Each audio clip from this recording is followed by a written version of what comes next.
Sup, my fellas. Don't forget to leave feedback, and enjoy the story. The commercial shows knights. The announcer says that you can become a knight or a commander of a huge number of soldiers. Then we see a lot of gold, and a happy man. Then we see a thief who steals these treasures, as well as a crown, and the announcer says that you can even become a king here.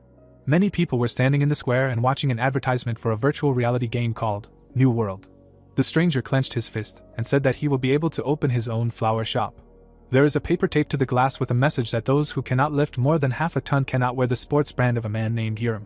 The protagonist runs on a treadmill and whispers that he wants to open his own flower shop. His friend Vansik smiled and said that he saw the owner leave earlier, so the protagonist does not need to worry. They ran even faster and Jeho said that he would not like to start a conversation with his father about the flower shop. Vansik looked at him and said that his father, Urim, hates flower shops because he thinks it is unmanly, while Jeho, on the contrary, loves flowers very much. The protagonist frowned, although he was in a good mood, and Vansik at that moment asked why he didn't just continue practicing hand-to-hand combat that his father taught him. The young man smiled and said that with a face like Jeho's, people can't even look him in the eye, because there were already such incidents in high school. The protagonist looked away in displeasure. The action moves 5 years ago, and we see two men. They entered the hall with indignant shouts and were looking for the boss. The men walked with their hands in their pockets, and talked about the owner needing permission to run this business. They saw a man with headphones at the table and told him that he could not run his business until he paid them. One of them grabbed the man by the shoulder. The man stood up and turned out to be huge. The bandits were frightened and their mouths dropped open in shock. The protagonist glared at them, although it was actually his usual expression, and then he welcomed them to the Urim Health and Fitness Center. The men said they wanted to register, and Jeho told them they would have to pay 60,000 won. The protagonist frowned and said that it was a distant memory. Wansik held his head and said that it was just one problem, but the flowers withered as soon as they were in his hands, and he was allergic to them, and besides, Jeho and flowers, according to him, had nothing in common. The protagonist looked at him and said that you can do anything like that, and besides, some people just come in to fish. Wansik turned around and asked him what he was going to do if the owner found out about this, and besides, the protagonist would lose his muscle mass in the capsule. Jeho stopped the treadmill and said that he couldn't buy it now. The young man took his feet off the treadmill and said that he would save up money for a deposit to rent a separate apartment and put a capsule there. Vansik pointed at himself and asked if Jeho wanted to go with him to the capsule room, which was specially equipped for the game. The protagonist blushed and asked if this was true.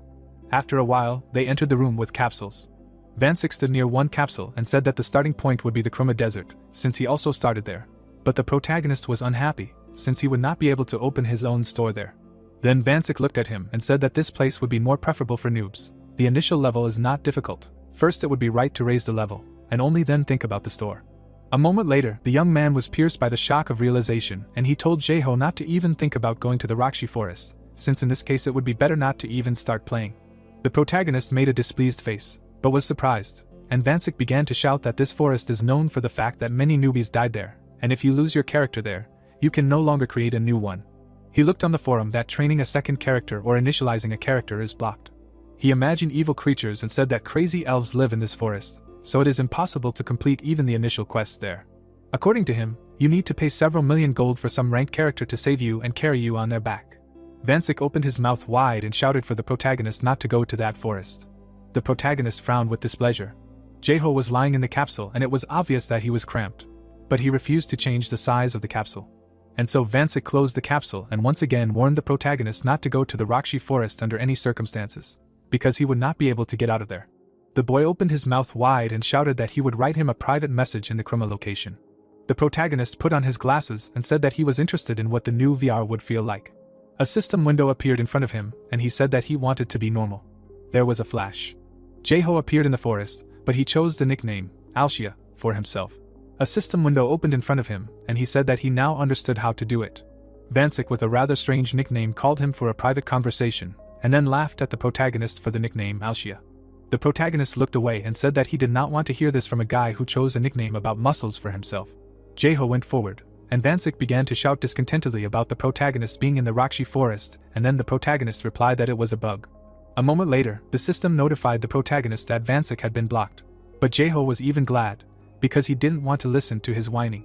Jeho looked at the flowers and said that his choice was correct. Besides, there were no people to be seen here, but there were many flowers. The protagonist looked at his palms and exclaimed that then he should try moving in this body first. Someone was watching him, standing behind a tree. This stranger was dressed in a dark cape. He called the protagonist a new victim. He approached the protagonist from behind and said that he would also join their worldwide organization Rakshi. Jae-ho turned around. He frowned and asked him to wait a bit. The protagonist stood up and turned out to be much taller than the stranger. The mysterious stranger was terrified and wondered what he was going to start. The man immediately ran away screaming that he did not want to start PvP. Jae-ho scratched his cheek and said that he thought it was a tutorial NPC and wanted to start the game slowly. Then he lowered his head and said that it didn't matter because he was free to do whatever he wanted. There were many flowers behind him. He seemed to smile evilly, but he was laughing and was happy that he could open a flower shop. Then he started to sniff the air. The man spread his arms out to the sides and said that he was not allergic, even though there were only flowers around. He took the white flowers in his hand and said that the sense of touch was just great. He smiled creepily and exclaimed that this was heaven. Suddenly, he turned his gaze to something. A system window appeared in front of him, notifying him that he had obtained the plant knowledge skill and could now find out the name of the plant after examining it. He frowned evilly and exclaimed that this was very good because this skill was made for him.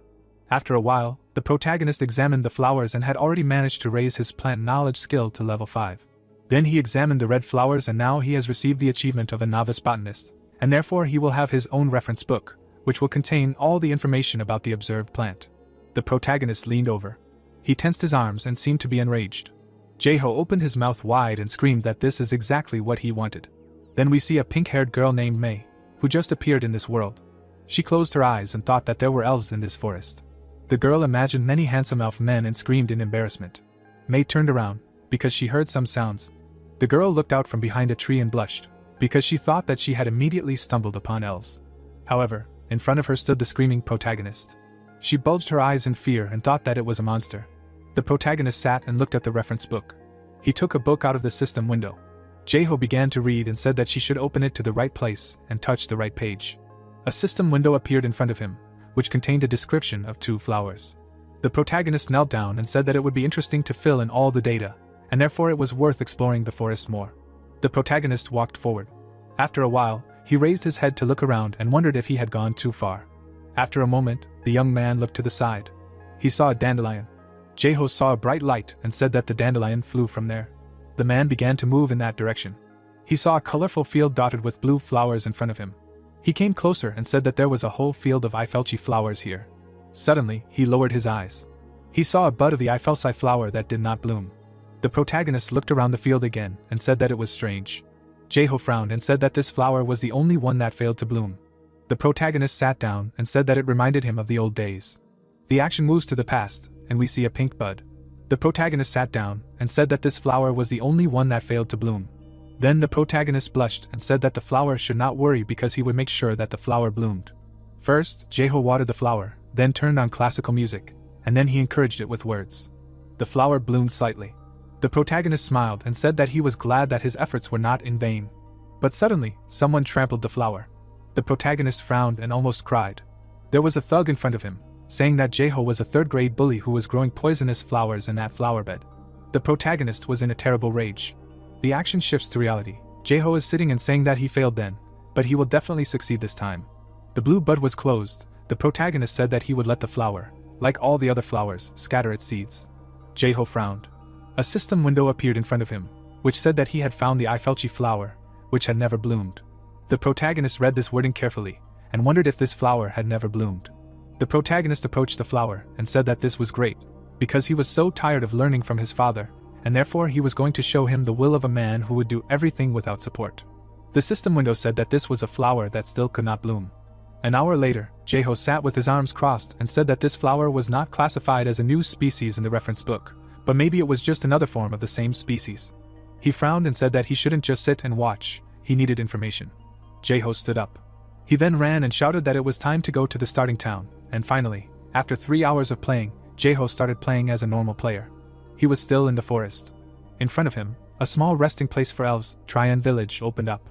The protagonist frowned and said that one of the reasons why Rakshi Forest was difficult was because the village of elves hostile to humans was the starting point. There were 2 elves in front of him. They immediately got into a fighting stance, and the elf shouted that the protagonist couldn't take a step into their village. Jae-ho held his hand out in front of him and tried to defuse the conflict, while thinking that he didn't expect things to be that bad. The elves looked at each other, and the elf girl said that he can't talk to monsters. Then the elf attacked the protagonist. The protagonist frowned angrily, and the elves became even more scared, but at that moment he was thinking that they were making fun of him, because he was not a monster, The elf was going to attack with his fist. Jae-ho immediately dodged. The elf's eyes widened in surprise. The protagonist frowned and said that his ability to dodge attacks was enough to avoid a punch, because his father taught him. The man sank into memories and saw how he did push-ups, then moved from side to side, and his father was yelling at him all the time. To go through all this, the protagonist needed incredible willpower. The elf missed with another blow. The protagonist frowned and mentally said that his abilities in the new world were useful to him, because even with such great strength, there is no sense of reality of the fight, and therefore he cannot dodge normally and does not want to cause much harm. Jae-ho clenched his fist and was about to attack, thinking that he can counterattack, although he does not know the level of strength in this body. The elf saw the attack coming and was terrified. The protagonist struck. However, the elf easily grabbed his hand. Due to the difference in levels, no damage was done. The elf girl exclaimed that she could not believe that there was such a monster in this forest. Tears appeared on the protagonist's face. Jae-ho cried and asked them how he could be a monster and why they mocked him, because he is a human. The elf opened his mouth wide in surprise and pointed at his face. Jae-ho blushed and asked them what was wrong with his face. The elf's eyes bulged and wondered what evidence there was that he was just a player. The elves approached him and began to sniff, and then smelled the scent of the Eifelchi flower. The protagonist looked up and saw a system window that said the elves had become loyal to him because of his love for flowers. The protagonist put his hand to his chest and exclaimed that he was not going to fight anyway, and he just wanted to know about the Eifelchi flowers. But the elves asked him why he was so interested. Jae-ho smiled slyly out of embarrassment, and said that he wanted to grow flowers.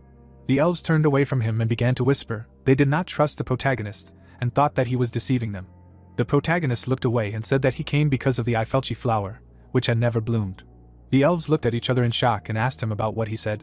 He looked away as the system informed him that he had survived a battle with a superior enemy, and therefore his reputation had increased. The action shifts, and we see Mei reading about Rakshi Forest. A drop of sweat rolled down her face and she said that she just wanted to achieve her goal. The girl turned around and said that she had hoped that when she got to Tryon Village, she would definitely make friends with a cute elf along the way. She blushed deeply when the system notified her of a quest related to elves. There was a rustling sound in the bushes behind her. Her eyes lit up red and she decided that this time there was definitely an elf there. There was indeed a tall, black-haired elf standing in the bushes. He looked at the girl in surprise. Mei winked at him and invited him to eat ramyeon together. However, the elf simply walked past her without saying a word. The girl turned around in surprise and said that it was strange, because she even winked at the end. However, she then saw a village in front of her, and exclaimed that there were more elves there. She approached another elf, but he ignored her. Then Mei approached the elf girl, but she also ignored her. Mei was lying on the floor and crying, because the friendliness of the villagers had dropped to zero and now the girl could be attacked. A stranger came out of the bushes and invited her to join his organization. The girl heard some sounds and wondered if it was the sound of a flute. The girl and the man turned around. Then they opened their mouths wide in surprise. The protagonist was walking next to the elves. Mei exclaimed in shock that this was the monster she had seen before. The protagonist looked at the happy elves and thought that he could not believe that they brought him to the village to talk about the Eifelchi flower, which had never bloomed. Jae-ho frowned and mentally wondered if everything would be okay and what kind of flower was it that had them worried. They climbed the stairs. They continued to climb and talk about how their elder of Tryon Village lived here. Jae-ho walked behind and said that even if he was no match for these elves, he was even less of a match for the elder, and that he was worried about being taken hostage. The elf extended his hand and introduced the elder to the protagonist. The elf told the elder that he had brought a player who knew about the Eifelchi flower, which had never bloomed. Elda, the elder of the village, asked seriously that he knew about this flower. The protagonist began to shout for them to wait a bit. He began to get nervous and exclaimed that he wanted to make a statement. At the same time he reasoned that he needed to convince them before they attacked him. Jae-ho then put his hand to his chest and talked about how he liked flowers and his dream of opening a flower shop. The elves looked at each other, and the crowd continued to grow due to the increased interest of the villagers. The protagonist raised his hand and continued his story, devoting himself entirely to this speech. At the end, he carefully opened one eye and the system notified him that the elves favored him because of his sincere love for flowers. The elves burst into tears and began to rejoice, saying that unlike his appearance, his heart was beautiful. Jae-ho then turned around, hearing laughter. Elda closed her eyes and said that he was a funny person and she was glad to meet him. The woman opened her eyes and said that his name was as beautiful as his heart. She folded her hands and said that for some reason she knew that he was telling the truth about the flower. The protagonist looked at her seriously. He frowned and looked up. A system window appeared, notifying the protagonist of a quest to change profession. The system window said that the protagonist could change his profession to a shaman. Elda closed her eyes and said that the creator of the Rakshi Forest was the shaman Tilate, and all elves respected him, and Jae-ho looked at her excitedly. The woman imagined the form of a man in the desert, and said that Tillate had grown the Rakshi forest here, although this place was a desert, and he helped their wandering elves settle here. The crowd of elves looked at this shaman with joy. Jeho frowned and asked where this man was now, and the elder answered that, unfortunately, 200 years ago, he died in the arms of nature, and unlike them, he was a human. The woman closed her eyes and said that he died here, in the Rakshi forest, which was a worthy end to his wanderings, because flowers were first planted in the desert. Sweat appeared on the protagonist's face. He exclaimed and mentioned a flower that had never bloomed. The woman lowered her head and said that everything was correct. If he completed this task, he would acquire a new profession of shaman and become a hope for the elves who wandered all over the continent. Jeho frowned and was surprised. The elder bowed to him and asked him to do this task. The protagonist looked away. The elder looked at him silently, then he looked away. He blushed and asked if he could open a flower shop if he became a shaman. The woman's eyes widened in surprise. Jeho grabbed his hair and said that it was very important to him, but the woman laughed. A bead of sweat rolled down his face, and he said that he came here to open a flower shop. He immediately frowned when she answered that it was possible. The elder laughed and said that Tillate said the same thing, because he also loved flowers very much. Jeho smiled and said that they had a wonderful conversation. The woman closed her eyes and exclaimed that now she was absolutely sure that Tillate had chosen him correctly to pass on his legacy. The protagonist grabbed the back of his head and said that he was not a shaman yet and did not know if it would work, but the elder replied that as she had already said, he was chosen to find his will hidden in this forest. The girl narrowed her eyes and said that she felt that Jeho was emanating a natural scent. The protagonist turned away and asked if everything would be okay. Then he frowned and said that he would move on. The elder looked at him wisely and said that she was looking forward to his results. Then we see huge skyscrapers that belong to the global company, Worldwide, which became the developer of an artificial intelligence called Crater. We see the red logo of this artificial intelligence. This AI created the history and life of the game, New World. Then the action moves to the office. The task of these workers is to prevent the Crater from breaking. The action takes place in the room of the observation and study team. This department is quite small. Some worker quickly goes to the office. A man in a white shirt walked into the room and started shouting about the problem. He opened his mouth wide and exclaimed that for the first time since the opening, the Neuro sent out a notification about an SSS rank event. Hyunho looked at the monitor screen and said that he just found out that it was a shaman quest. The man opened his mouth wide and asked if this was a legendary class, since no one in the world could open it yet. Hyunho frowned and said that it was not, since now there are those who have mastered this class. His glasses reflected the image of the protagonist. Hyunho said that they should keep an eye on this player. We see two players in the New World. Classes are divided into common, rare and unique. However, at the beginning, everyone has a common class. Depending on how a person plays, he can increase his level. Then we see two warriors. Then an image of a pastry girl appears and the announcer says that it is even possible to reach a class of a unique level. But no one has managed to achieve this yet, and there is also a higher level legendary. After that, we see an image of a gray-haired old man. The announcer says that if you reach the legendary class, then in the New World the player will become a legend. But there was a hidden meaning in the sequential growth process. Elder Elda says that this is a special quest from Tillate for the protagonist. The protagonist looks at the bud and said that the skill of knowledge of plants does not give much information now. Then he turned around and said that he thinks that you can increase the level by studying ordinary flowers and Eifelchi, and therefore, maybe more hints will appear. Then he took a dandelion in his hand. Jeho raised one eyebrow and said that just as dandelions in the forest bloom here and there, so he can watch the growth of Eifelchi, because he did so in middle school. 2 days after planting, a sprout emerged from the ground. A week later, a flower bud emerged, and finally, 2 weeks later, the flower bloomed. Jeho looked at the system window and said that a normal Eifelchi flower needs 2 weeks to fully bloom. He looked at the system window and said that it was longer than he expected, but it seemed that the skill was increasing quickly. Another system window popped up and the protagonist said that the skill level was increasing and with it, the capabilities were increasing. Jeho frowned in surprise, because his skill had increased and now he could check the state of the observed plant. The protagonist opened his mouth in surprise and wondered what the state of the observed plant was. He then stood up and said that he wanted to use the knowledge of plants to study the Eifelchi flower. Jeho grabbed his head, because he did not receive any additional information. He looked at the system window, which said that for several days in a row, the plant was experiencing horror, feeling the evil gaze of a person on it. The protagonist frowned and said that now he understood that it was about the internal state of the flowers. His eyes widened in surprise. He turned his gaze to the bud. Jeho looked around and wondered if there was anyone else here. A drop of sweat rolled down his cheek. He leaned over the flower in horror and greeted the flower. But then he grabbed his head and started screaming that no matter how you look at it, he looks like a man. He still held his head silently. But then Jeho turned around and said that he wouldn't know the truth unless he tried. But the flower's information stated that it had consciousness and feelings, but it wasn't human. The protagonist crouched down again and introduced himself to the flower, and then said that if anyone saw him talking to the flower, they would think he was crazy, but Jae-ho was looking forward to the time when he could be near the flower. A moment later, Wansik said that the protagonist had gone crazy. They were in the gym. 2 months had passed by now. Vansik was talking about Jae-ho talking to some flower for 2 months, but the protagonist was still calmly pumping his triceps. Vansik looked at him and noticed that he was crazier than he seemed. The protagonist turned around and said that he spent this time usefully and got rid of the flower's feeling of fear. Jae-ho put the dumbbell on the floor. Then he turned around and said that it was hard to explain, but he thought he would soon feel if there was any meaning in it. Jae-ho headed for the exit, saying that it was willpower, because if he doesn't try, he doesn't lose. Then the protagonist turned around and said that he wasn't just talking to a flower, because he liked the dew and the sounds of the flute. Thanks to this he learned new skills and raised their level. Vansik raised his eyebrows in surprise and asked what level his character was 2 months later, because Vansik had already raised his level above 30. The protagonist looked at him silently. He frowned and said that it was a secret. After a while, he found himself in the game. At the moment he was level 4. Jae-ho looked at his skills and smiled, saying that Vansik would be surprised by his level, because his skill levels were quite high. He raised his hands and exclaimed that it was time to start daily work. The protagonist sat down in front of the bud and said that today he would like to tell the flower about his father. And so Jae-ho lay next to the flower all day and told different stories. They had a great time with the Eifelchi flower. Night fell. The protagonist knelt down on one knee and said goodbye to the flower. A system window appeared above the flower, in which it was written that the Eifelchi flower regrets that it is necessary to part with the protagonist.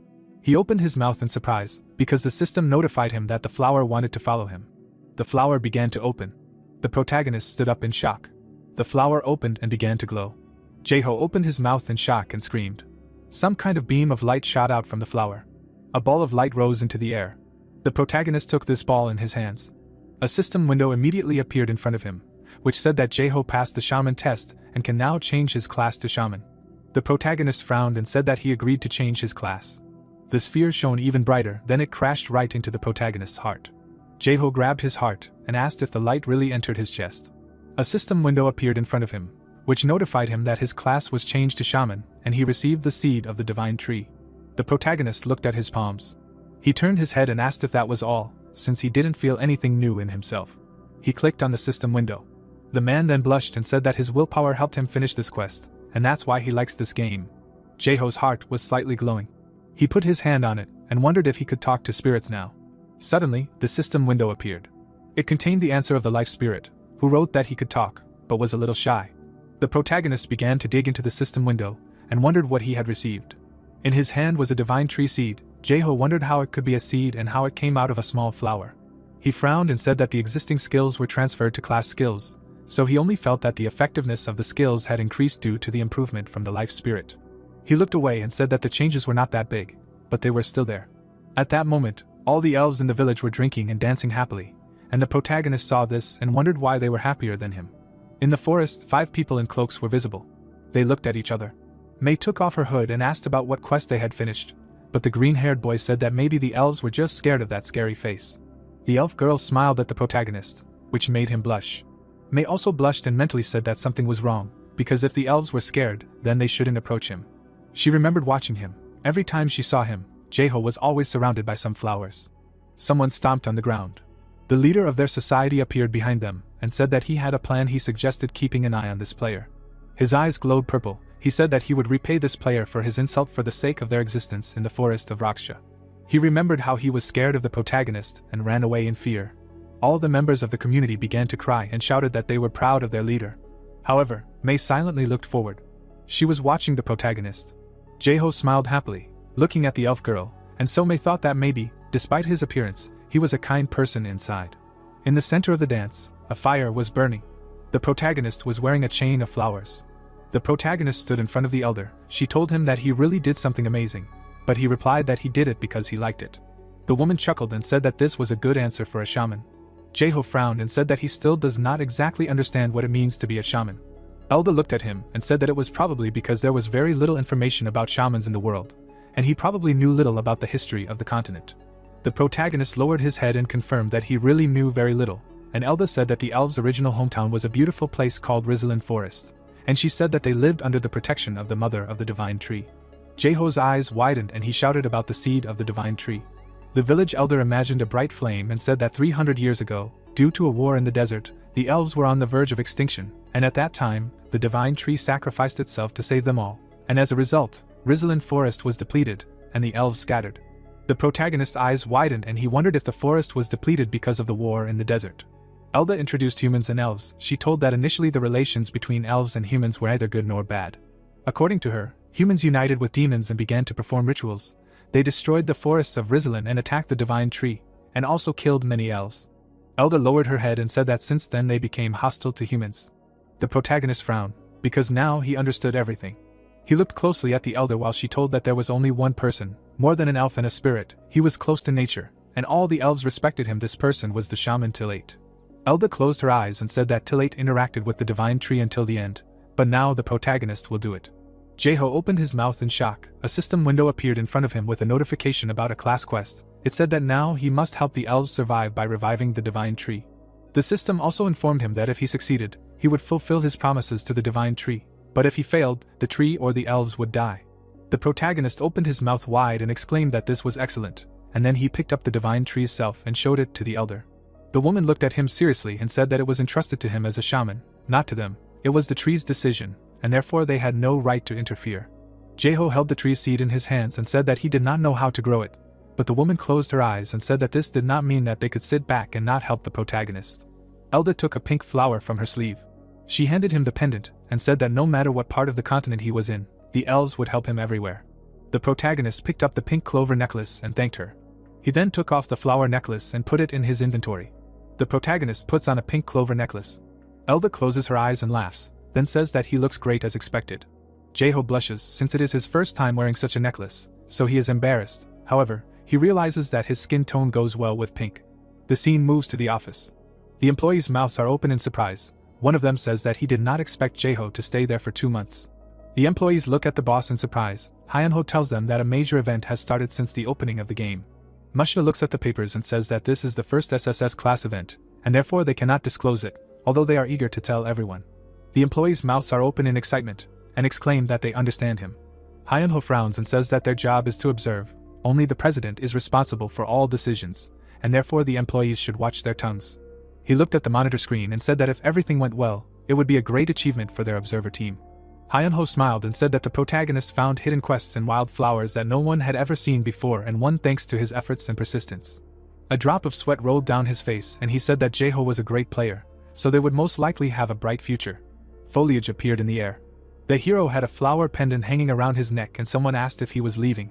The man, rubbing the back of his head, answered yes and explained that he wanted to stay in Tryon Village, but he needed to take care of the fate of the other elves, and the interlocutor thanked him and added that they would prepare a small thank you for him. The woman turned around and asked if the assistant had brought this thing, and the assistant answered yes. The protagonist's mouth opened, trying to understand what they were giving him. Looking at the bow, the player received a notification that he had received a well-crafted elven bow, 30 well-crafted arrows, and a well-crafted elven rapier. The elder, looking ahead, noted that he might not be able to use it now, but she hoped that he would need it in the future.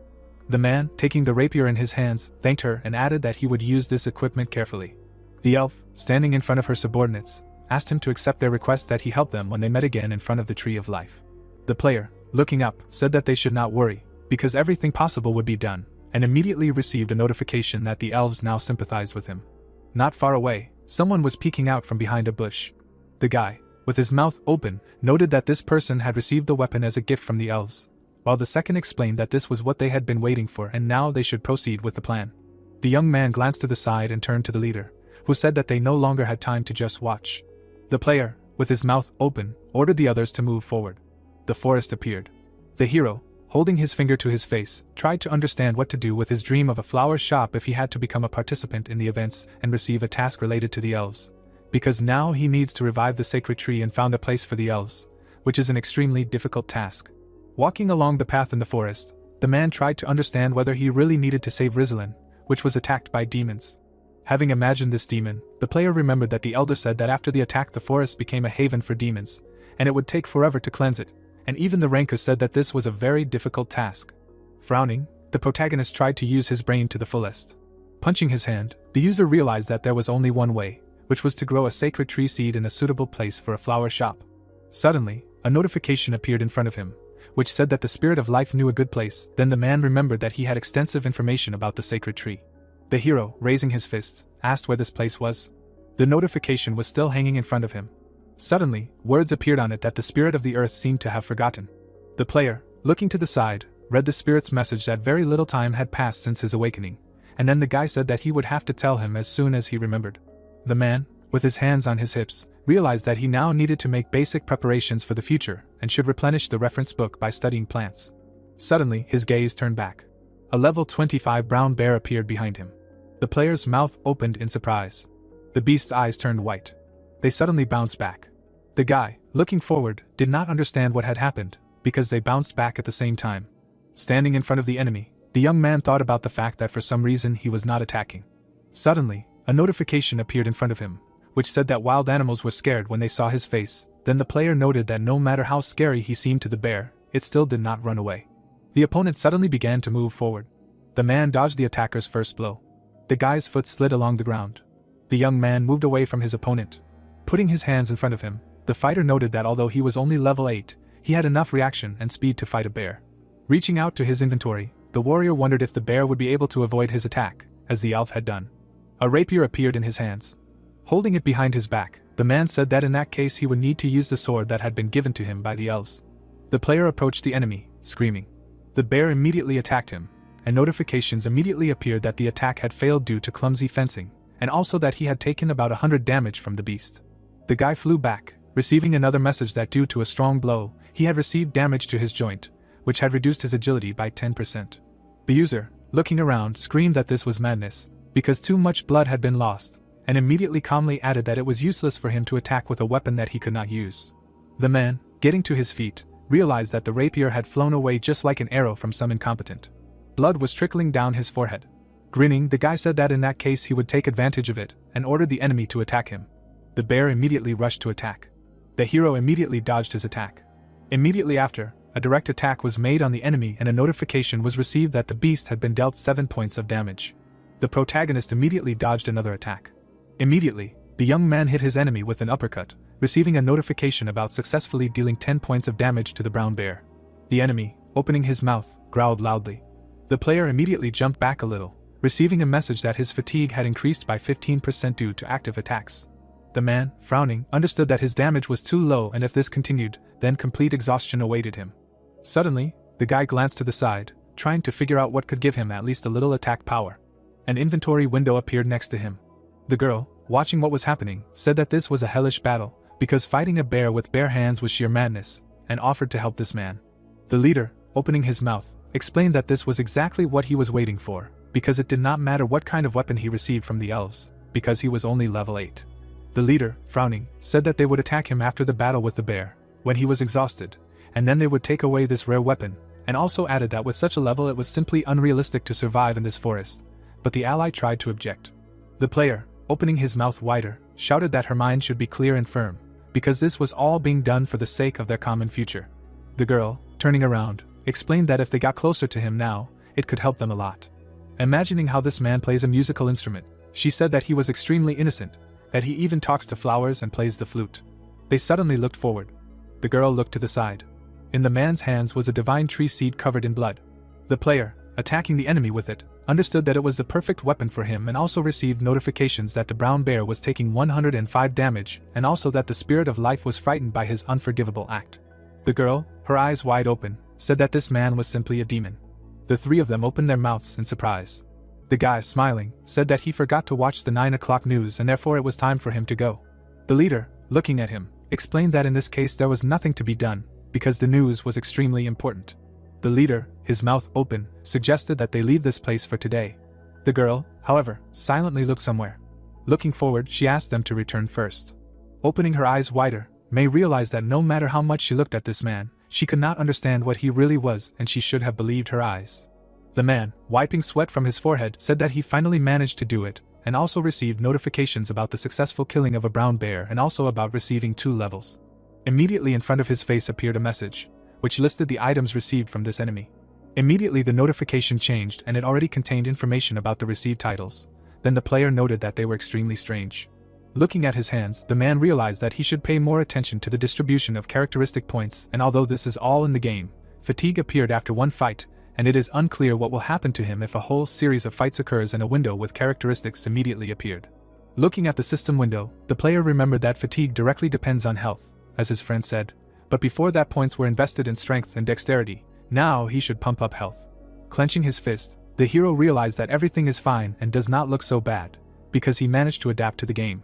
Immediately looking back, the protagonist thought that another bear had appeared behind him. Swinging his weapon, the man shouted that he was not going to die in this place. The girl, covering her head with her hands, asked him not to fight her. She opened one eye. The player still had the same serious face. Mei, opening her mouth wide, shouted that he should not hit her and immediately apologized for the fact that she could scare him. The young man looked at her with incomprehension. The interlocutor, squeezing her eyelids tightly, understood that she needed to try to be natural. She, opening her mouth, explained that, like the hero, she had started the game in this forest. The protagonist was still looking at her.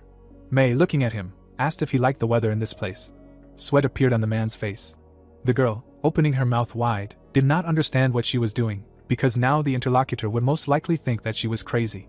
She closed her eyes and shouted a question about whether he was going to leave this forest, and asked for permission to go with him. The hero looked at her silently. Mei, bowing her head, realized that she had screwed up, because she had said it too quickly than she should have. Suddenly, her eyes widened when he answered positively.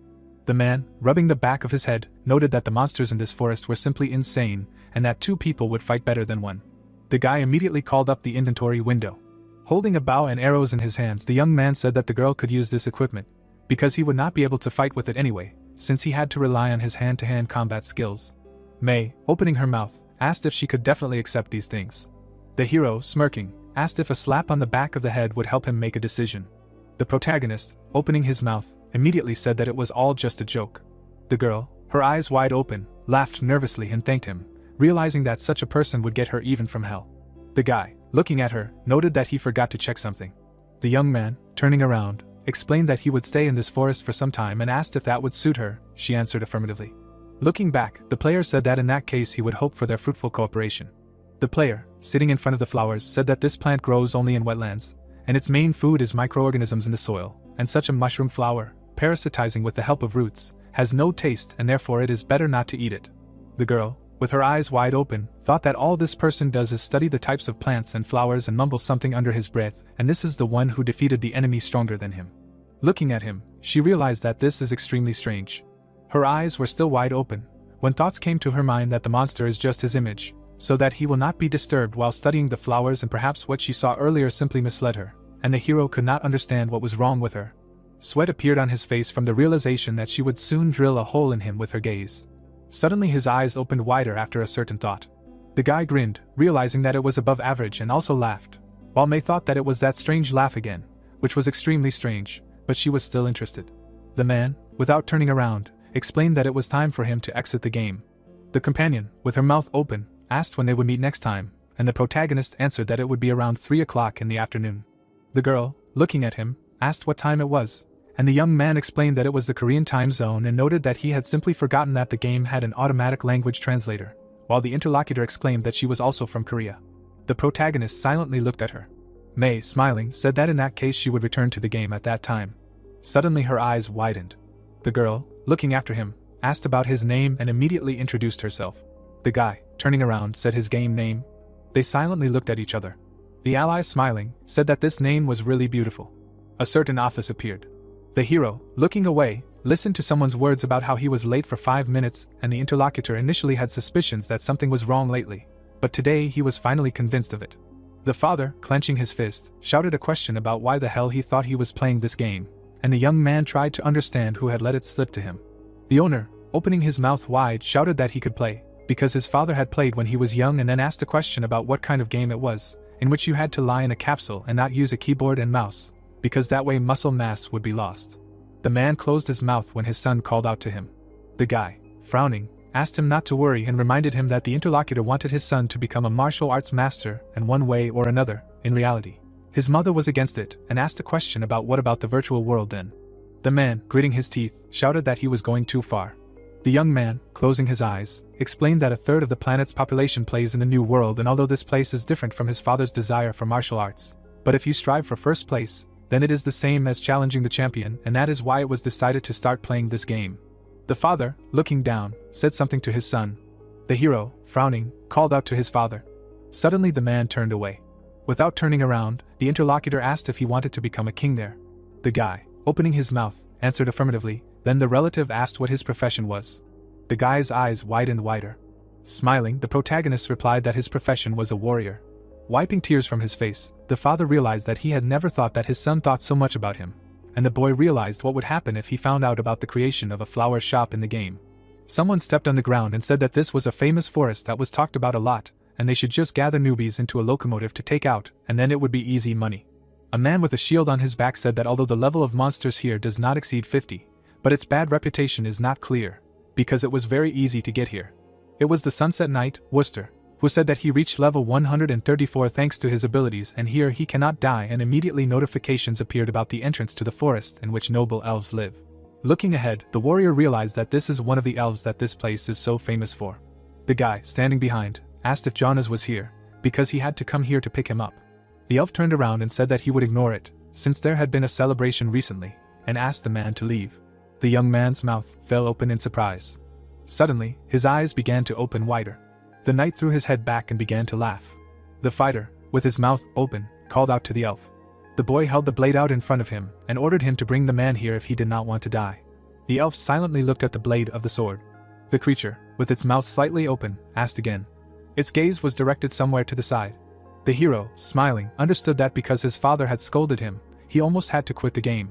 Suddenly, the boy looked back. The girl, appearing behind him, greeted him, and he asked if she had already been here. May, standing in front of him, explained that she had also just entered the game. The protagonist, looking back, said that in any case, they should work well together today. The girl, approaching, asked him to take care of him and tried to say his name, but immediately realized that it did not suit him at all. The crown of a tree appeared. Some flowers immediately appeared. The protagonist looked at them and immediately notifications appeared that the information about the flowers of this forest was filled by 50%, and also that the interest of the elves in him increased, and thanks to this, the effect on studying flowers was improved. The girl, tilting her head, assumed that today there would again be silent observation of the plants, but realized that she was still curious about it. Opening her eyes wider, she thought that everything was fine. Raising her hand to her face, May coughed. Looking to the side, her companion asked about when the young man began to play the new world. The hero, turning around, asked again. The ally, raising one finger, explained that usually people are busy leveling up right after the start, but the protagonist, apparently, has been playing this game for quite a long time. Smiling, she explained that he only looked at the flowers all the time and asked if he liked them. The young man looked at her menacingly. May, opening her mouth wide, explained that if he was uncomfortable, then he could not answer this question. Having stood up, the guy said that he would answer it. Immediately after, the hero took her by the shoulders, then the girl realized that this was apparently too unpleasant a question for him. Frowning, the player began to say something about flowers, when the companion thought that his face was too scary. The protagonist, standing in front of her, said that she really liked flowers and this was not a lie, because he wanted to open a flower shop. Then the interlocutor asked again. The guy, having approached, answered affirmatively and added that he also wanted to break up a large garden. The hero, crossing his arms on his chest, explained that in reality he had different circumstances and therefore, as a replacement, it was decided to open a shop at least in the game. The girl looked away and thought about the flower shop, but she couldn't understand why it had chosen such a soft-sounding name in the game. She opened her eyes wider and realized something. May, turning away, thought that his sincerity had apparently touched the elves. Smiling, the companion suggested that if she learned this from the young man, she might be able to get along with the elves. The protagonist, looking at her, realized that he was right and that she really was strange. Suddenly, they turned around. The interlocutor, looking back, asked what those sounds were and suggested that something was happening nearby. The hero, looking up, asked if they should check. Someone was running quickly. Worcester, his mouth wide open, shouted that something was wrong here. The knight, his eyes wide open, shouted that he didn't even know that the elves were so strong and that he didn't want to die here. Suddenly, his opponent was right next to him. The elf, grinning, asked where he was running off to, because they still needed to find Jonas. The warrior immediately put his shield in front of him. The elf attacked him with his fist. The guy flew back from such a blow. Gritting his teeth, the young man did not understand where such power came from an irregular punch. Suddenly, someone grabbed his shield. The elf, appearing from behind it, noted that it was quite good. Suddenly, the enemy pushed it away. The fighter's mouth was wide open. There was a grin on the opponent's face. Squinting, the elf said that the person using this shield was very weak. Immediately after, he hit the knight with his knee. Blood spurted from his mouth. The man began to fall to the ground. The opponent, looking at him, noted that he was still standing on his feet, which was commendable. The knight, gritting his teeth, realized that this blow had taken away most of his health, and if he couldn't escape, he would have to drink a potion, and also realized that he needed to concentrate for 3 seconds to use a skill that spent all his mana. With his mouth wide open, the fighter shouted that if he failed to concentrate, there would be no more chance, and the enemy tried to tell him that there were flowers under his feet. Frowning, the knight said that it was too late, because how dare he look down on him, and immediately began to pronounce the words to use the skill. Suddenly, someone put a hand on him from behind, and immediately there were notifications that the use of the ability was cancelled, but the mana was still burned. His eyes suddenly opened wider. Looking back, the knight tried to understand what was happening. Turning around, the warrior shouted a question about how dare he. Trampled flowers appeared. The hero looked at him and asked if he had seen what he had done. Turning around, the knight tried to understand if it was an elf. Opening his mouth in surprise, the fighter realized that he had ordinary ears. Looking at the protagonist's clothes, the warrior realized that he also had a beginner's clothes. The young man's face was very menacing. Looking at him, the guy noted that he was extremely brave to do this. Holding him by the shoulder, the player asked if he had trampled all those flowers. Squinting, the knight did not understand what flowers he was talking about. Removing his opponent's hand, Worcester shouted that he was just a crazy beginner. Immediately after, the enemy swung his blade to attack. The hero began to swing his sword to strike when he shouted something. The attack landed right on the enemy's face. Another blow to his head immediately followed. The young man made another similar attack. Then followed another blow with his right hand. Opening his mouth, the knight tried to understand what was happening. The warrior's eyes widened as he realized that he was taking 4 damage from this player. Looking at him, Worcester screamed that his attacks were not even felt, and that he should not be interfered with. Swinging his blade, the enemy screamed about 1 blow. Swinging, the opponent said that 1 attack would be enough for the young man to die. Immediately after, the knight dug his foot in. Suddenly, the warrior soared into the air. Opening his mouth wide, the enemy screamed that he would die with 1 blow. With this swing, the fighter cut even more flowers. Jumping back, the knight told him to stop useless dodging. Gritting his teeth, the enemy realized that his lost mana began to gradually recover, and when it became enough for the skill, he would be able to instantly kill this player. The hero, frowning, asked that it was really not enough for him to trample on the flowers, that he decided to cut them down as well. The protagonist opened his mouth and explained that there would be no forgiveness for him now. Suddenly, the young man took a fighting stance. The knight's eyes suddenly widened from the realization that he was too fast for his build. The fist was already heading towards him. The player made numerous lightning attacks. Looking down, the opponent realized that he only had arrogance and his mana was almost restored. Jumping up, the enemy screamed that this was the end of the hero. Opening his mouth, the enemy was about to use an attack skill. Suddenly, a bright flash appeared. His eyes were wide open. The hero also looked forward in surprise. The elf, attacking the knight, asked if the young man was okay. Looking at the equipment, the warrior realized that his armor was being destroyed, but he could not understand why he could not move. His eyes widened after being notified that such a sudden blow caused an abnormal state in the form of fainting. The man began to fall down. His mouth was wide open. The protagonist, standing in front of him, used a combination counterattack in response to the opponent's strike. A divine seed appeared in the hero's hand. Attacking the enemy's head with it, the boy said that since his fist was burning, he would have to use this weapon. Immediately after, the young man made another strike. The knight, wide-eyed, screamed that this was simply impossible. Immediately after, a blow fell on him from the other side, when he begged him to stop. The hero swung to attack again. It again hit the opponent's face. Immediately, another uppercut fell on him. The enemy's body began to disappear, and immediately a notification appeared that the enemy's level was lowered and also that his shield was lost as a penalty, while the protagonist received notifications about increasing levels and receiving a new title. The girl, standing behind, asked if he was okay, realizing that an ally killed this man because he trampled on flowers. Pointing somewhere with her finger, May explained that there was a shield that the opponent had used. Looking at it, the hero received messages that it was a shield called Twilight Barrage, which had many enhancements and also a special skill that could awaken the will of the Twilight Knights to stop enemies for 5 seconds. The girl, looking at it, noted that this equipment looked just great, and the young man agreed with her. The elf, opening his mouth, thanked the hero. The interlocutor, looking at him, explained that he had arrived in the village of Tryan and had started to behave unceremoniously, and since the man had started to threaten them and posed a danger to others, he had to give chase. The guy, rubbing his head, said that then this player definitely deserved to die, and he was sure of it even when he stepped on the flowers. The elf, looking at them, asked who was behind the young man. The hero, looking at the girl, explained that she was helping him study flowers. The interlocutor, standing in front of them, noted that this was expected from him, because all such people should have assistants. Smiling, the fighter also noted that he counted on her good cooperation with the protagonist. she received a notification that the elves began to show very little curiosity towards her. May opened her eyes wide. The warrior, waving his hand, said that he would go then and asked the young man to go to the village of Tryon next time. He agreed with him. The protagonist, looking forward, said that this should be enough for today, when suddenly his companion called out to him. The protagonist immediately looked to the side and asked what she needed. The girl, opening her mouth wide, asked whether she really could become his assistant. The guy, frowning, asked again. The ally, looking at him, answered affirmatively. She opened her eyes wider and screamed that she wanted it very much, realizing that she couldn't miss the chance to get closer to the elves. The hero, covering himself with his hands, tried to understand what she was talking about. The young man, smiling, allowed her to become his assistant. Suddenly, some system notifications began to appear in front of the girl. She looked at them. The messages said about the task of changing the profession to a shaman. Some kind of glow appeared around her after the change of profession to the shaman's assistant was successfully completed. With her mouth wide open, she said that none of this mattered because now the elves would finally start paying attention to her. The hero looked at her, not understanding what was happening. With his mouth slightly open, the guy realized that after they got out of the forest, they should go their separate ways. The protagonist looked to the side, noticing something. A notification appeared in front of him, which said that May had been appointed as his assistant, and she could be summoned from anywhere. Looking at the words that he had the ability to summon her, the player tried to understand what this meant.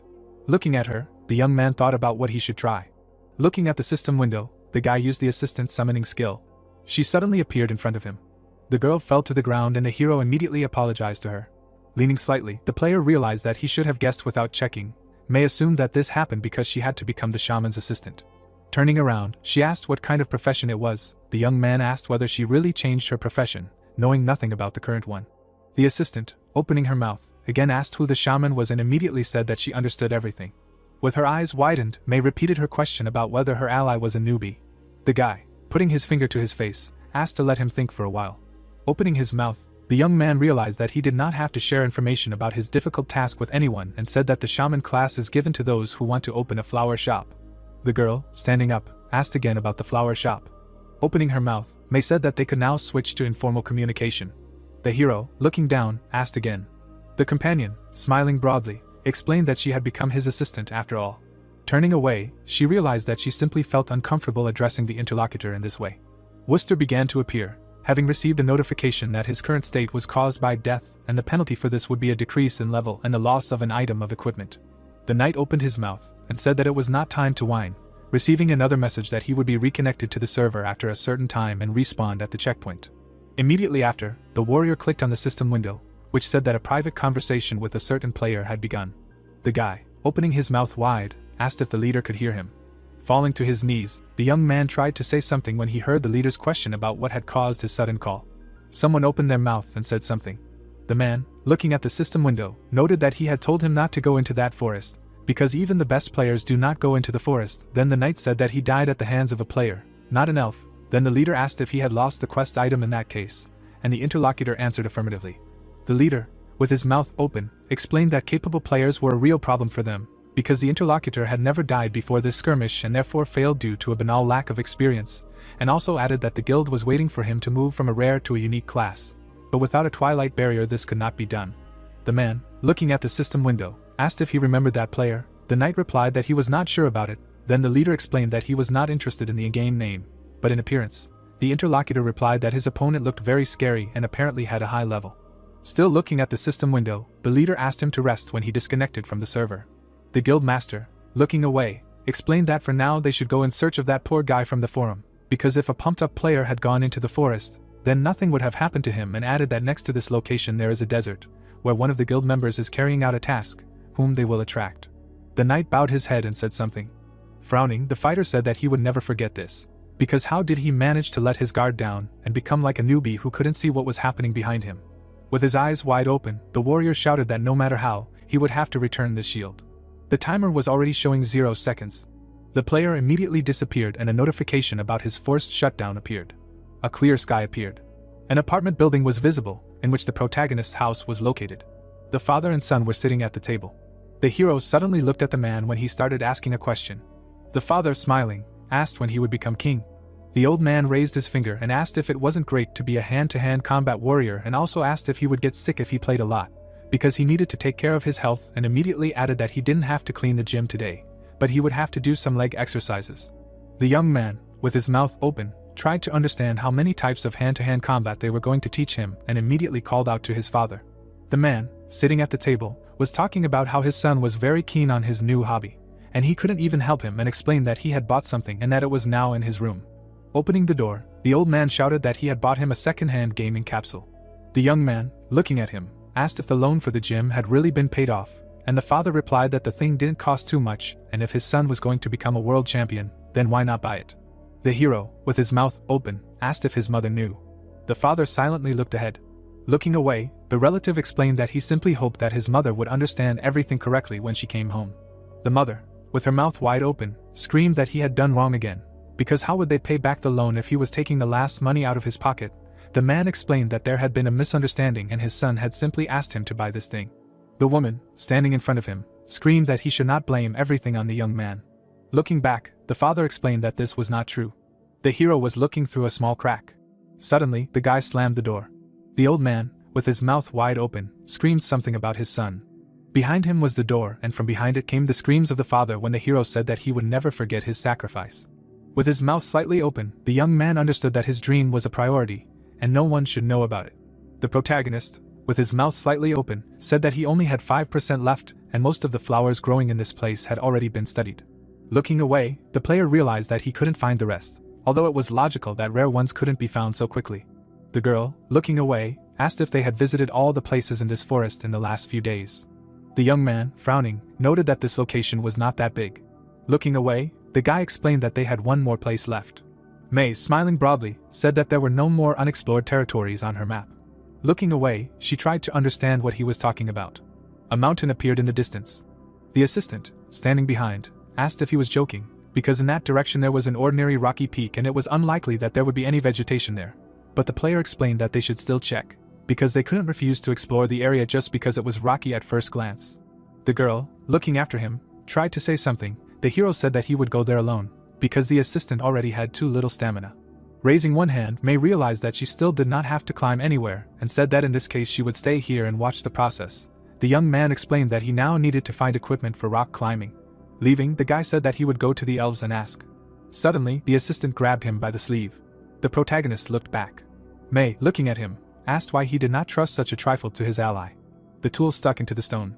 The hero held a well-made elven ice axe in his hands, which was enchanted for climbing a steep cliff. The young man hung on this tool, saying that the tools given by the elves turned out to be very useful. Looking up, the player realized that he still had a little left. The end of his path was visible ahead. The guy's fingers were already on the edge of the cliff. Trying to climb it, the hero screamed loudly. Having risen, the young man realized that he had managed to climb and noticed that the effect was the same as from a fierce strength training. Looking ahead, the player tried to understand where the sought-after plants were. Looking around, the young man could not believe that this place really was solid rock. Suddenly, a notification appeared near him and began a private conversation with an assistant, who asked him if he had found anything and how things were going. He answered that there was nothing in this place. This system window appeared and her question was heard about what they should do then. The young man looked in the other direction. Walking along the slope, the hero explained that they would go down from the other side. The girl exclaimed that it was very dangerous, because the descent was completely different from the ascent. The player said that this way he would be able to inspect the entire slope. Looking down, the guy was talking about starting his descent, and the assistant asked him to be careful. A notification appeared that his fatigue level was reaching 90% and therefore the character needed to rest, and also that an abnormal state of lethargy had been received, which was characterized by slowness, sluggishness, and fatigue. The young man, with his mouth wide open, was talking about how 3 whole hours had already passed, and it was becoming too difficult for him. A notification appeared, which said that the spirit recommended the user to rest. The hero, looking at it, agreed with the spirit. Immediately after, the protagonist stuck an ice pick into the rock. Looking down, the player realized that he was almost down, and he just needed to hammer in the hook. Suddenly, the ice pick fell out of these rocks. The guy began to fall down, screaming loudly. With his mouth wide open, the player remembered that the other hooks were still in place. One of them appeared. Suddenly, cracks appeared in this place and a notification appeared that this rock hook had come unhooked. Looking up, the hero received many messages that the other hooks had also started to come unhooked. The rope began to tighten. It suddenly began to break and a corresponding notification appeared. The guy's mouth was wide open. Suddenly, he flipped over in the air. He continued to fall down. The rope was completely severed and the player immediately screamed and immediately notifications appeared about receiving achievements related to falls and also a message that the player had died. A certain blue eye appeared. The guy opened his mouth slightly, wondering if this was death. Suddenly, his eyes opened wider. Looking at the huge flower, the protagonist received a notification that they had discovered Tilate space, as they had entered a secret location. Then the player tried to understand what kind of place this was, because hadn't he died, and also wondered what kind of thing this was in front of him. And then another message appeared, which said that he had found a sealed spirit, which was sealed by the shaman Tilate in the last minutes of his life and contains a pure spiritual essence, and in order to be admitted to this seal, you need to receive the spirit's recognition. Standing in front of this plant, the protagonist realized that this was another seal and assumed that it was similar to the one that the Ifelchi flower had, which never bloomed, but also did not understand why this plant was so huge. Looking at it, the guy received several more system messages that the section of flowers of this forest was filled to 100%, and also that the interest of the elves in his person has grown and their favor has also increased greatly, and an achievement was received. Then the hero said that apparently he had the opportunity to see this flower only because he died. Touching it, the young man decided to examine it first and realized that this is a truly powerful plant, and already wanted to use the study of the plant. Suddenly his eyes opened wider. Notifications began to appear in front of him, which said that the sealed spirit feels the natural smell emanating from it, which is recognizable to him, and that this smell contains a part of the shaman Tilate. Suddenly the bud began to open. The hero, opening his mouth wide, tried to understand what was inside.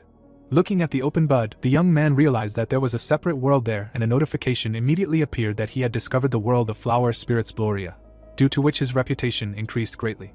Looking at the glowing spheres, the protagonist assumed that these were spirits, and a notification about receiving a class quest appeared, in which he had to grow a sacred tree. The player, with his mouth open, realized that he now had 2 tasks of this type and he would have a hard time. Looking at the flower, the guy realized that the bud had already begun to close. System messages appeared in front of him again, which said that he had received the essence of Gloria and the seed of the spirit plant. Raising his hand, the hero realized that he should not touch the sealed spirit yet. Looking to the side, the young man thought that this game really has a lot of hidden moments, and notifications about his resurrection immediately began to appear. Jeho frowned, while a system notification appeared that the player was reconnected to the server, and that the character was revived at the checkpoint. The girl, surprised, called out to the guy. Running closer, May asked what happened, adding that their dialogue was interrupted, and then the reference book showed 100%. Looking back, the shaman replied that he had died after falling off a cliff. The assistant, becoming even more frightened, asked if it had hurt much. Sitting on a log, the young man said that this was how he had gotten to the hidden location, having found a sealed spirit. Sitting opposite, the comrade said something about a spiritual essence. Stamping her foot, the woman shouted that she would like elves and spirits to live not only in the fantasy world, but also in life. Raising both hands up, the heroine shouted that this was her passionate desire. The dark-haired man put his hand on his knee. Getting up from his seat, the interlocutor replied that one of the sections in the botanical reference book was completely filled, so there was no point in staying here for long. Turning around, the opponent said that they needed to move on. Without moving, May asked if they were leaving the forest, to which she heard a positive answer. The girl burst into tears and thought about how the elves had only just begun to pay attention to her, and even managed to get the bow they had made. The man looked back in surprise. Sitting on a log, the assistant thought about how she couldn't stop there, and if she followed her friend, she could achieve more. She closed her eyes tightly. Thinking about the imaginary elf, the girl thought about the possibility of flirting with the elves. Watching carefully, the protagonist wondered what had happened to her again. Walking along the path, the knight asked if the hero was still here. Looking straight ahead, the guild leader replied that he had just finished watching. While no one had left the location, there was a high probability that he was a professional player, and a place like this forest was just right for the idea, since it was very quiet here. But you still needed to be prepared. Frightened, the fair-haired man said that he hoped that it wasn't the elves moving towards them now. Several people ran out of the forest. The interlocutor, having prepared himself, shouted that someone had crossed the forest border. People were coming closer and closer. The guys watched in silence. Frowning, the opponent said that this guy was him. Worcester, opening his eyes wider, said that he had lost his shield. Clenching his hand into a fist, the guild member shouted that it was all his fault. The one who came out grimaced. The guys were very scared. The leader stood motionless. The stranger passed by. Grinning, the man thought about the very oppressive atmosphere here due to his mere presence, and the aura of absolute power emanating from him. Someone touched the young man. An imaginary predator appeared behind him. The girl stood in the middle of the guys. A second later, she took a few steps away. Surprised, May asked why those people were staring at him so menacingly, to which she received the answer that the protagonist did not know, but it seemed to him that they wanted to start a fight. Taking a few steps forward, Jeho added that one of the players seemed familiar, but could not remember, to which the girl replied that perhaps this moment was not so important to remember. Turning around, the knight asked why he was just standing and watching. Looking at the one leaving, the dark-haired man replied that he could not give a clear answer, but he felt that this was far from an ordinary player. Frowning, the player said that it was still strange, because he went alone and did not die in that area. Putting his hand forward, the interlocutor asked if this was even possible, to which he received the answer that he should not be provoked. Turning around, the guild leader added that the next meeting required careful preparation. First, he needed to announce to everyone in the guild so that they could follow him. A scorpion ran through the desert. A system notification appeared that the spirit of life said that the desired place was called Alicia. The boys walked through the desert, talking about heading to a place called Alicia, but there was no information on the forum about what they were talking about. But first they needed to get out of the desert. May pointed her finger and asked them to look there. An oasis was visible in the middle of the desert. Looking straight ahead, the protagonist said that there could be a whole village near the oasis, so they needed to hurry. The two ran faster towards the oasis. Rushing after him, the pink-haired girl called out to her friend. Protecting himself with his hands, the man wondered where such a sudden storm came from. Looking at the desert, the young man shouted that the oasis was gone. Scratching his head, Jeho wondered if they had stumbled upon a mirage. Standing in the same position, he added that everything looked real. While the hero stood in the same position and wondered if the dunes were really getting higher and higher, his friend tried to call out to him. The shaman was being pulled into a sand vortex. Stretching his hand forward, the guy screamed that he couldn't get out, while a system notification popped up that an irresistible force was pulling him down. His hand was sticking out from under the sand, while another system message popped up that a secret entrance to the dungeon had been found. The sand was swirling faster and faster. A second later, the vortex disappeared. Standing in the same place, the assistant said that the vortex had stopped. Poking at the system notification, the girl said that the whisper function wasn't working. Crossing her arms, the heroine said that she was alone. The pink-haired girl started shaking her hands. Frightened, May wondered if she was going to fall through it. The walls appeared, after which a system notification appeared that discovering a secret dungeon increases reputation. A door was visible in the middle of the wall. Sitting on the ground, the protagonist wondered where he was. Looking around, the young man was surprised by how big the corridor was. Frowning, Jeho wondered what those strange sounds were. Looking at the door, the dark-haired man assumed that the source of the noise was behind the door. They began to pound on the door from the inside. A second later, people appeared, shouting to attack. Frightened, the shaman shouted what was going on here. The rebel army of the Copia kingdom rushed to attack. Their leader shouted that they would kill the tyrant Brezel and defend the honor of their homeland. The bearded man looked forward in surprise. The healthy guy took a frightened fighting stance. A powerful aura emanated from him. The man did not understand who this strange guy was in front of him. The squad captain backed away in fear and asked if he was really Brezel's new servant. He was clearly an unusual guy, especially his face. Everyone raised their heads. A demonic voice began to mock the stupid people and ask if they still could not accept their fate. The men growled and cursed. While Jeho looked at them in confusion, the captain promised that today the king's reign would end. They would overthrow him from the throne and defeat the curse. The dungeon trembled. Brezel laughed and said that no matter how hard they tried, they would still remain his loyal slaves. Then a description of a sudden quest appeared in front of his face, which told about a time loop in the kingdom of Brezel. The man called out to the strange stranger. He screamed furiously and said that the tyrant Brezel was the one who devastated their lands, so he began to ask for his help. A description of the first way to help the rebels defeat Brezel appeared. The guy looked warily at the ceiling. The demon noticed that the hero looked like a strong warrior and promised to share his power with him. But first he would need to kill worthless insects. A description of the second path appeared. It was necessary to help the demon king. The big guy began to look at both offers in confusion. He looked forward seriously, deciding that he would make a choice. Meanwhile, in the desert, a private conversation was being held with the player Corvason. The girl complained about the guys, saying that not only did they need to track everyone coming from the Rakshi forest, but they also needed to search the Perm Desert, which meant that she was not coming here for this. But someone pulled the guys to start giving orders and now she would have to postpone the class quest. Corvason was indignant that this was too much. Why should her friend drop everything and go carry out someone's orders? Player Samantha looked away irritably. She was very angry and even blocked all privates. She had to sew her quest stuff. That's what happens when an aluminum basin makes a crystal vase out of itself. She looked at the conversation window. On the other hand, they asked if she had really been in the desert for a month already. If there was any progress in finding the quest for the Defender of Time, the girl tiredly answered that there was nothing but sand everywhere and no clues either. A small creature began to rise from the sand. The golem had returned. The player knelt down in front of the little miracle and asked if it had found anything, but it only squeaked that there was emptiness everywhere. Samantha looked away and asked herself what she should do. She straightened up and called the rest of the golems and ordered them to report the situation. The golems silently stared at their mistress. No one had any information. But then one of the servants waved his arms and called the player. Samantha immediately used mimicry on him. The golem began to imitate the objects and figures it saw. It turned into a girl who looked thoughtfully ahead and asked if she would be able to breathe in that sand funnel if it sucked her in. Samantha shuddered, realizing that she had received information about the secret entrance to the dungeon. She ran forward and ordered to lead her forward. Jaeho raised his clenched fist. Together with the rebels, he ran forward and offered to kill Brezel together. The squad captain looked at the big guy with gratitude and thanked him, while he was thinking that he still did not like this choice, and yet Brezel's expression about a strong warrior infuriated him. His veins began to tremble. What kind of warrior is he? Meanwhile, the bearded man noted his warlike profile in horror, and was glad that they were on the same side. Everyone looked forward. The tyrant ordered to prepare to see his power. The bearded man looked at the stranger and said that they would cover him from behind. The floor near the gate began to crumble. Someone began to crawl out from under it. A huge golem made of gold and sand revealed itself to the soldiers. The captain stared at it in horror and screamed, gave the order to hold the line. The creature stretched out its hand towards them. It was approaching 2 soldiers. Jaeho turned and told them to be careful, but the captain asked him not to worry. At that moment, 2 soldiers were torn apart and crumbled into sand. Then the golem crushed them. The commander said that they will not die because of the curse of Brezel. They turn into sand and then resurrect. The troops will not go to the next world no matter how much they want. They are all drawn into an endless battle. The monster began to destroy the dungeon.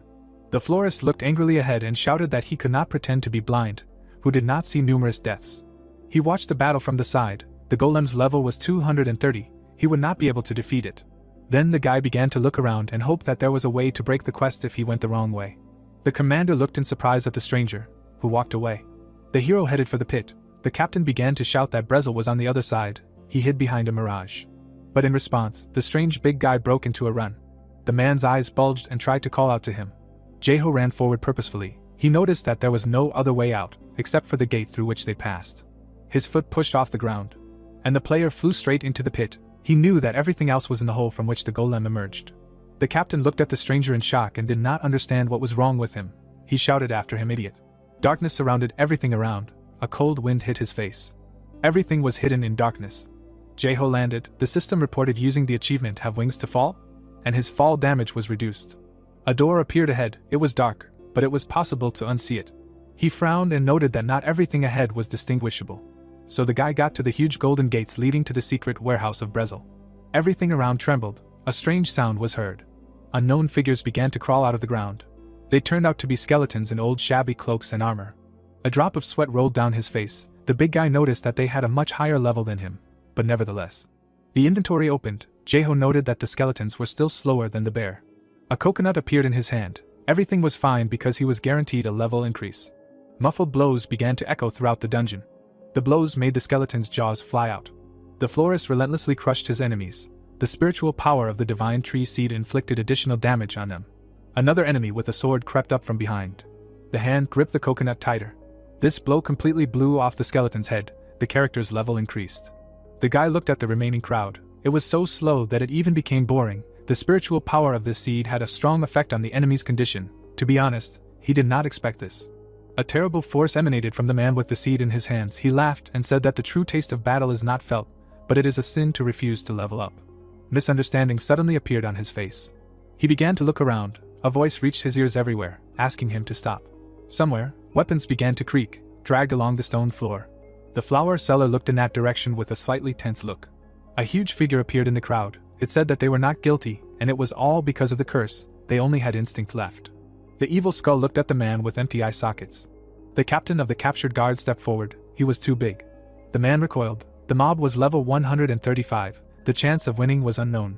The captain leaned a little lower and told that Brezel, blinded by greed, did what no man should do. He brought on the curse. The remnants of hair dangled on his bare skull. His voice said that the tyrant enjoyed a luxurious life, sacrificing people.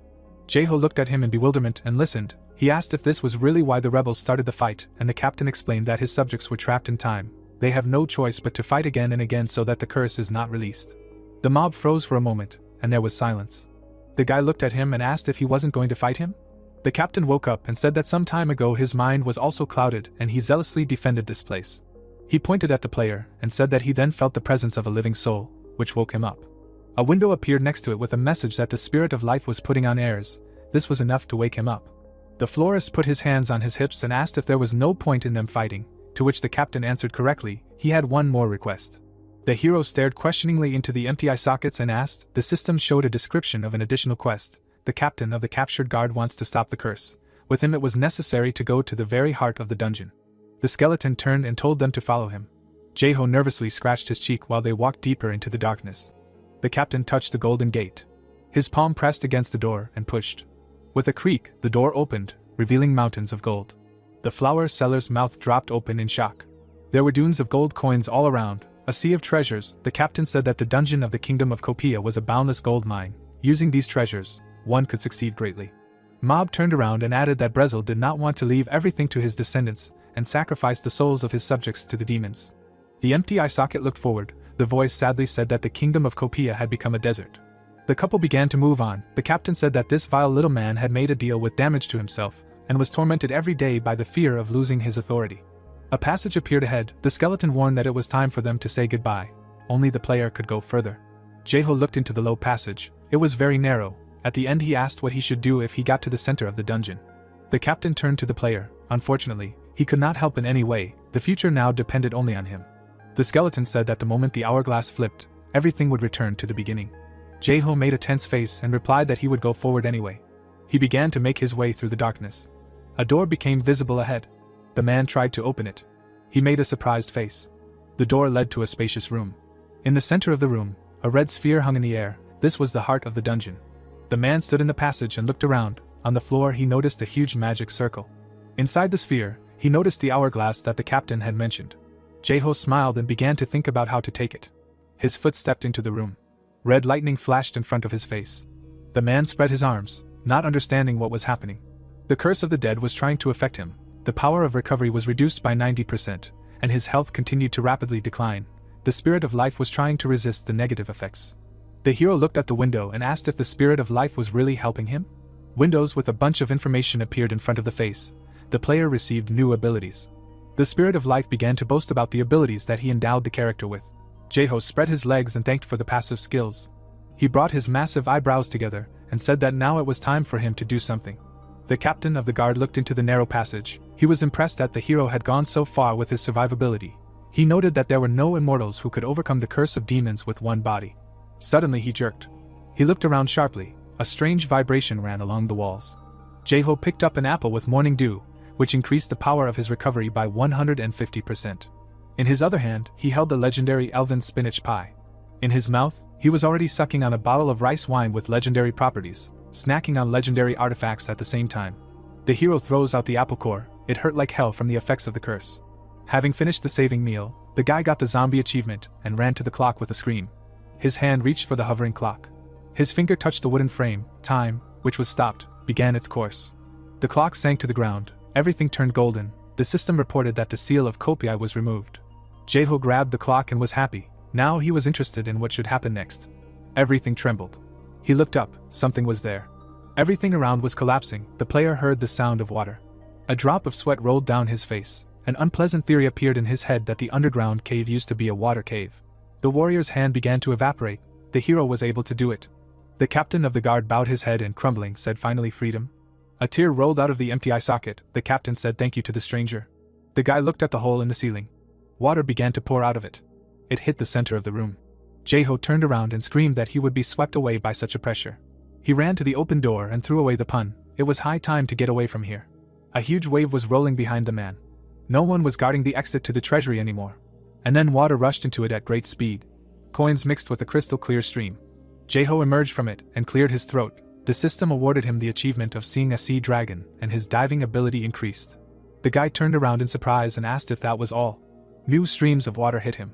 A hand remained on the surface. The hero was pulled under the water, and after a while he received the achievement of an empty bottle, and his agility in the water increased. Water began to seep through cracks in the wall. The wall began to collapse, and the new room began to fill with water. Jae-ho emerged and took a convulsive breath. He crawled out of the water and summarized that he was saved. He looked at the throne in front of him and asked where he was. His face reflected confusion. The demonic voice called him a brat. His pupils narrowed from the realization of where he was. The system reported that the player had found the ruler of the kingdom of Kopi. He knelt before the king, who asked how he dared to come here. The young man looked at the figure in the semi-darkness in confusion. The shadow sat on the throne and demanded not to expect mercy, and the man did not even understand who he was talking to. The skeleton of the king looked at him angrily and shouted that the little man was too insolent. The guy looked at him in surprise and noted that the owner of the treasure was a skeleton. For him this was a big contradiction. He decided that his appearance was the result of the curse that he received for a deal with demons. While the king was screaming, the florist froze on one knee. Brezel rested his hands on the armrests, and ordered not to look at him. Suddenly he became embarrassed, and asked not to look at him so intently. Jeho turned away and coughed into his fist. It was awkward. Brezel put his hand on his chest, and shouted that in any case the guy should give them to him, otherwise he did not understand how they could have ended up in his hands. He grabbed the hilt.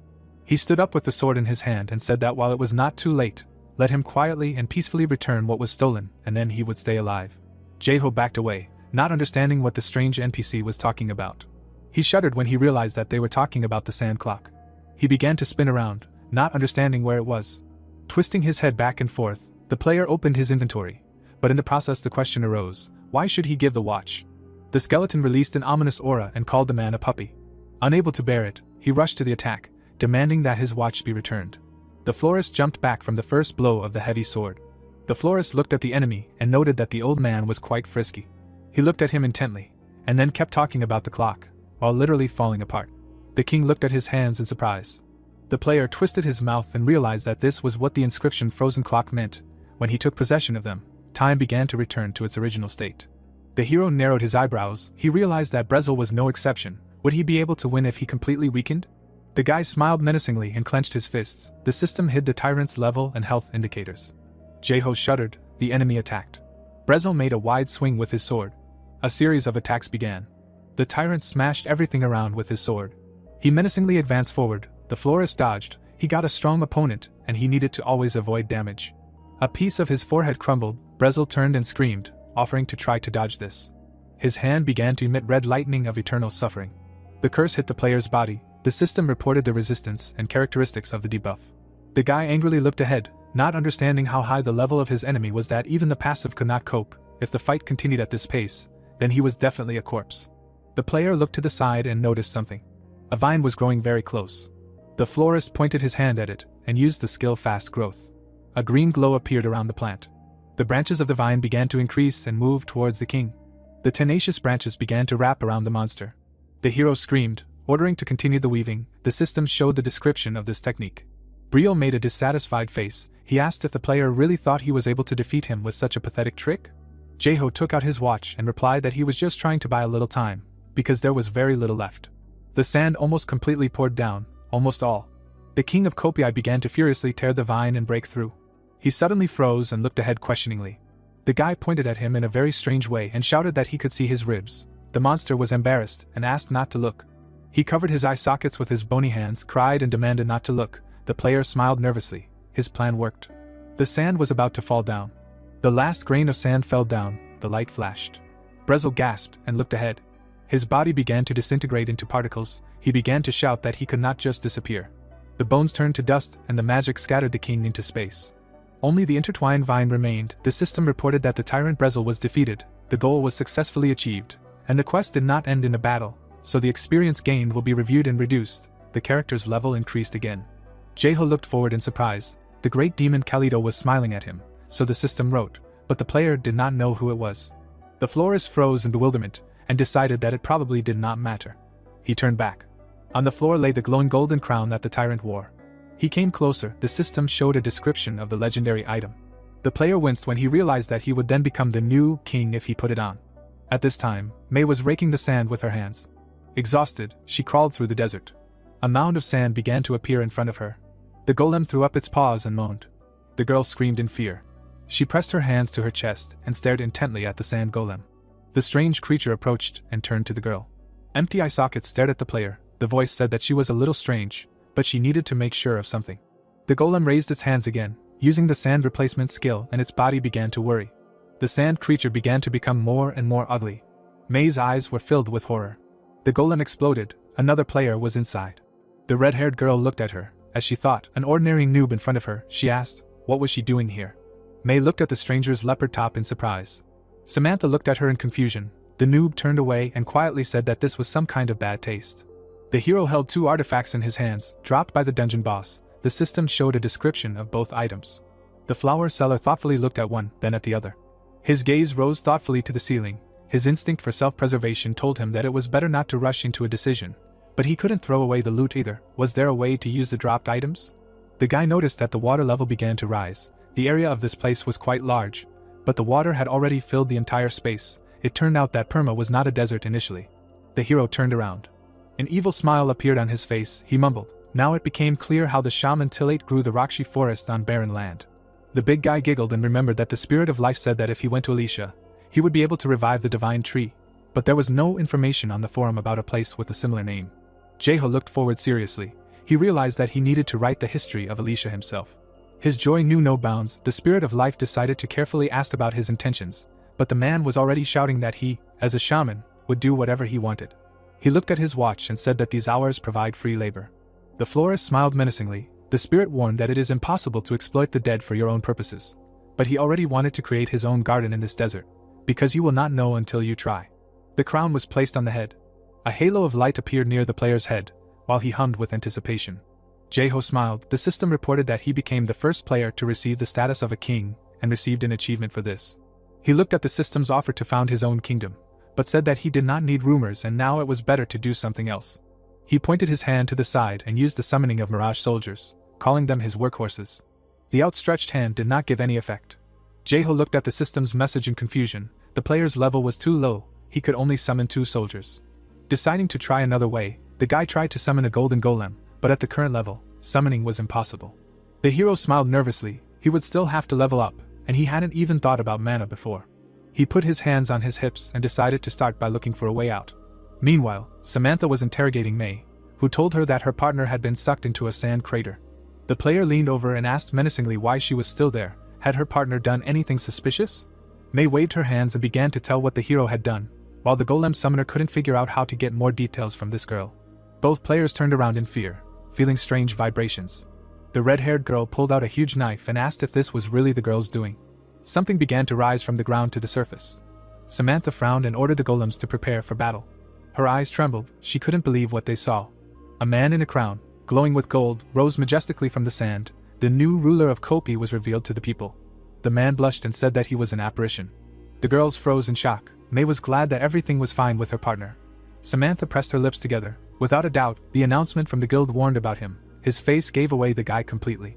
The florist shielded his friend and pointed his fists at the stranger. He decided that she, judging by her outfit, was another dead man. She realized that the commander was not joking, talking about a scary giant. His face was especially frightening. Suddenly she noticed something. The stranger's legs buckled. All her attention was focused on the crown. Jeho was embarrassed by such attention and asked how she knew about the crown of Brezel. Samantha jumped back and asked where the player got it from, but it took too long to explain. The girl looked at him angrily and said that the Keeper of Time was a unique class that she should have received along with the Grace of Brezel. The guy embarrassedly scratched his cheek and said that he completed the quest with an alternative reward and killed the king. The stranger fell to her feet in despair. Tears flowed from her eyes. The big guy decided to tell something else. He pointed to himself and said that the title of the king of Kopi had passed to him. Samantha's mouth stretched into a tube. Her eyes froze. Her class promotion now directly depended on this spore. A description of the class quest appeared in front of her face. Now, if she could earn his trust, she would be rewarded. The summoner trembled all over. Jeho raised his fists and asked if she really wanted to challenge him to a duel. But suddenly the stranger fell to her knee and called him her king and congratulated him on his coronation. The guy looked at her in bewilderment, not understanding why she knelt. The girl's cheeks were burning. She reminded herself that this was just a way to win favor and told herself to be patient. May watched this scene in bewilderment. In the end, she sat down next to the summoner and also congratulated the king and added that they entrusted their lives into his hands. Jeho looked at the two worshippers in shock and asked himself how it all came to this. There was only desert for miles around. The player understood that this was not a mirage. The observers noted that Samantha had betrayed them. 2 players were lying on a dune nearby. They said that her class allows her to mold up to 3 copies and, in addition, she is proud and would resist regardless of the enemy's level. The men did not know what to guess. Both winced strangely and said that the guy in the crown was really scary. Jeho was already enjoying his power to the fullest. He was called a true player. Samantha straightened up abruptly. Earlier she was doing a quest to find the tyrant ruler of the kingdom of Kopi. On her behalf, she saw a strict military man who said that he would like to communicate with her without unnecessary ceremony.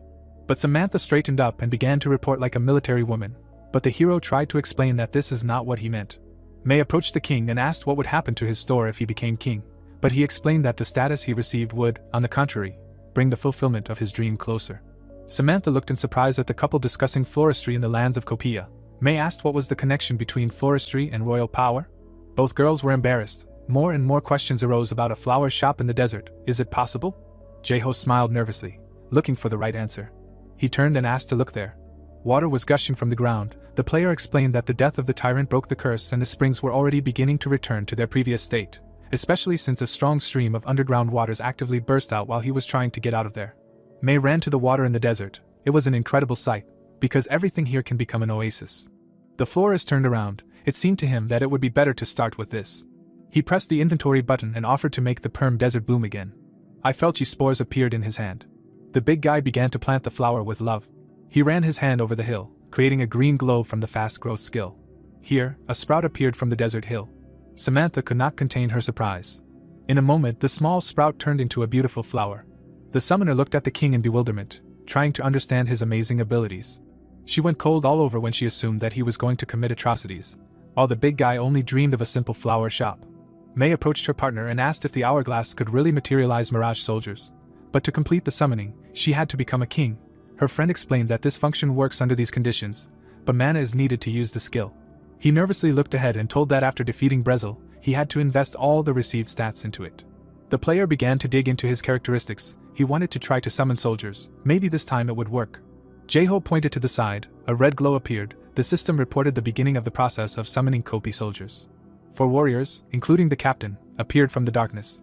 The bearded man shuddered and screamed. He asked if their souls had finally rested. He saw a stranger from the dungeon in front of him and was horrified.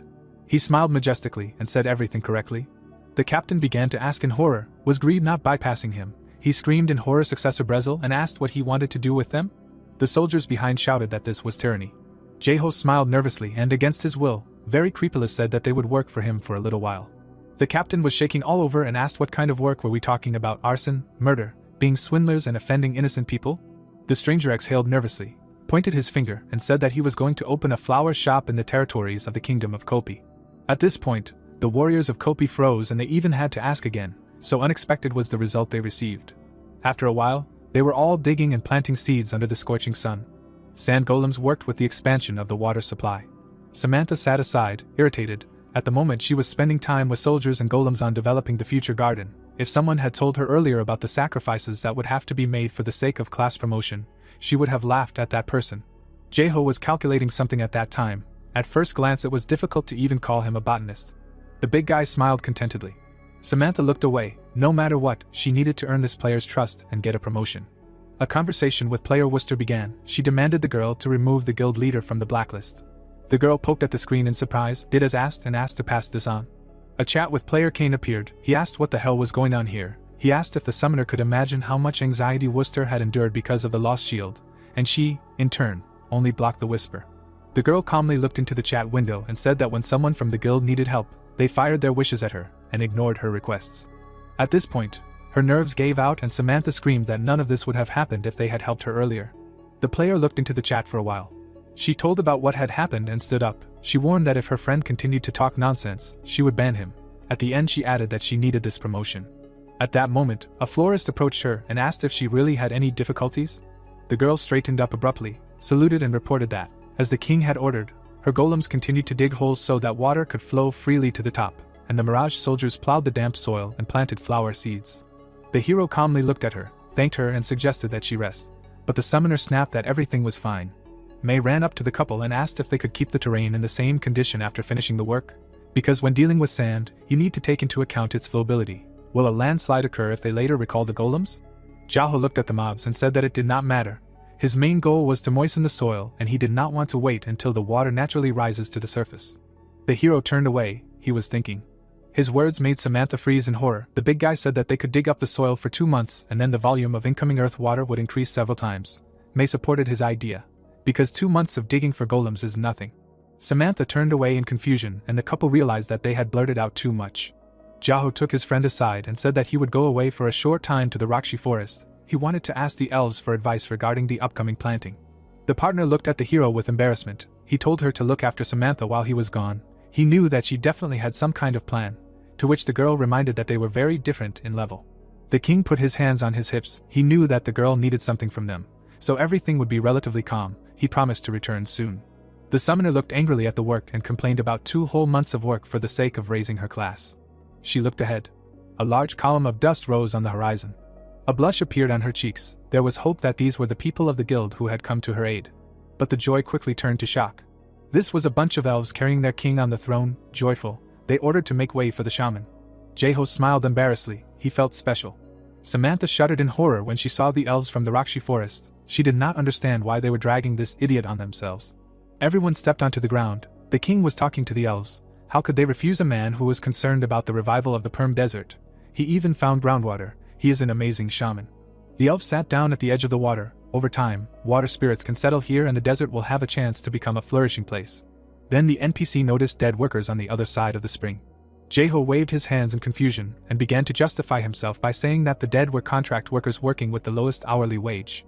The elf blushed, put his hand on his chest and warmly declared that the hero really was a shaman. He had heard many stories from their elder, especially often she told about how Tillate saved an entire army of the dead. He pointed around and assumed that his charges had gone through the same thing. But the bearded man in the distance screamed in horror, asking God what they were doing here.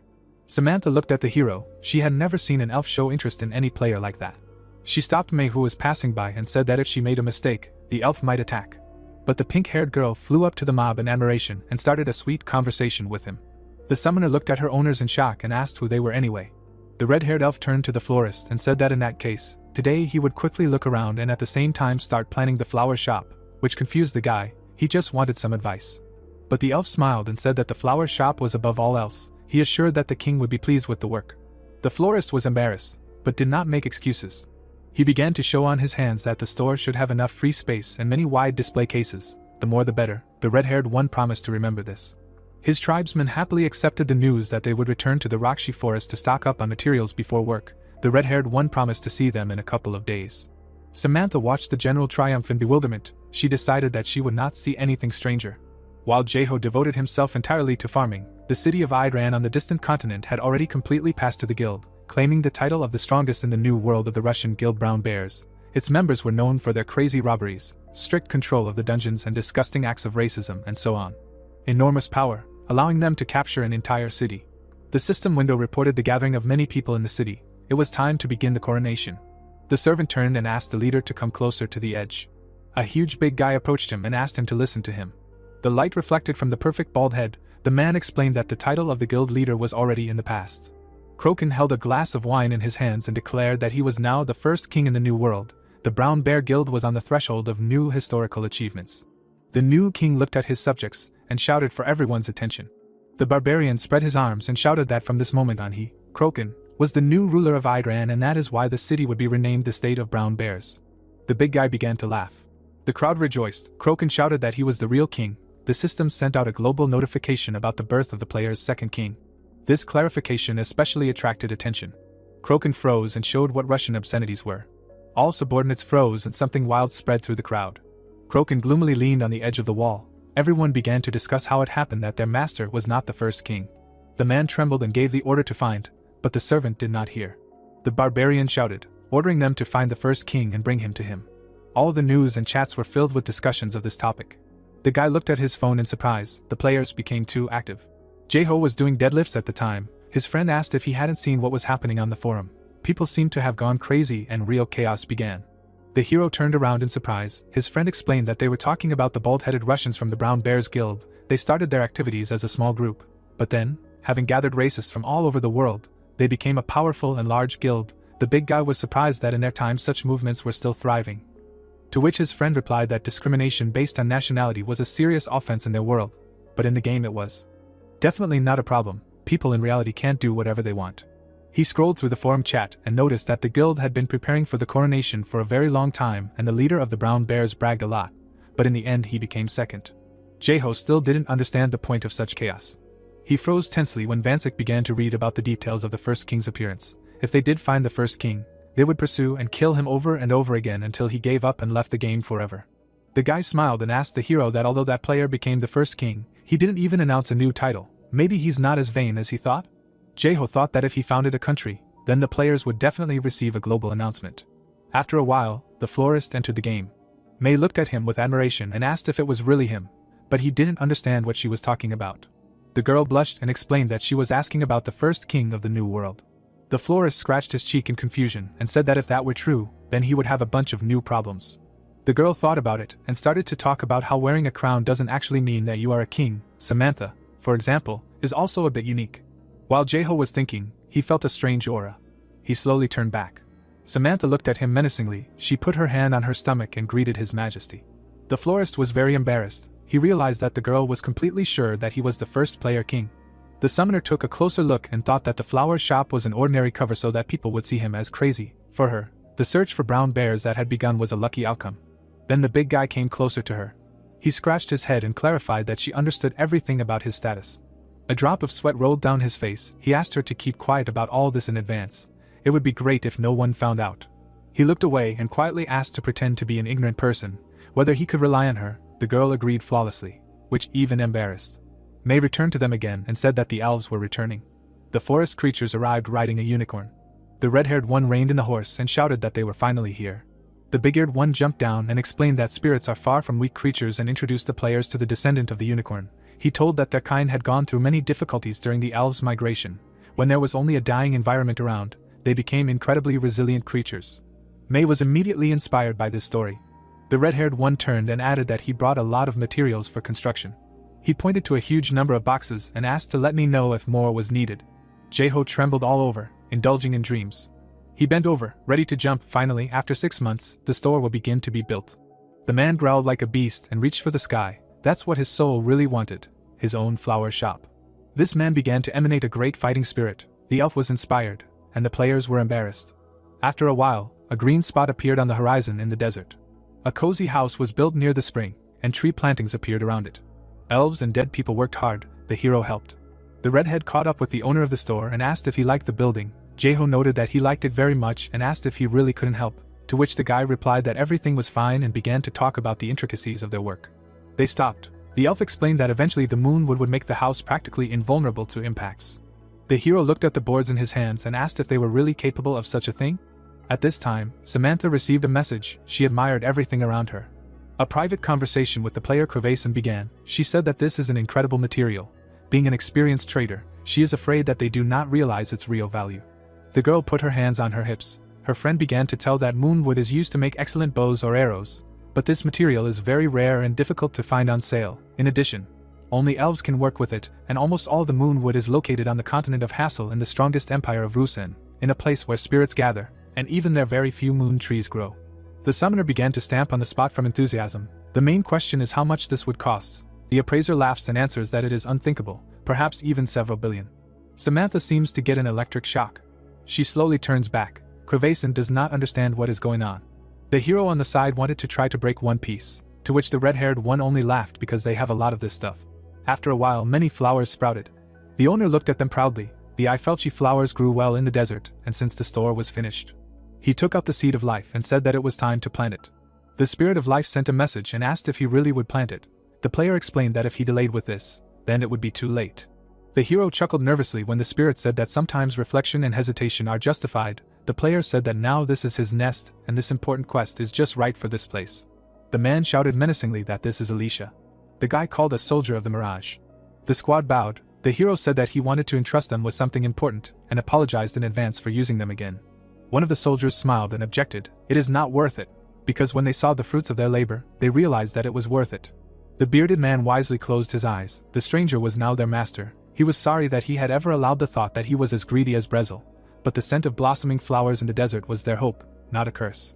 Jaeho smiled. He was glad that they thought so, so he ordered them to bring him black soil and mix it with unicorn excrement, because he needed fertilizer. The captain of the Mirages humbly endured the difficult realization. Their hope was a little dirty. After a while, a hole was dug, a tree seed was placed in it, the soil of the Rakshi forest and unicorn dung were waiting nearby. Jaeho looked to the side and said that even if he failed, the seed would not go anywhere from him. He looked at the seed and decided that he had already thought enough and done everything he could. An anticipatory smile appeared on his face. The shovel dug into the ground. The process began. Together, they trampled down the pile of fertilizer. The florist wiped his forehead. The planting was complete. A notification about the class quest about the promise to the divine tree appeared behind him. The man smiled. He was glad about the quest update, but the spirit of life expressed only skepticism. The elves happily looked at the desert covered with flowers. One of them looked into the distance and said that there was a shaman's flower shop on the other side. Elda took off her hood and replied that it was the choice of the divine tree. They reached the shop at sunset. The owner sat the lady at the table next to him. He explained that nothing was furnished inside yet. The elf smiled and asked if the hero really started the revival of the divine tree. The guy promised to make every effort for this. Elda bowed her head and said that for the elders he was like a guide between them and the divine tree. She heard a faint grumbling voice of the divine tree. Jeho perked up. The lady laughed and said that the tree complained about the scorching sun, and before that it complained about constantly hitting something. This news greatly alarmed the florist, but the elder asked him not to worry, because the tree was always grumbling. The owner looked away. He planted it where he chose to place himself, so he thought that everything would be fine.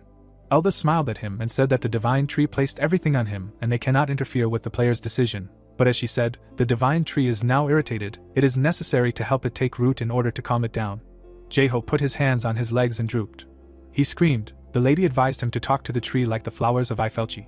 The big guy grabbed his head in irritation. He remembered old monologues with horror. Having moved away a little, the florist looked at the elder. He had a question. The bright maiden smiled and asked what the young man would like to know.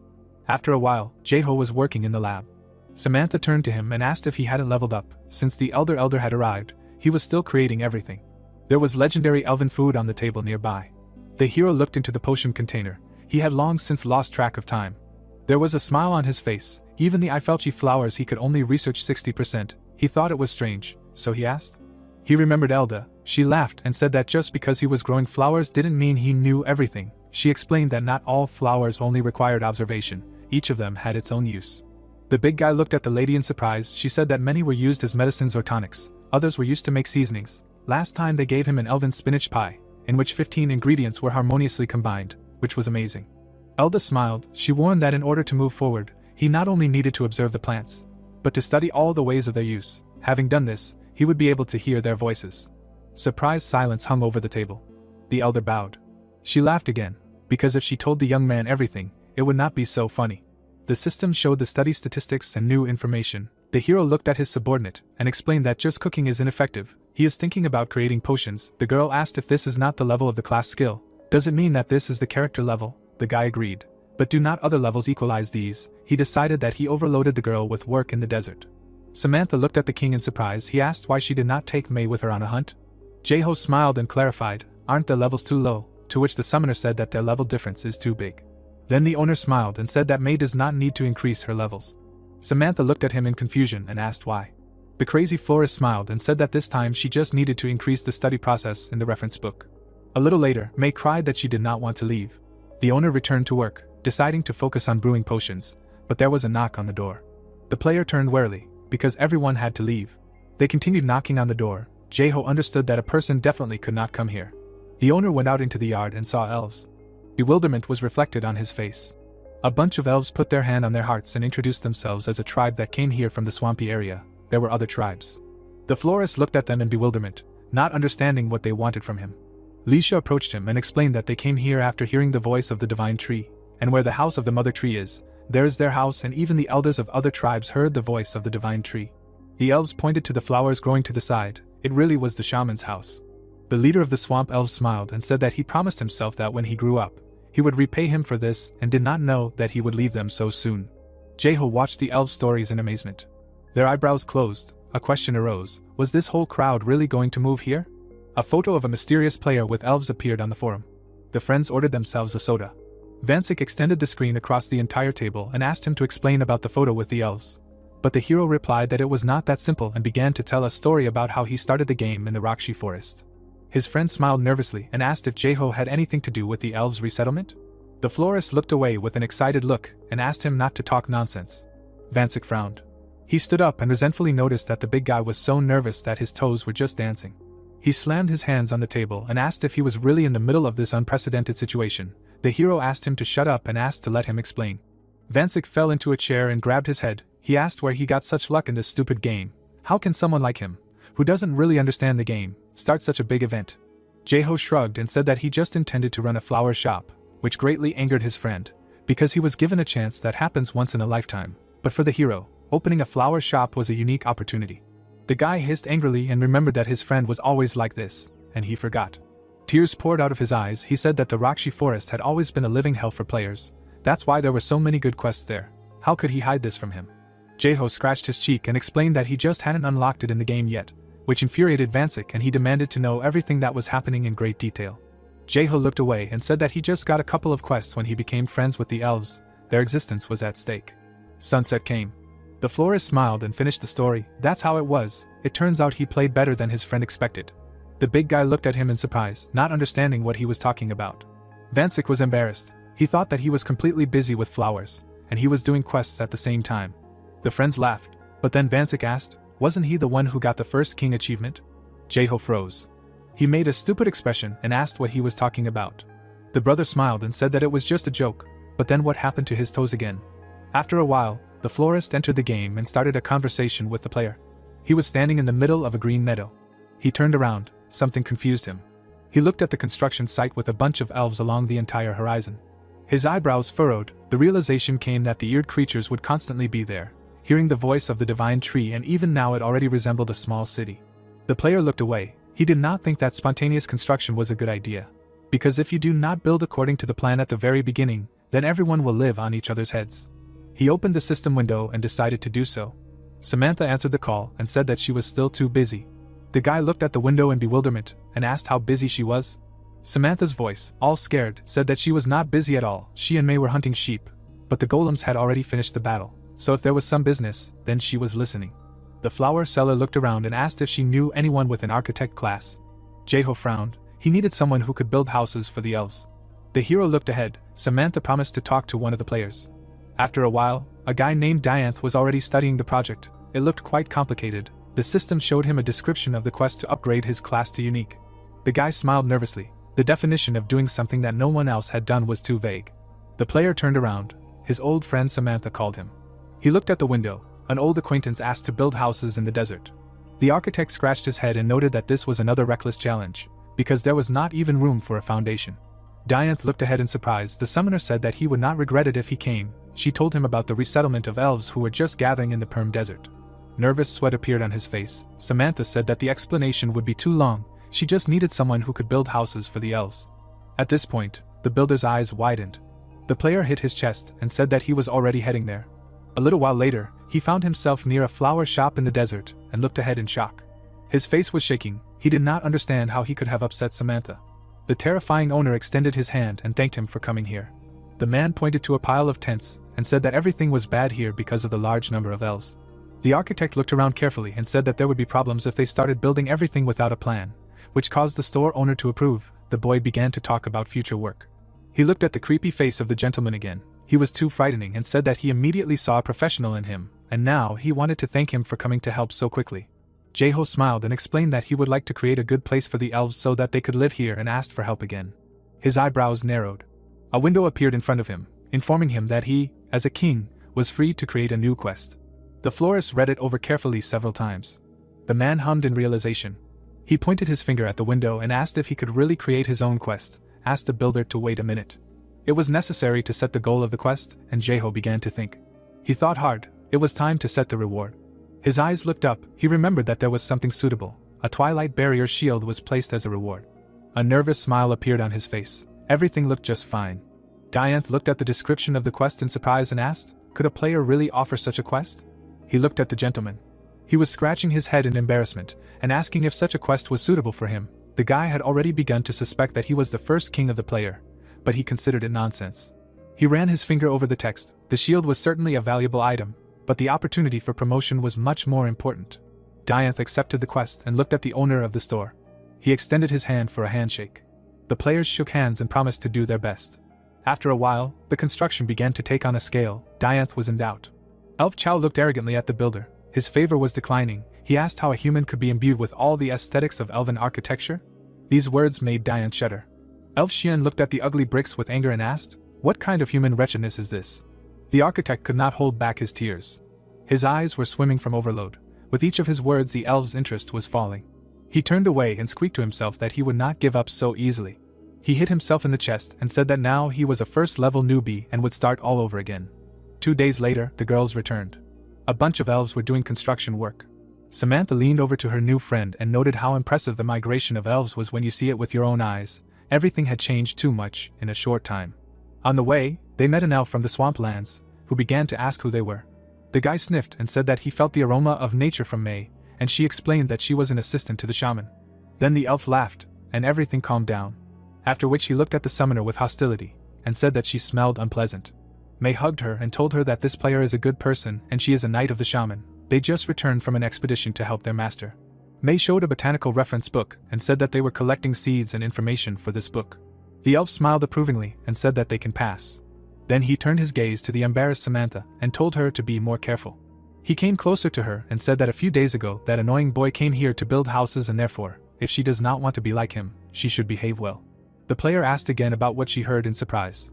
So they came across Dianth, who was crying while sitting on all fours and comparing himself to trash. Samantha looked at Mei and introduced her to a famous architect who was invited at the request of the owner. But what happened here?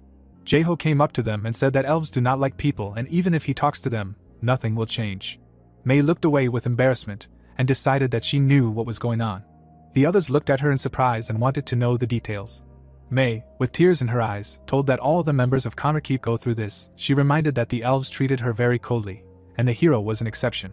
Suddenly, she smiled and told that she ate other people's bread from Tryon village with caution, so she joined their ranks and mastered the know-how there, sleeping under the open sky and begging. The player proudly closed her eyes and continued the story, not at all embarrassed by the embarrassing details.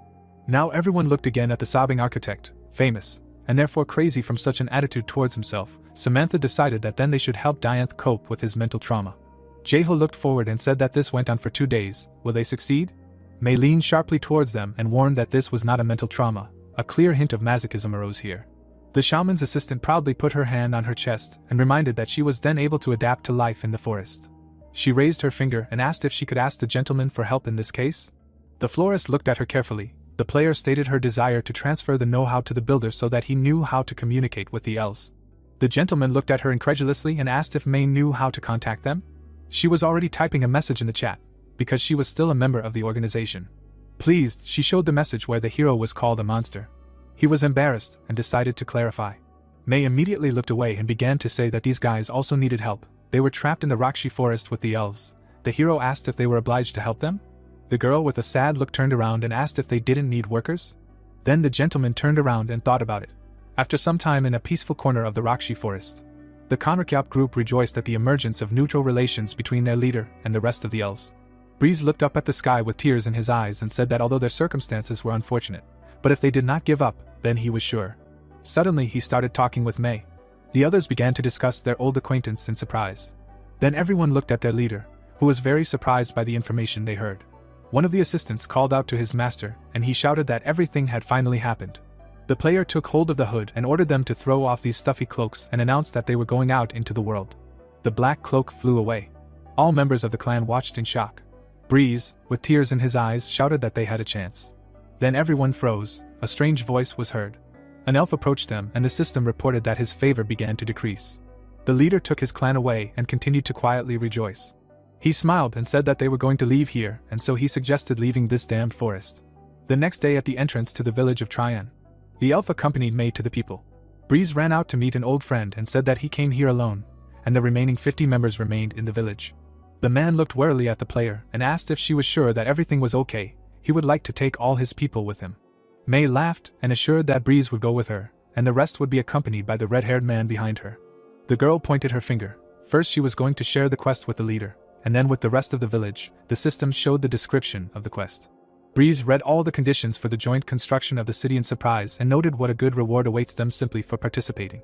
Mei cheerfully whispered to him that she was also a member of Manhwa Recap and especially the guys needed luck to escape from the elves.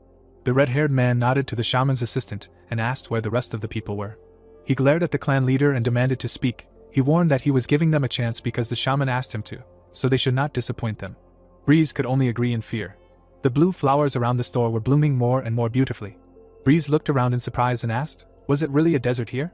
The shaman came out to him and greeted him. Breeze reciprocated, and he himself thought that he was still scared by the hero's face. The gentleman pointed at the evil elves and told the details of the quest again. Breeze looked at his new comrades with bulging eyes. He smiled nervously and reminded the hero that the elves did not like them. Jeho smiled and said that he called him because Breeze was the oldest leader of Manhwa Recap and all the older players had already left the game. The flower seller put his hand on his chest, apologized and said that he would pray for their souls. The player looked at him and said that in any case, since he had been the leader of the clan for a long time, he thought that Breeze could help them with the problem. Jeho looked to the side and said that before they could start building, there was one problem that needed to be solved. He looked at the man with a piercing gaze and asked him to follow him. At this time, Dianth was sitting near a flower and asking how it could be so beautiful, and said that it was much worse. The guy was sitting, hugging his legs and comparing himself to unicorn feces and giggling strangely. The store owner brought Breeze to him and explained that this guy had been acting like this for several days. The clan leader opened his mouth and explained that the player was already at the 4th stage. Jaeho looked at him in confusion. Mei appeared and explained that it was the stage of complete loss of self-esteem. She smiled and said that in Jeonbuk, people help each other cope with this when they are together. Breeze looked at them. They were distinguishing 5 stages. He said that when newcomers arrive in the Rakshi forest, they are already in the 1st stage. Both players began to remember with horror all the oppression of the elves. The clan leader looked at the master and added that in the 2nd stage you try to fight it, but soon you become disappointed, and in the 3rd stage your mind is destroyed by a feeling of shame. He pointed at the player and explained that the 4th stage is the acceptance of reality, and this living example, who considers himself a scum. Jaeho looked at the player and asked what was next. He sadly lowered his head and said that usually their clan manages to fix the situation by intervening in time. He pointed to himself and said that at the 5th stage you just give up your hopes and expectations and it is hard work. Because even he cannot say that he has completely passed the 5th stage. Mei proudly declared that she followed the hero being at the 2nd stage. The men stepped aside and began to discuss affairs and events that had occurred. The clan leader looked closely at the hero. He asked to help him with the builder, but they could only help him move on to the 5th stage. Then the man looked away. He had a quest to change his profession and cure depression in an architect. His mouth trembled, sweat rolled down like a river. Jaeho and Mei looked in surprise at the player, who had waited too long for this quest. A drop fell from his chin. Breeze burst into tears. He found the strength to close his mouth while Mei tried to explain to the owner what was happening here. The clan leader shrugged and said he wasn't scared. He turned around, snotty and tearful, but happy. He had found a meaning in life and began to thank the hero for it. The couple became even more embarrassed than before. A little while later, the members of Manhwa Recap in the Rakshi forest began to disassemble axes. The player looked at the elven axe without interest. He looked at the red-haired man and asked if they really wanted them to chop down trees, and he replied that they would do this from today, although he personally would not trust them with a stick. A vein on his face swelled, because this was a request from a shaman, so they had to comply and get to work already. Leaves from shaking branches rose into the air from the work. Axes cut through the bark. The red-haired man stood angrily and supervised the work of the inept lumberjacks. He gathered everyone in one place and very sternly began to explain the rules for cutting down trees and list all the conditions that needed to be met. The clan members were quietly crying, hiding their faces under hoods. Everyone saw their leader in their heads and mentally said that they missed him, while the redhead continued to yell at them. The desert was getting very hot. The florist looked at the spirit's message, which said that it was difficult to grow anything in this desert, and the player easily agreed. He looked ahead and said that only weeds and Ifelchi flowers grow here, and the rest of the seedlings will not survive here. The sun was scorching his face. The player frowned and said that something had to be done. Samantha walked behind. She reported that she had finished cleaning the store's warehouse. She bowed her head and said that a lot of potions had accumulated there. Sweat was pouring down her face. The player asked if the king planned to use her only as a reward for the quest. She said that it was a pity to waste them only on this. She stopped, and not wanting to seem intrusive, said that it was not good to leave potions gathering dust. The hero knows how valuable these items are in the new world, right? Jaeho smiled sheepishly and agreed. Realizing that the girl mistakenly perceived him as an experienced player, she decided to mention that 10% recovery after critical loss of health or weakening. Samantha thought about it, and noted that such a potion would be in good demand among players. The hero asked if anyone would really buy these potions. He turned away, hiding a nervous smile, and agreed that they could sell it. Samantha shrugged and said that, of course, there are more expensive potions, but this potion is easy to make. She scratched her chin and noted that the price-quality ratio is quite tempting and, in addition, a constant income is more profitable than a one-time sale of one game item. Jaeho looked away thoughtfully. He remembered that in their world many people earn money thanks to the new world. A loan for education, a loan for his father's gym, and his mother works 7 days a week. He frowned and decided that in such a situation it was unwise to waste time in games without benefit. After thinking, the hero turned to his friend. He smiled nervously and asked if she knew a suitable person for this purpose. This is how the conversation with Crevason began. Samantha asked her to evaluate something for her from the point of view of sale. The girl was lying in the grass. Her job is to evaluate things, because she is a merchant. She sat down on a stump and asked what kind of item it was. She was given the essence of the Ifelchi flower. The merchant opened the inventory, for now she had doubts about the quality. She looked closely at the potion and her thoughts were abruptly interrupted. Her fingers began to quickly move along the abacus. A blush appeared on her cheeks and silence fell. The decisive counting took place. The merchant looked ahead in surprise and asked if Samantha was really going to mass-produce this, and the player told her about the owner of the flower shop and added that he was just starting to develop in this direction. The eyes trembled. And the thought of big money appeared in them. Cravason immediately ordered to send her the coordinates. Meanwhile, the redhead continued to torment the members of the Manhwa Recap. The captain of the Mirage soldiers helped May, and behind Breeze tried to restore the psyche of the architect. The owner of this shop entered the game. He rubbed his nose. He did not know if it would sell well, but he thought that it was worth improving the potion. Samantha approached him, and they greeted. Next to her was the merchant with whom they were talking. Jae-ho greeted her with a creepy expression. He leaned in frighteningly close and offered her to look at one of his things. Cravason began to look for salvation from her friend, and she calmed her down, saying that the hero did not mean anything illegal. The gentleman led the girl to his laboratory in the warehouse and suggested starting with the essence of the Eifelchi flower. The merchant picked up the flask and noted its good quality. Her gaze began to wander over the goods. Jae-ho said that he was conducting experiments, a little bit of everything. Cravason impatiently turned and asked permission to evaluate them. She took out a small monocle and began to analyze the items. The first thing she noticed was the tea prepared by the shaman, and assessed its properties. Then her attention was caught by the roasted flower seeds. Her gaze slid from one dish to another. Jae-ho proudly said that he made a lot of them to increase the level of study, and therefore this was just a defect. The girl looked at the plates in surprise. She could not determine the final potential with clear certainty. It was incomparable with the high-quality buff food options that the best players use. But most of the food that players can cook is mostly mediocre quality. But this shaman's food. The girl smiled and asked if she could try it. She carefully picked up a baked acorn on her fork. She tried it. And it was as if lightning flashed in her brain. Cravason seemed to be in a world of acorns, a slightly bitter, but pleasant taste of acorns and pine needles gradually affected her taste buds. She compared everything to the taste of the delights of Mother Nature. The hero looked at the player with excitement, and assumed that it was not very tasty. The merchant stood with her back to him and began to say that the preparation of food varies from normal quality to high quality, and inside the new world the taste qualities are enhanced. Cravason turned to him with a smile and said that for players who only value the parameters of buffs, the taste of food in the game does not matter. But if we talk about the mobs of this world, then this food will definitely interest the highest class mobs. The florist looked at the merchant in surprise and asked again. She explained that in the new world there are many NPCs with different characters and preferences, and she was sure that these dishes would suit their taste. She turned to the table, waved her hand, and with a smile, she said that she wanted to put up for sale everything that was in this warehouse, not only the essence, but also the food. She approached the player, smiled and said that he was a cook from God, but his face suddenly became frightening. Cravason tensed up. A frightening aura began to emanate from the man. He was not against selling all this, but he would like to clarify one thing. The girl stepped back in fear and asked what they were talking about. Jae-ho with a terrifying face hung over her, and said that he was the owner of a flower shop. The player looked at him in confusion, trying to understand if he had gone crazy. A couple of minutes later, he frowned forward and said that Cravason was not bad. Samantha looked at him in confusion, and the hero said that the merchant could be confused from time to time or sometimes lose common sense, and there was no need to justify her, because she did not behave so badly, and he had heard worse things. The florist went ahead and said that they agreed that Cravason would open an exclusive store, and they would need a room for it. The hero smiled and said that for this they only needed to return Dianth to normal. The architect looked at the clear sky, and Breeze continued to have a psychological conversation with him about the true nature of elves.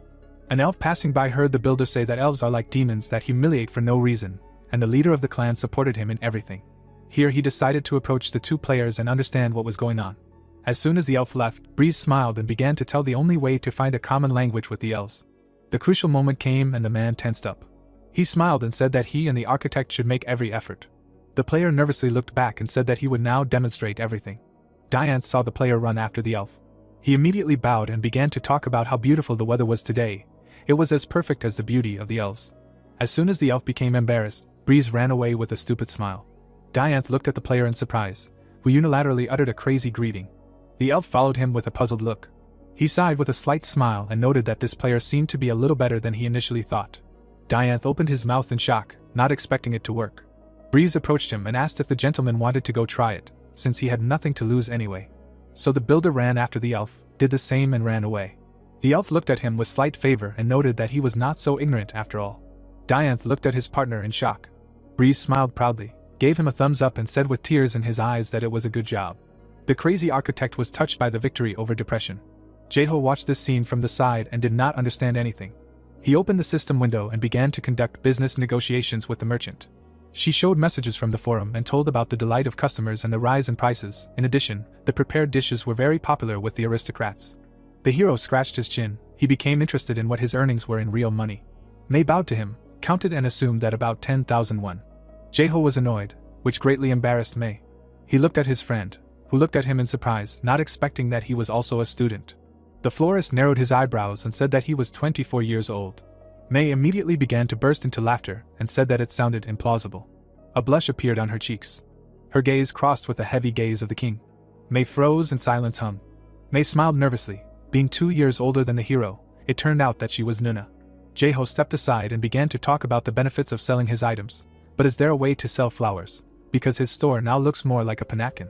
Nuna came up to him and said that in the game, flowers are not equipment or an accessory. What if you use them as a material? The hero thoughtfully looked ahead, pondering this thought. The spirit asked if it was worth doing now. Jaeho smiled excitedly and ordered to do it. Jaeho touched the flower, thinking that his palms were too big for this. The flower in the vase was striking in its beauty. The protagonist looked at his work with trepidation, realizing that it was a little clumsy. The young man looked at the system window, informing that the opportunity to communicate with the spirit was open. Jaeho grinned when the spirit of life reported that flowers perceive human feelings caused by their appearance as a reward. The protagonist became nervous because of this information.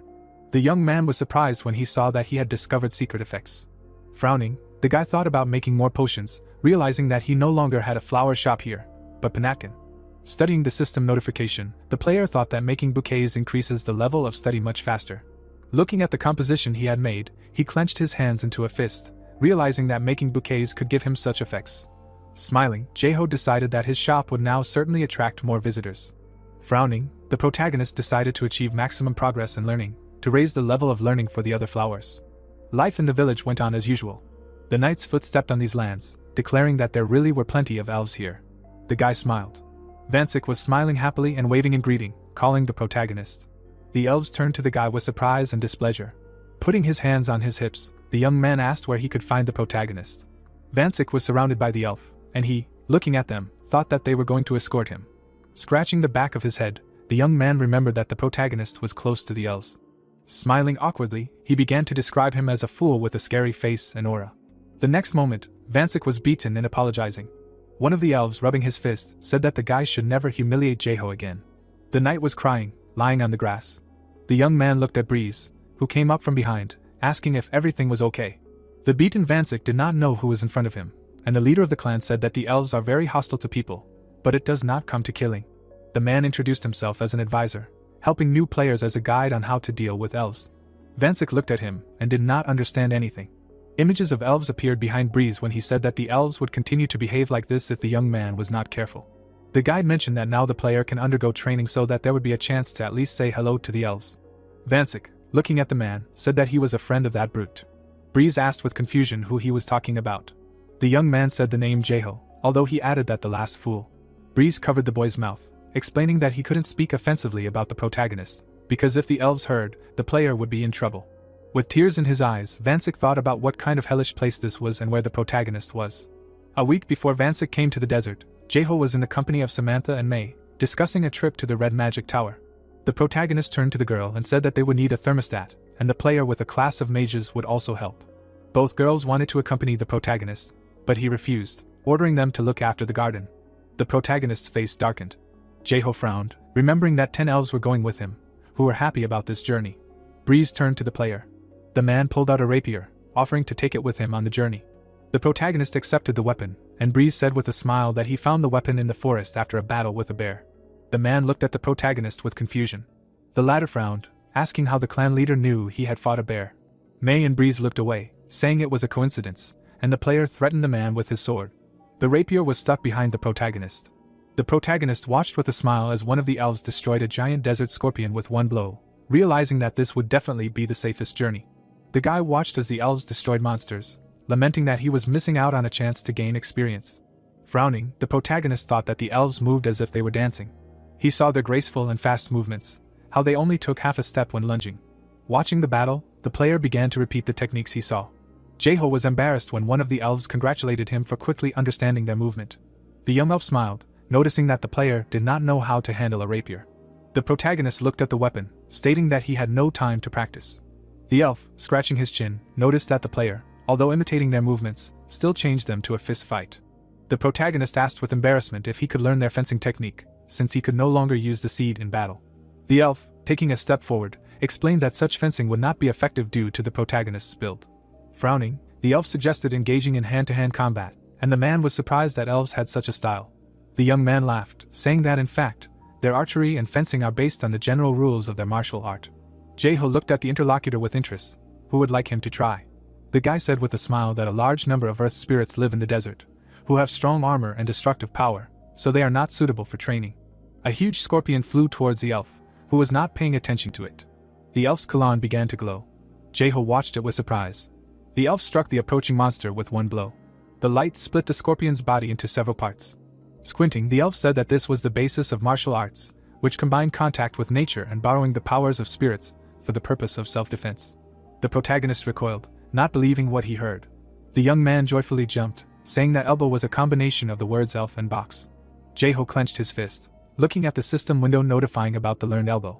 The player extended his hand, which began to glow forward. He rushed into battle. The man attacked the monster. The blow landed on the giant scorpion's head. Looking at the enraged monster with a bump, the protagonist noticed that the blow was weak. Smiling at the new system window, Jae-ho stated that he was unarmed and his level was low. The protagonist turned around, hearing excited shouts in the distance. The elves praised their shaman, who sullenly stated that he had simply watched too many competitions. Looking at the monsters, the protagonist noticed that 3 more scorpions had emerged. Turning to his loyal comrades, the player asked for help, not believing in his chances of winning. Jae-ho did not notice the scorpion's tail approaching him. A whistle cut through the air. The protagonist frowned. An arrow flew into the enemy's tail. The player was surprised by the new enemy. One of the loyal elves held a bow in his hand, stating that the man should focus only on elbow. 2 more comrades armed themselves with bows. They were ready to cover their leader. Jae-ho looked at the guys with gratitude. He folded his hands into fists, realizing that he could master the skill perfectly.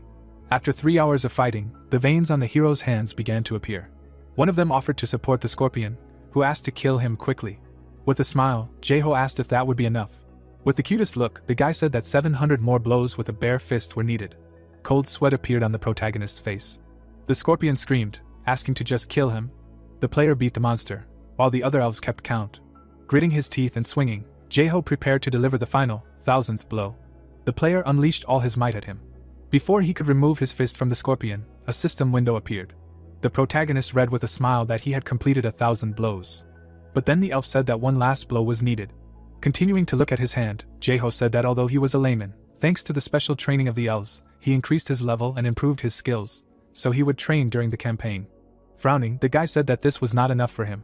Clenching his fist tighter, he realized that he needed a weapon. Continuing the special training, the protagonist and the elves crossed the desert and reached the first big city. As the companions walked through the city, Jae-ho was surprised that the area was not made up of only forests and deserts. The townspeople whispered when they saw the player and the elves loyal to him, saying that they did not expect to see them in terrace. The hero and his companions remained calm when someone said that being friends with them brought only advantages and a high level. Jae-ho turned around, asking if everything was okay. One of the guys answered that everything was fine, because the protagonist asked them to. The protagonist folded his arms across his chest, thinking that the elves had enough common sense not to lose their temper. The player turned to his companions, saying that he would go to the blacksmith. Looking at the city, Jae-ho realized where they should go. He saw a blacksmith sign. Opening the door, the protagonist warned that they were coming in. Looking around, the player did not see anyone. He turned to the elves, who sniffed the air, not understanding what was wrong. The protagonist's face broke out in a cold sweat, and he asked if they should go to another blacksmith. The elves looked around and were ready to leave, and a gloomy Jae-ho asked why they were in such a hurry.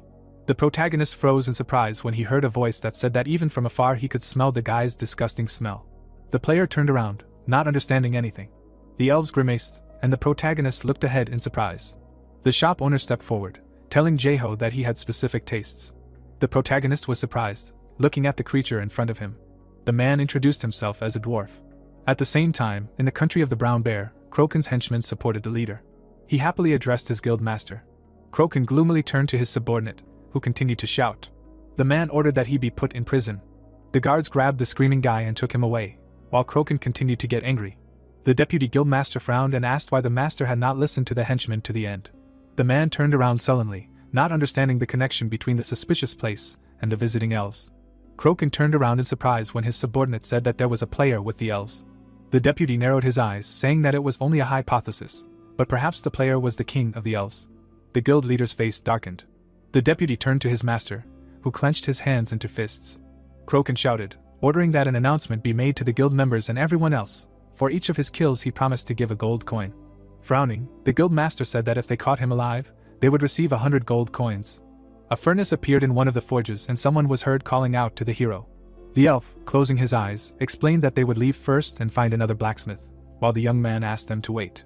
The protagonist, frowning, realized that if there were such as his comrades and unicorns, then dwarves were natural. The master, looking at him, began to say something about the face. The blacksmith, pointing at the face with his finger, asked if the demons were the visitor's parents. The latter answered that they were people. The dwarf, raising his hand to his face, explained that he did not really look like a human, but if you look closely, there are no horns, and it does not stink of sulfur, but smells of flowers and elves. The player again repeated that he is a human. The interlocutor noted that this is surprising, because he does not look like one at all. Turning around, the hero said that in that case he will go. The blacksmith asked him to stop and asked why he came here, because did not he really need a blacksmith? The guy, looking back, asked whether the interlocutor is engaged in blacksmithing. The man raised his finger and shouted that everything was so, but the young man thought that nothing good could come of this place. The blacksmith put his hand in his bosom and explained that this was the body of a dwarf, and that he was a descendant of the god of fire, and the god of the blacksmith, and that they were all very special people. A certain bag appeared in his hand. Turning around, the master asked the guest to look more closely. The dwarf took something from this bag. Immediately after, this something was thrown into the furnace. Sparks began to appear in the air. Suddenly, a bright flame flared up in the furnace. The interlocutor, looking back, noted that he was offended that he thought that their people were ordinary blacksmiths and immediately asked if he wanted to create a weapon in the form of gloves and asked to give him a hand. The dwarf took it with both hands and began to say something.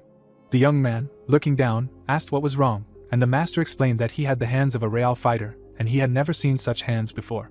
Opening his mouth wide, the blacksmith said that these hands were definitely not made for a spear or a sword or a bow, because they were like the hands of a butcher.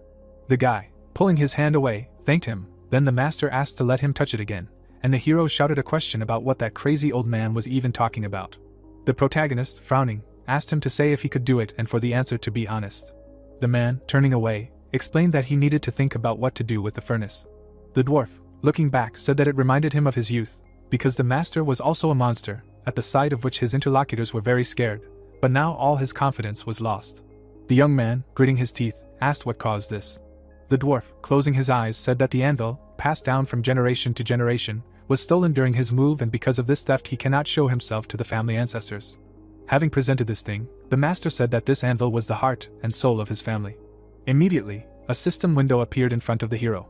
In front of him was a message that said about a sudden task in which he needed to find this thing, and as a reward for this he would have maximum sympathy from the blacksmith. The protagonist, looking at the window, asked again about maximum sympathy, and immediately another message appeared in which the spirit asked him what he thought about this task. The guy, turning away, asked whether he lied about the fact that the anvil was stolen. The dwarf grabbed him by the leg and started shouting for him to help him, because there was simply no one else to do it. The player also shouted for him to look at himself, because what kind of aristocrat was he? Because overcoming the urge to gamble was like treating a drunkard. The master said that he would not let him go, because this affliction had already been rejected and he had to work hard to pay off his gambling debts. But he could not earn enough money without an anvil. The elf, his mouth wide open, shouted a question about what was going on there. The guy, lifting his leg, told the blacksmith to let it go. Suddenly, his comrades ran up to him, shouting that he was not allowed to touch the player. The hero, moving further away, said that this was just madness and they should leave this place. Suddenly, they looked in one direction when they heard someone shouting a question about when the blacksmith was going to pay off the debts. The man, grinning, said that if he had no money, he should just sell the building and return the money, because he really didn't want to shake hands with a fist again. The dwarf, with his mouth open, named the game name of this man. The player, with his mouth slightly open, asked if the elves knew this shorty, because they really came here to repay his debts. The young man turned around and asked if he had really borrowed money from the moneylenders, and the master explained that the gang owned a gambling house. Frowning, the interlocutor added that they also controlled every nook and cranny of the Razel kingdom, and that even the Imperial Guard could do nothing about them. The moneylender, opening his mouth wide, shouted that he was talking to Volka and that he should look at him. The dwarf, looking at him, explained that he was not running away and added that he had already come to them yesterday. The guy, standing next to him, asked if he had really come to them again, although he had said that he had stopped doing it, and the master shouted that he could not do anything, because his trade was not going well. The blacksmith, crying, explained that the only way for him to earn money was the gambling house, and if his bet played at least once, then the winnings could double. The elf, with his mouth slightly open, noted that he shouldn't listen to this crazy dwarf, while the second one suggested that he go somewhere else. Someone stamped on the tiles and apologized. The man, looking at them, noted that he apparently knew the old man well and asked if he really didn't want to ignore his friend's problem. The protagonist suddenly frowned. The moneylender, with his mouth open, asked if the guy really wanted to scare him with his scary face. The man tilted his head and explained that, if he were to judge objectively, he definitely had a talent for intimidation. But that wouldn't work here, while the hero thought that bullies did the same. The protagonist, closing his eyes, realized that no matter where he went, they would still bother him. Suddenly, the man took out a knife and asked why he started ignoring him, and noted that they should see how much longer he could do this. Suddenly, a blow fell on his face. The young man opened his eyes, not understanding what was happening. The blow was delivered by an elf. His comrade, looking away, noted that he had barely touched him and explained that their shaman had asked him not to cause harm. Standing between the fighters, his comrade also asked how he dared to threaten him with a knife. The warriors, looking in one direction, asked again. The elf, frowning, said that he hoped that they were going to ask him for forgiveness. Suddenly, the enemies soared into the air, opening their mouths wide. Someone's hand was lying on the ground. The moneylender, opening his mouth wide, shouted a question about whether they really thought that they could calmly remain in the city after raising a hand to their guild, because now they definitely would not leave here alive. The guy, closing his eyes, noted that this had happened after all and apparently his comrades needed to let off steam, when suddenly someone called out to him. The dwarf, raising his hands, thanked him for his help. The blacksmith, showing a thumb, also thanked his forest friends, and immediately a notification appeared that the sympathy of the gambling master was rapidly growing and the hero noticed that his original name had changed. Volka, opening his mouth, shouted that he did not even have any ideas on how to thank the protagonist and offered to give him a gift in the form of a weapon. The latter agreed. The dwarf, raising his finger, asked if he had materials. The hero, opening his inventory, tried to understand if he had the necessary items. Looking at the inventory window, the guy explained that he had all sorts of useless things left. The blacksmith, opening his mouth, said that he saw a pretty good ingredient. The player, looking down, asked where he found it. The moneylender, bending over, explained that everything was so. The man, gritting his teeth, shouted that he would kill those people, because how could they dare, and ordered his ward to bring them to him. Some houses appeared. Their roofs also appeared, and someone said that this was the man they were looking for. The bandit was standing around the corner. Looking out from behind him, Sid realized that this guy was emitting an extremely strong aura. The young man was looking out of the system window. The wards, standing nearby, said that these people were just stupid bastards, because now the leader was with them and they were definitely finished. The man, frowning, shouted that they needed to start, because whoever hit first would win. They started running at him. The protagonist, with his mouth open, asked if they really decided to attack him again, and immediately equipped a new weapon. Sid, gritting his teeth, realized that he had a real bear paw in his hands. The roofs of houses were visible and someone's screams were heard. The elves were beating this gang again. The hero also raised his fist to strike. The attack hit the face of one of the opponents, and immediately a notification appeared that he knocked out a bandit with one blow. Suddenly, another one swung a barrel to attack. The guy's fist was already ready. The hero was already swinging to attack. It hit the opponent's body. The barrel immediately flew out of his hands. The barrel began to fly away. It was still hanging in the air. Suddenly, the young man broke the barrel, attacking the enemy. Smiling, the player noted that these claws are really better than bare fists. The young man, looking forward, received a notification that if he attacked again, then he would activate elimination, and in this case his bad reputation in the kingdom would increase and he would be arrested by the guards, and then he realized that he would be considered a monster in a human body and remembered that if the player hits a non-player character, he will not die immediately. Looking to the side, the guy noted that apparently such characters are different here. The hero grinned and said that he could beat them without worrying about them dying. Sid opened his mouth wide. Watching the battle, the leader realized that this was some kind of elven pogrom. Frowning, the man shouted a question about where the man with the bare paw had disappeared to. The boy's eyes and mouth were glowing red. Suddenly, the enemy rushed to attack. He already had some kind of weapon in his hands. The protagonist immediately blocked his hand. Suddenly, the man swung for another quick attack. It was aimed straight at the player's neck. The guy blocked it with his hand. Suddenly, the opponent made another quick swing.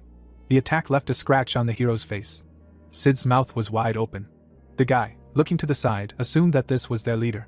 The man, gritting his teeth, thought that this was not a man at all, but a demon. Suddenly, the boy swung for another attack. Immediately after, the opponent's hand with the weapon flew back a little. As the boy raised his sword, he realized that his enemy had opened up for a blow.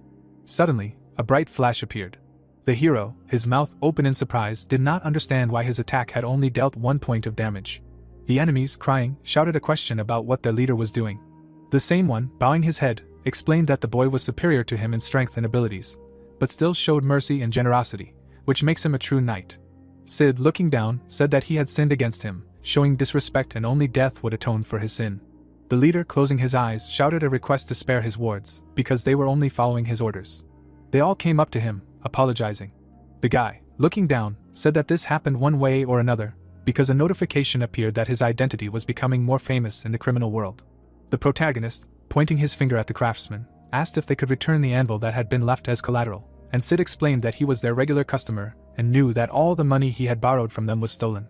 Volka, looking away, said that he had gone all in, because he was sure that he would definitely win and the only combination that could destroy him was a royal flush, but it fell out at that very moment and defeat overtook him.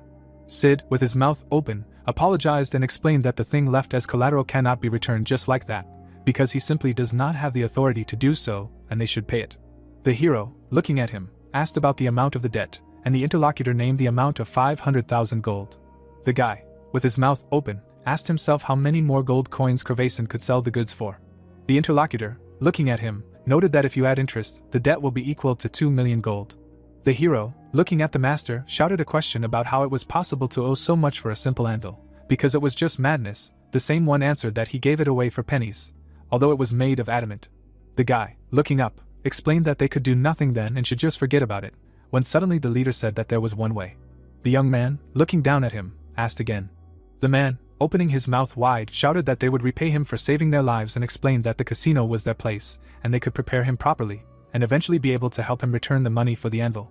The hero, covering his face with his hand, realized that he would have to work anyway. The dwarf asked him to look at something, but then a notification appeared that the player's bad reputation had increased, and it was immediately said that after this the protagonist learned all about the popular card game that Volka played. Sid, smiling, said that everything happened as expected. The leader, looking at the guy, noted that this color suited him very well, and he asked what he should do next. The leader, grinning, noted that it was simply impossible to collect so much money at once in a gambling establishment in this area. The interlocutor, looking forward, explained that their goal was not pennies in the casino and added that he had already learned the basic rules, as well as the secret gestures of the gambling house, and he should simply win small amounts and increase his reputation. The guy, looking down, asked what would happen next. Cards appeared, falling on the table, and Sid said that there was a certain ghost.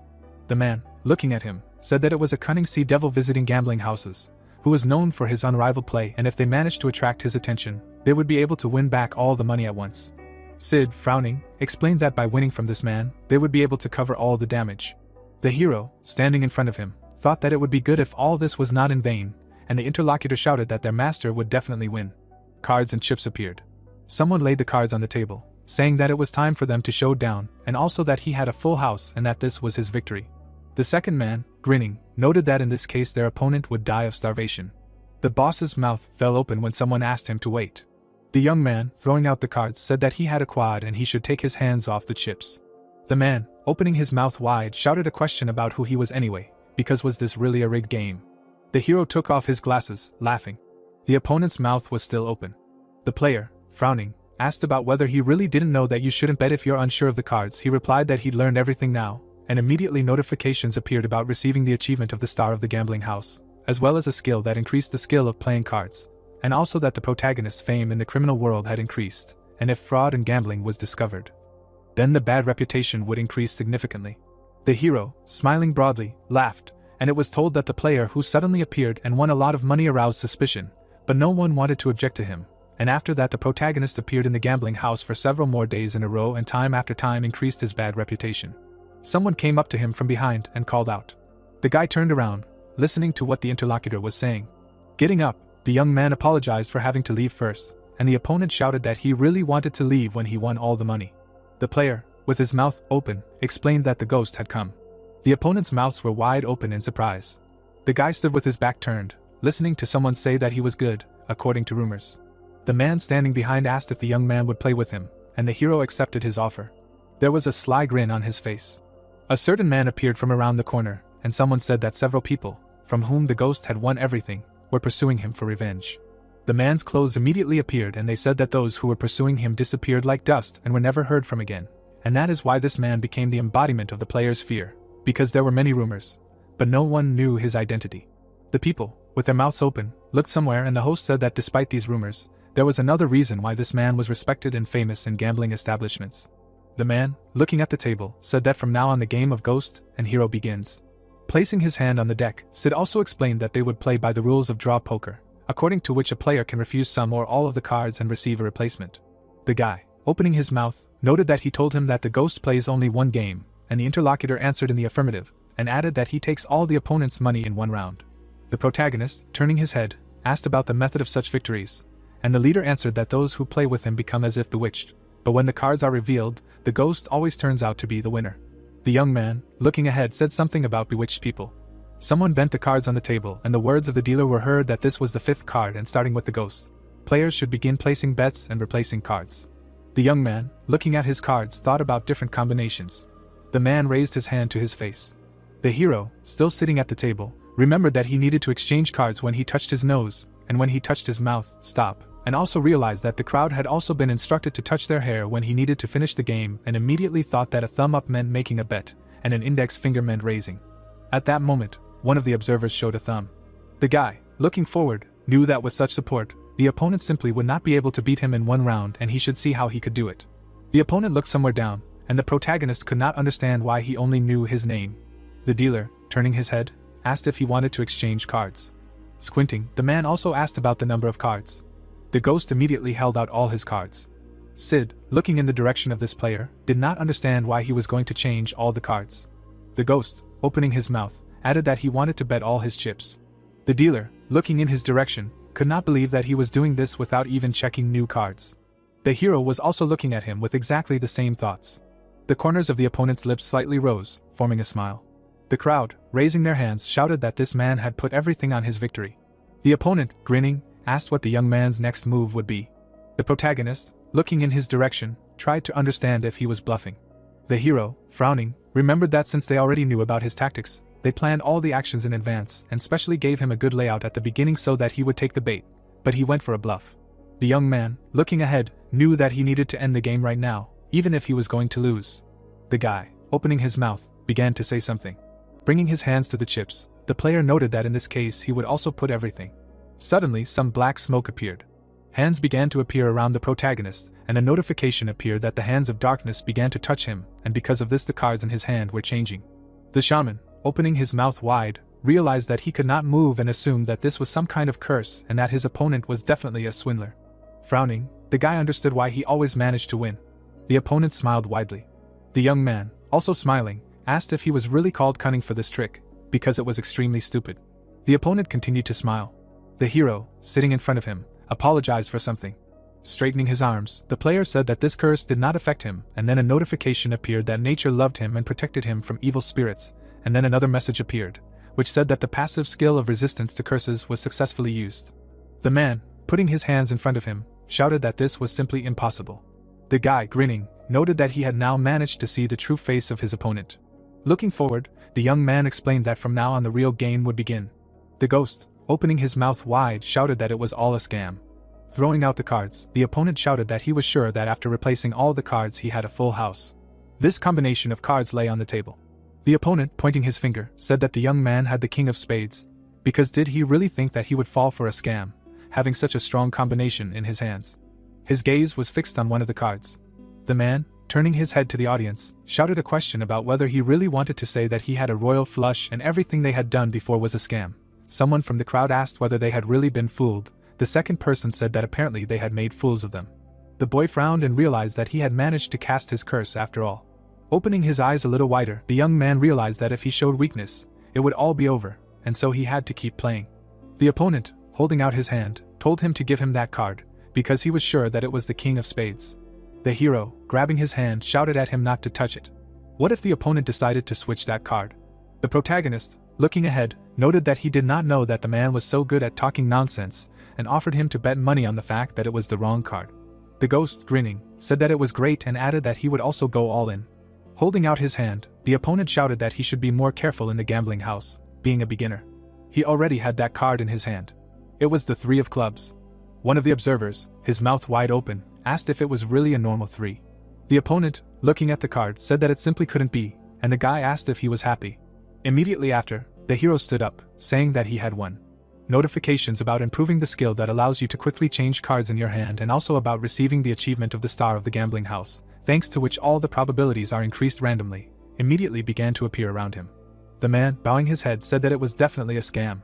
The young man, frowning, thought about this man, The monster suddenly opened his mouth wide, shouting that the young man wanted to destroy the body that would become the god of gambling, and then a notification appeared, which said that the appearance of a lower demon was revealed. People began to run away, shouting that it was a demon.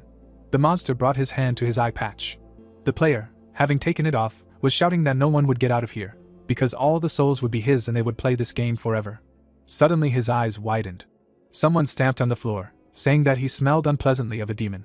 The elves, standing behind, asked the hero to give them a chance to deal with this monster, while the second comrade asked how he dared to show his dirty face. The protagonist, looking away, noted that he really was unlucky, because his reputation was simply pathetic. The demon, with his mouth wide open, was shouting a question about why the noble forest dwellers needed this villager. His hand was already lying on the floor.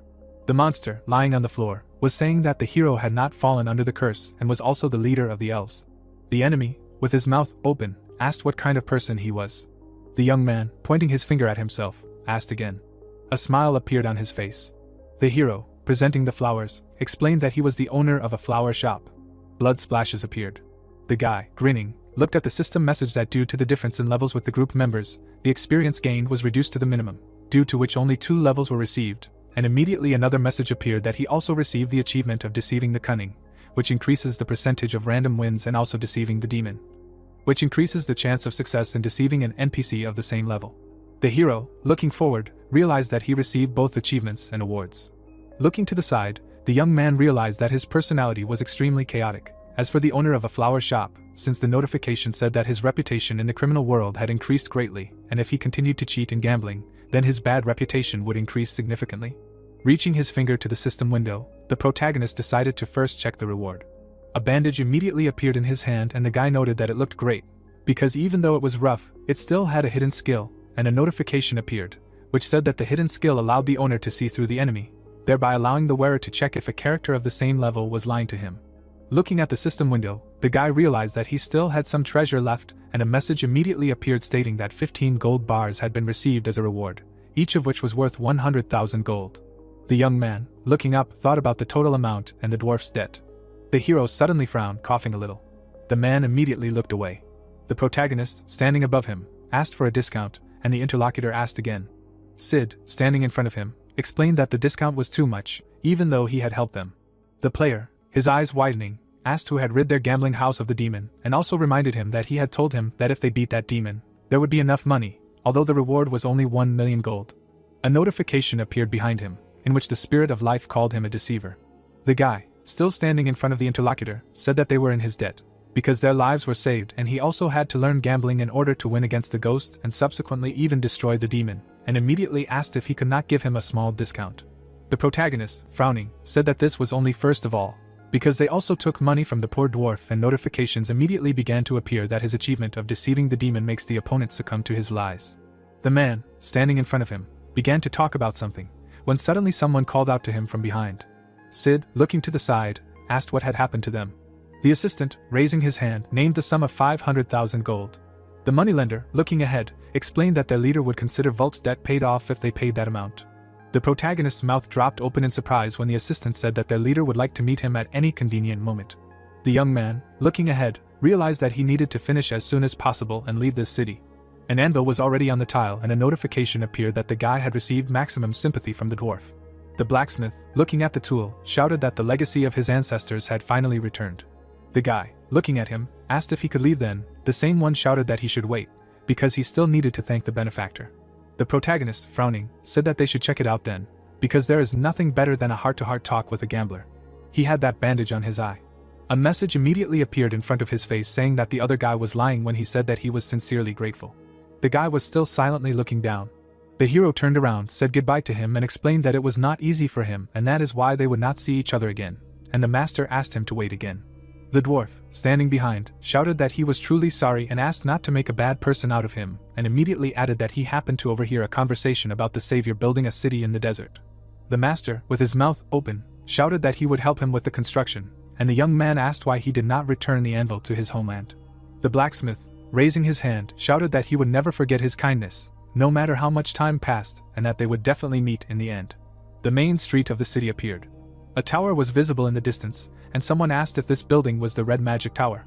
The young man, with his mouth slightly open, began to ask a question. Looking at the people, the hero asked why there was such a huge line, because how long would they have to stand in it?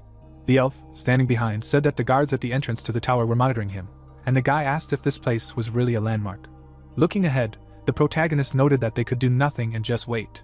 They were standing almost at the very end of the line. After some time, they became closer. After some more time, their position in the line changed again. The young man, looking at the guard, asked if he really needed to come again tomorrow, and the interlocutor tried to say something and explained that there were simply a lot of visitors that day. The knight leaned over a little. Looking at the protagonist, the warrior noted that his face looked suspicious and asked about his name. The player said that he would return tomorrow, as he had received messages that he would be arrested if he started threatening, as his bad reputation made the interlocutor nervous. Leaving the line, the guy asked how they could pass the time, as it was difficult for him to talk to that guard because of his low reputation, and his comrade noted that the people after him had passed this inspection without any problems. Suddenly, the hero turned around, not understanding how this was happening. The girl put money in the guard's hand. The man, smiling, said that she could pass. The young man, covering his comrades with his hand, asked if their desire to kill was at its maximum again and asked them to calm down. Frowning, the protagonist explained that they should see how callous he would be with him this time. Holding the gold in his hand, the boy reminded the others that he currently had 1,000,000 gold in his pockets and needed to use some. The hero, smiling broadly, said that this was all being done for the sake of a rollback. Raising his hand to his mouth, the boy coughed. Smiling, the player asked if the guard could help him, because he really didn't have much time. A gold coin appeared in the man's hand and he immediately exclaimed in surprise. The guard, turning around, asked the boy to follow him. A white building appeared and the escort said that the magician from the magic tower would soon come out and they needed to wait a little. The old man, smiling, introduced himself as the head of the red magic tower. The boy, looking at him, thought that he looked like Gandalf and asked again about his position. Rainier closed his eyes and answered affirmatively, explaining that he couldn't help but come here when he heard that an aristocrat from the Perm Desert had come here. The hero frowned, realizing that the information power of this tower reached the desert as well.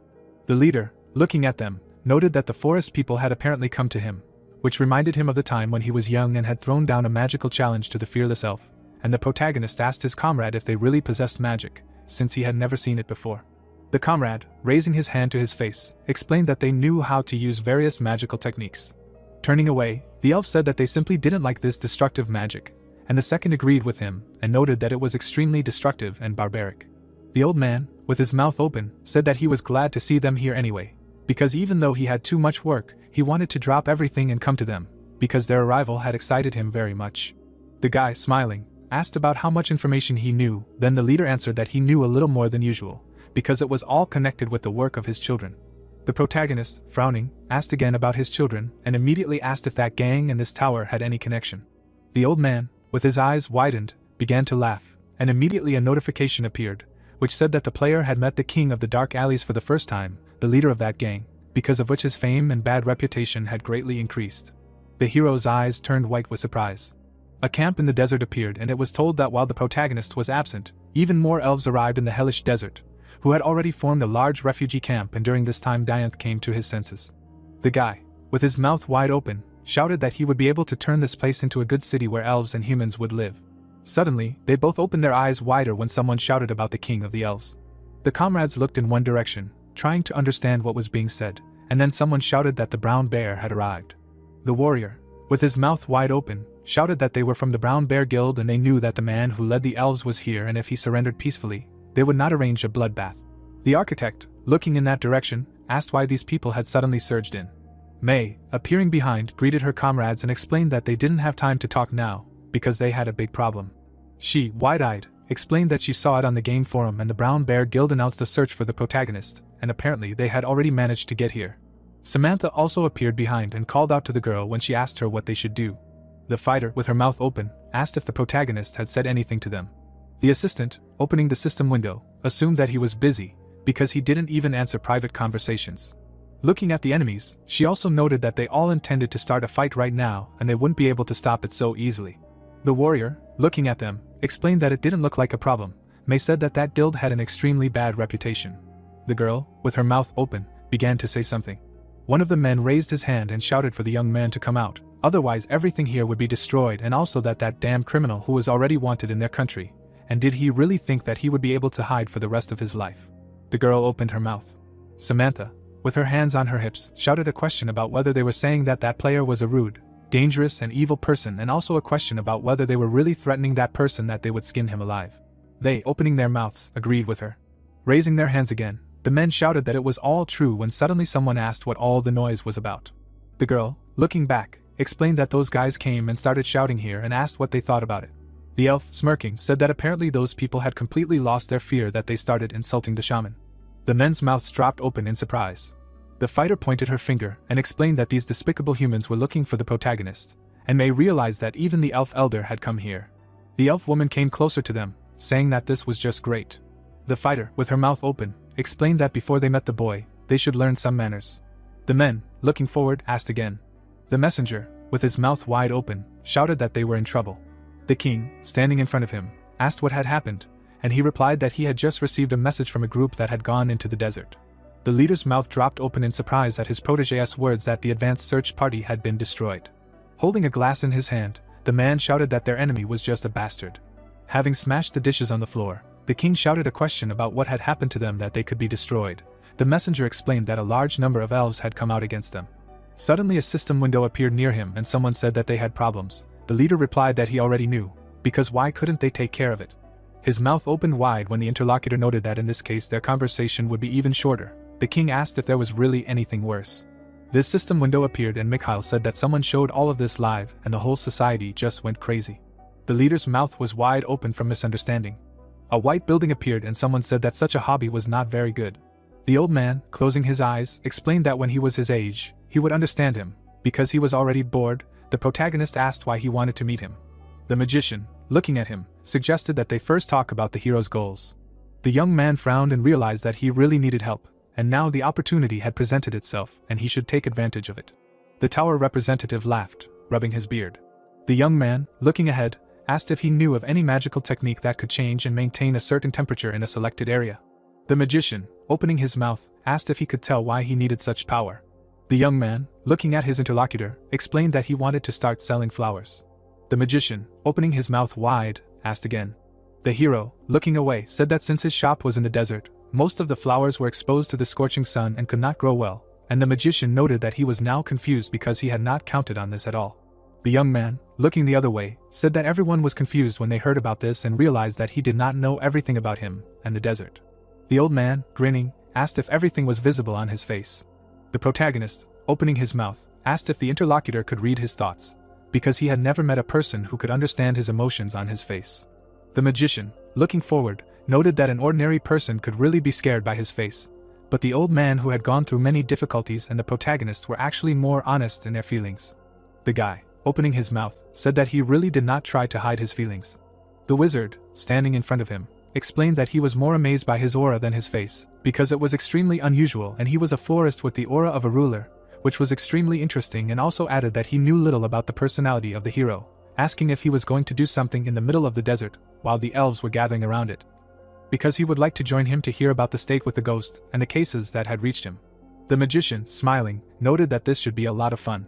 Immediately, notifications began to appear in front of the young man's face, one of which said that Renio was looking forward to their cooperation and also gave a promise for such cooperation, and the second notification said that he had received the achievement of someone who knows the head of the magic tower, thanks to which his reputation had greatly increased. The old man, looking at him, explained that as the head of the magic tower, he would help his flower garden and he should not worry, because they would conduct a separate study of magic, which he had spoken about, and the guy asked why he was so kind to him. The magician, closing his eyes, said that this could be considered simply the old man's interest. The protagonist explained that he understood this interest on the part of the gang, but help from a representative of the magic tower looked extremely problematic, and the interlocutor noted that such a question was extremely acute. The head, opening his eyes, explained that he, asking such a question, apparently did not realize his position. The young man immediately looked away. The old man, standing in front of him, explained that no one in the history of the world had such a close relationship with the elves, because he even had the influence to cause a mass migration of all representatives of this race, which was scattered across the continents. The young man, opening his mouth, realized that sometimes it seemed like a nuisance, but it was extremely good to have absolute trust of a rare and extremely closed kind, and even the strongest of this world envied it, and in other words, the position of the tower representative was such that if he built a bridge of special relations with the elves, then he would suffer minor damage to himself, and said that now he understood everything. The head, turning away, noted that the position of the magic tower and the kingdom of Razel were different, and the hero asked whether the kingdom would then consider them bad. The magician, opening his mouth wide, laughed, saying that everything would be, depending on how you look at it. The wizard looked away, saying that this was enough talk, because he wanted to introduce the people who would help them, who were considered quite talented in the magic tower, and who were also his students. The young man shook hands with one of them, saying that he was glad to meet them, and the student said that he would hope for their cooperation. Red, covering his mouth with his hand, realized that this was the person who was wanted.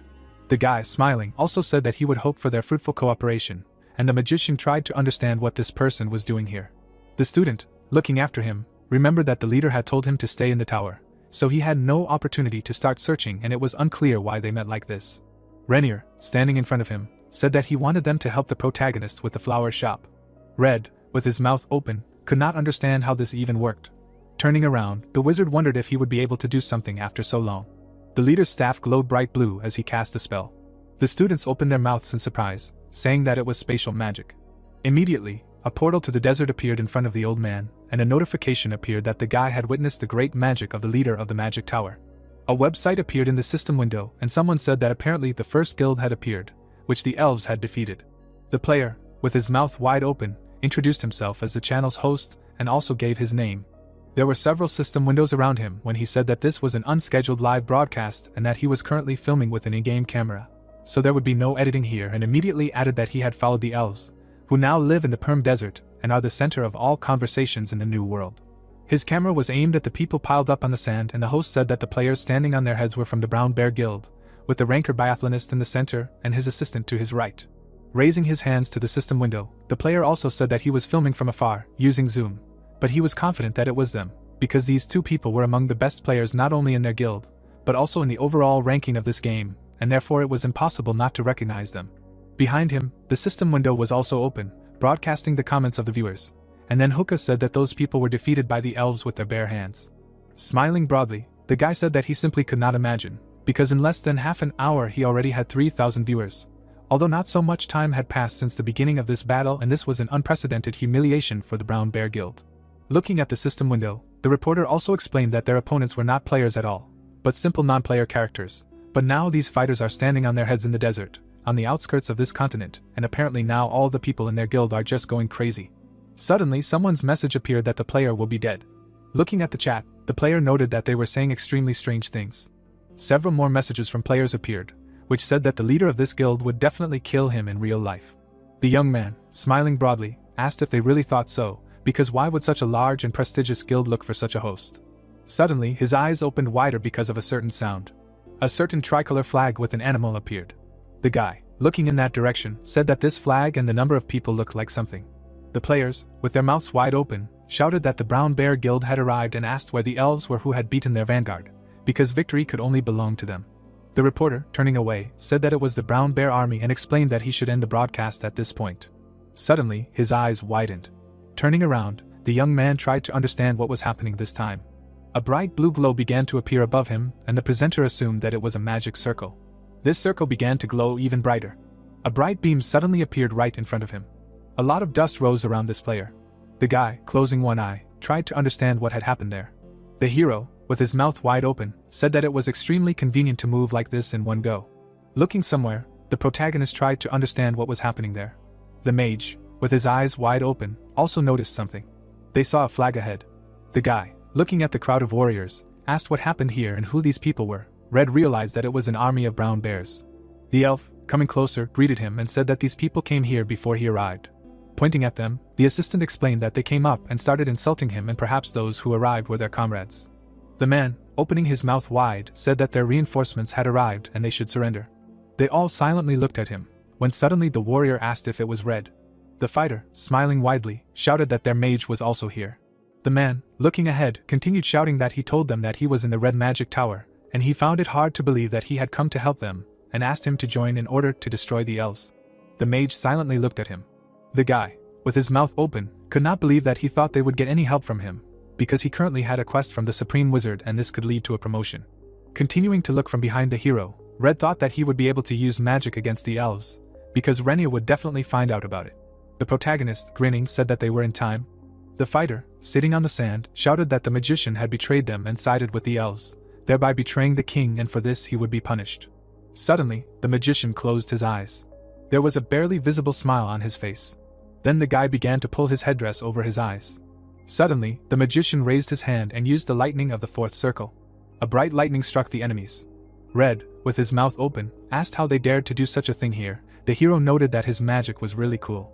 The magician's eyes widened as he shouted that the Red Magic Tower would never forgive such a thing. The warriors rushed to attack, shouting that he was a traitor and would never be forgiven, because he was now their enemy. One of them, pointing his finger, shouted that they first needed to catch their vile boss. The guy, pointing his finger at himself, asked if they really meant him, and the other shouted that they needed to catch him at any cost and hang him on the gates of the Brown Bear Kingdom. The elves' eyes turned red as they shouted that they could still tolerate insults directed at them, but no one dared to blab about the shaman. Turning around, they asked if they could punish these people and asked for permission. The young man raised one finger. Smiling, the hero said that they could do that too. All the warriors were a second away from the skirmish. The young man raised his hand and said that he wanted to summon a golden golem, but he didn't have enough level or mana, so he should just summon these fighters. Putting his hand in front of him, the boy used the summoning of mirage soldiers to fight with him. The enemy turned around and shouted a question about whether that person was really a summoner, since out of all the types of people, this one was the most troublesome. His mouth suddenly opened wider. The assistant, looking at the young man, asked if he had summoned them and also asked where they should plant flowers this time. Pointing his finger, the hero ordered them to go into battle. The gardeners rushed to the attack, shouting that they would not die anyway and therefore they had no fear. The elf attacked one of the opponents when he shouted a question about why the NPCs were stronger than them. The gardener also attacked someone. The host also watched this from the side. An elf with a red mouth and eyes appeared. The guy, with his mouth open, asked if the viewers could see this, because even the brown bears that outnumbered them were turning into nothing. A system window immediately appeared, stating that about 14,000 people were currently watching the broadcast. Some messages immediately began to appear, saying that apparently this guild had no countermeasures at all. Someone stood on the sand near the battlefield and said that he had countermeasures. The fighter, holding a weapon in his hands, explained that he had prepared for unforeseen situations and that it was time for them to move on to the second plan. A desert appeared, with words in the background saying that the main forces of the guild were about to be destroyed. Taylor held a weapon in his hands, saying that if there is strength, there is no need for intelligence. Even elves beat them in unfavorable conditions. The reinforcements were very timely, held through a portal in space. It's good that they prepared a backup plan. Looking at the people, the shadow assassin said that it was easy to kill an enemy from the shadows, but seeing the potential of the elves, it might be difficult to get rid of them while they were nearby. The protagonist stood among the elves. Making a gun with his fingers, the guild member said that he chose the option of kidnapping the elf king. The young man put his foot back. The hero was plunging into the shadows. Sinking deeper and deeper into the shadows, the man thought that it was easy. Having completely disappeared, the guy thought that the scorching sun was only a benefit. Taylor merged with the protagonist's shadow. Getting closer, he thought that he had finally caught him. While the hero was in the shadows behind the shaman, a system notification appeared that a bad reputation had imposed a fear effect on the enemy. Still behind, the opponent thought that this skill had never failed him before, and would finally complete the mission. Jeho turned around at the moment when a new system notification appeared that the target's bad reputation had exceeded. The shadow assassin hesitated, seeing another system notification that due to the inability to use the skill, a stun debuff was imposed on him for 1.5 seconds. The three guys turned to look at the stranger after a message appeared that he was detected due to the debuff. The player frowned. At the same time, a system message popped up again that the spirit of life asked who it was. The young man reached his hand to the inventory. Turning to the one who appeared, the protagonist said that he also did not know who it was. The guild member recoiled back. All the guys rushed to the stranger. Covering himself with his hands from the blows, the hero thought that his agility and evasion skills barely helped to avoid damage, but if he lets down his vigilance, he will feel bad. He needs to wait for a convenient moment. The dark-haired man looked to the side. Jeho pounced from above.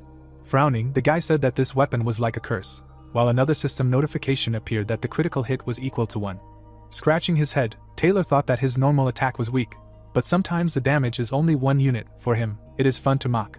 Clenching his hand into a fist, the shadow killer thought that this was his chance, and he should not expect mercy. Saying out loud the skill smoke projectile, the young man instantly disappeared. Appearing in another place, the dark-haired man said the phrase skill shadow. Putting his hand forward, the shaman shouted the skill rapid growth change. Plants appeared around the two. The stem of the plant squeezed the enemy's wrist. In an instant, the stem squeezed the leg. The man was scared.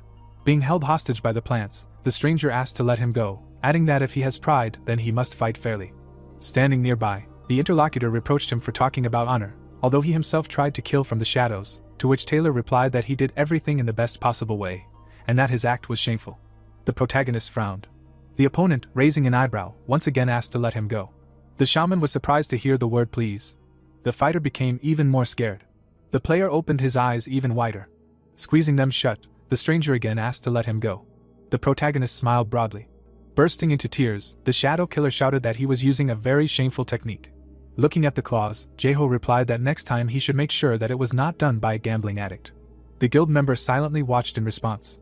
Swinging his hand, the protagonist added that something similar to the brown bear hunter item could come out again, to which the interlocutor shouted that he would take revenge. The boy looked at the system notifications, one of which said that a killer with a bad reputation had been eliminated, and his fame had increased. A new system notification appeared, saying that the interest of the escaped royal family and aristocratic families had increased. A new message appeared again, along with which it was said that thanks to Huki's broadcast from the hellish desert, rumors about the protagonist and the elves had spread like a hurricane, and the news of the defeat of a country with a bad reputation, the Brown Bears, had caused a festive mood. A message appeared about the hero's middle name. Along with it was said that one person was not interested in such rumors at all. The elves asked about the flower garden, to which the protagonist, smiling, replied that he wanted to build a greenhouse with 10 by 10 meter sections, and that he needed to use magic to set the temperature for each section. Smiling, one of the boys said that everything was fine. Standing next to the others, one of the boys wondered if this was why the tower mages were brought here. Frowning, the red-haired man thought about how it could be just a garden if he was such a scary person that these elf monsters followed him. The guy was scared of his own thoughts. Horrified, the assistant suggested that he was making illegal substances and wanted to start a business. Frightened, the hero continued to think that Jaeho's ultimate goal was to control the criminal world. Standing in front of the girl, the dark-haired man asked about the country of brown bears, after which he added that he thought they were bandits, and they wanted to deprive the title of the first king on the game's server. Looking closely, Samantha said that now the Brown Bear Guild was targeting Jaeho. They would create all sorts of obstacles from now on, and asked if he should show his true face. Stopping in front of him, May asked again about his true face. Frowning, the woman asked why he didn't announce to everyone that he had ascended the throne. Surprised, the pink-haired girl asked if he really was the king, after which the guild member also said that instead of just sitting and waiting for the Brown Bear Guild to do something nasty every time, it would be better to officially announce it to everyone. Raising his eyebrows, the shaman replied that if he inherited the throne, he would become a target for other countries. The hand touched the inventory. The player took the crown in his hands, and immediately a system notification with a warning appeared. Prikatova mouth, the guy said that he did not have to inherit the mine, because he could just found his own country. The girls were very surprised. Looking at the crown, the protagonist said that the bad reputation would increase greatly and wondered if the result did not depend on his actions, adding that in this case it was worth creating his own kingdom. The guys were surprised as soon as they heard the question about the name of the country, after which a system notification appeared saying that the spirit of life said that this was too much. Scratching his chin, the protagonist asked if it was really too old-fashioned to call a country by its name, to which the girl replied that she had not said that. The young man instantly smiled widely. Still smiling, Jaeho said that then the name would be the Garden of Alicia. Opening her eyes wider, Samantha asked what to do about the territorial issue, since this place is in the desert, so people cannot live here normally. Recalling the map of the territory, questions were raised about whether they were all now on the lands of Razel, and what if the enemies came and declared that they had occupied their territory. The man stood opposite. Recalling the elf, the protagonist replied that this was what Elder Elda had said. Frowning slightly, he continued that the previous shaman led the elves, and by agreement with other countries, the forest and desert became the new home for the elves. An agreement was reached easily, since these lands were barren. But at the end of the journey of the elves and the shaman, the forest became their home. Of course, in addition to the forest, there are also small settlements of elves in other places. Putting his hands on his hips, the player explained that therefore the kingdom of Razel, considering this desert only a burden, happily gave it to the elves for sole use. But still the former shaman paid for it even in this situation. Frowning, the guy continued that he had to pay so much that the elves did not have to give a penny. Turning away, the protagonist added that, in any case, the kingdom has no rights to the desert. Frowning even more, the hero said that no matter what they say, he will not tolerate their discontent or complaints. A system notification appeared stating that the country had been inherited. A new kingdom, Garden of Alicia, had been proclaimed on the continent, while Jaeho looked at the many system notifications, shouting that they were popping up like crazy. Reading the notifications, the dark-haired man said that he should first deal with the notifications that seemed important. Notifications appeared stating that the achievement of the first player king had become known to the whole world, the city creation plan could be changed, 99% of the population were elves, and the blessing of the divine tree had spread to the territory of Garden of Alicia. Focusing on two notifications, the shaman wondered if he should worry about these notifications. Standing in front of the girl, the young man heard the phrase that she was recognized as one of the founders of the country, and wondered how this worked. Reading the notification, the heroine also said that she had also become a co-founder. Frowning, the guy said that those two became co-founders, probably because they were with him after the raid, after which he thought about the fact that one of them clearly had an ulterior motive, but how important it is to her now is unclear. Not changing his position, the main character asked if they got anything good for this, to which he received the answer that the experience gained in the country was increased by 10%, and you can get a title. Looking at the notification, the friend said that she had the same, adding that Jeho is the title of king. A notification should have come. Looking around, the dark-haired man said that he should check. Maybe he did not notice, because there were a lot of them. Reading the notifications, the player wondered where it was. Frightened, the girls thought that it was a whole title. While imagining the king sitting on the throne, the two thought that it was not easy to become an aristocrat. It was not enough to fight well or have a high level. The aristocratic title could only be given by kings, but all of them were NPCs except Kroken, and everyone knew that it was very difficult to appear before the king. Many aristocrats would start a political struggle for it, only worsening their reputation in the eyes of the king. Staring at their friend, they wondered if they could really get a title without any difficulty. Without moving, Samantha thought that although the country had not yet been properly formed, it was possible that Jeho was much larger than she imagined.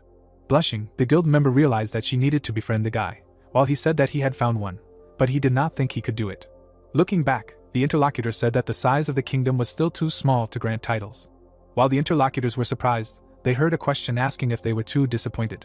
Standing opposite, May replied that the first thing to do was to take care of the garden.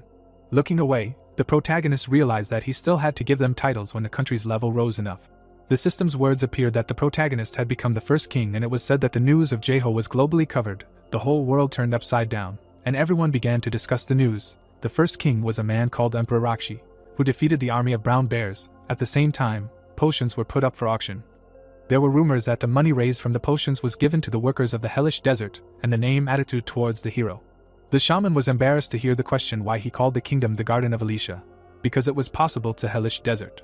The blonde man, standing opposite, said that he was crazy, because while he was cooling off, his friend got into trouble. A moment of slave labor Worcester appeared in his head. Looking opposite the boy, the man replied that nothing could be done. It was his own fault for coming when he was not there, and he had been warned to watch what he said in front of the elves. Angry, the knight replied that he did not think that everything would be so neglected, although there was even an advisor. Remembering the contact with the elves, the friend shouted that the instructions did not help. Now when he sees an elf, the body automatically greets, bowing at 90 degrees. The interlocutor smiled in response. Putting his hand forward, the protagonist asked how about talking to these guys. Closing his eyes, the guild member asked why he named the kingdom that way. Because what kind of crazy person would name a country after a flower shop? To which he received the answer that he started the game to create a flower shop. Turning away, the opponent replied that it was possible to name the kingdom and the shop cooler, so that there would be a cool sign. Hellish desert sounds good. Smiling, Jeho replied that he didn't need to know that, and that he should learn to do a new job, even if he didn't want to. His friend pushed the man away. Looking at the guys, the protagonist ordered to take this guy and teach him how to work with seeds, and if he doesn't listen, he should tell the elves about it. Extending his hand, the shaman asked if he wanted to help these guys with the work, to which he received the answer that he really wanted to grow flowers. The man took a step forward, saying that to be a king, you need to work hard. Frowning, the young man thought that first of all he should start with building a city. Holding the paper in his hand, the stranger greeted the king. Bowing his head, the fair-haired man asked how difficult it was for him, because elves are very closed. Smiling, the interlocutor replied that their relationship has been changing little by little lately. It shouldn't take much time. Rejoicing, the blue-haired man added that they can already say hello to the elf who is in a bad mood. Standing next to him, the player said that now the elves have learned and are building houses. The opponent, continuing to smile, said that he had thought about him a lot. It seems that he had an epiphany recently. Frowning, Jeho asked again about the epiphany. Holding out a paper, Diane said that it was a plan of the city he had been working on. The man examined the plan. Not understanding, the protagonist asked if it was really just a blank piece of paper, to which he received a positive answer. Clenching his hand into a fist, the architect explained that last time he was too arrogant. He intended to do everything flawlessly. The design must be impressive. Everything must be perfectly regulated and combined perfectly. Falling to his knees, the guy continued that in this place he felt the free spirit of the elves. In disorder and primordial chaos there is harmony and beauty, and if you are an outstanding architect, it should turn out as efficiently as possible. Looking at the notification that appeared, saying that the spirit of life thought that it was because he couldn't use his skills, the shaman said that something had to be done, and that he couldn't leave it like that. Standing behind, the player thought about the members of Jeongrikyop who were chronically suffering from insults from the elves. Shifting his gaze, the dark-haired man thought that the key figures who were supposed to help with Alicia couldn't communicate with the elves properly, so he should make some support items. There was a buff item hanging around his neck that would increase the favor of the elves. while a system notification popped up describing the pink clover necklace. The system wrote about the confirmation necklace of the pink clover, to which Jaeho, lowering his eyebrows, said that it would be easier for him to start with the flowers of Ifelchi. Taking the plant in his hand, the protagonist apologized for picking them, then swore that he would do everything to keep them beautiful, and added that a simple accessory or ring was all he could do for now. The protagonist was seen sitting on the ground. Suddenly, the artificial intelligence wrote that the bracelet made of the Ifelchi flower was complete, and its characteristics, and at that very moment, the guy, putting it on his wrist, said that the ring should be made smaller in size, but he got the gist. Through the sweat on his face, the young man wondered if he had gotten the desired effect right away. Looking at the screen, the shaman realized that this was something else, and then asked what exactly it meant to not show interest, but to pay attention. The spirit of life said that the attention of the elves was also not bad, to which the player, opening his mouth, replied that he agreed, and therefore would make another one. A moment later, the system gave a description of the ring made of wildflower, and at the same time, Jaeho held it with his fingers. Suddenly the main character put on a red ring, and the artificial intelligence said that it was a flower ring made of pansies. The protagonist opened his jaw contentedly and said that in general everything was clear, because this effect appears only if the corresponding flower is studied 100%, and the main thing is that the spirit of flowers is present, after which the spirit of life noted that he would arrange Armageddon. Turning his gaze to the side, the guy said that it remained to find out how the effect of the bracelet works. Extending his index finger, the young man asked his friend if he was busy. Vansik sharply objected that he was digging in feces, and the shaman, smiling slightly, said that he should finish and come to him, and at that very moment his comrade asked if he was telling him to drop everything and run. Suddenly the guy opened the door and shouted that this is where he is, and then Jaeho asked not to come in, because he could make a mess. Kicking his feet on the ground, the teenager asked his best friend why he called him. The protagonist, looking to the side, replied that he cares about him. Opening his mouth wide, Vansik clarified what kind of feces this time. A moment later, the protagonist handed him a bracelet made of an Ifelchi flower, explaining that it was a gift. Through the sweat on his face, the player said that he had goosebumps, and also asked if he was offering him to wear it. Lowering his eyebrows, the guy said that he should think about how it would look from the outside, because he is not a girl, but a stern guy, after which he asked how he should wear a flower bracelet, and the shaman replied that he should try, because he created a bracelet that increases the favor of the elves. Frowning, the young man asked if he would have to deal with feces more if he put it on. Suddenly, the teenager grabbed the bracelet. Putting it on his wrist, Vansik noted that he did not feel any difference. Jaeho, looking at his best friend, said that he should wear it longer, and he asked why, and whether it should not work immediately. Opening his mouth, the main character said that even if it was a game, there was nothing strange about it, and the effect could be cumulative, and other people's attention is such a thing. Smiling, his friend said that it was quite possible, and it did not fit the image, but it was beautiful, and he liked it. A blue flower appeared, and it was said that Vansik did not yet know what suffering this bracelet would bring him. After some time, the elf turned his gaze to the side. People were watching the guy carefully. The young man, through the sweat on his face, wondered what was wrong with him. Suddenly, May raised her hands and shouted that she should move the manure to the section with roses, to which she received a positive answer. The teenager, clenching his fists, muttered that they should stop, because their looks gave him goosebumps. Turning his head, the protagonist's best friend could not understand that if they wanted something, then why were they silent and just looking? Grabbing the shovel, Vansik said that until he received a reprimand, he needed to sort out the work. Suddenly, a question was heard about what he was doing, which made the guy widen his eyes in surprise. The young man, opening his mouth wide, greeted the elf and asked for forgiveness, and he exclaimed that he should freeze. Through the sweat on his face, the teenager wondered if he was crazy, and what was going on all of a sudden. Extending his index finger, the forest creature asked if Jaeho made this bracelet, to which Vansik answered positively, and also wondered if the bracelet had finally worked. Frowning, the stranger asked if he was going to swing a shovel with this fragile bracelet. Raising his eyebrows, the protagonist's comrade realized that the elves would not let him ruin such beauty. Standing in front of Vansik, the elf explained that the flower bracelets made by the shaman were a living object. Taking out a small bag, the forest creature asked to stretch out his hand. A second later, the guy threw a glowing powder onto the teenager's bracelet. The system reported that the growth powder was absorbed into Ifelchi's bracelet, and its strength increased as it grew, and at that very moment the elf, closing his eyes, said that this was not an ordinary fragile flower accessory, and elves could wear them without fear of damage, because the jewelry itself was alive and growing. Opening his jaw, the forest creature exclaimed that therefore he should try to grow it strong. Pointing to a pile of feces, the guy added that he should not worry about manure anymore. The young man turned his gaze to the side in bewilderment.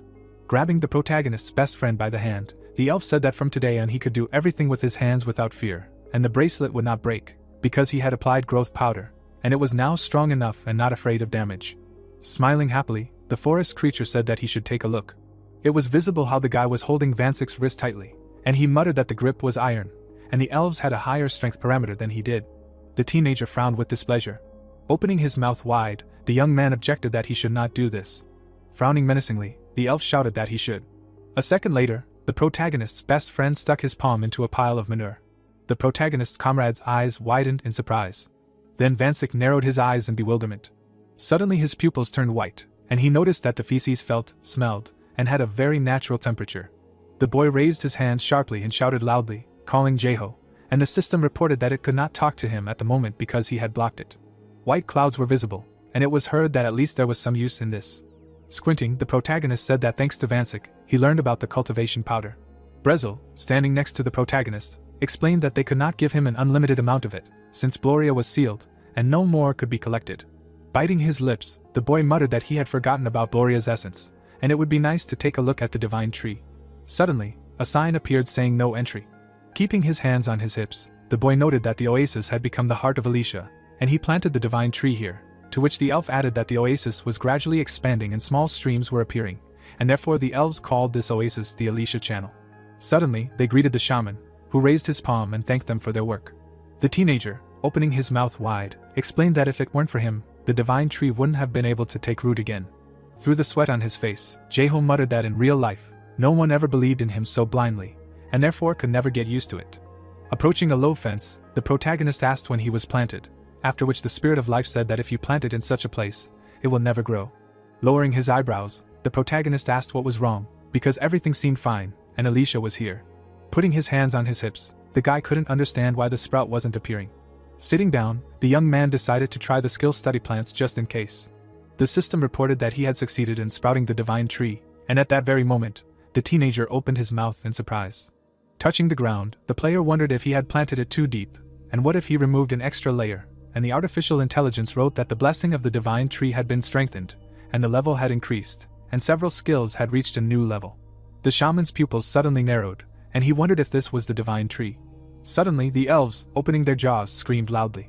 Through the sweat on his face, Jeho exclaimed that the divine tree had sprouted, and then the system said that he had seen the moment of rebirth that had existed since the beginning of time. Suddenly, a question was heard whether he was Tilate's successor, and that he should get away from him, after which the protagonist, lowering his eyebrows, wondered whose voice it was. The protagonist squinted and asked if it was a man or a woman, and the system gave a description of the divine tree, namely, she is the mother of all living beings on earth, who has existed since the beginning of the world and maintains balance in it. Sweat was running down the guy's cheek, and he said that it was impossible to tell from the voice, after which the artificial intelligence wrote that he heard the voice of the divine tree for the first time, and his reputation increased greatly. A small sprout was visible. Looking at the elves, the young man asked if they heard anything, to which he received a counter question about what he was talking about, and then explained that someone's voice sounded in his head, and Brezel wondered if the divine tree was really talking to him. Opening his mouth wide, the assistant shouted that if the shaman heard their mother's voice, then this is the beginning of rebirth, and at the same time, the player wondered if it meant that only he could hear. The children joyfully raised their hands and exclaimed that the mother had been reborn and that they needed to tell the others quickly, and suddenly a voice was heard saying that the child should look here. The divine tree said that she had left a message for the shaman, and why she had been planted in this desert, to which he, leaning towards a small stem, asked again about the message. The spirit of life said that he was talking about Elysia, after which Jeho said that he was sure that he had not received it.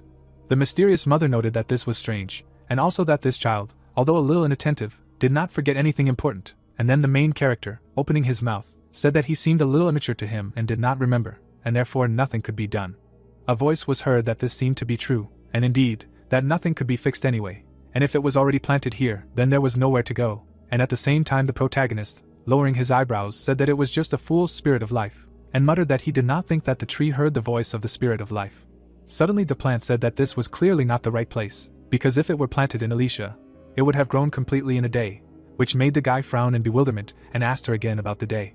The mysterious mother replied that it was true, and although there was a lot of water underground, the soil itself was poor, and what's more, the spiritual power was very weak, and so it took a long time for it to just sprout, after which the young man, sadly lowering his gaze, noted that this was bad.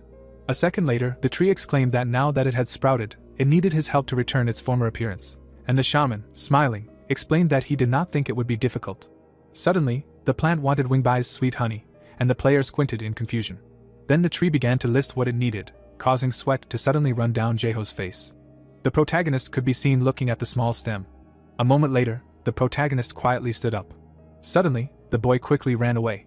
The mysterious mother asked where he was going, and the young man, opening his mouth, muttered that the divine tree was very harmful, and he would talk to her later.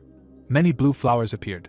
Looking down, the teenager realized that thanks to her, he had increased his level, and therefore he needed to distribute the characteristics, and also added that his abilities had also increased, and then the system wrote his statistics. Suddenly, the artificial intelligence reported improved study of first-level plants, and the player exclaimed that resistance to pests and increased study efficiency were super, and the study progress would immediately rise by 30%, and there was no limit. Then a notification appeared, which said about accelerated growth, to which the shaman, holding his chin, asked if he could use it again without waiting for the ability to end, after which he added that it was wonderful and simply magnificent. Raising the corners of his lips, Jaeho thought about his kingdom and flower shop, and the spirit of life asked that he could take care of the divine tree. After a while, a human silhouette appeared, and it was said that there was a strange rumor among the members of Jeongrykyap about a crazy player who was messing with feces with his bare hands, and his name was Feces Guy. At that moment, the elf, with his eyes closed, greeted Wansik and noted that he was also working hard today. Through tears, the protagonist's best friend responded positively. The forest creature, with his fingers clenched, said that he was sure that Jaeho would be very pleased, and may the protection of the divine tree be with him, to which the youth said that the bastard would be incredibly happy to see him like this. The teenager, with his jaw open in surprise, clarified whether they had seen it, and then he was asked in return if he was talking about the rumor, and his friend exclaimed that the elf spoke to him first. After a while, the protagonist, through sweat on his face, wondered if this was cool. A blue flower appeared, and the system reported a bracelet made of a fully grown Eifelchi flower, and at that very moment Vansik said that he didn't know it was that good, and his friend probably didn't expect that. The guy, opening his mouth, added that relations with the elves had indeed improved, to which the protagonist asked how much, and whether they had become the same as his. Frowning, the young man objected that he thought they practically worshipped him. Stretching out his palm, the player asked to what extent they had improved, after which his friend replied that he could say hello and talk a little. Taking his chin, the shaman clarified whether this was enough for him, because if everyone could communicate with the elves, at least like him, then it would be wonderful. Closing his eyes, the teenager asked not to say what he didn't know, and then explained that his level of relations with the elves was already a miracle, and everyone was asking how he managed it, and also wondering how to achieve it. Vansik said that he had worked hard for him, and he could see the result himself, and asked if he could give him a title, after which Jaeho, looking away, replied that he did not know when, but promised. Opening his mouth, the protagonist said that, whatever the case, if these bracelets or rings were produced en masse and given away for free to the players of Alicia, they would become happier. Suddenly, sweat began to run down the protagonist's cheek. Looking at his best friend, the player asked if he should give away these bracelets for free if he made them. Raising his eyebrows, the guy clarified what he meant. Squinting, the shaman replied that he had recently realized how the new world worked. Opening his jaw, Jaeho exclaimed that the flower bracelets should be made quest items, because without them it was impossible to build good relations with the elves. Frowning menacingly, the protagonist added that people would be more diligent in completing quests. His best friend opened his mouth in bewilderment, and the spirit of life said that it was a demon, not a human. Blushing sharply, the young man noted that he really had become better at understanding the game. Holding his chin, the protagonist said that in any case, there was no point in just handing out, and besides, people would constantly come here specifically for the quest item. Smiling broadly, his friend said that this was a good idea, and added that quests for help with the construction of the city could be given out, or made an additional reward. Lowering his eyebrows, the player exclaimed that this sounded great. A moment later, the shaman poked at the screen and said that it needed to be edited. In front of the guys hung a system window, on which was written about the quest for the construction of the city. The workers opened their mouths in surprise. Extending his index finger, the teenager asked if the quest had been updated, and the player next to him clarified whether it was a flower bracelet. Suddenly the guy asked why this particular item was added, after which the young man, opening his jaw, shouted that he did not want to offend anyone, but if he had not started in the Rakshi forest, he would have been a ranker long ago, and therefore it was offensive. The stranger, sticking out his tongue, said that they should look at the characteristics of this bracelet. Looking at the screens, the guys wondered if this was the same one, and one of them said that he thought it was exactly the same as the guy in the feces. Through the sweat on his face, the young man exclaimed that it was on his wrist, and then the player noted that thanks to it he communicates with elves. The teenagers, squeezing their fingers, thought that the elves would finally greet them, because they had been humiliated for a long time, and looked past them as if they did not exist, and they would talk to them when they received the bracelet, and it was also said that they were trembling in anticipation, dreaming about it. After some time, a bracelet with a blue flower appeared in Diantha's palm, and he asked what it was. Smiling, the protagonist answered that it was an item that would help them work together with the elves. Scratching the back of his head, the protagonist added that the rest would be able to get it by completing a quest, but Dianth did not have extra time for this, and he needed to make friends with the elves as quickly as possible.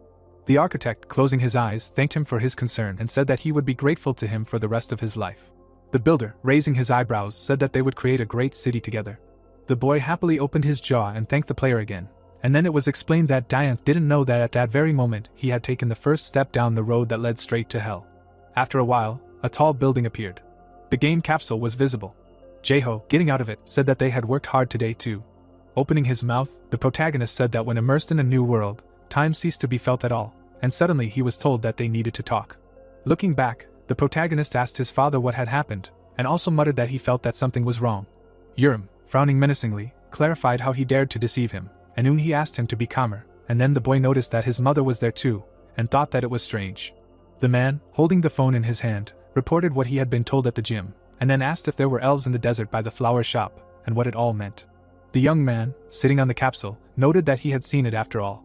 The woman, closing her eyes, said that this was why their father had made an unexpected purchase of a huge car, to which the big guy noted that it was not so, because he had not bought it, and his wife exclaimed that it was obvious that he had given up on the idea of training his son and had forced him to play. The muscleman explained that his son was an expert in hand-to-hand combat, and at that very moment sweat was pouring down the teenager's face. Unhi smiled happily. The player lowered his eyebrows in bewilderment.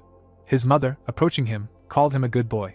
The shaman said that they were scaring him, and then asked if they had been drinking by any chance, and the woman, covering her mouth with her hand, asked in return whether he thought that his mother would not find out. Raising the corners of his lips, the lady added that he dreams of being a florist. Jeho's pupils narrowed sharply. The main character appeared as a child, and the lady said that since childhood, when he suffered from an allergy to pollen, admiring flowers, no tears or snot could turn him away from them. Touching her husband, Yunhee explained that this is why her husband even drank soju out of grief, since he could not help him in any way. The woman said that she saw in the video that he had a flower shop there, and the protagonist, frowning, replied that he built it. Urim shouted that the little guy lied to him, because he said he was a warrior, and then his wife hit him in the stomach. Holding the phone in his hand, the guy said that there was a combat system, and even hand-to-hand combat, and also asked to watch the video, and then his father asked what kind of vine tentacles were there. A moment later, the lady stroked the young man's head. Smiling contentedly, the lady said that the most important thing was that their son achieved what he wanted, what he dreamed of for so long, albeit in virtual reality. Closing his eyes, the teenager noted that, as he thought, his mother was special. Sharply clapping her palms, Unhi asked that how could a good mother say anything else, after which she blessed her son. The woman opened her mouth wide and exclaimed that she was very happy that he was pursuing his dream, but that he should not forget about other things that required his close attention. Through the sweat on his face, the player agreed with her. Suddenly, his mother raised her eyebrows and asked why his grades from last semester did not please her. Frowning in confusion, the shaman asked how she knew, since he had not told her. Looking at her son, the lady answered that he used to receive a scholarship, and he said that he would explain everything, and at that moment, Urim asked if he had relaxed and forgotten that his mother's mind was honed to a razor's edge. Closing her eyes, the lady again asked what happened last semester, since she was sure that he could take care of himself, and now she was worried that his grades had worsened due to his passion for the game, to which Jeho asked to let him explain. Raising his hands, the protagonist said that he got good grades on tests and assignments, and was the best in his department, and when he played, he was a little lost in time and did not sleep at night, and therefore missed morning classes.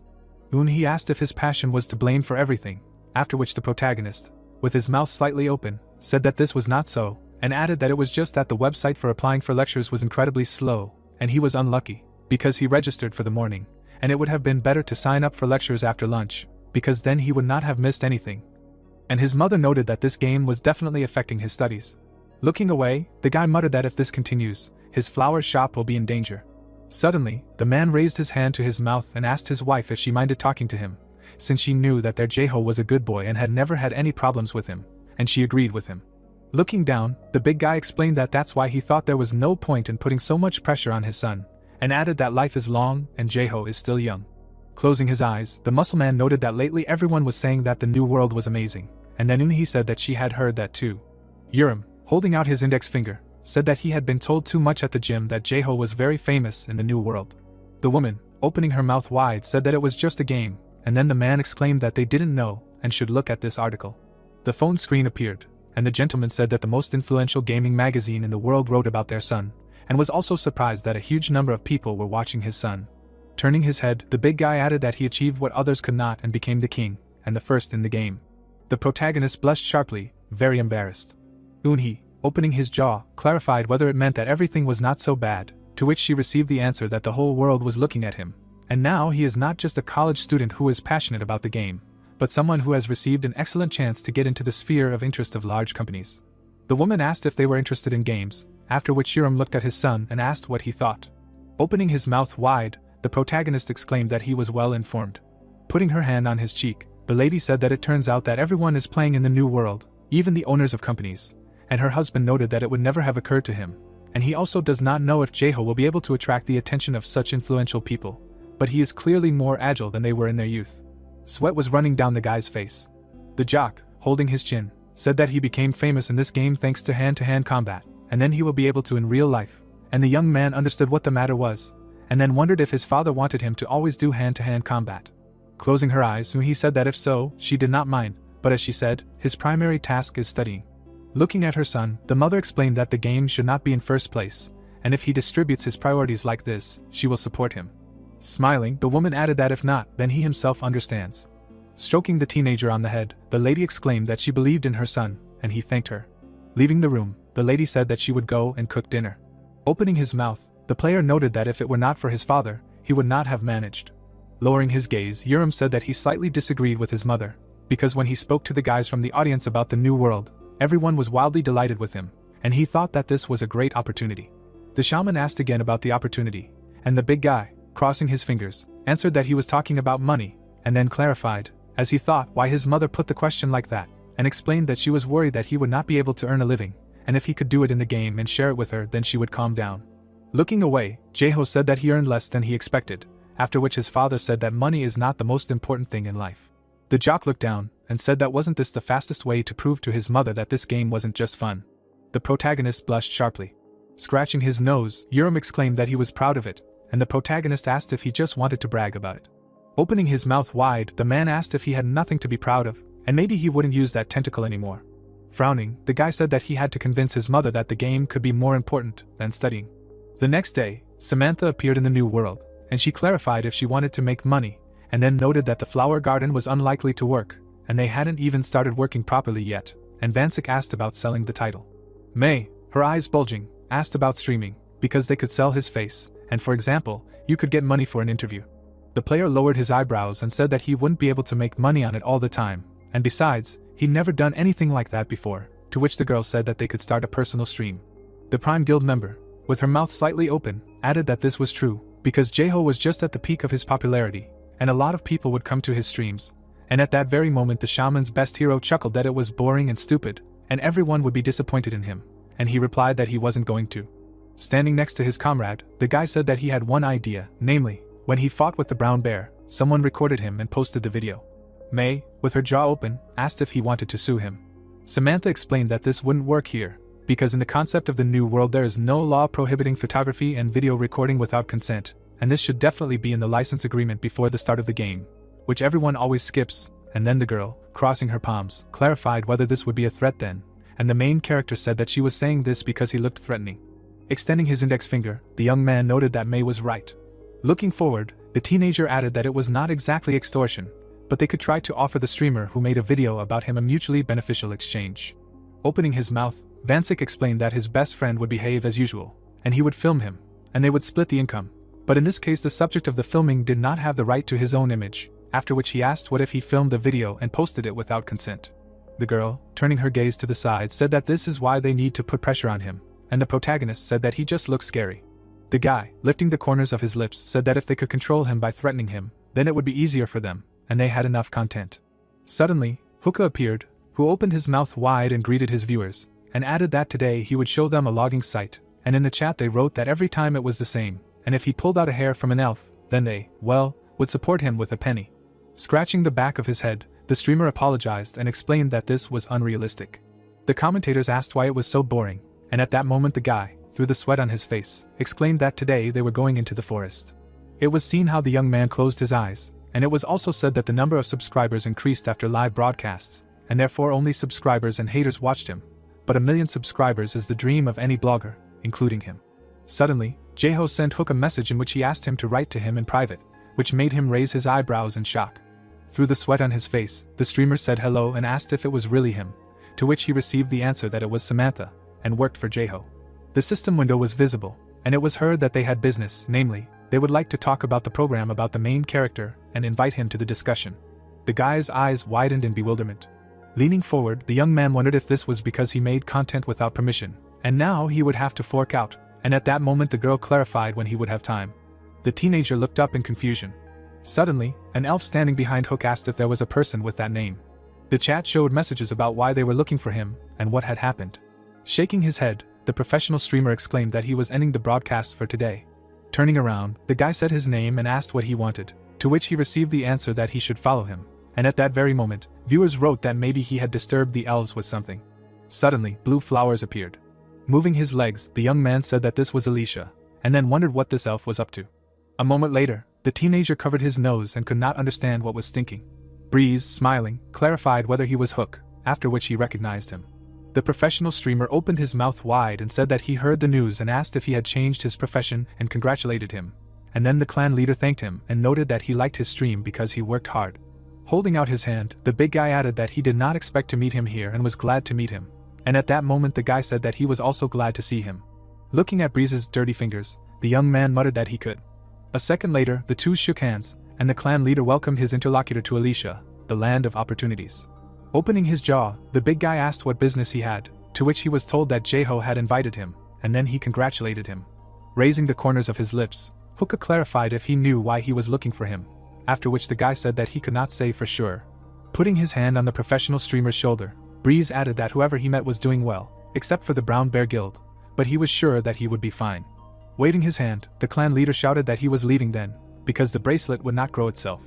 The young man, lowering his eyebrows, thought that he needed to meet him and find out what he wanted. After some time, a small building appeared. Many pots with flowers were visible. Opening the door, the teenager said hello, and at the same moment wondered if this was a flower shop. Suddenly, Hookah looked ahead in surprise. The main character was sitting at the table. His expression was menacing. May, smiling, said that he was here. The girl closed her eyes and greeted him, asking him not to be nervous, and the professional streamer muttered that she was the first of the Jungrykyap to follow Jaeho, and everyone thought she was crazy, but she beat them all and became one of the king's confidants. Turning his gaze to the side, the boy recognized Samantha. The Prime Guild member bit his lips, after which the young man said that he didn't know why she was with him, but Samantha was a rare class ranker, and rumor had it that she was the king's knight. The teenager looked sharply at Vansik. The protagonist's best friend winked, and then Hookah realized that everyone was saying that this poop guy was a perverted player. The professional streamer's pupils narrowed. Imagining the guy's terrifying faces, the young man muttered that it was very scary here in Alicia. Suddenly, the formidable protagonist appeared. Opening his mouth, the player addressed the teenager. Suddenly, Hookah fell to the floor and apologized, and explained that he was blinded by fame, so he filmed a video with him without permission, and therefore he would give everything he earned. The guys looked at him in bewilderment. Vansik, raising his hand to his mouth, said that it would be easier than they thought, and the shaman asked what he was doing. Opening his jaw, the protagonist's best friend noted that his face was a weapon of mass destruction, and he said that they needed to watch him. Lowering his eyebrows, Jaeho added that this guy would have to pass a test. A couple of hours later, Hookah greeted the viewers and apologized for suddenly interrupting the broadcast last time, and also said that he had a lot of news for them, after which a chat appeared in which people asked what happened to him. Squeezing his fingers, the professional streamer said that they should not faint. Suddenly, someone addressed him, causing his eyes to widen in surprise. Through the sweat on his face, the boy asked the elf if something was wrong, to which he replied that he now had one, but that was not enough. The forest creature suddenly grabbed the boy by the wrist. Opening his mouth wide, the teenager asked where they were going and explained that he had an ether, and the boy said that he should follow him. Hook's pupils narrowed sharply. Approaching a mountain of manure, the elf said that he should stick his hand here. A chat was visible, in which viewers began to laugh, and it was reported that this ether had broken all records for messages.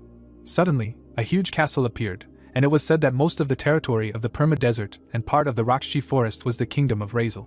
Large chandeliers hung from the ceiling, and the aristocrats heard the news about the Perma Desert and gathered a council to discuss the situation. The man, sitting at the table, suggested taking them under the vassalage of the kingdom of Razel, since the elves had arbitrarily occupied the place in the Rockshi Forest, and this was their territory. The old man, opening his mouth wide, objected that it seemed to him that everyone had forgotten that King Resilius had recognized the Rockshi Forest as the home of the elves, according to the agreement with the shaman Tillate, to which the aristocrat exclaimed that he should stop talking nonsense, and asked what the kingdom of Razel had done for the new state. The nobleman clarified that the Perm Desert, which no one needed, was not considered a cursed land, and explained that this territory was given to the elves to shift the care of it onto their shoulders. And at that very moment the nobleman asked a counter-question, whether he was hinting that everything should be left as it was, so that they would continue to ignore their power. After which he said that he thought they needed to immediately mobilize the troops. Suddenly one of the boyars knocked on the table. The men sharply turned their heads. The most influential and powerful man in the kingdom closed his eyes and said that they were under the protection of the magic tower, and its leader was officially on their side, according to the guards. Frowning menacingly, the Duke added that although the Red Tower was in the kingdom of Razel, they had no influence on it, and any states on the continent of Haspo should be wary of this magic tower. Lowering his eyebrows, Arif said that His Majesty was also very unhappy with the state of affairs, but asked them to treat them with respect, and then asked that he could first send a messenger to convey their position. The Lord, sitting on a chair, agreed with him. Opening his mouth, the most influential and powerful man in the kingdom thought of Elysium. After some time, Jeho, looking at Summit, asked if she was from the kingdom of Razel, to which she replied that she said that it was a messenger. Through the sweat on his face, the protagonist asked if they would have to fight again, and the girl noted that she did not think so, and added that she just wanted to talk. Looking ahead, the protagonist said that they could meet then. A small building appeared from afar. Suddenly, one of the nobles from the kingdom's delegation, with his hands on his hips, asked if this was the much talked about Alicia, and then said that it was somehow wretched here, and there was no castle, but instead some kind of log house and a flower garden. The men frowned sharply, hearing that they had come a long way from the kingdom of Razel. A dark aura surrounded the shaman's body. Angrily lowering his eyebrows, the player asked what they wanted. The gentleman, through the sweat on his face, muttered that he had a powerful suppressive aura, and also wondered if this was Jeho. Suddenly, the aristocrat stomped his foot on the ground. The heroes stood opposite each other, and were silent. The aristocrat's messenger frowned and shouted that this was a message from His Majesty, the ruler of the kingdom of Razel. The young man, with the corners of his lips downturned in confusion, remained silent. Slightly closing his eyelids, the protagonist asked him again and clarified what he meant, when suddenly the system reported that because of the disdainful expression of the king, his bad reputation had increased, rumors had spread, and relations with this kingdom and other states had worsened. Turning his head to the side, the shaman did not understand what all this meant, and the king's subordinate was outraged by this impudence. The servant opened his mouth wide and told him to beg for mercy, kneeling down, so that His Majesty would grant him forgiveness. The boy opened his mouth and asked the other man again. Suddenly, a dark aura began to circle around the protagonist's silhouette. The noble's envoy leaned his body to the side, while the player asked if he wanted to be kneeled before him. The boy frowned in anger, not understanding why he had to do that. Holding a paper scroll in his hand, the king's subordinate was outraged by the protagonist's disdainful attitude towards the Razel kingdom, to which the latter asked when he had ever treated it with disdain, and if the king was standing before him now. Having unfolded the document, the man exclaimed that it was not he himself who was the ruler, but His Majesty Rias VII, after which he added that reading this message was equivalent to an audience with the king. The veins on the shaman's cheek bulged, and he clarified what about him, and whether he was not the king. The guy's pupils noticeably decreased in size, and he said that in front of him was just an NPC, and how could he not immediately understand this? Snatching the package from the hands of the envoy of the aristocrats, the protagonist said that he had enough, and ordered him to give the document. Looking at the paper, the player thought, and his interlocutor cried out that this was very impolite. Putting his hand on his side, the young man did not understand whether everyone was laughing at him, because he had 8th grader syndrome, and then wondered how they managed to write such an absurd message, and whether people in their right minds are capable of such a thing. The unrolled scroll said that the kingdom of Alicia Garden had occupied the territory of the kingdom of Razel, but they were ready to recognize them as a principality, so they offered the ruler to arrive on time to be honored with the title of Grand Duke, when suddenly Jeho clarified who they thought they were, and whether they really decided to intimidate him by acquiring these lands. Pointing his finger forward, the king's subordinate shouted that outsiders were not allowed to read His Majesty's messages, as well as utter such rudeness towards him, so he would have to report this to His Majesty. The protagonist said that the swindlers could do as they pleased, to which they opened their mouths in bewilderment, and the system reported that relations with the kingdom of Razel had significantly worsened. The shaman raised his fingers to the man's face and asked if he was talking about them wanting to subjugate the Garden of Alicia to their power, then asked him to tell the king that he was not to be trifled with, to which he began to sigh heavily. The boy, frowning furiously, said that the envoy of the aristocrats was mistaken if he thought that nothing was known, and then added that if they were going to lay claim to the rights, then they could have at least offered a helping hand when the Brown Bear Empire attacked. The protagonist's pupils noticeably diminished, and he asked what they were so busy with at that moment, then said that he was talking to a royal subordinate. The player's finger was pressed against the man's forehead, while he muttered something unintelligible. Suddenly, the young man threw his interlocutor to the ground. The old man opened his mouth wide and shouted that the prince would regret this as soon as his majesty found out about it, and there would be no trace left of his refugee shelter. At that very moment, Brezel kicked the man in the back, and his colleagues did not understand what was happening. The elf lowered the corner of his mouth, indignant that they dared to insult Jeho, and then cried out that they could not be forgiven. Putting his palms in front of him, the protagonist asked his assistant to stop. Grinning, the shaman said that he should calm down, because it was impossible to beat up foreign ambassadors, when suddenly the spirit of life said that it was too late, because he had crossed the boundaries of what was permitted. The men began to run away and shouted that this was very humiliating, so they decided to leave it, while the guy assumed that they understood him. Samantha appeared behind the heroes, thinking about the ambassadors. Turning his head back, the protagonist asked her how strong the elves really were. The Prime Guild member replied that they were the most powerful NPCs she had ever met, to which the player smirked and asked if that was true. Placing his fingers on his chin, the young man asked if they could win if they went to war with the Razel Kingdom, and the forest creature agreed, while the future sculptor was indignant. Sweat dripped down the girl's face, and she admitted that she hadn't expected that. Slamming his fist on the table, the man exclaimed that this was a disgrace, so he would immediately mobilize his troops and send them to the Perm Desert. At a meeting of the noble assembly in the kingdom of Razel, people were sitting at a table, and one of them advised the ruler not to jump to conclusions, because there could be a misunderstanding, and another clarified whether he meant that they should do nothing even after such a humiliation, to which he received the answer that they should not forget that they would have to fight the elves, and in addition, a clash with the state of the brown bears could occur. The nobleman cried out that this state had staged a rebellion, to which the man with a mustache raised his finger and noted that the fears about the Garden of Alicia were not unfounded, and if it were recognized as a principality, then their kingdom would not avoid disagreements with the state of the brown bears. The count dropped his jaw and added that this was not the only problem, because apparently the ruler of the Garden of Alicia knows the secrets of the Perm Desert, and the other shouted that this was more nonsense. Putting his fingers together, the man asked everyone to stop. Arif sat on a chair and said that they would have to admit that they had underestimated him, then added that they knew one thing for sure, that the Garden of Alicia was somehow connected to the past shaman, and that the elves were just one of the possible threats, so they had to act carefully, since they would never be able to know what secret technique the enemy had. Suddenly, the Duke closed his eyes.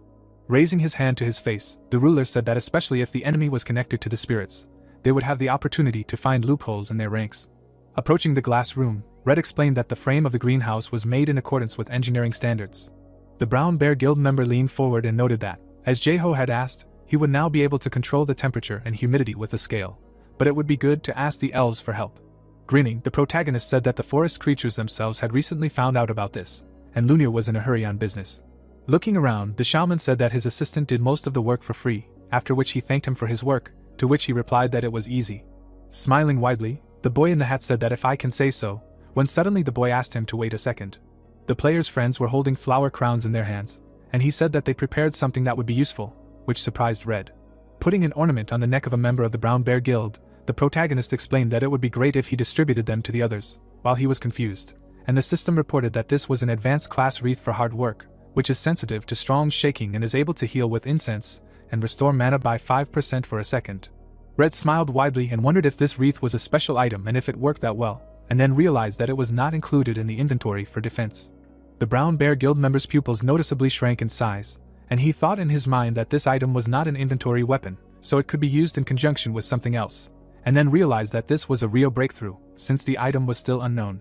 Raising his hands, the guy in the hat exclaimed that this was amazing, since he had used herbs in alchemy before, but he had never seen them used in this way, and Jeho noted that this was the specialty of their flower shop. The protagonist grinned with clenched teeth and thought that he probably liked the gift, while the assistant realized that it was great if he could get such a valuable thing now. A sly grin appeared on the shaman's face, and he thought that it was an expression of genuine pleasure, and then it was said that thanks to this step, the beginning of the promotion of the flower shop was laid, but there was no suspicion that this would not be a step, but a clap of lightning. The girl raised her hand up and asked to bring fertilizer, and the guy thought that now that they had a greenhouse, they wanted to work more efficiently, and May was the shaman's assistant, so she managed the care of the garden. Vansik smiled broadly, and it turned out that he had somehow infiltrated the ranks of the World Organization of Rakshi, and the elves were friendly towards them, but there was one problem. The main character waved and greeted Samantha. The girl was sitting on a box and noticed him, when suddenly it was said that she does not get along well with elves and does not summon golems anymore, so for now she has nothing to do. Grinning, the player asked if she was bored since she had not increased levels in recent days, but was only busy with the flower shop, to which she asked him again. After a pause, the Prime Guild member smiled and answered that it was true, since she had not gone out for a long time, and the interlocutor noted that May had changed her class from the very beginning, unrelated to flowers, but she had not. Suddenly, the girl looked away. Scratching the back of his head, the protagonist said that a big battle had taken place here, but this was no longer the place where they could demonstrate all their skills. With a heavy sigh, the sculptor of the future turned her head to the side and said that she was fine, to which she was asked if it was true. Jae-ho closed his eyes and stated that he thought it was upsetting her anyway, so he came up with the task, then added that it was more interesting than watering flowers and was related to what she was best at. A drop of sweat was running down Samantha's cheek, and she asked if it was a battle, then noted that mastery was the result of much training in the new world, when she was suddenly told that she would be digging sand. Leaning forward slightly, the Prime Guild member asked the shaman again. The guy smiled widely and said that Brezel's dungeon was somewhere under the desert, then asked if she could find it with the golem, to which she was surprised that it was somewhere under the desert. The protagonist's eyes noticeably shrank, and he asked if that sounded fun. The girl lowered her eyebrows in alarm and agreed with him. Samantha was seen running across a sandy plain. With her hand on her hip, the Prime Guild member was unsure if this was a good idea. Frowning, the future sculptor thought about how her life in the new world had changed a lot after meeting the shaman who played for fun, when suddenly there were reports about how amazing she was, all over the news, and questions about how she met Jae-ho, because he looked scary. But inside he was probably cute, and the girl thought in her mind that fools can come here, and all they can do is dig the earth or grow flowers. Standing in the middle of the desert, Samantha thought about how she was now in the center of events in the new world, and she was recognized everywhere, and the Prime Guild was famous. But compared to this place, it was nothing, when suddenly fragments of private conversations with players appeared. The wind threw the tail of the future sculptor back, and she did not understand what these fools wanted from her, because in the Prime Guild they just wanted to use her, because they considered her the right hand of the main character, and then said that in fact, his assistant was May. Lowering her eyebrows, the guild member suggested that this might be enough for her, but the things she makes are really insignificant. Looking at her palm, the girl wondered if she really was worthless. Samantha's hair flew up, and she did not understand whether what she does has absolutely no meaning, after which she added that the shaman plays for his own pleasure. Opening her mouth, the future sculptor clarified what about her, and whether she enjoys the game. Looking away, the lady remained silent. Putting her fingers to her chin, the Prime Guild member noted that she stayed here for the sake of rank promotion, and then added that at first it was annoying and unusual, although she wanted to be first in everything, but she does not understand what now. A drop of sweat flowed down the girl's cheek, and she remained silent. Imagining the face of Jae-ho, who should not harm her, Samantha said that if she was honest with him about the promotion, then he would listen to her without grumbling, and if anyone had seen him before, then he is not what he seems, because she herself knows that he is not scary or tough, as he seems in vision. Opening her mouth, the Prime Guild member wondered why she did not tell about the rank promotion. Grinning, the lady said that she, like him, was having fun. Suddenly, the system announced a class change quest and its rules, when suddenly the sculptor of the future opened her mouth in confusion and remained silent. Frowning, the girl noted that this was a class change, not a rank increase, and assumed that she was still far from receiving a unique class, and then wondered if she should go back to the beginning, although she had been a ranker for a long time. After a pause, Samantha smirked and asked if this would be a very stupid decision, and then decided that she had no choice, so she accepted the quest. May widened her eyes in surprise and remained silent. Holding a sword in her hands, a member of the Prime Guild said that she had changed her class. The Knight of the Sand Spirit smiled and noted that all the abilities related to sand golems were removed, so she decided that if she changed her class, this skill would not change, and then apologized. Jae-ho happily lifted his nose and said that everything was fine, but they would stop searching for Brezel's secret storage for a while and would not rush. Turning his head back, the protagonist said what was most important, when he suddenly assumed that the guy had already started broadcasting. Frowning, the shaman decided to find out if this would be of any use. The system screen showed a website for viewing broadcasts. Squinting, Hookah exclaimed that he was in the Garden of Alicia, and then added that this was a special edition, because he was now a full-fledged BJ. Pointing his hand at the greenhouse, the guy said that today they would visit a special place in the garden. Approaching the control panel, the streamer said that as far as the viewers noticed, it was built with the help of the best magicians from the Red Tower, and there was also a device installed that maintains the necessary temperature and humidity. When suddenly the observers began to ask him to try to change the temperature, to which he replied that if he did this, the elves would tear off his limbs. The commentator asked if Jae-ho really opened a flower shop, and the reporter said that this was exactly the case, because he managed to grow all the plants in the calf and flower beds, and the elves helped with this, after which he turned his gaze to the side and said that May was here, who is one of the founders of the Alicia Garden, so it would be better to ask her. Hookah greeted the girl, to which she smiled broadly and exclaimed that she thought he was on the air now, and then asked if everything was going well. The guy put his palm to the screen and answered in the affirmative, when he suddenly asked if she could answer the viewers' questions, which shocked her. The assistant closed her eyes and noted that it would be better to ask the shaman, not her. Imagining the player's menacing face, the young man began to speak hesitantly, and May offered him to try. The streamer thanked her and sharply asked why the protagonist was growing flowers, to which the girl widened her eyes in confusion. With her mouth wide open, the assistant said that he wanted to open a store, and the reporter asked if that was all and why he wanted to open a flower shop. Looking away, the lady suggested that it was because he liked flowers. Putting his hands forward, Hooker remained silent, and the observers began to discuss that these could be illegal substances, although they cannot be discussed on live television. Smiling, the guy noted that she had been the protagonist's partner for a long time and asked her to tell some special stories. May raised her eyebrows in alarm and replied that she didn't remember if there was anything special. The two heroes looked at each other in silence. The streamer bit his lip and thought that he was doomed because the girl was answering too briefly. Frowning, Hooker realized that he was a professional streamer. Putting his palms forward, the guy asked if they were dating a shaman. After a pause, the lady widened her eyes and asked the reporter again, and the viewers were confused. At the same time, Jaeho returned to the store and, holding a moon flower in his hand, explained that many plants have similar properties, but each flower's effect is slightly different from another, and he is also worried about the effectiveness of their special properties. The protagonist lowered the corners of his mouth and said that the recovery potion from the Eifelchi flowers was less effective than the moon flowers that May brought back after the expedition, but their special effect was weak but strong, and had a suppressive effect in the form of having damage for 3 seconds when health was less than 5%. A system message appeared about the special effects of the moon flowers, to which the shaman clarified what kind of tricky effect it was, and then lowered his chin and asked if he couldn't simply extract the effects he needed from the two ingredients, and what if he combined the special effects of the Eifelchi flowers and the recovery power of the moon flowers.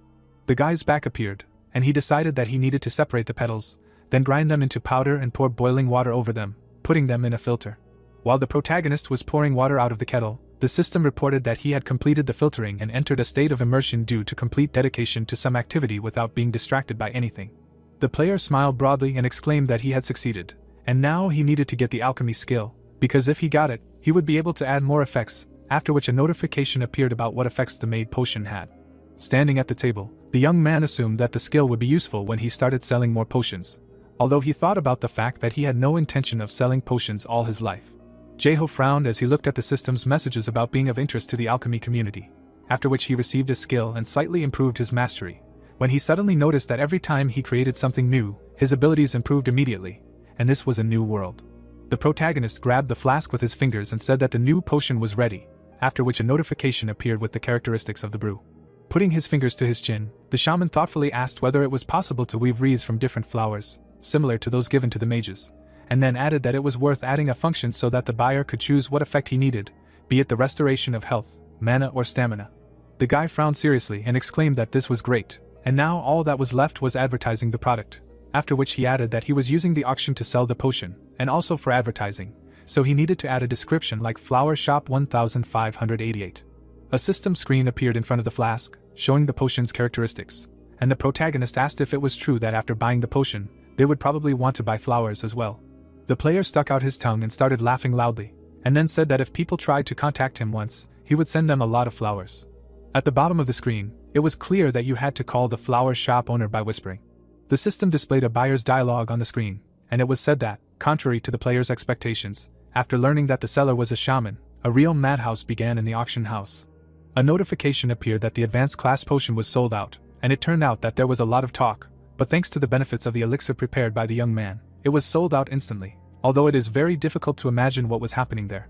People called Jaeho with a request to buy the potion in bulk, to which he clenched his fists in displeasure and was indignant that he was promoting a flower shop, but no one had called about flowers yet. Vancic smiled and asked a question about who needed flowers, and advised his comrade to change the whisper code, because he would never have thought that someone in such a situation would reveal the whisper code, to which the protagonist replied that he had already changed it, because his head was already splitting, and the interlocutor asked why he would refuse to sell potions if they brought in money. The shaman, pursing his lips in frustration, asked if people came to the flower shop to buy potions, to which the assistant was indignant at how one could own a flower shop with such a face, since it did not suit him at all. Grabbing his hair, the boy said that he still had ringing in his ears, to which the knight advised him to call the employment center.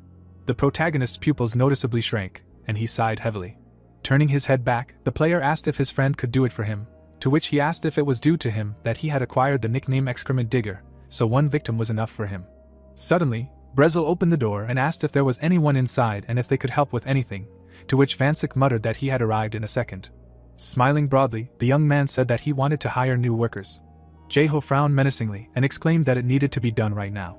The lush foliage of the trees in the Rakshi forest appeared, and it was said that due to the popularity of the main character, the number of weak players was increasing, but they immediately went to work, since they could not stand up to the elves. The guy grabbed the tool with his fingers, and suggested that everyone work hard today, and it turned out that following the members of Manhwa Recap, they became workers in the logging site, receiving quests to help build the Alicia Garden. Smiling widely, people said that, strangely enough, they had even gotten used to this. Someone asked everyone to wait, since they were selecting workers, to which they opened their mouths in bewilderment. Putting his hand on his side, the elf said that Jae-ho needed 5 people, so he would accept applications from those who wanted to, after which he asked if there were any willing ones. The pupils of each person noticeably decreased in size, and they remained silent. Suddenly the workers rushed forward, each shouting that they had to take him, and so the fastest guys who had enslaved themselves did not miss this chance. The employees were wondering what they were supposed to do, when suddenly the shaman extended his hand and explained that they were supposed to be told. The guy asked if the employer wanted them to take calls by whisper like call center operators, to which he grinned and replied that it was true, and the other guy thought about how scary his look really was. Standing in front of the tables in the sales department, the protagonist noted that if they did not want to do this, they could refuse, because no one would be forced, after which he said that they would not work for free, and everyone would be paid a gold coin per day, and in addition, they did not have to sit here around the clock, but could go hunting, but at least one person must stay here, for which Samantha would make a work schedule. While the spirit of life said that his face alone was coercion. The player frowned, while the workers said that this was incredible. Entering the room, a member of the Prime Guild said that she had prepared a schedule. Suddenly, the girl's pupils bulged. The employees sat at the tables and cried, when suddenly Jae-ho said that he did nothing, and the Knight of the Sand Spirits did not understand why they were crying in this case. With his mouth wide open, the hooded man noted that this was not the case. The players slammed their fists on their workstations and exclaimed that when they started the game in the Rakshi forest, they had never been treated well, but all those damn elves, and then began to thank them. Samantha put her hand to her mouth and asked if it was okay that they spoke so offensively about forest creatures, to which the protagonist replied that he could do nothing about it, after which he added that thanks to this, he was not blamed for all the suffering, even if he made them work, while the spirit of life said that it was the devil incarnate. Looking at the system screens, the sales department employees said that they apologized, but they did not accept requests to sell potions, and repeated this many times. After a pause, the guy turned his head to the side and asked when someone would be found who wanted to buy flowers, to which his colleague replied that he thought that he might never be found, but the main thing was that it was nice to work here. Suddenly, the young man lowered his eyebrows in confusion. A message appeared on the screen asking to order a flower wreath from them, which the employee was very surprised about, and shouted that someone had been found who needed flowers. Surprised, his partners widened their eyes, not understanding if this person was crazy, and why he had ordered it, and if this was a joke, to which the other replied that they needed to take a look. The sales staff looked at the screen, while the customer told them that he was a mage and would like to receive a wreath that deals fire damage, after which he clarified whether he had composed the order correctly, and everyone wondered if this was a special request, and told him that he needed to wait a second to ask the owner about it. Anxiously opening his mouth, the guy recounted the dialogue with the client and asked whether they should decline this request. Smiling happily, the owner of the flower shop said that a buyer had finally been found, and then replied that he would now look to see if he could make it. Jae-ho stared at the reference book for a recipe with flames, and the workers didn't understand whether this wreath was a normal one. The protagonist thoughtfully said that he couldn't find anything with the flame attribute, but suddenly he smiled widely and shouted that there was something to increase attack power, and this was what he needed, after which the system reported the characteristics of the item. The shaman turned to the sales staff and asked them to tell the buyer that the wreath had a magical essence effect, which was its specialty, but the durability of the item was low, and added about the money for expenses, when suddenly the guy said that he also asked if it could be picked up in 2 days. The protagonist's teeth were visible through a wide smile, and he asked his interlocutor again. The young man, his pupils bulging in fear, asked if something was wrong. Turning away from his colleagues, the player replied that everything was fine and asked them to tell the client to contact him in a few days. Behind the boss's back, the guys whispered about the expression on his face, because they themselves were angry because of such a strange request, and he mentally said that he thought he was asking out of curiosity, but he really did place an order, and this was not a dream, so he was very happy to receive his first order. A few days later, there were flowers and a small bag on the table, and Jae-ho noted that the prickly pear grows like a vine, which is why the flowers would make a good wreath. Grabbing the cloth bag with his hand, the protagonist explained that if the item was needed for battle, he would need the growth powder that the elves had given him, but there wasn't much of it, and it would only be enough for a small amount of goods. The shaman's back appeared, and he admitted that he hoped the divine tree would grow as soon as possible so that he could open the Bloria. Bringing his fingers to the plant, the guy decided to check if the small amount of powder he sprinkled on them would be enough. After a while, the finished product was visible, and the system reported that the crown of creeping prickly pear flowers was complete. Leaning forward, the protagonist exclaimed that he had received the florist skill, after which he added that he had used the growth powder, plant growth enhancement, and florist skills at the same time. Putting his palm out in front of him, the player said that this was the ability of improved growth speed. Suddenly, the young man frowned in confusion when a notification appeared that the prickly pear crown had been upgraded to sturdy, and he had achieved great success because he had created the first legendary item, which increased his fame. Jaeho stuck his head forward and was surprised that he was already level 100, then said that he had been given so much that he was already losing in the pluses. Samantha came up from behind and said that he had a visitor, to which he asked if it was that early. The protagonist grinned and said that he was curious about who this venerable first customer was. Red put two fingers together and said that they had finally met, and at the same time he thought that although he tried to hide his identity, he still attracted a lot of attention in the guild, and he hated the thought of returning, but how could he miss such a chance? Bowing, the shaman greeted the first customer in the Alicia Garden, to which he asked if this place was popular, and if there were no other customers. Looking away, the guy said that many wanted to buy potions, but he himself was the owner of a flower shop, not an alchemist, to which he reminded him of the order. The protagonist extended his palm forward to hand over the item. Opening his mouth in alarm, the Brown Bear Guild member was surprised that this time he had a crown of flowers, and the system again reported the characteristics of the item. Angrily frowning, the mage wondered if this crown of flowers was a legendary item. Holding the purchase in his hands, Red mentally said that the percentage was small, but these additional effects were very good, and did not understand how Jaeho managed to create such a thing. Scratching his head, the protagonist said that he had created it, but he felt a little sorry, because such effects of legendary items in the Battle of Magicians, especially this penalty effect in the form of a large mana consumption, are not very good for a wizard, but the customer said that it was excellent. Grinning anxiously, the shaman clarified whether the member of the Brown Bear Guild liked the crown. Turning around, the buyer shouted that it was amazing, when suddenly he was asked if there was anything wrong with having to spend twice as much mana. Opening his mouth wide, the magician cried out that the damage from magical attacks also increases, and all three effects are related to increasing the attack, and there is even an additional effect for the group, after which he added that the mana potion is an expensive pleasure, but the opportunity to get a crown with such effects prevails over everything else. The player grinned and remarked that it was good, and Red exclaimed that he had exceeded his expectations, and then thanked him. Smiling widely, the wizard shouted that it was incredible, and wondered how he could feel hostility towards him, even being a member of the Brown Bear Guild, if he could create such amazing items, and it turned out that the customer left with conflicting feelings, and then Jaeho tested the new skill. Enthusiastically widening her eyes, May assumed that the first customer was satisfied, and the owner of the flower shop was doing great, to which he remained silent. The girl raised her nose and began to sniff. Putting her hand to her mouth, the assistant noted that it was strange, but the smell of flowers was stronger than usual this time, while the protagonist read the system message and asked if this was all that he was given for level 100, and if it was true that it was just a smell. The shaman dropped his jaw in disappointment, not understanding what use it was, and it was said that he had no idea that in the future he would be called the Scent of Death, and the name alone would inspire fear. People approached the entrance to the cave, and it turned out that in the new world there are countless dungeons that no one has yet explored, and every day previously unknown dungeons are found, and they themselves are the most important part of the reality of the new world, since victories in these locations allow you to receive not only items, but also glory, ranks and special rewards. The guy asked if Red had arrived yet, to which the swordsman threw his weapon over his shoulder and replied that he was going to pick up some ordered item, which surprised the interlocutor, because he thought that he had spent all the money last time, and it was said that the dungeon, in the capture of which the magician decided to take part today, was discovered by a member of the permanent team. And he thought that this would be his last attempt to conquer the dungeon. Looking away, the player noted that it was pointless for that guy to change any item, because since that promotion in rank he had been trying to replace all things, when suddenly the interlocutor said that he had arrived. The golden wreath shone brightly. The magician put a crown of flowers on top of his hat. Putting his hands in his pockets, the member of the Brown Bears Guild was silent, and his partners did not understand what it was, and whether he had been to Hawaii. Red smirked and asked why they were looking at him, to which they asked if he was okay. The boy wrapped his fingers around the hilt of his sword and asked if he had gone completely crazy after his promotion.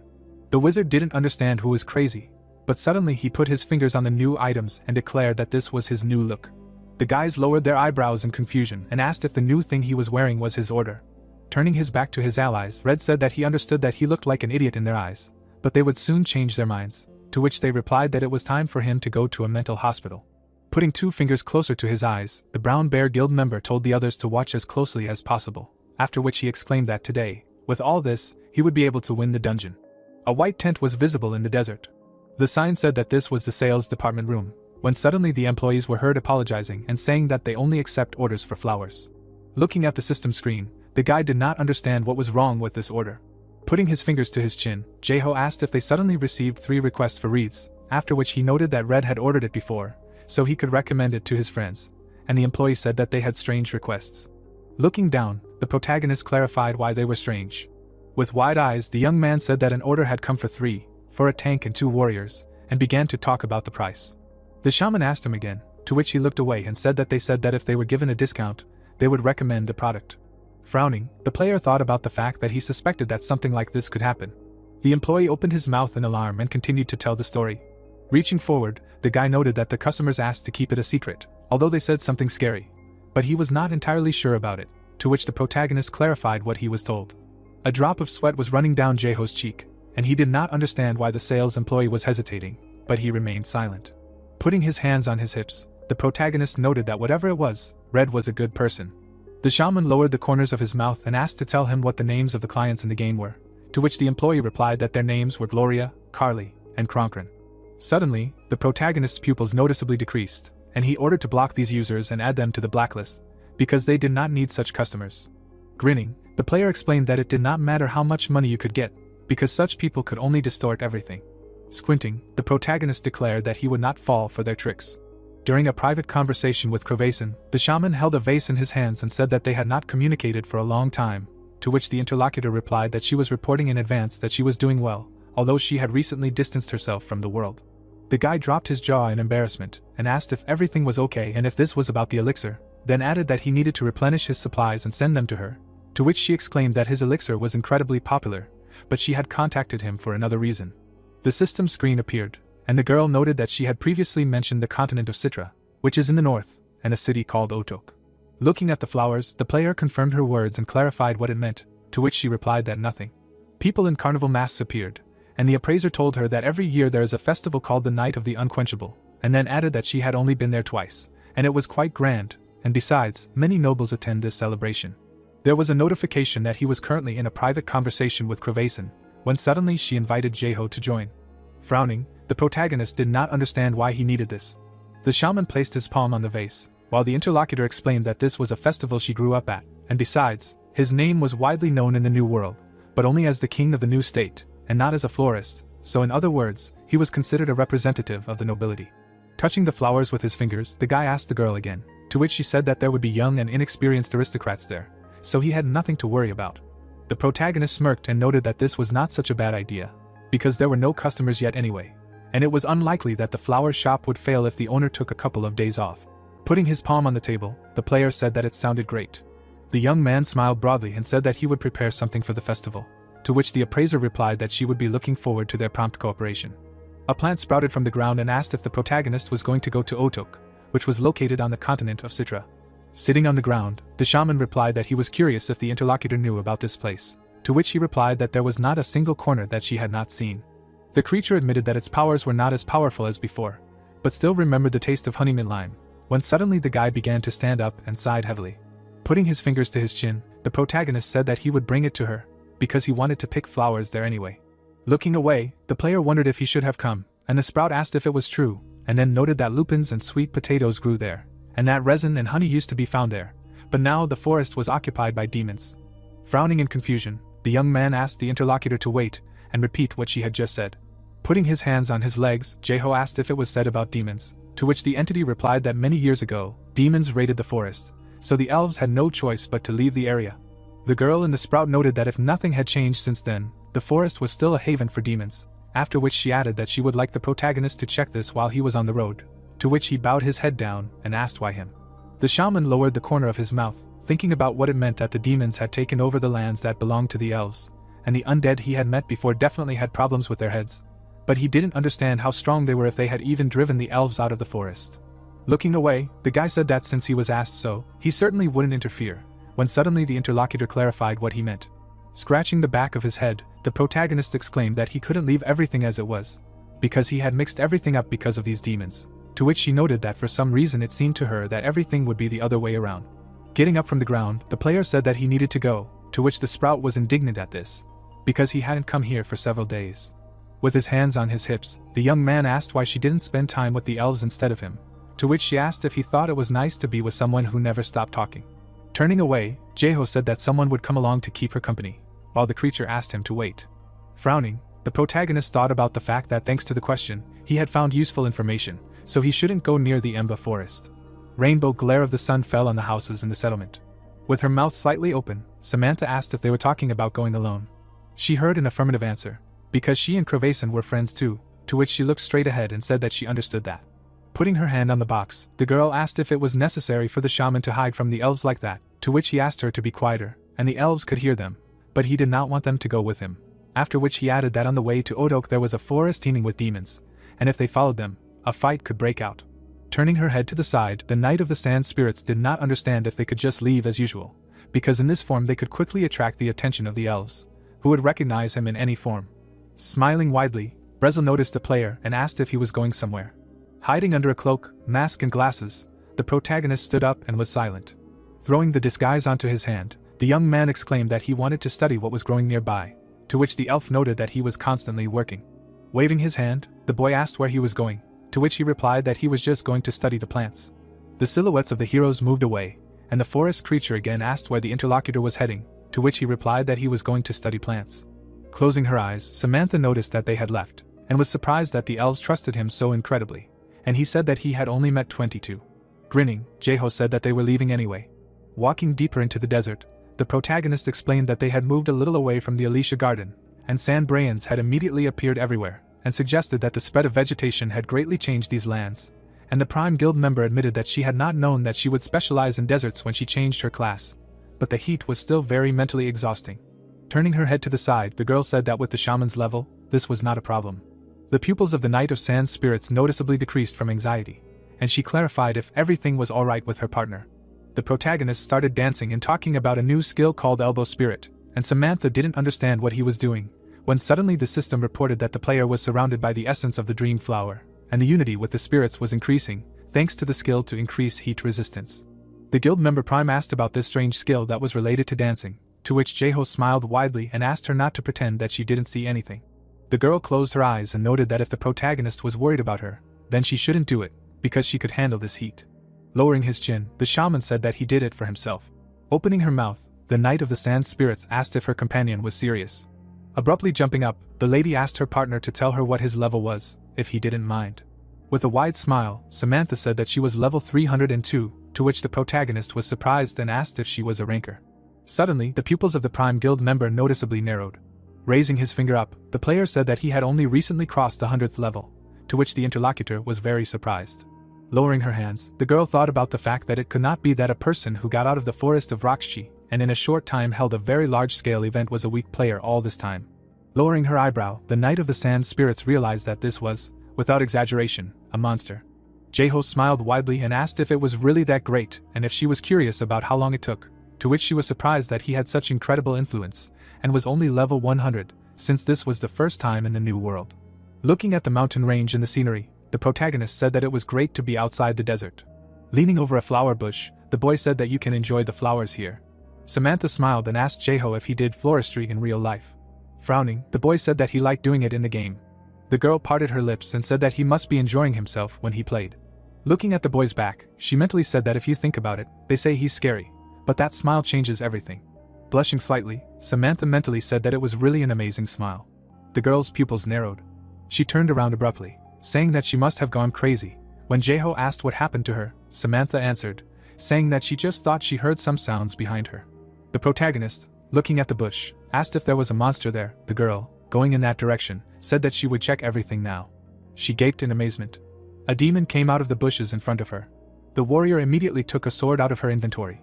The demon barely managed to dodge her blow. She twirled the sword in her hand. The demon's pupils narrowed. The girl frowned. Having fallen, the little demon begged for mercy, saying that he was not a bad demon. The boy cried, saying that he was good. Jaeho jumped up, surprised. Samantha was puzzled. Kneeling down, the little demon said that he was a good demon. The protagonist, clenching his fists, asked if demons were not evil in the flesh. The girl turned her head, saying that it was usually as he said. The boy countered, saying that they lived peacefully. Equipping the brown bear paw, Jaeho said that this guy was a demon anyway, they should just deal with him. When the demon raised his head, the protagonist said that judging by his wounds, he was already in trouble. Jae-ho grinned and rushed to attack. Samantha, seeing how the guy was dealing damage, mentally said that the damage she was doing was higher, probably due to the difference in levels. The demon roared in pain, then the girl stopped, not understanding why it looked like he was in pain. Jae-ho stopped hitting when the little demon asked them to wait a bit. He slammed the ground hard. A moment later, a pile of smoke rose in front of the couple. Jae-ho and Samantha looked at each other. Opening his mouth, the demon asked to stop. The shadow of the demon covered his tormentors. The transformed demon, almost crying, said that he did not want to fight. The protagonist smiled nervously, offering his partner to listen to him. The girl, also nervously, agreed with him. The boy, having assumed his usual form, introduced himself as Sikid, who lived near the Ember Forest. The demon, after thinking, asked the boy if he could take off the bandage. The boy, pointing to it, asked if this was the one he should take off. He frowned, saying that he should not worry about it, but mentally he said that he did not think he would ever wear this bandage again. But without it, there was no telling how much a demon could lie. As his bandage caught fire, Sikid turned away, saying that he was too scary. Looking again at the people in front of him, he said that they lived in a small village in the Ember Forest, but recently everything turned into hell because of the elves. Sweating, the two players asked how this happened. Raising his head, Sikid said that he didn't even know, it's just that these disgusting elves are everywhere, he can even smell them. The guy, hearing him, asked if he could be nearby. The demon, looking to the side, said that it couldn't be, because he was sure that no one was chasing him, because his brother distracted them. Smelling a disgusting smell, Sikid asked where this disgusting smell was coming from. Jae-ho, smiling, said that he was just nervous. Closing his eyes, the little demon said that when the elves attacked, they were helpless. The protagonist, thinking, said that they then cost at the hands of the elves. Unable to hold back tears, the demon said that it was too cruel. The young man in response said that they were the first to drive the elves away from here. Raising his hand, Sikid said that the elves were driven out by another clan. In the human world, for example, there are also kings and nobles, and 500 years ago, the passage to the demon world was blocked. They were isolated. They had no choice but to stay in the Ember Forest. The headband lit up when the protagonist asked why they came here. Smiling nervously, Sikid said that they came here to communicate with people. The spirit of life immediately refuted him, saying that he was lying. When Jae-ho frowned, the demon screamed, saying that in fact it was an invasion. But now they came to their senses. Now the spirit of life said that he was telling the truth. Turning away, the guy mentally asked himself how he knew that he was a good demon. Narrowing his eyes, he asked himself why he was worried. Looming over Sikid again, he said that this does not change what they did to the elves. Samantha smiled nervously when Jae-ho said that today he was generous. He would pretend that he did not know anything. When the demon began to thank him, the guy nervously whispered to Samantha, saying that she needed to be on guard. Sikid, smiling, said that they were possible, but could not finish. Frowning, the protagonist asked what he wanted. The guy froze, looking at Sikid. When the system suddenly gave him a quest, he had to save the poor demon and his clan from the elves. Waving his hand, Jae-ho said that this system did not even suspect what it was doing. He would never fight the elves. Sikid, standing up, asked for help. Looking closely at the guy, he said that although at first he took him for an ordinary person, with that fighting technique he could defeat the elves. Then his nose twitched.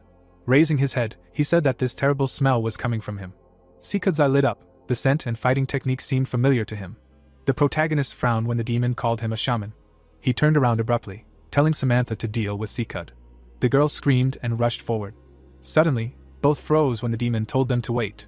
Sikid, changing into his true form and baring his teeth, said that the shaman was their friend.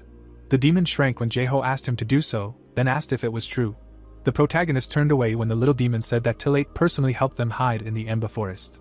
Jae-ho, frowning, asked Tillate if he knew about it. He replied saying that he could not remember. Then Sikid raised his hands and, happy, said that the shaman finally had a successor. The protagonist sweated when the system gave him a quest, saying that Shaman Tillate had strong empathy and was friends with all creatures, including demons. Sikid knew him in life. There could be something of the shaman left in their clan. Samantha approached and said that these elves could be different from those in Alicia. Looking away and squinting, the young man said that he understood everything, but having tried it themselves, they would know everything personally. While the little demon was happy, the girl could hardly hold back her tears. The group entered the Ember Forest. Jae-ho noted that the atmosphere here was like in the underworld. Turning around, Sikid said that it was because they create an atmosphere as similar to their homeland as possible.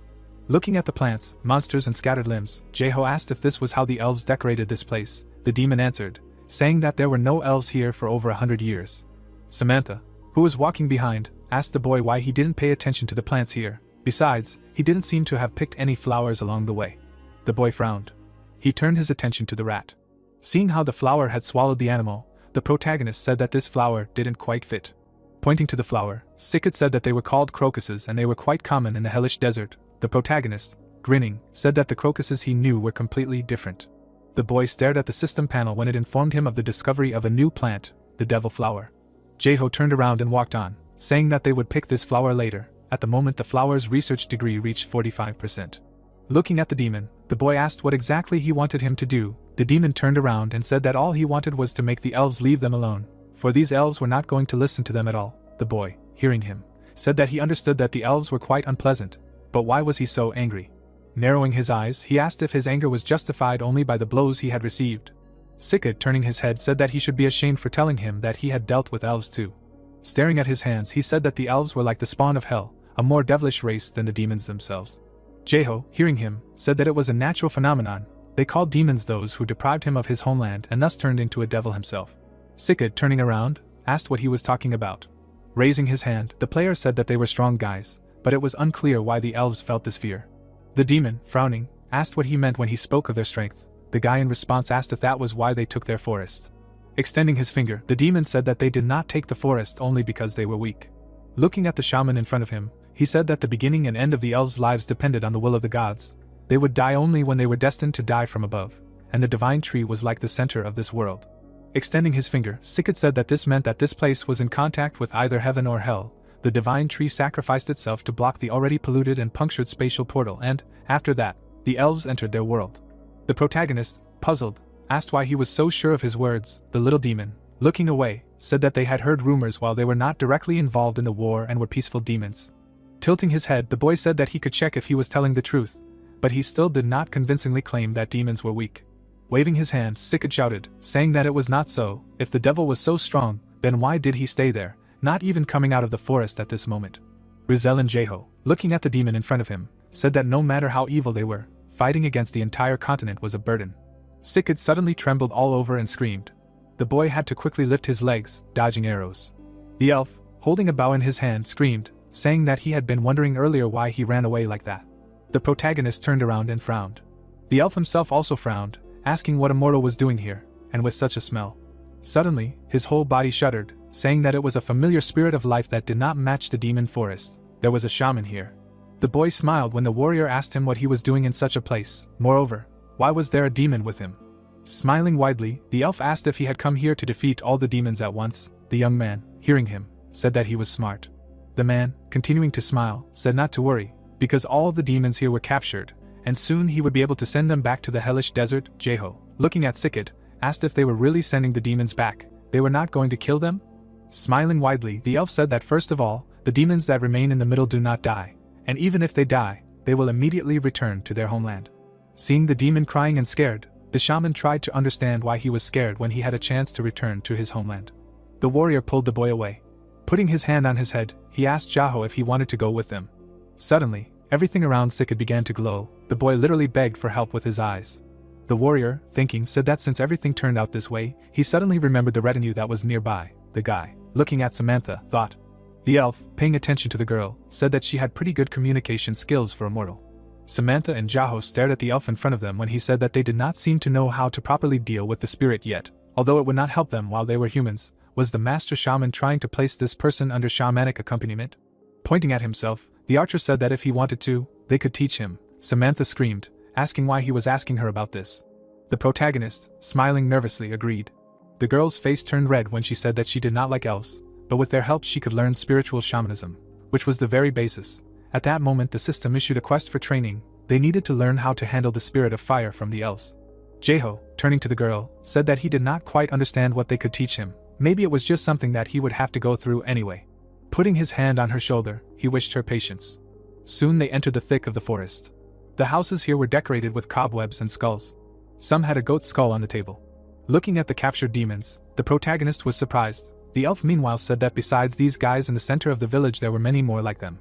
A couple of demons in front begged the elf to spare them, for they were good demons. The archer did not even listen to them, ordering them to shut up. Jeho, seeing how the elves were scaring the demons, said that this chaos seemed familiar.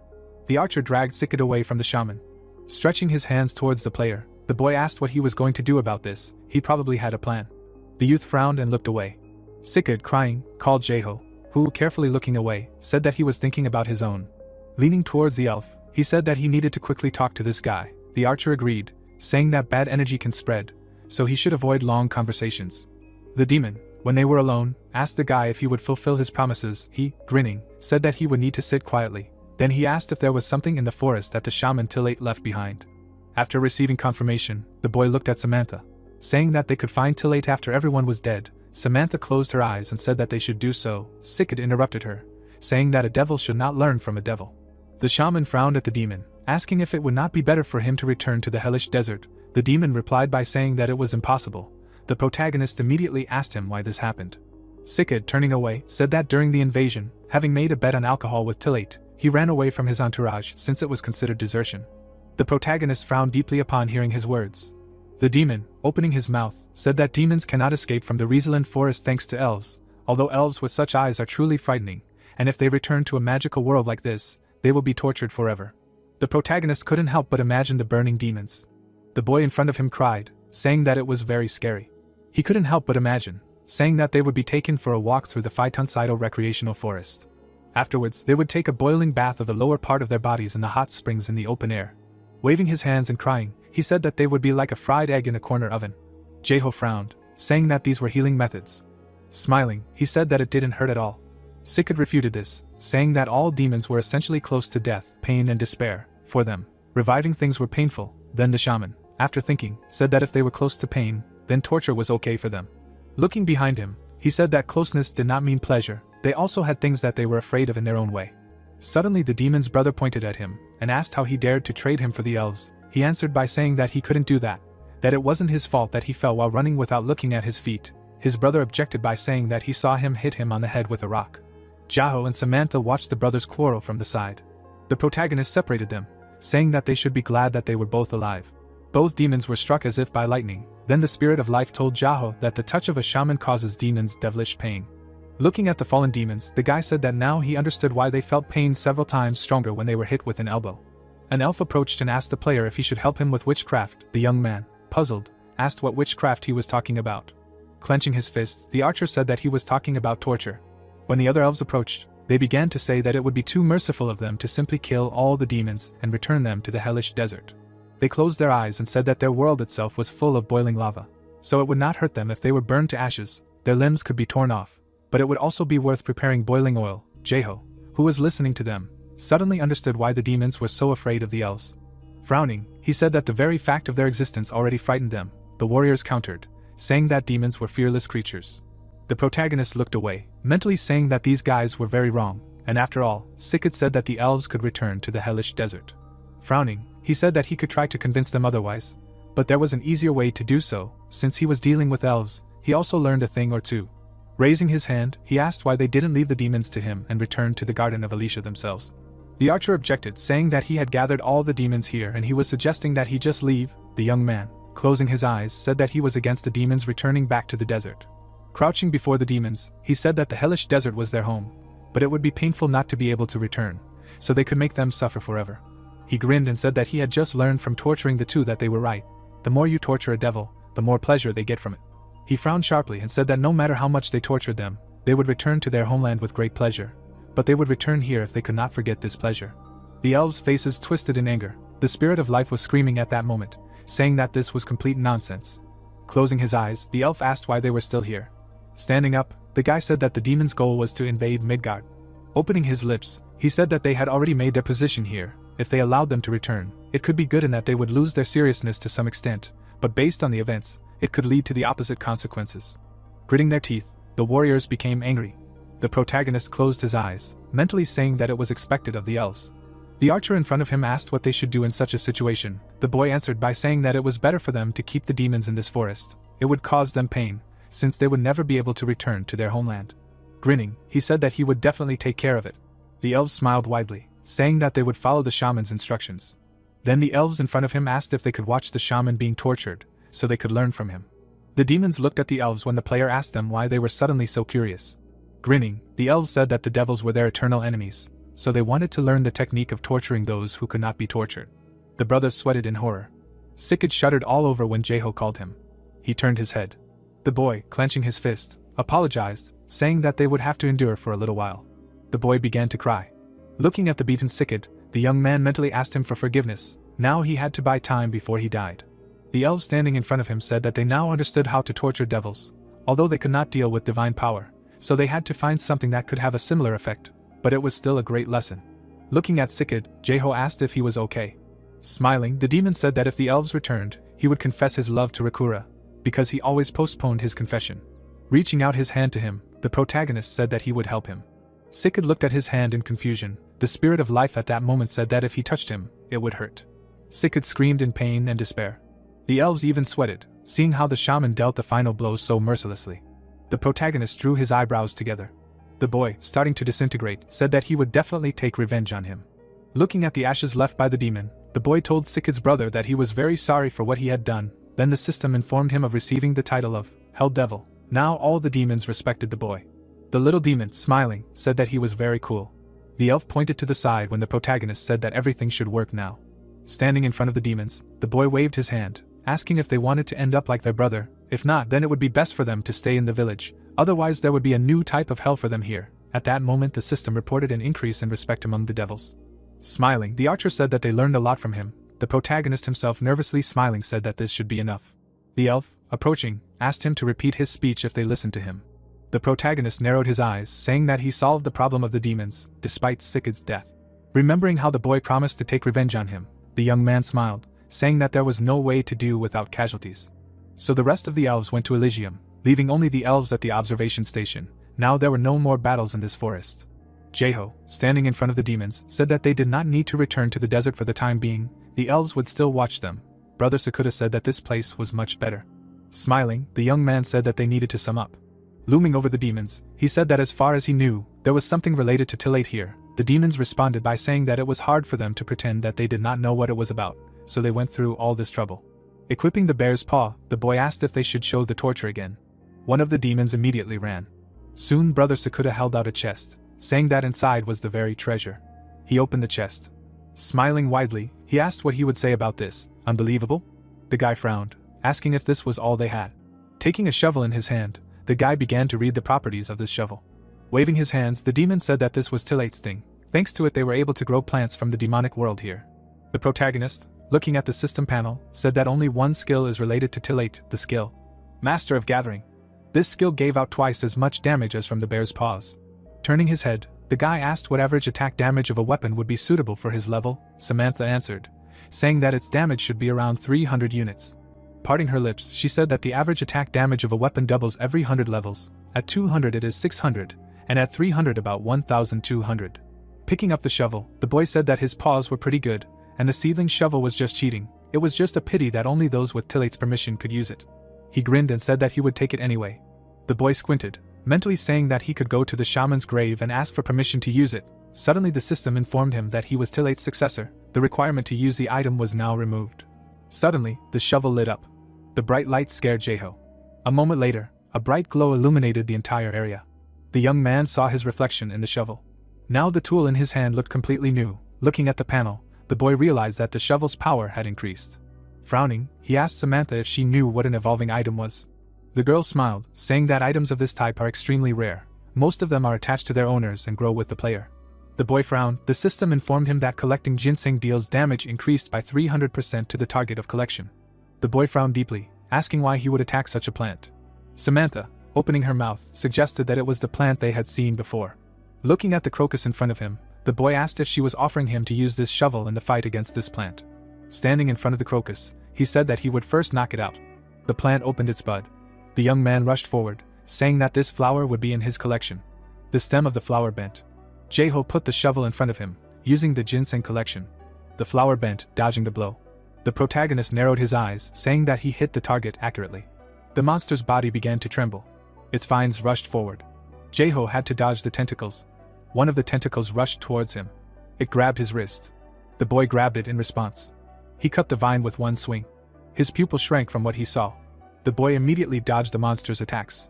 Standing in front of it, he mentally said that the flower was moving too fast. He wouldn't be able to use the skill at that rate. Gritting his teeth, the protagonist asked himself if it was really a flower, and not just some monster. He squinted, asking if he was really a flower. Then the boy rushed towards it.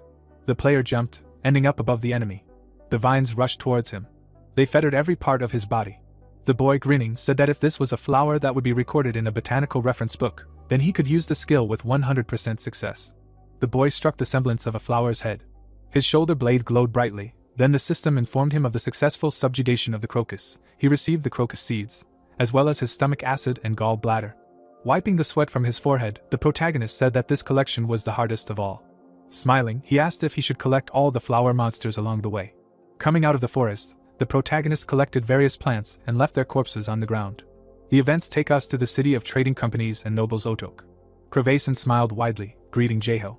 Following him, she said that it must have been difficult for him to come all this way. The guy responded by saying that it was not so. Besides, although the city is small, it is a luxurious city.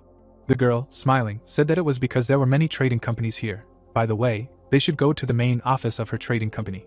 The events take us to the main office of the Crevason company. Seeing the protagonist's surprise, the girl covered her mouth.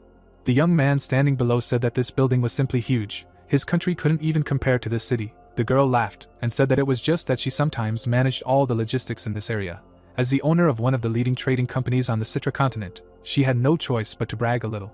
Lowering her hand, she said that real nobles were quite annoying. She closed her eyes, saying that they should buy him a suit first. The young man frowned upon hearing her. Winking, Crevason said that she would choose an image for him that they had never seen before. People on the streets looked around, not understanding who this guy was walking down the street. The protagonist frowned deeply because of his image. Crevason, smiling, suggested taking off the bandage. The young man objected, saying that if he was dealing with an NPC, it would be better to put it on.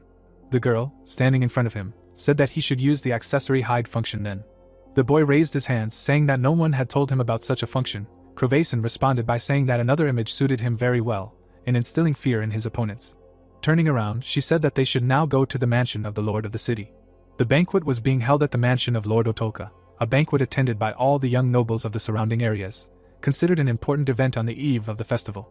Even though the country of Jeho was newly formed, he was invited because he was the rightful king. Crevason was also invited to the banquet of one of the leading trading companies on the continent, and as one of the sponsors of the festival, so they walked together. A beautiful chandelier decorated the hall. The nobles in the hall were chatting cheerfully. The blonde, holding out a glass to Risa, said that she was beautiful, and he was sure that she was the star of the evening. Both of them suddenly shuddered when they heard about the arrival of the owner of the Crevason company, and the owner of the Alicia Garden. The boy smiled widely and said that this boy, the king, was too arrogant. He made himself a king. Risa closed her eyes and said that rumors were always exaggerated. She had heard that he was an excellent cook. The nobleman next to her agreed and said that last time Crevason shared a unique meal. Turning his head, the nobleman said that they could ask him to cook for them once. The protagonist, gritting his teeth, asked if it was them. Crevason stepped forward and introduced herself. The nobles froze. They were scared at the sight of Jeho. The girl raised her hand and introduced herself as Jeho. Suddenly, Rumio approached them. Looking at the boy next to her, the lady said that he was the owner of the mansion, Lord Otolka. The old man, smiling nervously, introduced himself, saying that he had heard a lot about him from Mrs. Crevason. The young man loomed over him. The protagonist introduced himself, as if grinning. Rumio noticed that the nobles behind him were saying that he felt fear in front of the new king. He involuntarily narrowed his eyes, mentally saying that he had the pride of an aristocrat. He could not seem weak just because of the appearance of the interlocutor. Jeho extended his hand to the old man. He, looking back, said that he was not wasting money on this festival for nothing. The girls moved away a little, saying that the king was scary. Rumio, smiling obscenely, mentally said that he could not disgrace himself in front of the young noblewomen.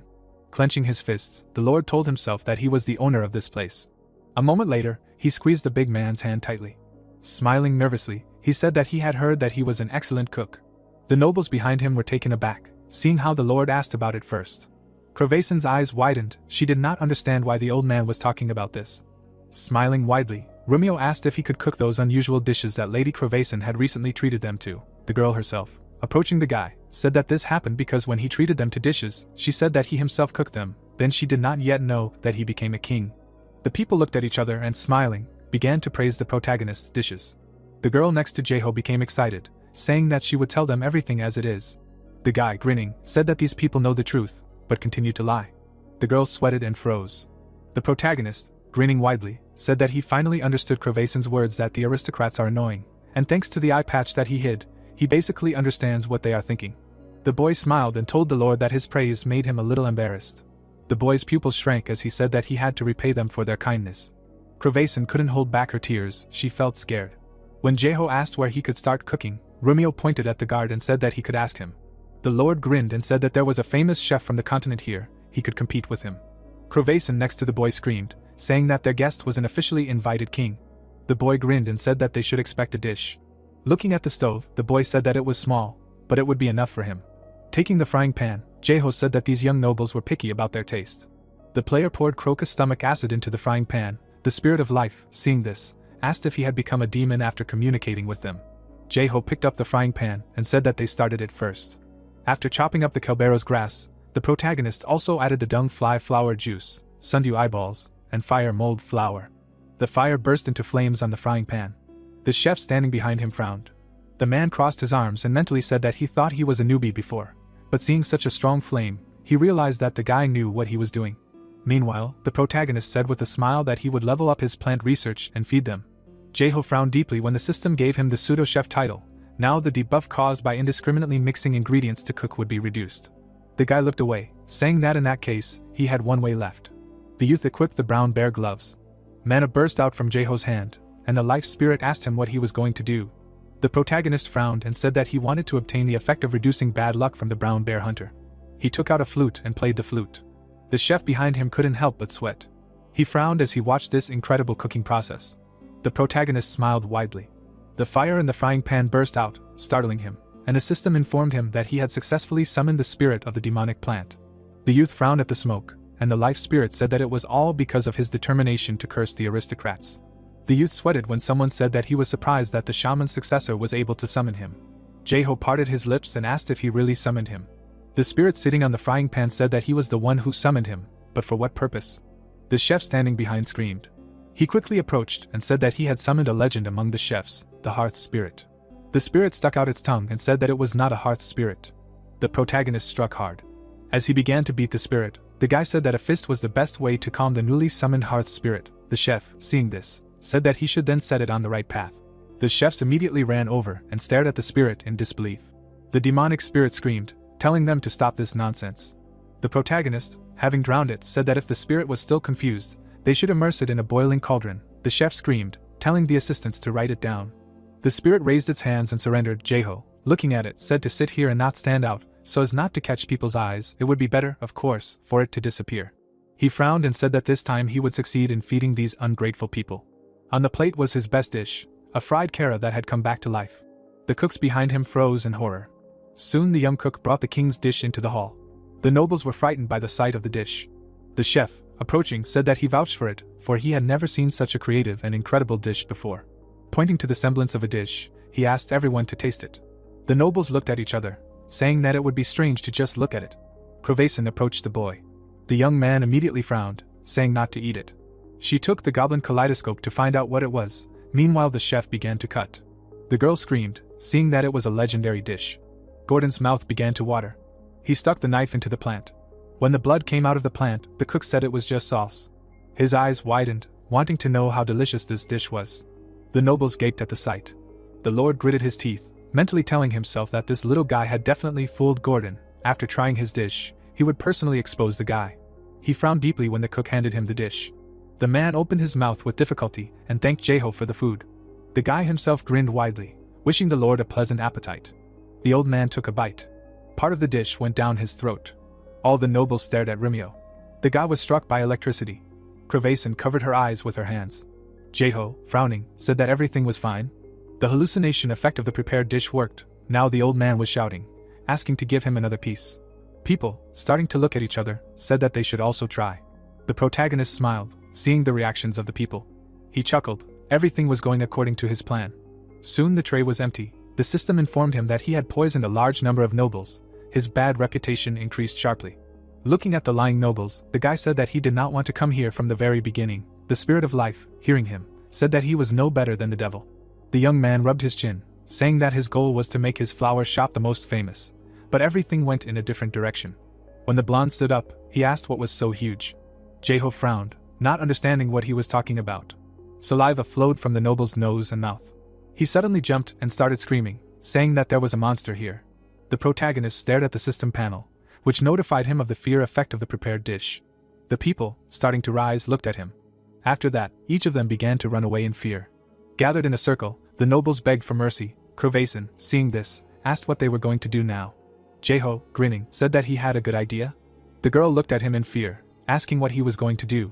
The guy, grinning, said that he was going to make his store famous. Standing in front of the nobles, he ordered them to listen to him carefully. His pupils decreased, then he said that from now on they should remember the garden of Alicia. The nobles simultaneously opened their mouths. Kravason stared in shock at the boy who ordered them to repeat after him. The nobles opened their mouths and said that they liked Alicia. Jeho crouched down in front of them and spelled out the phrase for them. Grinning, he told Risa that if she wanted to buy flowers, she should go to Alicia's garden. Frowning, he said that they didn't seem to understand yet, so he should repeat it again. Raising his hand, he asked the boy what he needed if he were to get married, and he answered by saying that he needed Alicia. The people simultaneously opened their mouths and said Alicia to any question. The protagonist frowned, asking what if they needed to sell land. The nobles opened their mouths again and said Alicia. Jeho raised his hands to the sky, saying that Alicia was their hope in any endeavor. Kravason, standing behind him, froze. Opening her mouth, she asked Samantha if she was sure that this was okay. All the lamps and pillars in the city were burning brightly. Tomorrow the festival of the Night of the Unquenchables would begin. It would last 3 nights in a row, like a banquet. The girl, approaching her friend, said that she waited for this time every year, for she was eager to know what the children of the aristocrats would wear. One of the guys, noticing the nobles, said that their aristocrats had come. The people came out to the Lord, saying that today was a beautiful night. Suddenly, an old man in front of them said Alicia. The girl, approaching the blonde, praised his hair and asked where he got it done. The flames on the creature's head flared up when he screamed, saying that he was not a demon, but a spirit, and not a simple one, but one of high rank, just like that smelly bastard who was always with him. The protagonist frowned and asked how he knew about this grumbler. The life spirit immediately protested, saying not to introduce him to others like that. The summoned spirit, not paying attention, said that it was all because he was a high-ranking spirit like him. It was just that he remained in his consciousness after the contract was concluded. When Jeho, knitting his brows, asked what a high-ranking spirit was, the demon spirit said that they were like aristocrats among others, such high-ranking and independent spirits like them, close to the throne of the Spirit King. The protagonist, looking at the system panel, said that they could not be so close to the level of the Spirit King, for this grumbler was simply incompetent. The life spirit objected, saying that this small one was exaggerating everything. Turning his head, he said that the Spirit King is the Spirit King, but one rank is an ambiguous expression. The spirit raised his hand and said that if they had great strength, they could become Spirit Kings. The youth narrowed his eyes. Smiling, he said that in the end, the two of them were just freeloaders. The demon spirit stuck out his tongue, saying that it was true that this idiot was incompetent. It was because the spirit could do little because it was in his consciousness. But it was much more preferable for spirits to materialize to leave the spirit world. The youth chuckled and said that they were like stowaways on a bus. They liked to find fault with everything. Leaning over, Jeho asked why the skills and titles that only worked on demons worked on him. He replied by saying that it was because the attributes were similar. He was definitely a spirit. Looking away, the guy said that this was not the only problem. The elves would definitely be unhappy to see him with such attributes, and lately he had been lying a lot, so his conscience was bothering him. The spirit of life immediately noticed that he had lied. The protagonist, looking at the system panel, mentally told him to shut up. Then the demonic spirit agreed with him, saying that he should definitely keep his dirty mouth shut. Jeho narrowed his eyes sharply. Looking at the spirit, he asked it if it could really read his thoughts. It answered, saying that they had made a contract. Earlier, when he tortured him, he mentally scolded him. This was the first time he had been treated so terribly. Turning around, the guy said that he should return to his demonic world. The spirit jumped to its feet, saying that he should listen to it. When the system panel appeared in front of him, the spirit of life told him that it was his fault for not knowing this person well. The demonic spirit screamed, saying that he himself had simply become a child's toy thanks to Tilate's stupidity. The creature clenched its fist when the spirit of life said that it was already going crazy with jealousy. The protagonist stopped when the demon asked him to stop. He turned around sharply when he said that he could not let this brat mock him. The creature opened its mouth wide, offering to show how to materialize this brat. Apparently he did not know that it was possible and continued to carry him in his mind. The guy immediately drew his eyebrows together. The system panel appeared in the air. The spirit of life was puzzled. Pointing at it, the guy asked if he really knew how to materialize this grumbler. The demonic spirit smiled. Raising his hands, he said that he knew how to do it. Looking at the streets of the city and listening to what plants would be needed for the ritual, the protagonist said that he had most of them in his garden. The spirit sitting on his shoulder said that he would need a few more things. That was all he could say for now. Then he laughed, saying that he was much more useful than this parasite who could only do nothing. When the spirit of life said that he was actually helping him, the youth looked at the system panel and said that whining did not count as help. The demonic spirit opened his mouth and said that he was the spirit of the matter, not a bystander. The panel appeared in front of Jeho again. The spirit of life protested, not understanding why he was listening to this bastard demon. The spirit screamed, saying that he was a spirit, not a demon. The spirit of life, appearing from the side in the form of a system, said that everything this brat does could be a ritual to summon a demon. The protagonist disagreed with him, saying that the ingredients used have nothing to do with the devil. The flowers are overflowing with life energy. Frowning at the spirit, he said that he would go with him, but on one condition. The guy, turning his gaze, said that he was no longer a demonic flower spirit, but a spirit of the stove. The spirit gaped, while the spirit of life laughed. The youth, frowning, said that he should also come up with a name. The spirit of the stove began to laugh when the protagonist called the spirit of life a grumpy crybaby. Then, looking at the sky, he said that they were both too noisy. Meanwhile, in Alicia without Jeho, the man who aimed at Jeho returned again. The guy, remembering his loss, said that this time he will return his shame twice. Looking at the desert, he said that he had traveled this way across the continent to get to Alicia. He frowned sharply. Looking into the distance, he said that if there was no target for the murder, it was worth waiting until one appeared. A few days later, the boy saw a worker. Looking closely at his face, he realized that he was a close ally of Jeho, for he had gone out without an elf. Lowering his telescope, he said that if there was no such obstacle as an elf, he could be 100% sure of success. A shadow covered his face. A moment later, his body turned into a shadow. The boy, dragging manure in a cart, complained about having to do errands for elves. He raised his head and stopped. Looking at the dunes, he felt a murderous gaze directed at him. The outlaw party ended without any incidents, and one word was deeply rooted in the minds of those who were at the party, and that was Alicia. Crevacin caught up with the protagonist, and noticed that he was having a good time playing the game, and he reported that the results were not bad, so everything was fine, but his interlocutor must be sad because he was unable to see Samantha. The girl looked away and admitted that they talked through whisper every day, and she would soon be able to visit Alicia, so she would need to build a trading branch. Jeho frowned, and despite the agreement, he clarified whether it would be more convenient to trade through whisper. He accepted orders for flowers like that, and the appraiser explained that the game did not have a trade transaction system that would allow you to specify who you wanted to trade with. Crevacin's face became confused when she added that sales through the main company were burdensome and inefficient due to transportation costs, and if the transaction was available on the spot, then the flowers would be easier to sell. Then it turns out that if it were possible, then her merchant class would lose its meaning. The girl began to shake the accounts, and said that in any case, players would come in person to make a purchase. It turns out that she could make additional economic activity and taxes on the exchange, because the world rested on the money, and the young man even wondered what she was doing outside the game. The appraiser turned to the shaman, and suggested going straight to that gate. Behind it was the way to Alicia. A lot had happened, but it was fun, and the guy agreed that he also received a rather useful result. Crevacin waved goodbye to the hero with a smile, asking him to be careful on the way home. When Jeho went into the bushes, he said that they could go out. When asked if they were returning to Alicia now, he answered that they were. The little demon stuck out his tongue, and the young man reminded him that he was now a spirit of the furnace.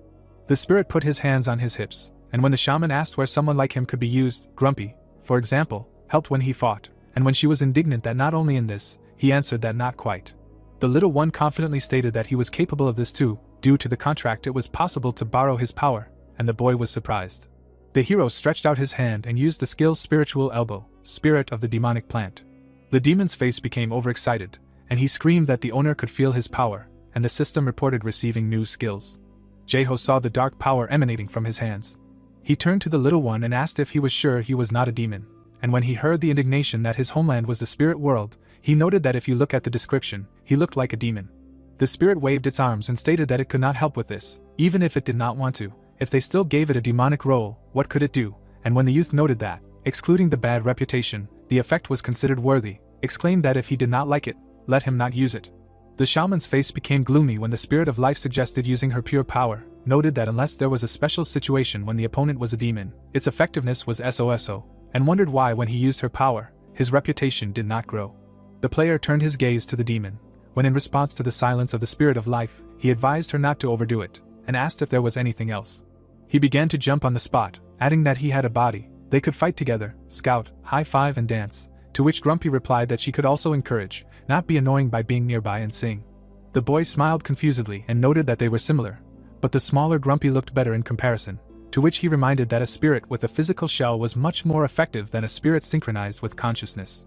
The hero's face expressed displeasure when Grumpy warned that she was not going to do this. But if she acquired a material body, she would tell everything to the divine tree, and he cursed that he had not even thought about it. The demon frowned and noted that it was not fair to resort to such cowardly methods, not the name of strength. The spirit turned away, and while the new owner persuaded life to talk, he noted that this was not a problem now. The shaman looked scared when he tried to convince the grumpy voice that the truth does not lie to the divine tree. But he turned to the kid when he heard the question, did the player know the one who was now exuding malice? Both spirits were scared, and so was the player, when someone jumped out of the bushes and yelled that he had found a dog's offspring, and immediately attacked the guy. He jumped aside and grabbed his shovel. The hero raised his weapon and asked the enemy if he was one of the brown bears. The blonde roared that the enemy should not classify him as one of these trash. Jeho looked at him angrily and clarified that he had no choice but to ask if he had suddenly attacked. Worcester indignantly yelled that the shaman had taken his shield and that he had recognized him. The knight angrily expressed hope that they had finally remembered him. But he almost burst into tears when the young man asked who he was and shouted out his name. The blonde pointed his sword at the player and said that after losing his shield, he had spent several months in disgrace. The boy looked at Worcester in surprise when he started saying that Samantha and the Prime Guild kept saying that they needed friendly relations with Alicia. There was no one on his side. He was chasing the enemy alone, and was surprised that he was crying.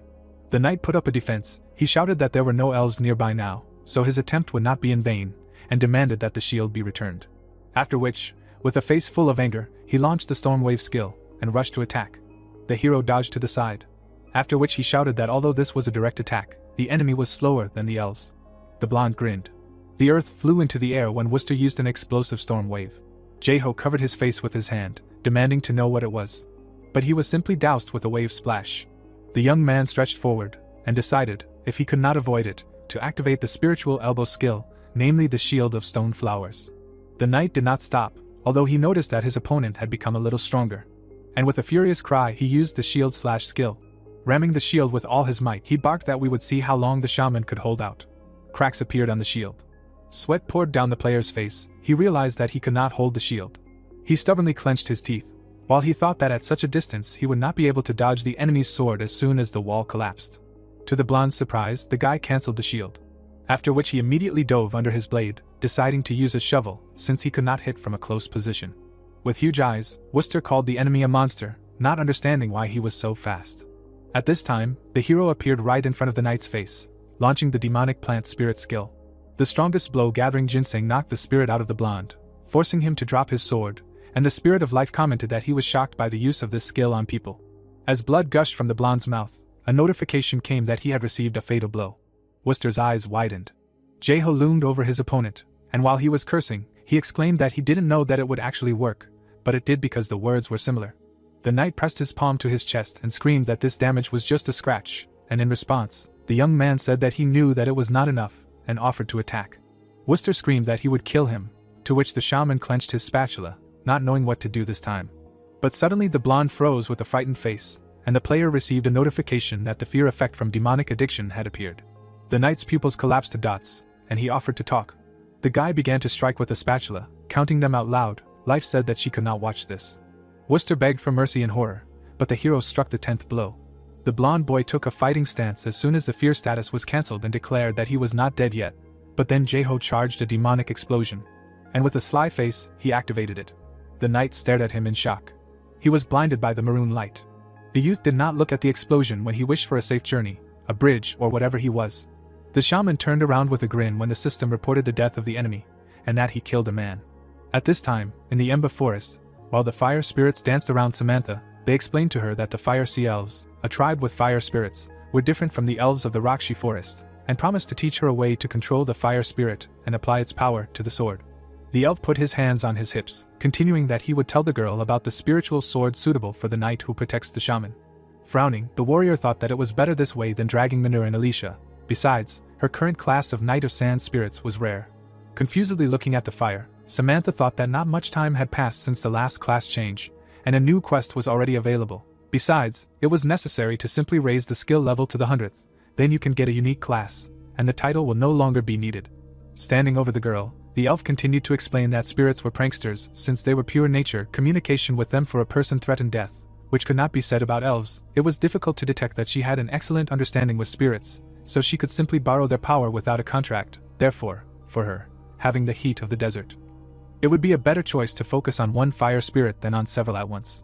The warrior leaned forward, saying that she would do as she was told, and the elf noted that they had not had a human student for a long time. Samantha frowned when the teacher stated that, however, the training process was quite difficult, and clarified whether she could handle it. Samantha exclaimed that she definitely could, and in fact she had mastered the spirit sword skill. The teacher began to remove the flames, praising her for her excellent attitude to study, suggested that she rest a little and begin training, while the warrior thought about what was left to raise the skill level before she died from training. Suddenly, the girl received a call from Crovason. Samantha's face became surprised when her friend said that they were in trouble, and when asked what happened, she said that Worcester had gone crazy. The warrior raised her eyebrows, asking if it was because of the shield, and what the knight had done. And her face instantly reflected confusion when she was told that the blonde man found out that Alcianin was heading towards Otok and called the PK players. Rushing forward, the girl shouted that although the protagonist had increased his level, Worcester's level would still be high for him, and the elves were not accompanying him now, and oh shit, he ended up doing this, and they needed to go right now. Samantha was asked after her where she was going. The warrior turned around, and seeing Jeho, she said that she had just heard about the attack on him, so she needed to go. But then she stopped, looking at him in confusion. When the girl was shocked, the boy asked guiltily if everything was okay, because usually the elf training is not so intense that they would run away. Samantha rushed to her comrade and asked if he was okay and what had happened to him, and he answered that many things. He had just met a man who wanted to fight him. The warrior looked at the window of Whisper in confusion when the shaman said that nothing else outstanding had happened, and asked Crovason if Worcester had died, and in response she heard that it was true. Besides, he was a half-ranker, so Alcianin would not be able to resist him. The girl glanced sideways at the player, and wondered if it was not in his nature to lie about his level, or if he was a natural-born fighter with overwhelming strength. The guy put his hand on his hip and asked how Samantha knew about this, and where he knew that man. The warrior looked away. She could no longer hide the truth, her connection with Worcester and the guild, and the reason for her rapprochement with the protagonist. Jeho raised an eyebrow as the girl began to tell. The young man scratched his cheek when his friend finished, and noted that it didn't matter. If they could help each other, they could cooperate, and she was surprised that he didn't mind Worcester. The shaman frowned, and admitted that it would be a little awkward, but somehow it would work out, and with the elves nearby, he wouldn't be able to do anything bad, and Samantha thought that he really had a big heart. Then a small spirit appeared from behind the player's shoulder, and the warrior decided that he had acquired a pet in Otolka, but he replied that he got it during an incident. The girl was embarrassed, and found the baby cute, which the guy could not understand since he thought it was ugly, but asked why the demon was hiding. The little one looked askance at Life's comment that the coward had initially hidden whenever a fire spirit appeared nearby, and demanded that he shut up. Samantha's face expressed even more delight, because she had never seen talking pets, and the spirit was indignant. That he was not a pet, but a demon. The hero looked sternly at the little one, and he corrected himself by saying that he was a furnace spirit, similar to a demon. While the warrior was touched, Jeho clarified what relation fire spirits had to Grumpy, and when he answered that in the demon world, some of the strongest were fire spirits, he noted that he did not even see them. An elf approached the friends and explained that it was because they were training Samantha and told her about the power of the fire spirit, and when asked why, he added that she had quite good potential. In the future she could become a great spirit knight, and the young man concluded that Grumpy felt the power of the fire spirits around Samantha. In any case, he was glad that his friend had the opportunity to grow. The elf with a confident face advised not to worry, they would take it upon themselves and make the girl an excellent knight to protect the shaman, and he thanked him. The teacher led the warrior away, saying that even if the shaman was here, their training could not be interrupted, and the hero in turn decided that he was pleased to see how his friend had become close to the elves. Putting his hands on his hips, Jeho wondered out loud where all the demons were. The village was empty. An elf ran up to the boy and said that the boys had worked hard to clear the forest, and he wondered if the demons didn't die when they did.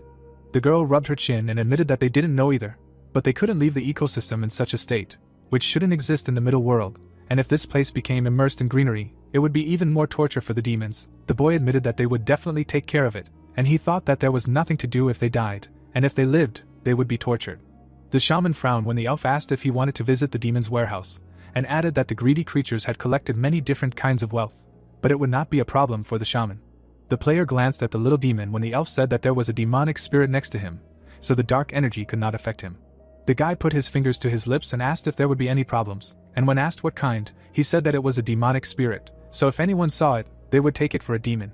The interlocutor laughed and explained that they were all beings of the spiritual world. Even such spirits could be possessed. For example, she knew many flower spirits, and he was also allowed to do this, even if communication was impossible. The elf folded her arms across her chest and added that there was no reason to hate demonic spirits, because they remained spirits. The hero glanced at Life's comment, when he concluded that all spirits were the same, and it was a little strange to hear from the lips of an elf, advised never to say such things to the pointy-eared ones. Jeho looked at his assistant and expressed the thought that now there was no need to be attentive, because this sinister fellow was nearby.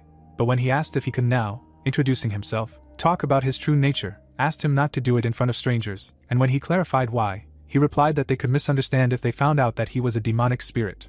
Soon the elf led the young man to a warehouse in an underground cave. The shaman climbed inside, assuming that there was a lot of something worthwhile here. The player looked around the cave and noticed that there was mainly food here, but it was worth looking around. While the guy was sorting through the items, the system reported that he had received the title of robber of a secret storage, and he himself decided that there were some strange things here. The hero got angry when the game from above gave the title of Tomb Raider, shouted that only demons kept food in such places, and his escort reminded him that this was a warehouse of demons. Jaeho looked at the spirits in confusion when life reminded him that he was going to cleanse this place, and the little one added that this place was affected by demonic energy, and from the tomb owner's point of view, it would be beneficial to cleanse the contaminated things, and the owner agreed with him.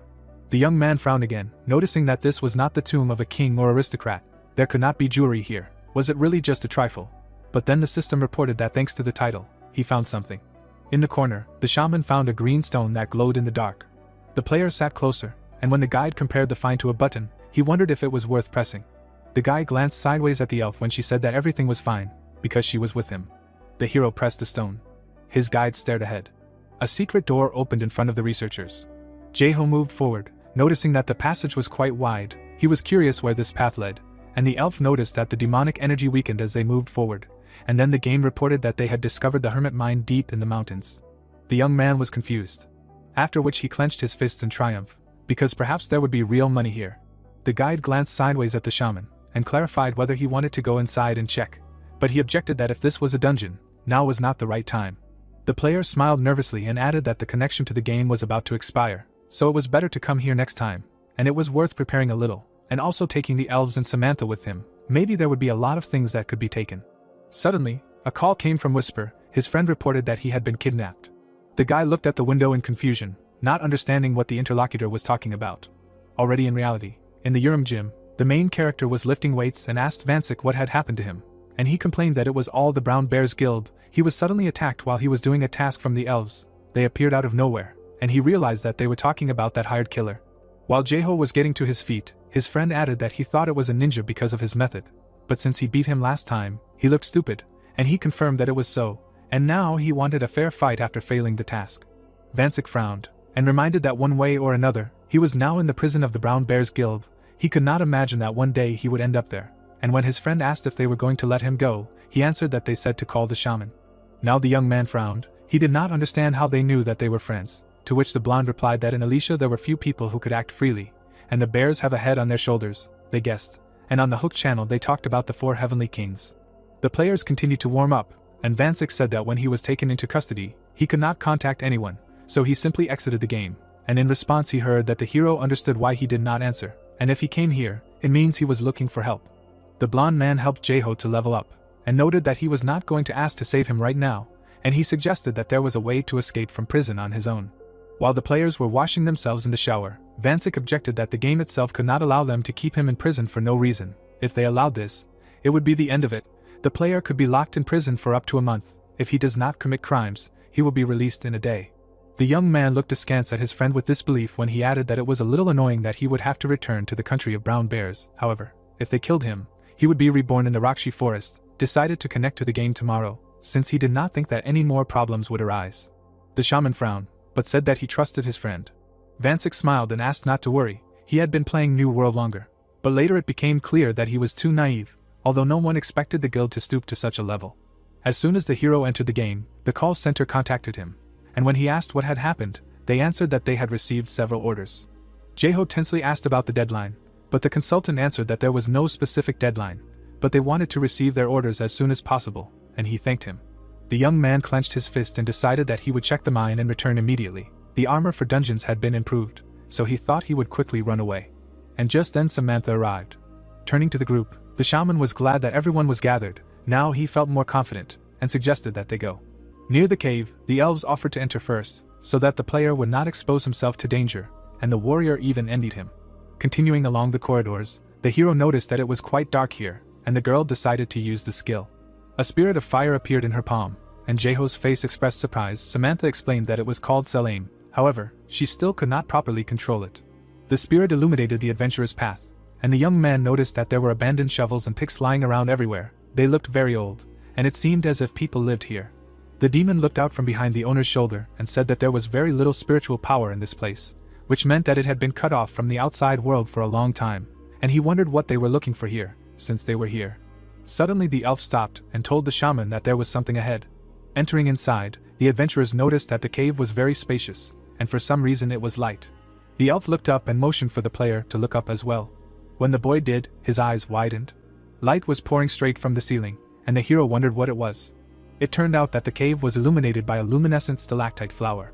Jeho didn't understand what it meant, and the guide explained that these were plants. The young man's face turned red when he realized that these stalactites were indeed flowers.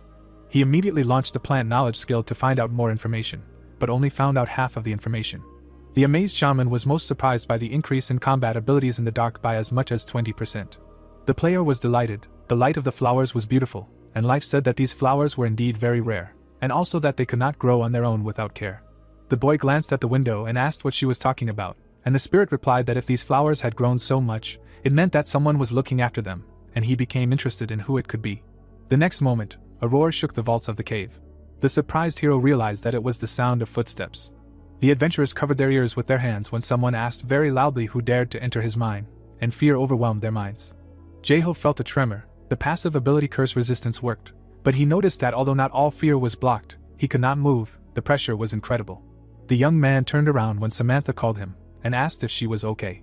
The trembling girl admitted that she could not move due to the effect of fear, and would not be able to avoid what was behind her. The shaman blinked. A huge palm hung over the warrior. The player jumped up and carried his friend out of the attack. While Samantha kicked the guy out of embarrassment, the elf asked if he was okay. Then he turned and addressed the arrogant giant. The huge man noticed the pointy-eared puppies and demanded that they get out of here immediately, and the protagonist reminded them that this was the hermit's mine deep in the mountains. Frowning, the giant declared that he was the mountain hermit, after which he raised his hands and repeated it loudly. Jeho's face lengthened, because he thought that hermit was a name. The elves jumped forward, shouting that he was too loud, and called on the spirit of Salamander, adding that they were opponents of the dirty giant. The fire attacks made the huge guy scream in pain. The young man got angry and shouted that there was no point in making explosions in the mine. Everything would collapse at once. But the elves continued to beat the hermit, to which the spirit of life noted that her master still did not understand elves, and he admitted that nothing could be done. Rushing forward, the shaman called Samantha, and she herself called on the spiritual sword. The player looked at his friend with admiration, and she admitted that she was using it for the first time. The girl slashed the giant's leg with the fiery blade. She ordered Salamander to set the enemy on fire. The big guy, engulfed in flames, screamed in fear. Then he fell, and the teacher gave the warrior a thumbs up. The guy rushed forward, shouting that this was his chance, and he was also attacking. And he jabbed the weapon into the monster's leg. And while the others tried to encourage the hero, he realized that the shoulder blade had not even pierced the skin, which made him think that they were making fun of him. Jeho frowned, realizing that he needed to find the enemy's weak spot, but he had no idea where it was. Then something caught his attention. A huge nail on the hermit's foot. The young man just couldn't take his eyes off it. When the shaman grabbed the giant's finger, Life could not believe that he was going to do this, because he had already decided that the area under the nail must be the Achilles heel. The player raised the shovel over the giant's nail, but he screamed that it was damn inhumane. He demanded to shut up, because he wanted to get rid of them first, to which Life noted that they were the ones who invaded here. The elf blazed with flames in the monster's face, demanding that it stop spinning. The guy waved his tool, shouting that it was great. Suddenly, the game gave the main character the title of Master of Giant Torture, and noted that he was not going to torture him, although it was really cruel. The elf, running past, said that Jeho was amazing. They would not allow the enemy to move, that he could continue torturing, and he objected that this was not torture. The young man raised the shovel, and decided that it did not matter, and he could do it again. But suddenly he squinted when the hermit asked for mercy. With tears in his eyes, the giant admitted defeat and asked to stop, but the elf shouted that the shaman should not believe him, because giants were evil creatures who could not lie, but he noted that this was said about demons. But then suddenly the player saw a sudden quest, and realized that the enemy had really surrendered, so he ordered to stop the attack. When the hermit stood up, the guy offered him a temporary truce. Looking at the window again, the hero had the feeling that the name was made up in a hurry. The giant was indignant that it was a great name that his father had given him, and the confused Jeho immediately admitted that the name suited him. His father had good taste. But then the young man thought about it and asked where his father or the other giants were. The hermit sadly said that everyone had left. This world was too small for giants. The monster froze when asked why he stayed here. The big guy raised his finger and said the reason was the shining flowers. He added that he did not know their name, but they were so sensitive and capricious that he could not leave them. Looking at the hermit, the shaman could not believe that he was taking care of them with such huge hands, although with such a build it was easy to reach the ceiling. To the player's surprise, the monster said that the glowing flowers were incredibly tasty. If they stopped attacking and left here, then he would give one to try. The tense guy agreed. The giant reached for one bud, after which he handed it to the dumbfounded hero, who was surprised by its size. Looking at the plant, Jaeho realized that while he was on the ceiling he seemed so small, but it turned out that this flower was so big, and hard as a stone, he did not understand whether it was possible to eat it. In front of the young man, the hermit simply threw the bud into his mouth. The monster loudly crunched the flower, clearly enjoying it, and the shaman quietly asked if this was normal, and the elf replied that giants could eat anything, even stones were not a problem. Turning to the hermit, the shaman clarified whether he understood correctly that he stayed only because of the flowers. He looked down and admitted that this was not quite true, he was waiting for friends whom he met here. The player confusedly asked what he was talking about. The giant sadly replied that when the miners were actively working here, he had become friends with them. However, much time had passed since their last visit, and the guy remembered the old abandoned things and tools on the way here. The big guy said that these were the things of those who disappeared without saying a word, so he stayed to wait, because they could come someday. The hero pointed to the flower and asked if the hermit hadn't said that he stayed because of them, and he explained that they were like the sun for the miners who worked here, and when they came here again, they would immediately understand that he was still here, because the flowers were still shining beautifully. Jaeho was even confused by such lyricism. Then the giant excitedly asked if they had by any chance seen the dwarves up there, and the young man realized that they were his friends. The shaman glanced sideways at the elf and assumed that they lived somewhere in the forest and were hiding, but he objected that if dwarves lived there, they would definitely know. Besides, there was a bad relationship between dwarves and demons, which is why they did not live in the Emba forest. The big guy heard about the demons and was very scared. The hermit looked at the adventurers in confusion and concluded that this was why the dwarves had disappeared. Suddenly, the giant smiled and said that he was glad that he found out the reason for the disappearance of his friends. The player noticed that the monster did not look particularly worried. He replied that there was no need to worry about the dwarves. These snakes in the grass had definitely managed to escape from here safely, and the hero decided that the hermit considered his friends rogues. The giant sat down on the floor, and Jaeho asked if he would continue to wait for the dwarves. The big guy replied that now that the probability of his friends returning was higher, he would stay here, because since they were here, it meant that the demons had been gotten rid of. The young man replied that it was something like that, and Samantha realized that he was lying. The shaman grinned, and to his friend's surprise offered to make a deal. He was also interested in where the dwarves who had been here were. The monster was surprised. The player pointed to the flowers again. The hermit leaned over, and the guy said that he didn't need many. How many flowers would be needed by such small people like them? And he added that one such flower would be enough for them for a month. The giant agreed. The system immediately reported the sympathy of the giants. The mine became the property of the Elysium Garden, but other countries would not be happy about this, and the hero decided that since they were giants, he could find many excuses for this case. Jaeho extended his hand, saying that he was counting on fruitful cooperation. The big guy poked his finger into his palm, and said that he did too. When the young man sat down to examine the flowers, Samantha asked him what he was doing and when he planned to return, and he replied that he was here for now, doing research. He turned to the girl when she reminded him of the accumulated work, and he reminded him that everything was fine, the recipes were already ready, so all that was left was to make them. He would finish everything here, and then let's go, because it would be difficult to study this flower from the outside. The shaman turned to the hermit and asked him to tell him more about the flower. With hope, the player assumed that since he grew them, he was an expert in this. After some time, thanks to the giant's lecture, the guy was able to achieve the full study process, but there was still one serious problem. The warrior looked over his shoulder and clarified how, to which the hero replied that they could not be grown elsewhere. If sunlight or moonlight fell on them, the flowers would die. The damp and dark cave, the moisture flowing down the stalactites was the perfect environment for them. Jaeho fingered the petals and continued that it was difficult to artificially recreate such an environment in Alicia, and transportation was completely impossible. With a gloomy face, the young man added that in the end, all that was left was to make some food for a while and take it with them, not a particularly bright prospect. But he could not help but admit that given the effects, it was undoubtedly a treasure. The shaman leaned forward and asked the hermit to tell him about the method of growing flowers. He replied with a smile that there was no need to worry and to trust him. As long as he did not ask for more than they needed, he could grow as many as he wanted. The player rose to his feet and said that he was leaving this place to him.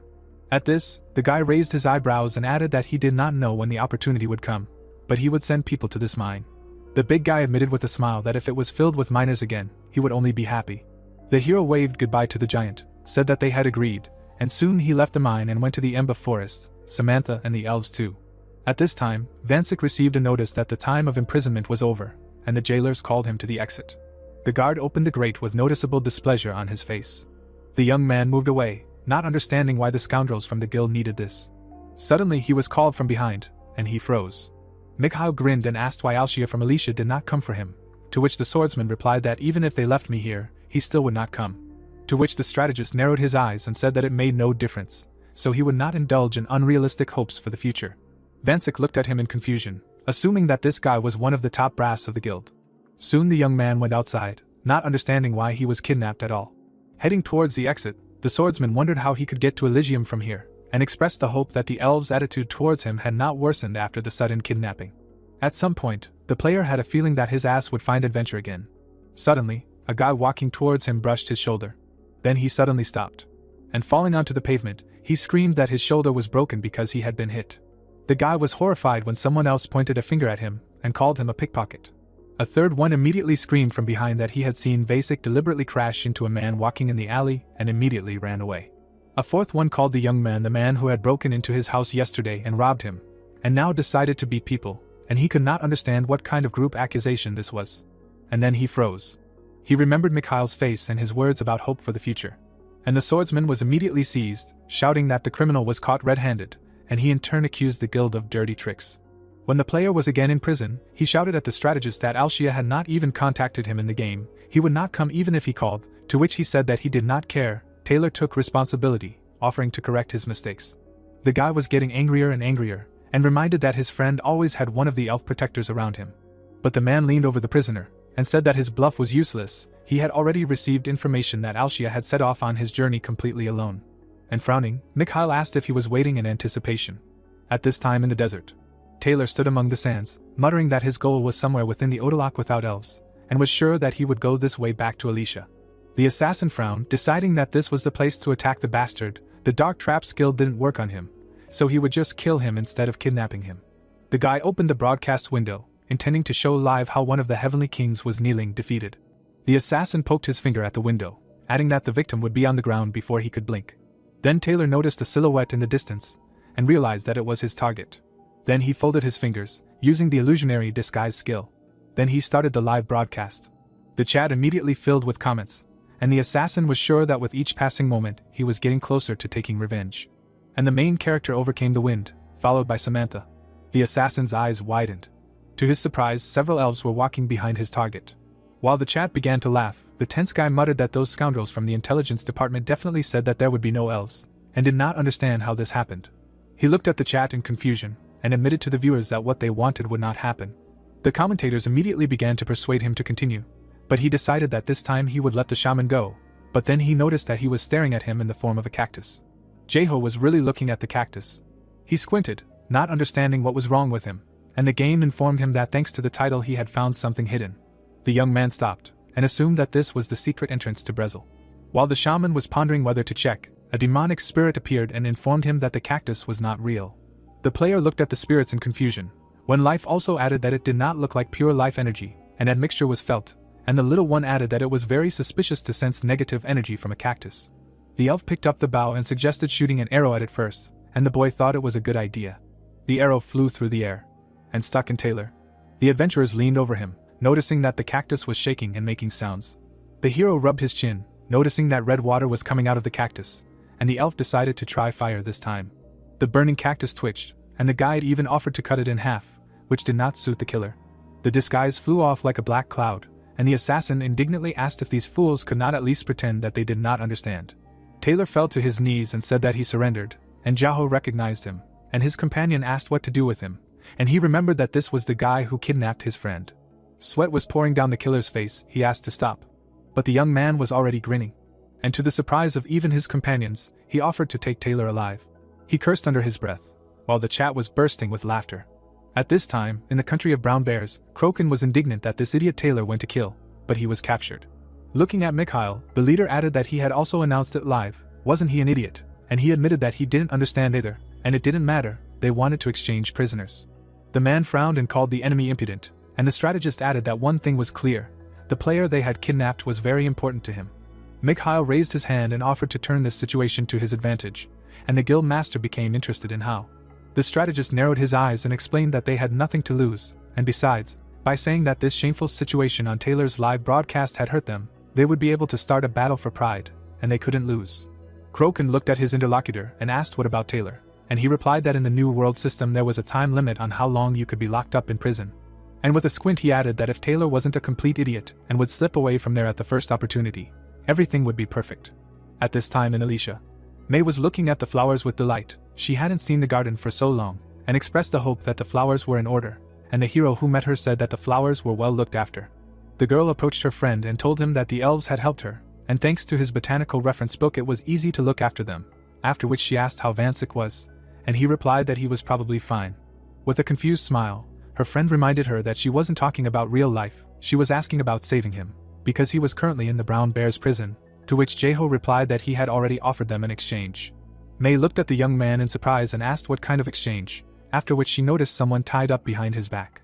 The girl recognized Taylor in the tied-up man and asked why he was there, and the shaman replied that he was caught when he decided to attack him again, and asked the elf to drag the prisoner away from here. While the prisoner was being taken away, the player explained that he wanted to exchange him for Vansik, but it seemed the guild was not going to do this. He needed to be locked up for a while, but they did not have a prison. The guy frowned and added that according to the rules of the game, no one can just be left in prison for a long time, and expressed regret. May asked if everything would be okay if he escaped and attacked someone. At that moment, Brezel approached the friends and asked to entrust this to the elves. The redhead showed a glowing board and offered to create a cage from a moon tree, and help it take root. Looking resolutely at the hero, the assistant added that in this way they could lock the prisoner for 100 or 200 years, and the cage would be considered not a prison, but an ordinary room. The friends looked at Brezel in surprise. And then Jaho grinned, and said that this was honey for his ears, and agreed to do so. Taylor looked at the bars, not understanding how they wanted to hold him with a wooden grate, or was it because his jailer trusted the words of the elves? The killer looked tensely at Brezel, figuring that escaping from the elves would be difficult, but not impossible if he was kept in such a lousy wooden prison, and it would be nice to watch Eliza while he was here, and in general, the stupid elves would regret their suspicious attitude towards him. But then the red-haired man took out a bag. He sprinkled glowing powder on the bars, and the system reported that the wood of the moon tree had sprouted due to its influence. Taylor tensed up, reading about the growth powder, and fresh growth began to climb up the bars. The prisoner's eyes widened in surprise. The protagonist closed his eyes and offered Samantha to talk seriously. The girl blushed sharply and said that she was not ready yet, but Jeho did not understand what she was talking about. The young man pointed to the demon on his shoulder and said that there was one spirit inside it, and the second one was here, and he needed to talk to them. The warrior immediately rushed away, saying that she would leave them for a short time, and the shaman barely had time to say that she did not need to do this. But the girl ran so fast that even the little one concluded that she would not stop. The player looked at the assistants seriously and reminded them that the demon had said that he would tell them about the method that allowed them to pull Grumpy out, and it was distracting when someone was constantly talking in his head. The guy grimaced when life reminded him that he would tell the divine tree everything, and reminded him that it had already taken root, and he had tried hard, fulfilling its wishes, so something so insignificant would not shake their trusting relationship. The hero smiled and added that, in addition, the divine tree itself admitted that Grumpy was immature, so he could easily get away with it. The demon giggled at this, and she demanded that the coward shut up. Jeho put his hands on his hips and said that even if they combined their forces, it would not be worth the heel of the Spirit King. He grinned wider when the spirit demanded not to treat her like that idiot. She knew exactly how to fight, and asked to prove that she was better than him, to which the demon was indignant, that he could do the same. And how could a spirit connected to life commit murder? The little one got angry, and when Life asked if she was such a coward, he shouted that she did not understand what she was saying. She was responsible for Life. The young man with a smile suggested to stop, and just check, and he would appoint the best one as the king of the spirits of the Elysium Garden. The demon's face expressed delight when the rival clarified what nonsense the master was talking about, and said that she was running away because she would lose, and in the end she agreed. The shaman grinned when he realized that he had achieved his goal. Soon they returned to the forest of Rakshi, because the demonic spirit said that to materialize the spirit of life, 12 types of plants were needed that grew around when it was still sealed, as well as a flower of the spirit. The player looked around, noticing that he hadn't been here for a long time. He walked through the clearing, and remembered that he had spent 2 months in this place. The guy leaned over the circle that the little assistant had drawn, and offered to start, and the assistant explained that since the contract between them had long been concluded, there would be no problems with materialization, and he had almost finished the circle. But then the spirit of life demanded that he stop, to which the hero declared that he would not change his decision. The demon was indignant when Grumpy said that the circle had errors, and said that spirits could not make mistakes. Besides, this summoning ritual had nothing to do with him. Jeho frowned and admitted that at least in this the little one was right. However, he really was going to keep silent about the errors if Grumpy had not said so, and demanded that everything be done correctly. The young man carefully watched as the assistant adjusted the circle according to life's instructions. After which they both announced their readiness. And so the magic was activated. Suddenly the shaman shuddered, feeling something coming out of him. A ball of light shot out of his chest, and he realized that it was Grumpy. The ball hit the glowing circle. The player was nearly blinded by the flash of light, and the game informed him that he had successfully summoned the spirit of life. Taking a few steps, Grumpy admitted that it was bound to happen eventually. The boy's face expressed surprise. The girl adjusted the leaves that served as her hair and laughed darkly. She opened her eyes and stated that it had been difficult for her to follow Tanglight before, but now she felt better. The hero crouched down and wondered if it was because he was so different from him, secretly glad that she was finally outside of him, to which the spirit asked her to erase the expression that voiced his thoughts from her face, and he admitted that, as expected, she understood everything with just one look. Then life remembered the demon and turned around. He hid behind the flowers and asked her what, and when asked if he wanted to take responsibility for what had happened, he asked why him, and heard a demand to come over. When he did, the spirit waved her hand, threatening to punch him in the face. The girl pointed her finger at the demon and asked if he was having fun, and why he made fun of her at every opportunity. And now he didn't even look her in the eye, or if he thought it would be better if she stayed inside the owner, and continued to scold him for all his sins. The young man, watching this, thought that it was as if he saw his parents. And so, after a long grumbling, the trio returned to Alicia. The elves were delighted. They were so happy to meet the spirit of life, as if she were a star. With a smile, the shaman voiced this thought to the demon.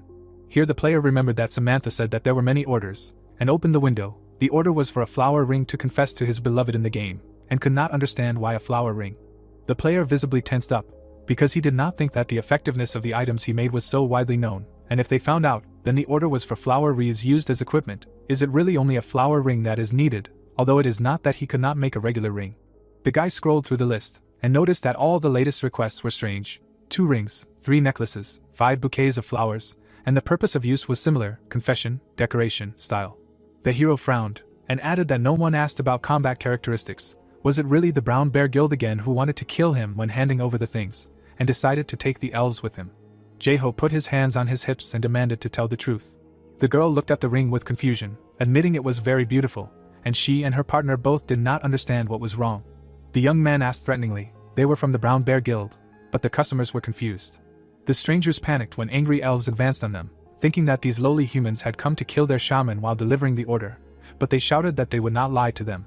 The man introduced himself as Bill, the head of the recruiting team for the American pro gaming team Kusa, and the woman said that her name was Anna, and she was a manager. The player grimaced. America, pro gamers, that is, he was still deceived. The Americans immediately began to apologize. They were actually engaged in the recruiting team of Kusa, the strongest gaming team in America, and due to the fact that there was no way to contact the guy, they had no other way to do this, and he realized that it was no wonder there were so many clients. Anna added that the most famous and influential person in the new world now was Mr. Alshia, and Kusa was the world's largest gaming team, recruiting world-class gamers in the game. The Americans began to say with noticeable excitement that their gaming team was strong rankers and influential players. In order to recruit him, they came, and they could also give him more than he could imagine, for example, a deposit for a contract and expenses for the player's activities, and if he wanted, he could emigrate.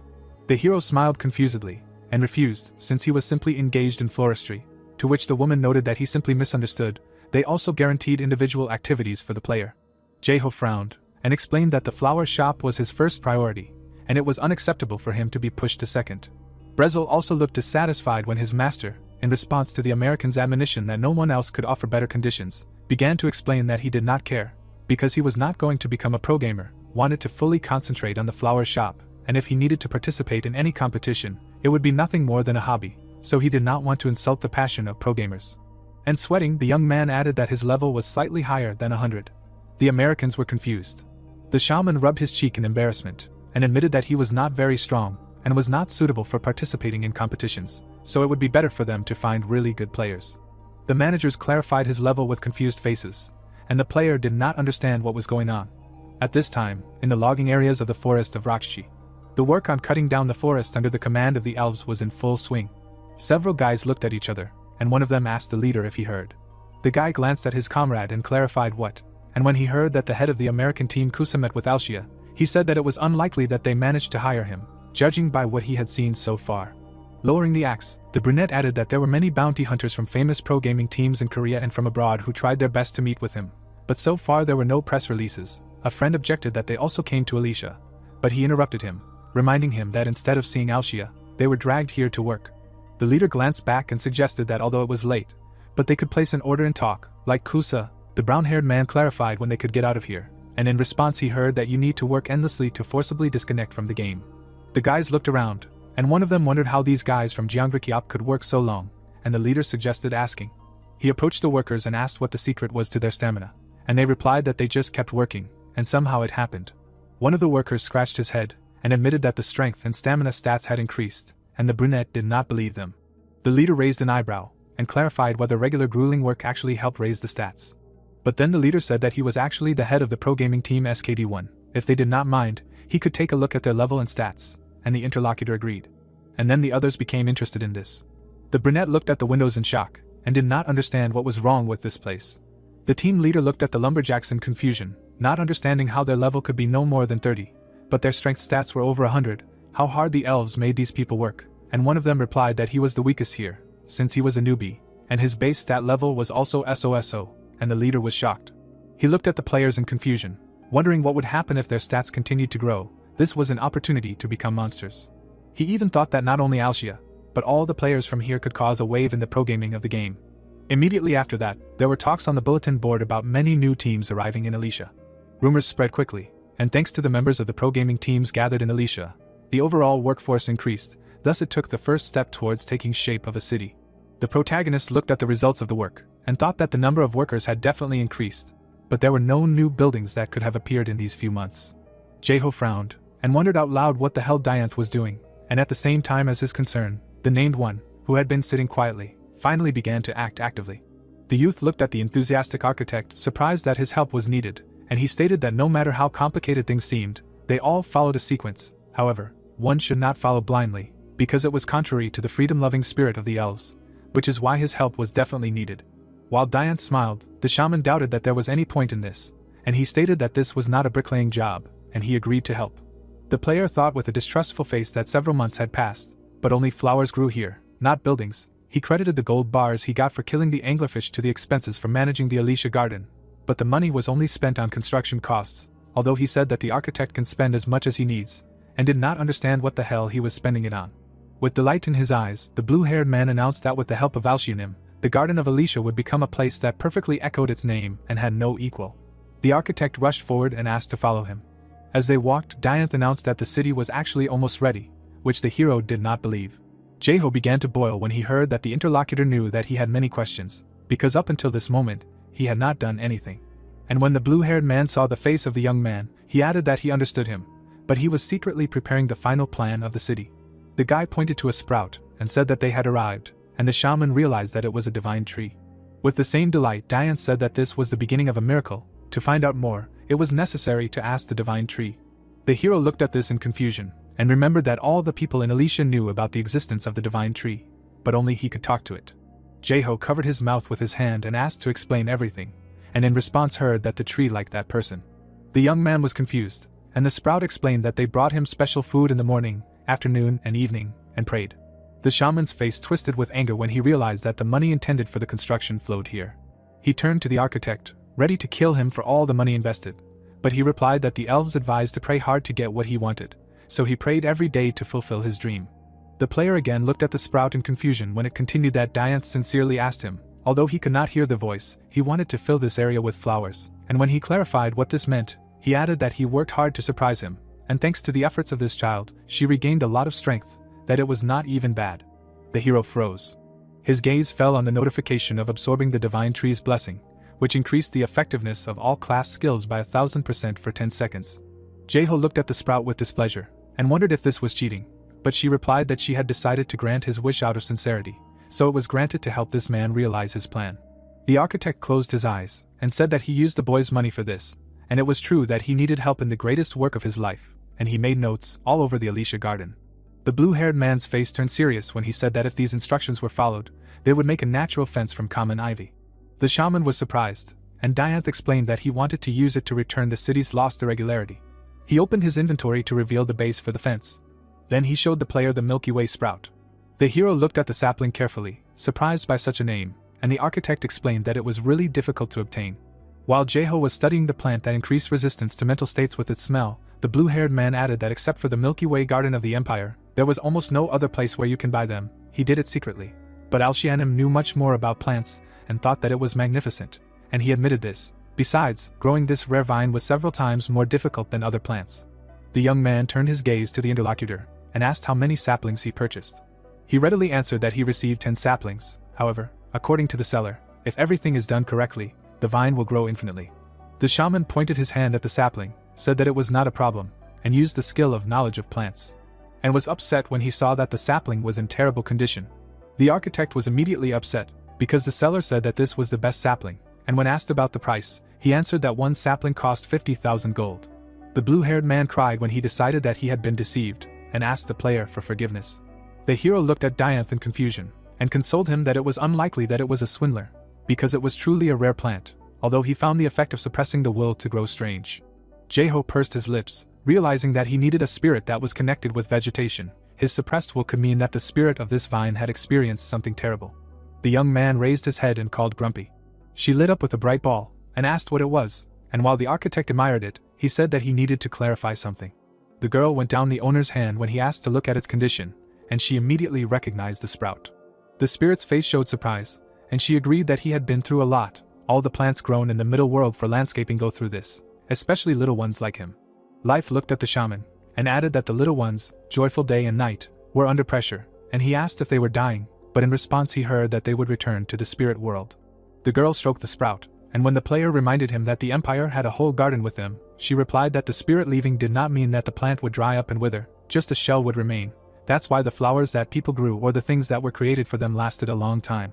The confused hero admitted that listening to this, he wondered if there were any problems with what he was doing from the point of view of the spirits. Grumpy looked at the owner and explained that there were no problems in his actions. His treatment of flowers was similar to the treatment of elves, and he said about cutting flowers, bending, twisting, yes, from this point of view he was a cruel person.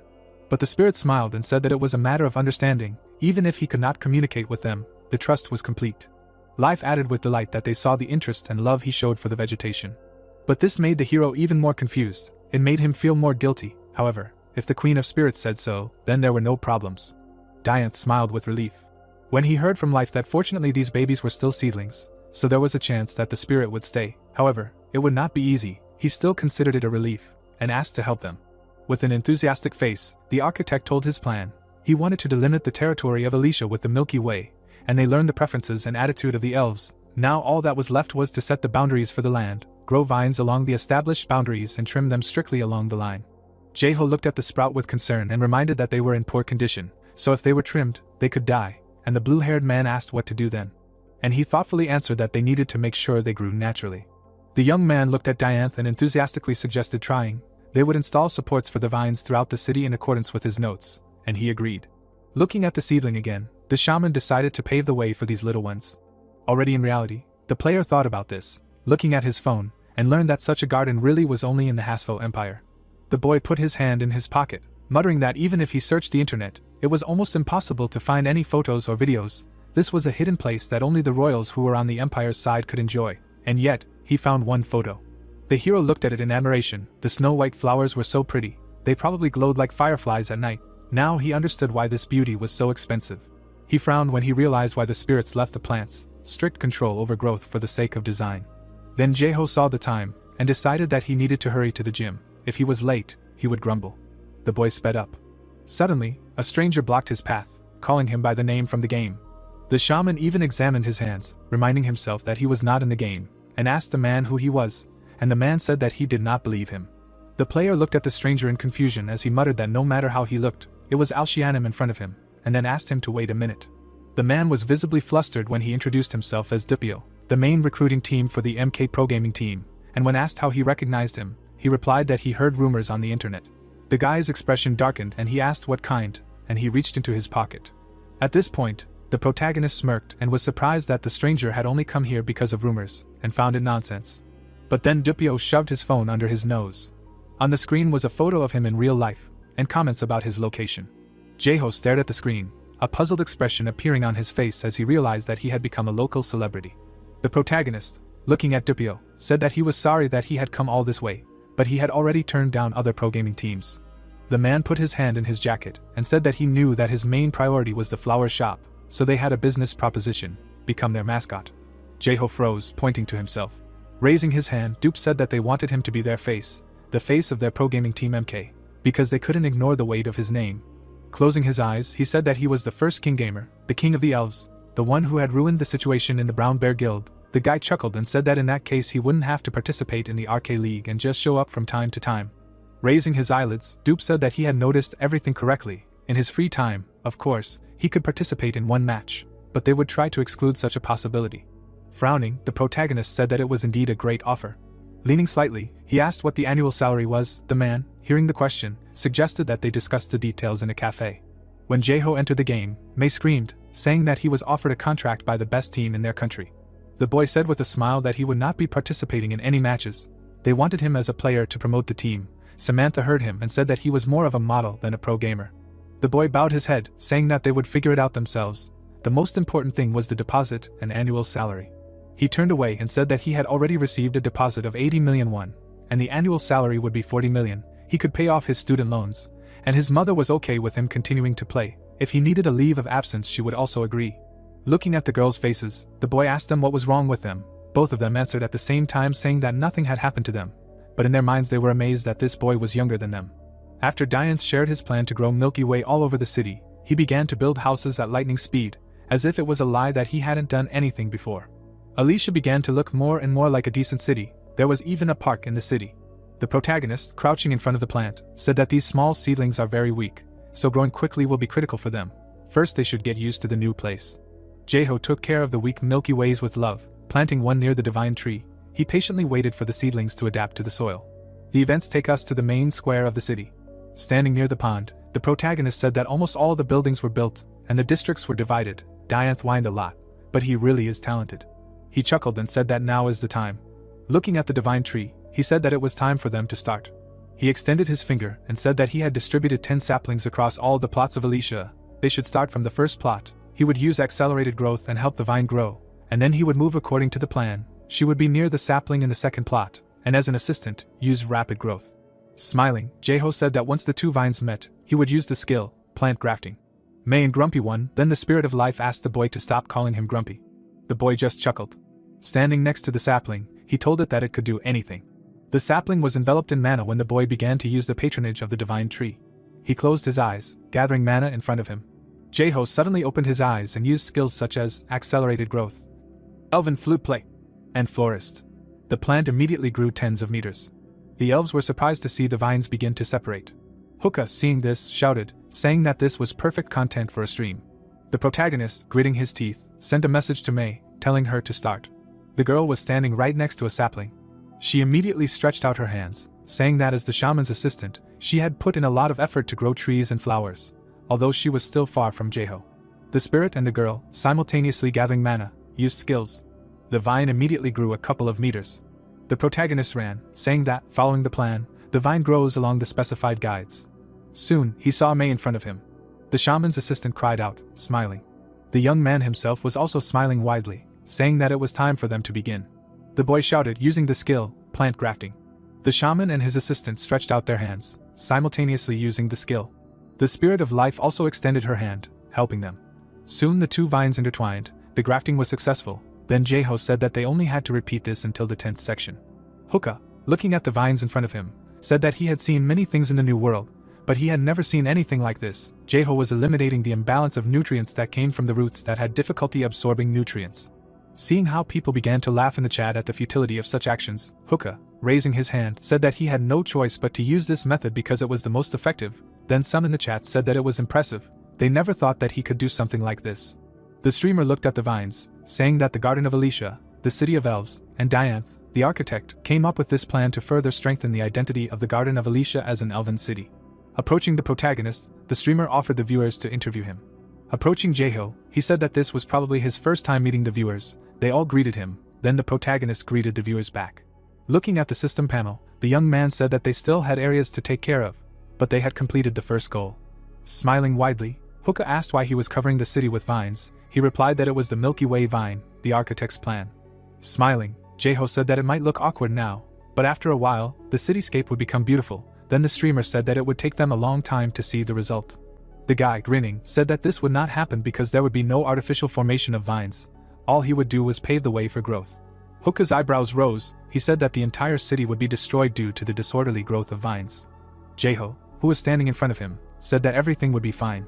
He closed his eyes and said that every plant has a spirit, and these spirits are pure beings that will never harm others. Looking at the chat on the screen, the streamer said that the king's words always make sense. Suddenly one of the viewers in the chat asked if the king was going to join the league competition. The protagonist frowned, seeing how people started talking about him joining the team. Hookah, who was standing in front of the boy, asked if he thought about joining the professional league. He frowned at the sky and said that he was not really interested. He furrowed his brows and said that, however, all this did not stop him from signing a contract with MK. He then scratched the back of his head, saying that this was the first time he said this on stream, but it was also a great way to advertise the flower shop. The streamer sweated and froze, asking if he really signed a contract with MK. The protagonist immediately confirmed it. His body began to shake. His channel was exclusive. The guy cried, saying that this day has come. His chat went crazy. People laughed, saying that now Hookah's channel will be very popular. The Milky Way was famous for its snow-white flowers during the day and the night glow at night, which resembled the starlight. On the third day, when the vines bloomed, Hookah started the stream, saying that when the night comes, it will be a beautiful sight, so when the sun sets, a new image of the Alicia Garden will appear. The elf, approaching the protagonist, said that the fully bloomed Milky Way is proof that the vines have taken root in their habitat. Turning his head, Jaeho said that it was already sunset. He was looking forward to seeing it. Thus, the first night of the newborn Alicia came. The glow of the vines amazed everyone. The protagonist and Mei, looking at the vines, said that it was impossible to imagine at all. It looks even cooler than in the photo. The king smiled and said that it exceeded his expectations. The guy frowned sharply. Looking at the small creatures, he asked what it was. Then the system informed him that the spirits of the Milky Way were gathering together in Alicia. The blessing of the divine tree had spread to the entire garden. Now all residents received increased resistance to abnormal statuses. Hookah leaned over and carefully read the new buff. People in the chat immediately began to write, asking what kind of spirits these were, how it was even possible to impose a buff on the entire city. The small spirits looked at the people with interest. They surrounded Jaeho and began to climb on him. The protagonist himself frowned. Many system panels appeared in front of him, informing him that he had achieved unprecedented achievements. The buff would also have an additional boost when the study of the Milky Way was completed. Looking at the spirits on his hand, the guy asked if this was normal. The spirit of life flew up to him, saying that there was no problem. The existence of spirits was completely harmless to the natural world, for the spirits themselves would find balance at midnight. The guy, hearing her, calmed down, and then said that there were too many of them. Landing on the guy's shoulder, she said that there was a simple solution. Waving her hand, the girl told the spirit to go play on the side with her friends. Seeing how the spirits flew away from him, Jaeho realized that all the spirits here obeyed him. Turning around, the spirit of life said that some still did not obey. Seeing how the spirits surrounded the demonic spirit, the protagonist said that if it became difficult for him, he could send him back to the spirit world. The guy, crying, said that he was fine. The flowers shone softly in the night. Taylor, who was sitting in the cage, said that he had seen enough. He never thought that Jaeho would work in the garden. Although he was his enemy, he deserved praise. But this was the perfect moment to escape while everyone was distracted. Frowning, he said that everyone must have let down their guard because he did not log out for a long time. Beads of sweat rolled down his face when he used Shadow Step. Then the system informed him that it was impossible to use skills because of the barrier. Taking a short blade in his hand, Taylor said that it did not matter, he could still get out of here. He slashed the blade at the board. Seeing how it began to regenerate, he realized that this was not an ordinary tree. Swinging his tanto, he said that there was no point in his attacks not getting through. The boards in front of him regenerated right before his eyes. The guy began to hysterically hit the boards, not understanding what kind of wood this was. He sweated profusely and was horrified to find that he couldn't do any damage. He dropped his tanto, realizing that he hadn't even gotten into the prison cell yet. Squinting, Taylor said that he needed to ask the Brown Bear Guild for help. He called up the system panel and wrote to Kroken, asking him to save him, as he didn't want to delete his character. Seeing how the other man blocked him, the ninja frowned. Now he was all alone, with only the glow of the vines to brighten his days. The protagonist approached the cell the next morning and asked what was going on, and the elf answered him, saying that the guy seemed to have tried to escape and failed. The young man frowned and asked if the ninja hadn't been fine a few days ago. Seeing Taylor's emaciated body, Jaeho said that he was hard to even recognize now. The ninja, unable to hold back a tear, began to beg the king to have mercy on him. The protagonist frowned, saying that he should calm down first, and then asked what happened to him. Closing his eyes and crying, the ninja said that those bastards from Brown Bear set him up. He did all the dirty work, but they didn't lift a finger to help him avoid humiliation. Now he definitely won't get involved with racists. Jaeho, smiling, said that he was also a member of the guild. Opening his eyes, the guy said that he was a member of the guild, but he was not a racist. Jae-ho immediately objected, saying that it made no difference, because he just drank and got behind the wheel drunk, and the others had driven drunk before. With his hands on his hips, the protagonist began to listen as Taylor said that he was Russian, and the Brown Bear Guild, the pride of Russia, one of the best guilds in the world, would not like to be treated like that. Jae-ho, frowning, said that since he was not an NPC, the eye patch did not work on him, but what was he going to do? Opening his lips, he asked if he would return to the guild if they let him out. The boy, crying, said that he was not going to return, because these bastards only talk about loyalty when they need him. Suddenly the young man interrupted him, saying that he should go back. The ninja narrowed his eyes, asking why that was. The king, smirking, said that he needed information on the person they captured, and not only that, he would continue to be a member of the Brown Bear Guild. The boy frowned sharply, asking why he did that. Calling Hook over, Jae-ho told him to start the video recording, then he told Taylor that their conversation would be recorded. Grinning, he said that if he dared to betray him, he would publish it for anyone to see, but if he didn't want to be pursued by the guild and Alicia at the same time, he should act wisely. A shadow covered Taylor's eyes, he understood everything. Smiling, the guy told Hook to call the woodcutter here. A little later, a girl came in with a shovel in her hand. The guy, seeing her, smiled and asked if she could cut it. Taking an axe in her hand, the girl said that she could do it. After all, she even received recognition for her strength from the elves. The ninja frowned, mentally saying that no matter how you look at it, she looks like a noob. Closing her eyes, the woodcutter said that he better duck. She swung the axe, saying that the important aspect of lunar tree felling was the angle of the axe. The angle of the blade was adjusted. Then the girl adjusted the bend of her wrist. Her pupils dilated. Taylor was horrified and froze, looking at her. Her sleeves were torn from bulging muscles. A moment later, the top of the cage flew off along with some of the guy's hair. He himself ducked and frowned deeply, being scared. The woodcutter froze after the blow. The chopped hair began to fall. The protagonist, squinting, said that he was counting on his cooperation. Bowing his head, Taylor said that he understood everything. At this time, in the country of Brown Bear, Kroken reported that Taylor had returned. The leader clenched his teeth, not understanding how he managed to escape. After all, he cried last night to be saved, and Mikhail replied that he had no idea, but asked him to calm him down. The man glanced at him sideways and asked why. The strategist replied with a grin that it was his order to throw the assassin there, and when Kroken reminded him that he was the king, he added that this excuse only worked on ordinary guild members, and this one was different. Frowning, Mikhail added that the assassin had practically helped them build the kingdom from scratch. They couldn't throw him away because they got carried away, so they had to appease him. With a guilty look, the master agreed to talk to the former prisoner. A little later, Taylor sat in the leader's office, arms folded across his chest. He darkened when Kroken asked how it happened that only yesterday he was whining about being saved, and today he was already free. And he looked at the guy in surprise when Kroken advised him to consider this a test of their friendship, and asked why. The assassin began to get angry and shouted that if the king gets stuck in the middle of enemy territory, then he will feel it on his own skin. But he objected that he seemed to have let them catch him on purpose. He said so himself when he was locked up, and he wanted to return right after collecting information about Alicia. The assassin threw up his hands and barked that everything he did was to deceive Alicia. The leader clarified, even that message about the rescue, and he replied that it was necessary, and in any case, he brought interesting information.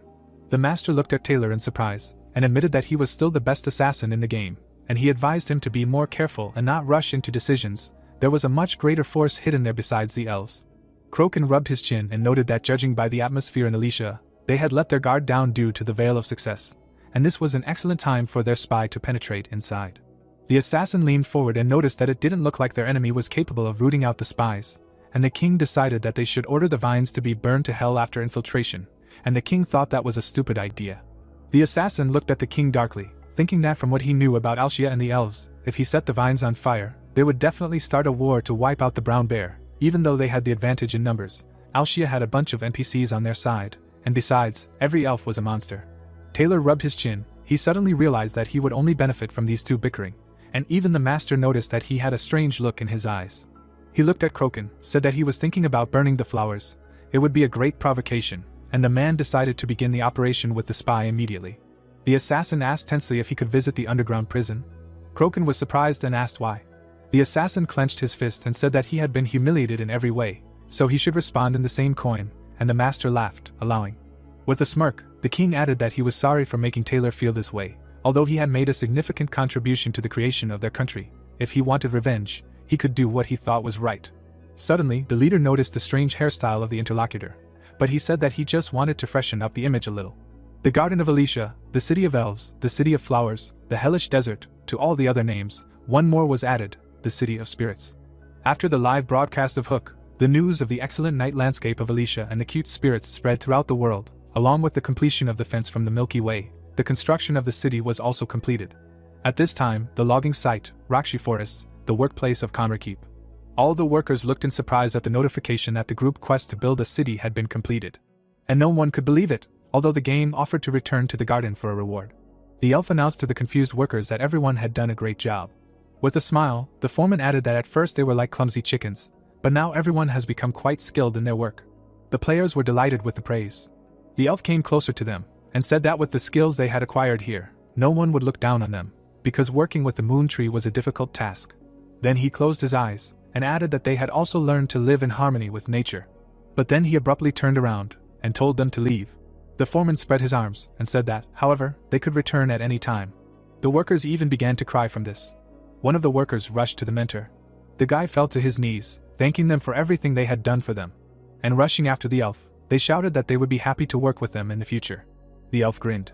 May, with wide eyes, stared at the notification that 232 players wanted to move to the Garden of Alicia, and decided that they hit their heads. The protagonist also looked surprised, and when his friend admitted that she did not even think that they would want to stay after everything they had been through, and agreed that he also did not understand why they decided to stay despite all the suffering they had endured because of the elves, and Samantha added that it was a little scary. Then May turned to Jeho, and said that now Manhwa Recap became an official guild, but he thought that they had been before. The girl explained with a confused look that everyone who worked hard together decided to form a guild, and Breeze became the guild master, this time doing his best to help the members of Manhwa Recap get a place in their city. The young man smiled and stated that if that was what they wanted, he had no reason to stop them. The shaman turned to Dianth, who had approached, and thanked him for his hard work. The architect looked pleased, but admitted that he had learned a lot from it, and gained experience as an architect, and the player was glad to hear that. The boy handed the blue-haired man his reward for the quest, the Twilight Fence Shield. Samantha looked at the gift suspiciously while Dianth thanked him, and then admitted that he did not even know where he could use it, although items with development were rare. The architect raised his palms, and added that he had already received so much from the hero, so he wanted to refuse. Jeho curiously asked if this meant he was leaving, and the blue-haired man replied that he was worried a lot about his future career, but now that he had risen another level, he would be treated with respect wherever he went. The boy looked down, and added that he also realized that this would destroy any possibility of further development in his class. Besides, where else would he be able to so freely explore and express architectural concepts without restrictions? The shaman looked at Dianth questioningly when he continued that it was true, he still wanted to do a lot in this place, so he wanted to stay in Alicia. The player looked at the boy with confusion, and said that if he wanted to, then let him stay, and inwardly wondered why after suffering so much from the elves, everyone decided to stay instead of leaving. Unlike Jeho's thoughts, Alicia was overflowing with people who wanted to see the spirits and the Milky Way. The hero returned to the divine tree and suggested that they begin slowly, and she replied that it was a wonderful sight. She never thought that the spirit's power would grow so strong here, and praised him for his work. The young man was confused, and admitted that he did not expect the tree to compliment him, and that she had grown a lot, and the tree asked what he was going to do this time. The shaman smiled mysteriously, and the spirit realized that, judging by his expression, he had prepared something incredible, and he confirmed this. After which he extracted Gloria's essence. Looking at the ball in his hands, the player announced that he was going to remove the seal from her. The protagonist frowned and asked if his ally recognized this core. The voice replied that it was like her child and that Tinlight also took special care of it. Jeho placed his hands on his waist and asked if something had happened. The plant replied that when the demons came to this world, everyone was scared and lost, and Tinlight saved them. Looking down, the boy reminded him that spirits were immortal and asked why they were sealed. The entity explained that the spirit's job was to take care of her, so they were sealed in Gloria so that they could create an environment where she could recover safely. The boy stood silently in front of the sprout. The voice asked if it wasn't obvious, and stated that he didn't just find them and bring them here. The shaman scratched his chin thoughtfully. The florist turned away and said that he had just brought them because they were well hidden. The plant decided that his friend couldn't be that stupid. Holding the core in his hands, the protagonist asked what he should do now. The tree said that this place was no different from Gloria, but would still bring many benefits, and asked his comrade to plant a seed next to it. Jeho buried the core. The spirit asked him to take a step back. At the same moment, a bright light burst out from under the ground. The guy spread his arms in fear when the glow became stronger. A powerful beam of energy rushed to the sky. The system reported that the user is now directly connected to the spirit world and that from now on the flowers in the Elysium garden will never get sick. Fairies flew above the tree. The news that the path to the spirit world has opened in the Elysium garden spreads across the continent. Looking at the notifications, the young man concluded that they are now connected, and decided that the most important thing is that from now on the growth powder is freely available. The shaman clicked on the system window and asked what fairy jelly was. The system told him it was a legendary item that removed debuffs and increased spirit power. The florist smiled and realized that it was perfect for Samantha, who was using this power. The protagonist clicked on the spirit cloth button and hoped that it was not made from the spirits themselves. A description of an item that increased stats and magic resistance appeared. Jaeho looked at the fairy and realized that this cloth was as incredible as jelly. Brushing off the flying lights, the guy said that they were very similar to midges, and decided to take care of the divine tree. The plant glowed and explained that these little spirits would now help him. The young man replied that it was very cool, and thought that now he had even less reason to come back here. The shaman looked to the side and saw an incoming call window from his comrade. Taylor asked him to be a little kinder. The florist put his hands on his belt and reminded him of how he tried to kill him not long ago. The man reminded him that they were allies now. The protagonist frowned and asked what he had managed to find out. A voice came from the golden system window. The shadow assassin said that the guild did not intend to release his friend, who was already serving his 5th term. Jaeho squinted with displeasure, recalling that he continued to be arrested on the most minor charges, and asked if they really had nothing better to do. The mercenary said that the prison was not as well guarded as he thought. The assassin said that he could take his comrade past the castle guards and tell him the release date. The guy looked angrily at the call window and explained that this did not look like help at all. A drop of sweat rolled down his cheek. Taylor said that he would be caught if he did not accept his help. The young man agreed and asked to tell him how to get to the prison. The shaman looked down and explained that there was a chance he would have to rescue his friend himself and decided to prepare a plan B. The man asked if his backup plan was to break into the prison. The florist clenched his fist and said that was why he was the backup. The shadow assassin said he needed some time for that. The protagonist smiled nervously and said that he would start acting now because it had been 2 weeks since his arrest. The flowers in the garden began to shine. Someone shouted that they would go with their comrade. The elves surrounded him, trying to persuade him to take them with him. Jaeho refused and explained that it would take place in enemy territory. The guy smoothed his hair and said that it was too noticeable, so they would have to hide their ears. The locals touched their long ears in embarrassment. Suddenly, a stranger approached them and suggested something else. The young man opened his mouth in confusion and asked what that meant. Putting her hand to her chest, Tina explained that the best place to hide a tree is in the forest, and invited her ally to come with her. The shaman asked if this was the right choice, and the girl happily clasped her hands and confirmed it. The shaman put on the long ears and wondered how he had agreed to do this. The woman said they looked very good and suggested that her friend wear them all the time. The elf ran around her friend excitedly. The florist thought that something was wrong here and called her very unpredictable. The protagonist frowned with displeasure and wondered if they would be able to finish their business normally. The guard said that she was a little embarrassed to say this. Her cheeks turned red. Jaeho broke out in a cold sweat and asked what they were talking about. Tina raised her hand and said that her grandfather and father guarded the previous shaman, so his fate was intertwined with the fate of her family. The guy concluded that this insanity was inherited. The girl clenched her fists and was glad that she had a chance to continue the work of her ancestors. The woman opened her eyes wide and said that one day they would even kill a dragon. The young man opened his mouth in shock and denied it. The elf began to cry and told him that her grandfather and father had been able to participate in the attack on at least one dragon. Grumpy asked how this could be true. The shaman turned away and doubted that everything would go well. The guard shouted that they could do it together. Clouds floated above the fortress of the guard post. Crates were standing under the canopy. Orn folded his hands behind his head and was upset that there was so much time left before the end of the working day. The guard looked around when someone called out to him. The guard's eyes widened in shock and asked what was going on. Taylor appeared in front of him. The man became scared and asked what brought him to such a remote part of the castle. The shadow assassin narrowed his eyes and explained that his subordinate had to do something without opening his mouth, and that this conversation between them did not happen either. A loud scream echoed over the mountains. The goblins looked scared, shouting loudly that the dragon slayers would behead them all now. The monsters looked away, cursing loudly. Tina raised her sword and ordered them to tell her where the dragon was right now, but the protagonist asked her to calm down. The girl furiously threatened the goblin with death when he replied that they were ordinary bandits and did not know anything.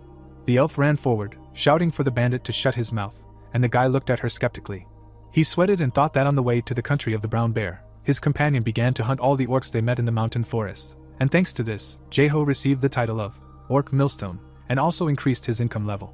Tina stared at the monster, who tearfully swore that he did not know where the dragon was. The young man frowned. He suffered because of the elf's obsession with dragons. He asked how she was going to defeat him. On the floor lay the wounded bodies of monsters, leaving behind numerous corpses of the orcs. Sure, Tina and Jaeho reached the country of the brown bear. They stood in front of the gate. The protagonist frowned and asked his friend to keep quiet, because there were definitely no dragons here. Suddenly, someone appeared in front of them. The guard looked at the protagonist with fear and asked if he was the guy Taylor was talking about. The player frowned and answered positively, and the guard thought that his ears were suspicious. The girl smiled when her companion said with a malicious expression that they could go. The man turned around and thought that there was no one else with such an aura. They entered the city. The crowd of men turned around, looking tensely at the guests. The girl smiled happily and the protagonist began to sweat when the townspeople started talking about elves. The boy furrowed his brows when two of the strangers said that his face was too familiar, but he was too tall to be an elf. His friend looked at the wall and called out to the boy. She pointed to a poster of a wanted man. The picture was of the protagonist, smiling widely. Tina smiled happily and said that as expected of a shaman, he was very popular. The spirit of life looked at her and said that they only got along when they laughed at her. Jaeho turned around when the townspeople discussed how the guest looked a lot like the wanted man. The boy furrowed his brows and thought that he needed to think of something quickly. His eyes widened when an idea came to him. The men turned to the protagonist and called out to him. Suddenly, one of them began to sweat in shock. The protagonist turned around, showing them his long nose, and asked if he could help them with something. He looked at them awkwardly, and they apologized, saying that they were mistaken. The guy looked at them as they walked away, saying that not all elves in the new world were handsome. The guy tensed up when someone called him. The girl's eyes widened and asked if he really didn't like flowers. The system reported a failure to deceive Tina. The protagonist burst into tears, saying that he really lied. He then turned away and added that he didn't like it, but at least it would be peaceful for this time. The bar was empty. The protagonist and the elf were sitting at a table with Taylor. Jaeho furrowed his brows when the shadow assassin said that he wouldn't have bribed the guard if he knew the protagonist would come looking like that. Suddenly, the girl stood on the table and pulled out a sword, telling their interlocutor not to speak so unceremoniously about the protagonist. The young man frowned his thick eyebrows and asked when Vancic would be released. Taylor raised his eyebrows and said that it was a bit problematic, and the travelers immediately assumed that he had decided to set a trap, but the boy denied this. He sweated and said that the situation was presented as if the protagonist's friend had killed the prison guard. He frowned and said that there was a limit on repeated forced imprisonment in prison, and this complicated the problem of the guy's long-term imprisonment. Jaeho, with an angry expression, asked if this was really why he had started a fight that led to his death. The shadow assassin looked at him intently and replied that the structure of the top and bottom was absolute, and he occupied the very top of it. The protagonist pursed his lips in displeasure when his interlocutor added that in any case, his friend might not be getting out of prison anytime soon. Taylor's sweat dropped when Jaeho said that he would wait for him to be released, but it would be hard to maintain such a disguise for several days. He asked if his comrade had brought a map of the prison. The guy smiled and added that he would just go in and take one person out, and the killer replied that it was only easy in words, because there were many guild members in the city center, because of whom it would be difficult to get into the prison. The protagonist frowned and said that he was not talking about a frontal attack. He asked his comrade for a drawing of the castle sewers. He pointed at the drawing and said that they would get to the waterways under the prison and drill a hole in the ceiling, and then make a hole into the prison. Taylor leaned his hands on the table and asked if Jaeho had the appropriate skill, because the hole could not be created without the necessary higher mining skills. His sweat dropped and added that it was possible even if the skill level was low. The protagonist lowered his head and said that he had prepared something, and asked his friend not to worry and distract the guards. He smiled widely and asked if they would start their operation right away. They ran on the water, discussing that this waterway was outside the castle. They approached the grate, and Taylor said that it was possible to enter the castle from here, and the protagonist asked Tina to help. The girl waved her hand sharply. The grate was destroyed, the girl smiled contentedly, and the guy said that they could now move on. Suddenly, surprise appeared on their faces. A system notification appeared above them, saying that they had entered the hidden underground waterways of the Igrand capital castle. They entered, saying that the Brown Bear Guild did not even know that such a place existed here, because they had never bothered to search for such places. The assassin stayed at the entrance, saying that he would then go distract the guards in the prison. The protagonist frowned and told his friend that it was time for them to move on. He held up a map, saying that the drawing was different from reality because the path should not branch here. There were several entrances in front of them, and they stopped, looking at it. Jaeho frowned when the system said that there was no tomorrow for those who had lost their history. He asked with a tense look if this was some kind of hint, and the system told the story of Chulkan, the historian of the Igrand royal family. The girl opened her mouth in fear, and the protagonist asked how this information would help him. The elf smiled happily, saying that it could be a dragon, and that her grandfather once told stories of these monsters that protected kingdoms with a long history. The guy frowned angrily and said that the dragon did not appear when the Igrand kingdom fell, and besides, it was hard to believe that it was really a guardian. Another notice appeared in front of them, saying that the historian had decided to burn all records of this place and erase it from history. The boy held a map in his hand, saying that Chulkan had changed all the records, and that was why the plan of the drawing was different. A bead of sweat appeared on his cheek when Tina asked what they should do now. They went forward, and Jaeho said that they would have to explore this entire creepy dungeon, and they would start from the right path. Suddenly, the spirit of the furnace appeared and shouted that there had to be another way. He raised his hands and shouted that it was obvious that something would jump out at them, and another spirit called him a coward. The boy frowned and replied that it was obvious, since the plan of the drawing did not correspond to reality. But now saving Vansik was the #1 priority. They entered a long corridor, and the spirit said that inside it was much more spacious than he thought, and the protagonist did not notice any secret passages here, but there was a disgusting smell of rot. Suddenly, they all turned around when they heard a loud roar. The boy looked tense, and the girl's eyes sparkled with joy. A ferocious wolf was approaching them. The predator began to howl loudly. The system reported the appearance of a decomposing giant wolf. Jaeho opened his mouth in shock, while his friend noticed with a disappointed sigh that it was not a dragon. The protagonist grabbed his weapon and told the grunt to attack, and she used the spiritual elbow skill. The monster suddenly jumped towards them. The enemy avoided the attacks by jumping from side to side. The boy then moved to the side when the predator tried to attack him. He wrinkled his nose and raised his weapon. Suddenly, the enemy jumped above him. Jaeho sweated and looked to the side. He raised his dagger, his mouth wide open. His face was tense. Suddenly, his knees buckled. The wolf's eyes widened in shock as the protagonist clenched his fist, aiming it at the muzzle. A loud squeal echoed through the cave. The player fell to the floor, making a disgruntled sound. A huge bruise appeared on the enemy's head. The wolf then jumped towards the boy, who screamed loudly. The girl gritted her teeth and said that it was not a dragon, but some kind of dog. She then quickly stood between the predator and her comrade. She pulled out a sword, from which blood was dripping. Tina swung the weapon, cutting the wolf's body, and the system reported victory. The boy frowned, saying that his companion was able to kill the enemy. He frowned, saying that she was an elf after all, and the girl asked why there was no dragon here. The boy sweated when the system reported that he had received a fragment of the map of the hidden underground waterway of Idan Castle. He looked at the spirit, who said that there was nothing to be done and that they would have to collect all the fragments. The grumpy woman smiled and called him a useless coward who had returned after running away. The spirit fell to his knees, squeaking loudly when she said that he had run away while the others were busy. Jaeho looked at him sternly and asked why he was so persistent in avoiding battles. The spirit began to cry and said that he was afraid. They looked tensely at the creature, who screamed that he should not be pitied, and that there were no hidden adventures further on, and that the rest of the map fragments had to be obtained by going through other paths at the crossroads. The protagonist smiled and said that they would check the other paths as the crybaby had suggested. He frowned and said decisively that they were going to the next passage. The elf fought a bony warhorse. Then they fought a giant bat of dark shadow. In front of them stood a nutria that had survived a near death. The system reported that they had finished collecting fragments of the map of the hidden dungeon. The guy looked at the drawing and said that he saw many suspicious places there, but first they had to get to the place where this underground prison was located. The spirit sat on his shoulder, saying that the fact that the dead bodies were still alive and moving indicated that there was a dark force at work here.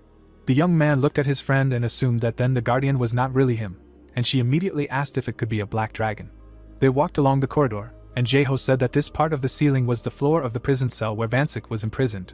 He smirked and said that they were starting their rescue operation. The guy created a red light and summoned Mirage soldiers.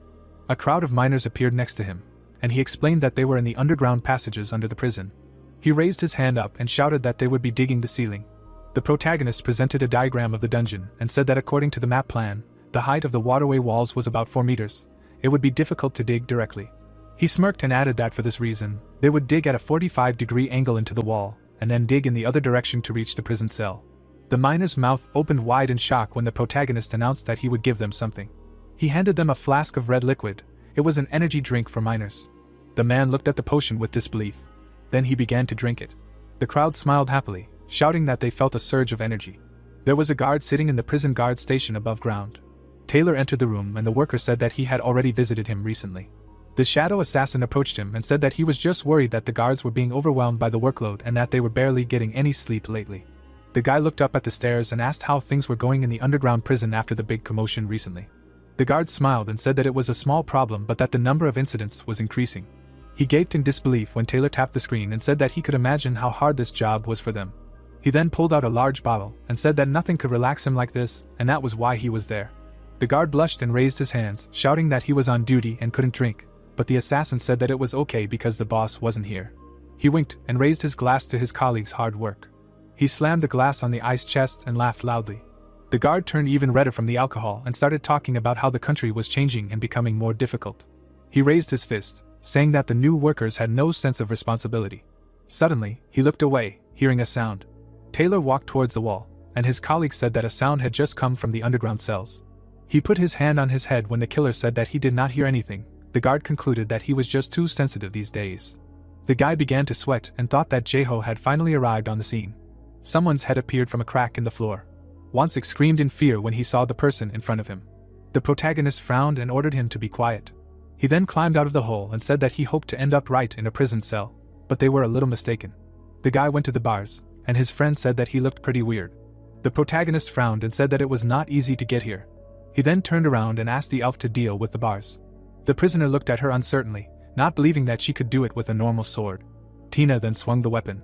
The bars were destroyed and the blonde said that it was easy to break. The system said that he would become an escaped prisoner if he left the cell. He showed his middle fingers, saying that he was not going to come back here anyway, and his friend asked if he really killed the guard. Vansik looked at Jae-ho and said that the guy came here with very low HP and ran into him, then died, and the blonde was made a criminal because of it. They looked at the hole in the floor and the protagonist said that they would go down there and get out through the waterway. The boys turned around, hearing a loud scream. Another prisoner pressed himself against the bars and loudly asked if this was the one who captured the enemy of the Idran royal family. Vansik laughed, and his friend frowned in displeasure. Pichio's sweat dropped and introduced himself as the third prince of Idran. Notifications appeared in front of the player, and he said that he did not expect any of the royal family to survive. They were separated by bars. The protagonist said goodbye to him, and the prince shouted loudly, asking him to stop. Jae-ho frowned his thick eyebrows when the prisoner asked him to help him escape. The guy looked at him and said that he was in no situation to save anyone. The prince's sweat dropped and shouted that there was a royal treasury in this castle, and they let him live because only someone with the royal blood of the country of Idran could open it. He offered a part of this treasure to the protagonist as a reward.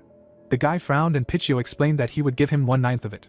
The player approached the grate, saying he would take 8 pieces, and the blonde offered him 6. The elf destroyed the grate, and Jae-ho said he wouldn't be able to carry much anyway due to his inventory size limit.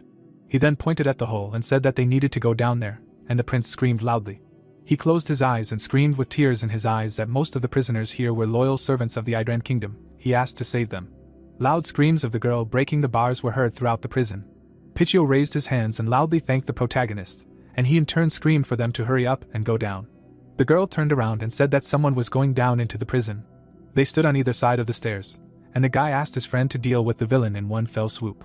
Someone was going down. Tina and Jae-ho attacked Taylor. Blood gushed from the guy's mouth, and he insulted them.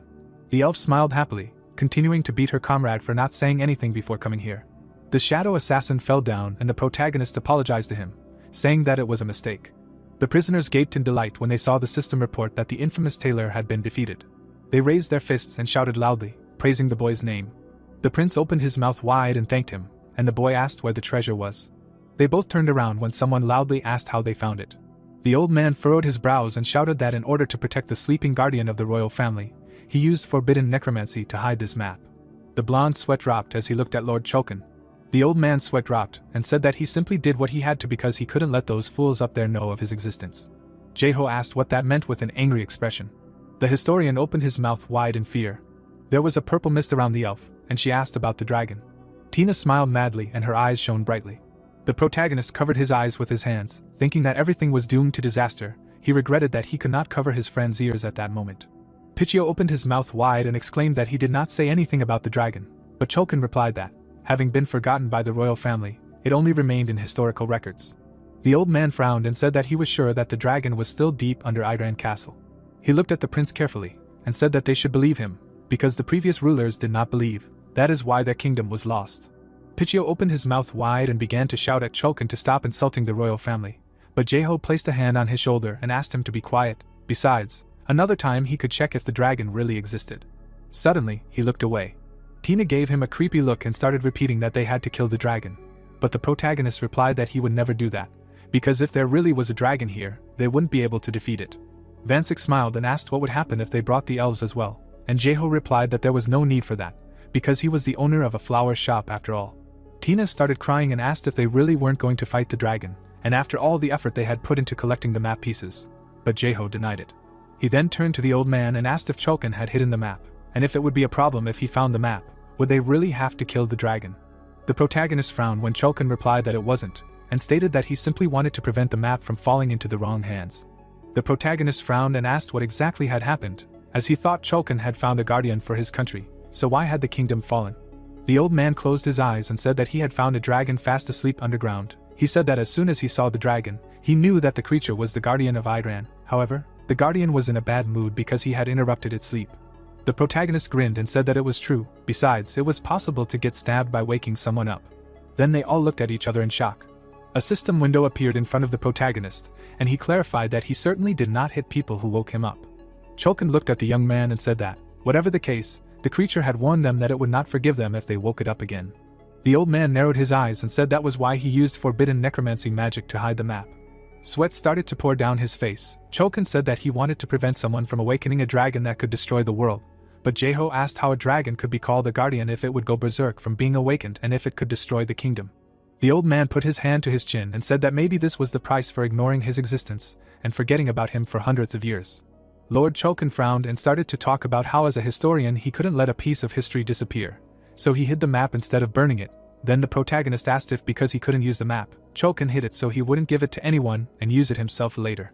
Jeho turned around and started shouting that now that he knew the whole story, it wasn't that important, and they should stop wasting their time here. After a while, the protagonist stood there silently looking at the map.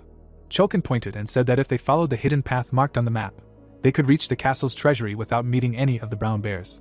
Picchio opened his mouth wide and shouted that since only Cholkin knew how to get out of here, he would order him and his men to head for the exit, and the protagonist said that they only needed Picchio so they could enter the treasury. Jeho then turned around and said that they needed to go that way. He looked at his comrades and told them that they would fill their pockets with treasure, and Wansik asked if that was something he should say in front of the person they belonged to. The protagonist stood in front of Picchio and asked about the guards, and the prince answered that the last time they dragged him from there was no guard. Apparently they let their guard down, since the door cannot be opened by just anyone. The prince raised his eyebrows in surprise and opened his mouth, because the protagonist expressed confidence that if the kingdom was ruled by NPCs, guards would be everywhere, since they blindly trust the game system, and they are definitely too lazy to guard all parts of the castle. The protagonist turned around. Vansik asked him how he came up with the idea of digging a way up, and now he was going to steal the treasures behind their backs. Jeho answered that he would just take the treasures, as agreed with the owner. Besides, Taylor helped him get in here. Vansik opened his mouth in surprise and asked about Taylor, and the protagonist replied that he even felt sorry for him, because when they captured Taylor, the Brown Bear Guild didn't lift a finger for him.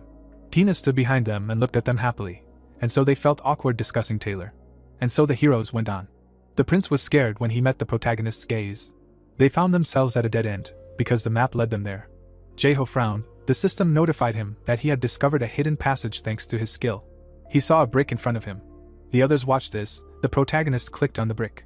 Suddenly, a door opened in front of them and his comrades wondered in surprise how he found out. Jeho smiled and said that he was just lucky. Only Tina smiled happily and thought that she did not expect anything else from their commander, while the others were shocked. The room was dark. The heroes walked forward, discussing that this path goes under the capital of the kingdom, and the protagonist said that he did not see any evidence that they would end up right in front of the treasury if they went this way. They looked around the corner, and Picchio said that the treasury would be around the corner. They saw a glowing sign on the door, and the prince exclaimed that this was the entrance to the treasury. The prince approached the door. Jeho asked him how he was going to open it. Did he really have some kind of secret key? However, Picchio raised his head and exclaimed that there was no such ridiculous way to open it, but he would open this door for them right now.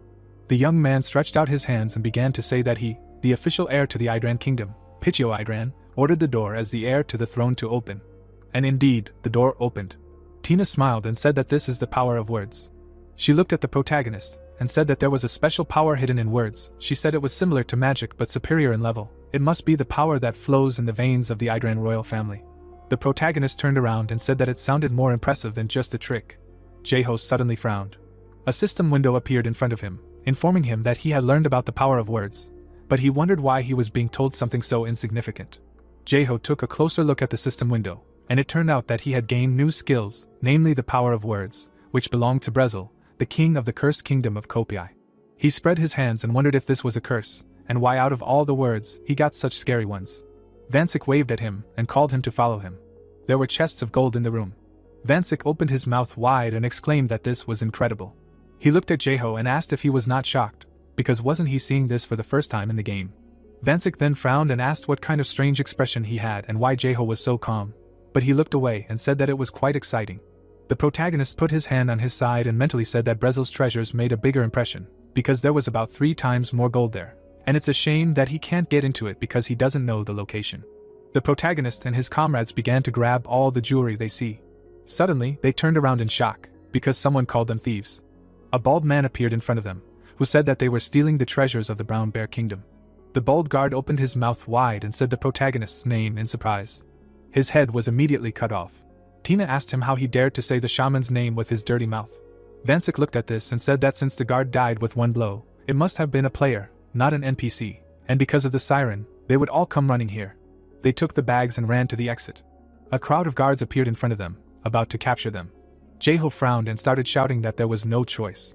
A creepy aura appeared around him. He used the power of words and ordered them to suffer in pain.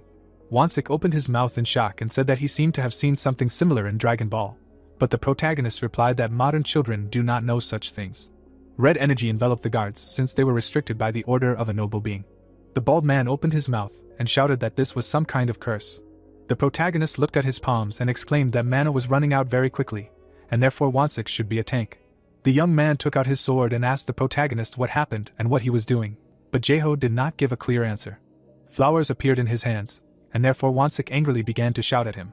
The protagonist made a wreath from these flowers. He put it on his head to get improvements in the form of mana recovery speed, as well as returning half of the used mana when using mana. Suddenly, a stream of magical power burst out of his eyes and everyone began to scream in fear. The protagonist opened his mouth wide and began to scream. The bald guards also began to scream.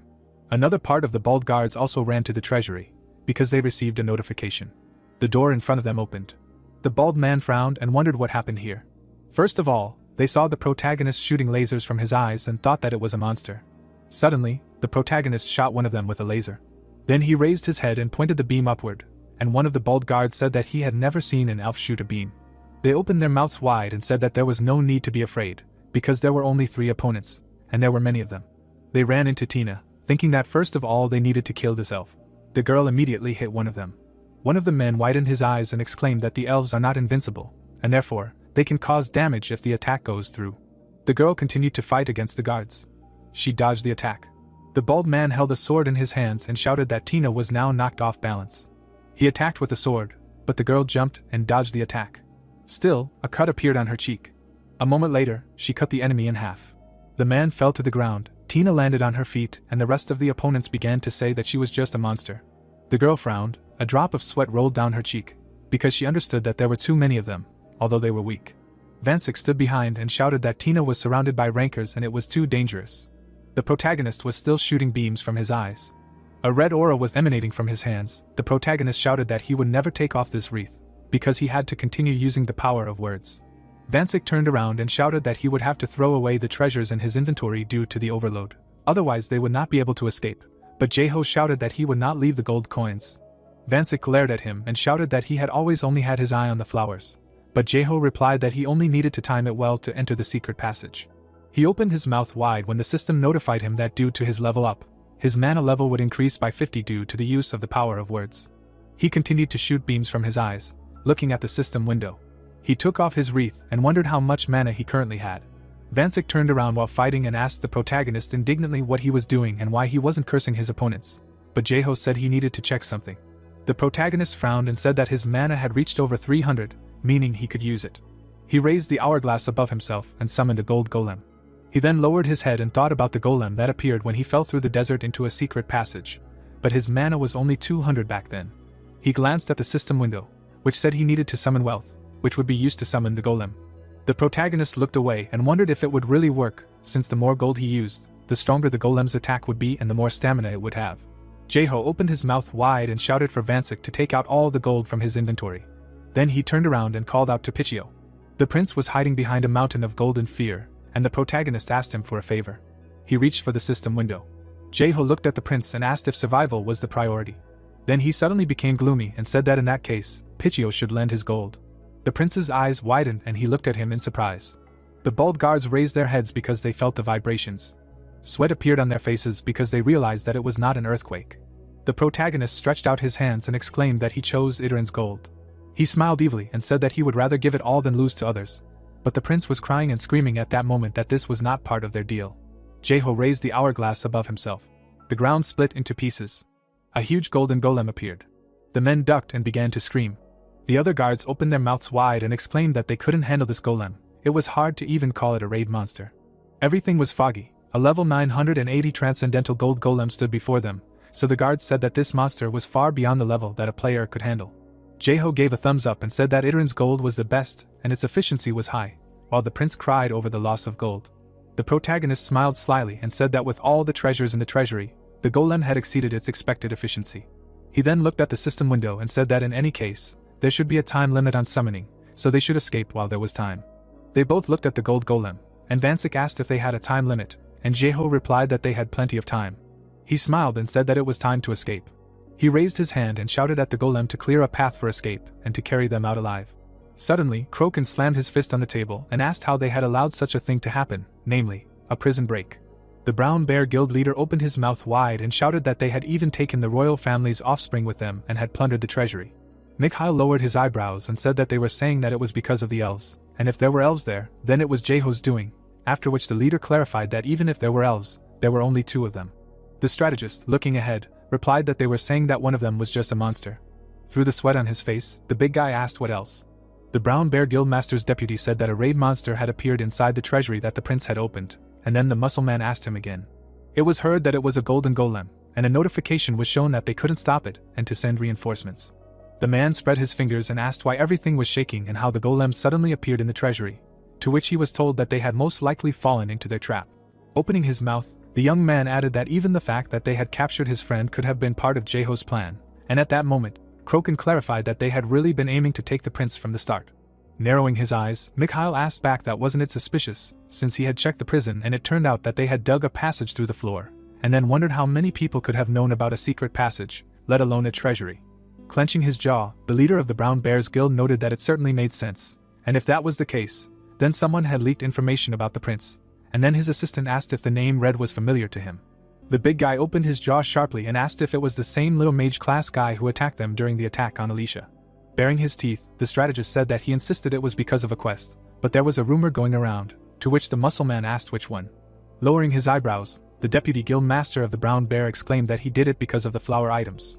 Looking at his comrade, the man asked him again. Opening his mouth wide, Kroken ordered him to get rid of him immediately, after which the guy said that betrayal can only be washed away with blood. Through sweat on his face, the leader of the Brown Bear Guild asked what they would do with the golem.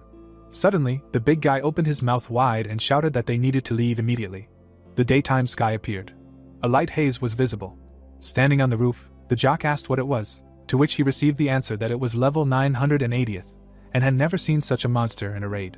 The man looked down in bewilderment. The protagonist, standing on the golem's palm, exclaimed that he could finally take a deep breath. Raising his hand, the protagonist asked if this was the best view from above. The system reported that the transcendental golden golem had carried out his order, which required arranging an escape, clearing the road and carrying him outside, after which the guy, smiling, said that it was great that he could give the golem orders in the form of tasks. Putting his palm on his side, the young man asked if there was even time left for the summoning, and at that very moment his best friend clarified what he was going to do. Opening his jaw, the player replied that they should take full advantage of this time, and then gave the golem a new order, namely, to destroy the fortress wall and move towards Alicia. Raising its head, the creature received a new order. Suddenly, the giant monster slammed its fist into the stone structure. The shaman opened his mouth wide and said that it was great and let him destroy it to the ground, and his comrade said that he was very cool, like some kind of demon. Through the sweat on his face, Kroken called him a bastard. There were many reports of people seeing an elf similar to Jeho, and the operation to escape became known to the whole world. The leader of the Brown Bears Guild, clenching his fist, said that it was a disgrace, and asked if there was any news from the pursuing group, to which he received the answer that there was a report that the golem that entered the Shure forest suddenly disappeared. Clutching his head, the big guy clarified whether it was that big, and Mikhail said that he thought that the golem could not be owned by a player, because its owners were the royal family of Idan from the very beginning. Standing behind the leader, the strategist added that it was possible that this was not a treasury at all, but a place where the golem was imprisoned, after which the muscleman noted that it meant that this bastard had planned everything. Raising his gaze, the man asked if it was true that there was not a single treasure here, because he did not think that this place was suitable for imprisoning a monster. Suddenly, Kroken looked at the screen in surprise. The system reported that the guardian deity of the kingdom of Idan was waking up from sleep due to the commotion, which made the leader of the Brown Bears Guild open his jaw in bewilderment. Opening his mouth wide, the big guy asked what was going on. The question of who he was heard, and at that moment, the guys bent back in shock. The AI wrote that it heard the voice of the great ancient being and fell into a state of fear, and then the jock's pupils turned white, and he exclaimed that he felt incredible pressure, and also clarified whether it was weakening, and how to remove it. An unusual voice ordered to answer, to which the man, looking up, said that he was the king of the Brown Bear country. Kroken's head appeared, and the great ancient being noted that he was hearing for the first time, and asked what he was doing here, and whether the kingdom had fallen. It was heard that this was expected, because they believed that idleness was forever, and were filled with complacency, and at the same time the leader of the Brown Bears Guild said that this was true, but now this place belongs to them. The ancient entity asked where all the treasures that they dedicated to him went, to which the big guy, opening his jaw, asked him again. The great being explained that the place where the jock was standing was where his treasure used to be, and he, raising his leg, asked if this was not the treasury of the Idran kingdom, and then it was heard that this was true, and he could understand when they used some amount. But apparently the treasury was plundered, and it irritated him, but would give him a chance. Lowering his gaze, the man asked what a chance meant, after which he was told to remember the lost treasures as the new king, and then he would turn a blind eye to his mistake. Through the sweat on his face, Kroken clarified what nonsense, because they were also victims, but why was he taking out his anger on them? The voice said that he should then catch the thief, and also asked if he did not want to, then should he go out and search on his own, and at that moment the leader of the Brown Bears Guild, squinting, exclaimed that he would do everything. Looking at his palm, the big man listened carefully, that he should have listened to him from the beginning, but people always had to be threatened to act. The man's mouth wide open, he couldn't understand how they got into this. Suddenly, gold coins appeared, and the system reported that the summoned golem's lifespan had ended, and the summoning was cancelled, and half of the materials had been returned and placed in the inventory. The sun was seen shining brightly. Pichio, blushing sharply, shouted that the treasure had returned to him, to which Jeho said that even if it was half, the amount was still unbearable. Vansik, looking at his best friend, said that he made a golem out of treasure, and also asked if he always played this game for his abilities, to which he replied that he usually runs a flower shop when he logs into the game. The guy, squinting, asked what they would do with this stuff, since they couldn't just leave it all here, and then the main character noted that they couldn't leave it for a random passerby. Leaning towards the gold coins, the protagonist said that he would like to hide it, since he couldn't take it away now, and at that very moment the girl asked if she could offer him an idea. The player sharply lowered his eyebrows. Tina, extending her index finger, said that they would ask the local orcs for help, since they definitely knew such places, and then the shaman asked if he wanted to ask those whom they mercilessly killed. The young man, raising his palm to his mouth, whispered if everything was okay with her, since at their first meeting he thought she was kind of strange. Grinning menacingly, the florist exclaimed that it was a good idea, and they would use these monsters to the fullest. Suddenly, they heard that there were elves here, and therefore they needed to get out of here, and the orc, with his mouth wide open, asked why they had returned again after the massacre. Frowning, Jeho said that this time he had come with a request, to which the monster replied that they really didn't know anything about the dragon, and the protagonist asked them to stop, explaining that this was not why they had come, and his assistant added that they should have listened to what he was saying. Raising his palm, the protagonist asked them to follow him, and said that they were going to a place quietly and peacefully. Lowering his eyebrows, the guy said that this was the reason he had brought them both here. The monster, looking at the mountain of gold coins, asked what it was, after which the young man said that it was all theirs, and they just couldn't take it away, and so he wanted to leave it for safekeeping. Through the sweat on his face, the undead asked what he really wanted to leave for safekeeping, and at that moment the player answered positively, and also asked if they had a suitable place. The orcs looked at each other sharply. One of them, joyfully closing his eyes, exclaimed that the nest of their warriors was the safest place, and the shaman said that this was not suitable, because only Tina had beaten them all. Vansik, opening his mouth, explained that orcs are a race with a large number of individuals, and therefore rankers often attack them, and then his best friend said that means that if they are attacked, they will be robbed on the spot, and therefore he definitely needs a better place. The monster, opening his mouth, said that they have one in mind, to which the florist specified where exactly. Sweat trickled down the monster's cheek, and he replied that it was the Shur Bank, which governed the Shur Forest territory, and added that the orcs were the only customers. A second later, Jeho frowned and noted that this was unexpected, after which the evil spirit said that there was a problem. Lowering his eyebrows, the orc said that this was the goblin's bank. Squinting, the protagonist asked what was wrong. Vansik asked his comrade if he had seen any goblins, to which he turned his head, answered negatively and asked a counter question about what was going on and what was wrong with the goblins. The girl, lifting the corners of her lips, explained that the goblins were very greedy, and when it came to gold, they went crazy, and at the same time the monster added that they were excellent craftsmen and used terrible mechanisms to keep their treasures safe. Frowning, the protagonist said that after hearing the story, he thought it wasn't that bad, and then asked what the problem was, and the monster said that goblins were a race that was naturally prone to lying, and there was a high chance of getting stabbed in the back. Standing in front of the undead, the boy asked why he called the place a bank then, and it replied that the treasure stored there was completely safe. Opening its mouth, the orc added that he would definitely be fine, and the boy found this suspicious and clarified if he was sure he wasn't in cahoots with the goblins. To which he was told that he meant that if he lied, he could just defeat the goblin and take his money back, like they had been. Lowering his eyebrows, the player noted that this made sense, and at that moment, his best friend asked what had happened on the way, and if he had been acting crazy on the way there. Reaching for the gold coins, the shaman said that before beating him, they should first talk to him. Throwing the precious currency, the florist asked to take him to the goblin's bank, and explained that this was payment for the service, and also to call his fellow tribesmen to protect the rest, after which the monster shouted that he understood him, and added that it was not difficult. The daytime sky appeared. A sharp cliff was visible. The monster, walking forward, said that this place was full of traps, and therefore they should not move away from it for a step, because their kind is simply crazy about explosions. Approaching a large door, the undead said that they were there. A question was heard about who was there, to which the orc, opening his mouth wide, replied that he had brought a client. They greeted the client over the loudspeaker and asked what brought him here, and the monster, standing at the entrance, said that today the client was not him, but the elf behind him. A black speaker appeared, and it was audible that he had gone completely crazy, and why he had brought an elf here. Opening his jaw, the monster exclaimed that he had already said that this was a client who would like to use the bank's services. Frowning, Jeho noted that this was true, because he wanted to leave his things for safekeeping, and he had heard that their bank was distinguished by its reliability. A moment later, the high gates creaked open. The guys were near the door. The goblin said that he could accept them, and clarified why the elves needed such a thing, which made sweat run down the protagonist's cheek. The manager of the branch of the Goblin Bank of the Sure Forest, stretching out his index finger, asked if they wanted to use the goblin's bank. Opening his mouth, the protagonist asked a counter question, "Is it possible?" To which he received the answer that of course it was possible, it's just that their sworn enemy has always been elves, and their life is fleeing from elven attacks. The girl, wide-eyed, said that she heard about it from her elders, because goblins are creatures that destroy the natural environment. Looking ahead, Tina added that now is not the time to separate his head from his body, because Jeho wants to work with him. Stretching out his palm, the guy said that she should choose her words. Frowning, the young man explained that he did not plan to attack him, and then Shindle said that he spoke as if he was not an elf at all, and he noted that he was not an elf. The NPC looked at the player in confusion, after which he told his assistant that he no longer needed ears to disguise himself.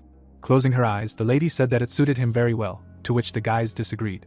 Through sweat on his face, the goblin clarified that he really was a demon, because he looked very similar to him, and also why the devil and the elf united, after which the shaman explained that he was a human. The branch manager of the Sure Forest Goblin Bank was stunned with his jaw dropped, and the florist asked him why he was so surprised and what was wrong with his face. Jeho could be seen tearing off his ears, and at that moment Shindle said that everything was fine then, and added that humans were similar to goblins in their cunning and treachery. Raising his head, the NPC said his name and profession, after which the protagonist also said his nickname, and he asked if he wanted to leave gold or valuable items. The protagonist answered that it was gold, but he couldn't use it now, and then the goblin, smiling, asked if it was illegal money, and the guy said that it was none of his business, and he heard from the orc chieftain that there were trust issues here. The branch manager of the Sure Forest Goblin Bank opened his mouth wide and shouted that it was a lie because they had no problems here, and at the same time the system reported that his interlocutor was lying. The young man lowered his gaze and muttered that he wouldn't fall for it knowing about the lie, and then clarified that he shouldn't look at the item for the deposit. Shindo raised the corners of his lips and said that they could go. Gold coins appeared, and the NPC asked what they were. Standing by the pile of precious currency, the goblin exclaimed that there wasn't even such a quantity of treasure in the bank vault, and then asked if he wanted to leave everything in the bank, to which the shaman answered positively and added that it was impossible to take everything away. The branch manager of the Sure Forest Goblin Bank widened his eyes in surprise and clarified how it ended up there, after which the florist said that he was too lazy to explain, and also wanted to introduce someone. Jeho put his hand on the guy's shoulder and said that it was Pikio and that he used to be the prince of the Idran kingdom, and the guy noted that he was still a prince, and at that moment Shindle asked if that wasn't the country of Brown Bear now. The protagonist said that it was true, and that meant that he was well informed, and all those treasures were taken from there, and they were able to carry them to this place, but no more, and then the NPC, holding his chin, exclaimed that whether the country was destroyed or not, the treasures came first. Lowering his eyebrows, the protagonist explained that he wanted to leave the gold under his name and Pikio, to which the goblin replied that there was a lot of gold there, and so he would do anything for them. Opening his jaw, the manager of the branch of the Goblin Bank of the Sure Forest added that he would like to check their authenticity. Taking the coin in his hand, Shindle said that it was incredible, because it was a very high standard, and the best of the best, but he felt some strange trace. Frowning, the young man said that he should not try to find fault, and the NPC said that he smelled animal blood. Through the sweat on his face, the goblin clarified where he got them. Looking at the branch manager of the Goblin Bank of the Sure Forest, the player explained that he had already said that this was from the royal vault, and if more detailed, then these were the treasures of the prince, to which he shouted that this was a blatant lie, and asked why it was here. Sharply turning around, Schindel exclaimed that this gold smelled like a lizard. The shaman lowered his eyebrows in bewilderment. Opening his mouth, the florist wondered if a dragon really existed. Turning his head, the NPC said that a commoner should not own these, because they were the treasures of a dragon. With sweat pouring down his face, Jeho was very surprised that it turned out that the dragon actually existed. Grinning menacingly, the protagonist asked if the problem really lay with the owner of the treasure, after which the goblin answered in the affirmative and asked in return who in their right mind would dare to steal the dragon's treasure. Looking at the system notification, the protagonist realized that his opponent was lying. With his jaw dropped, the branch manager of the Goblin Bank of the Sure Forest said that he could not accept this as a deposit, because he did not want to turn the dragon's wrath against them. The guy abruptly lowered his gaze. With his mouth wide open, Shindo added that it did not matter how much he gave as a bribe. Looking down, the young man muttered that he just wanted to fleece them, no matter the cost, and at the same moment the NPC said that they could take them and go, or just dump them somewhere, and it didn't matter to him, and the player said that then there was nothing he could do about it. The goblin looked back in confusion. Raising the corners of his lips, the shaman added that he understood that he didn't want to take any risks, and therefore he wouldn't force them, and his companions realized that he had turned on demon mode. Standing by the pile of gold coins, the florist noted that although it was problematic, he did have a way to transport it, and he would also have to spend a decent amount of gold, but he didn't care as long as he had at least a handful of it.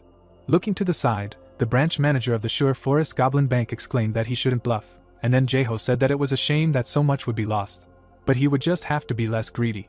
Stretching out his palms, the protagonist suddenly used the ability to summon a gold golem, and spent all the jewelry on materials.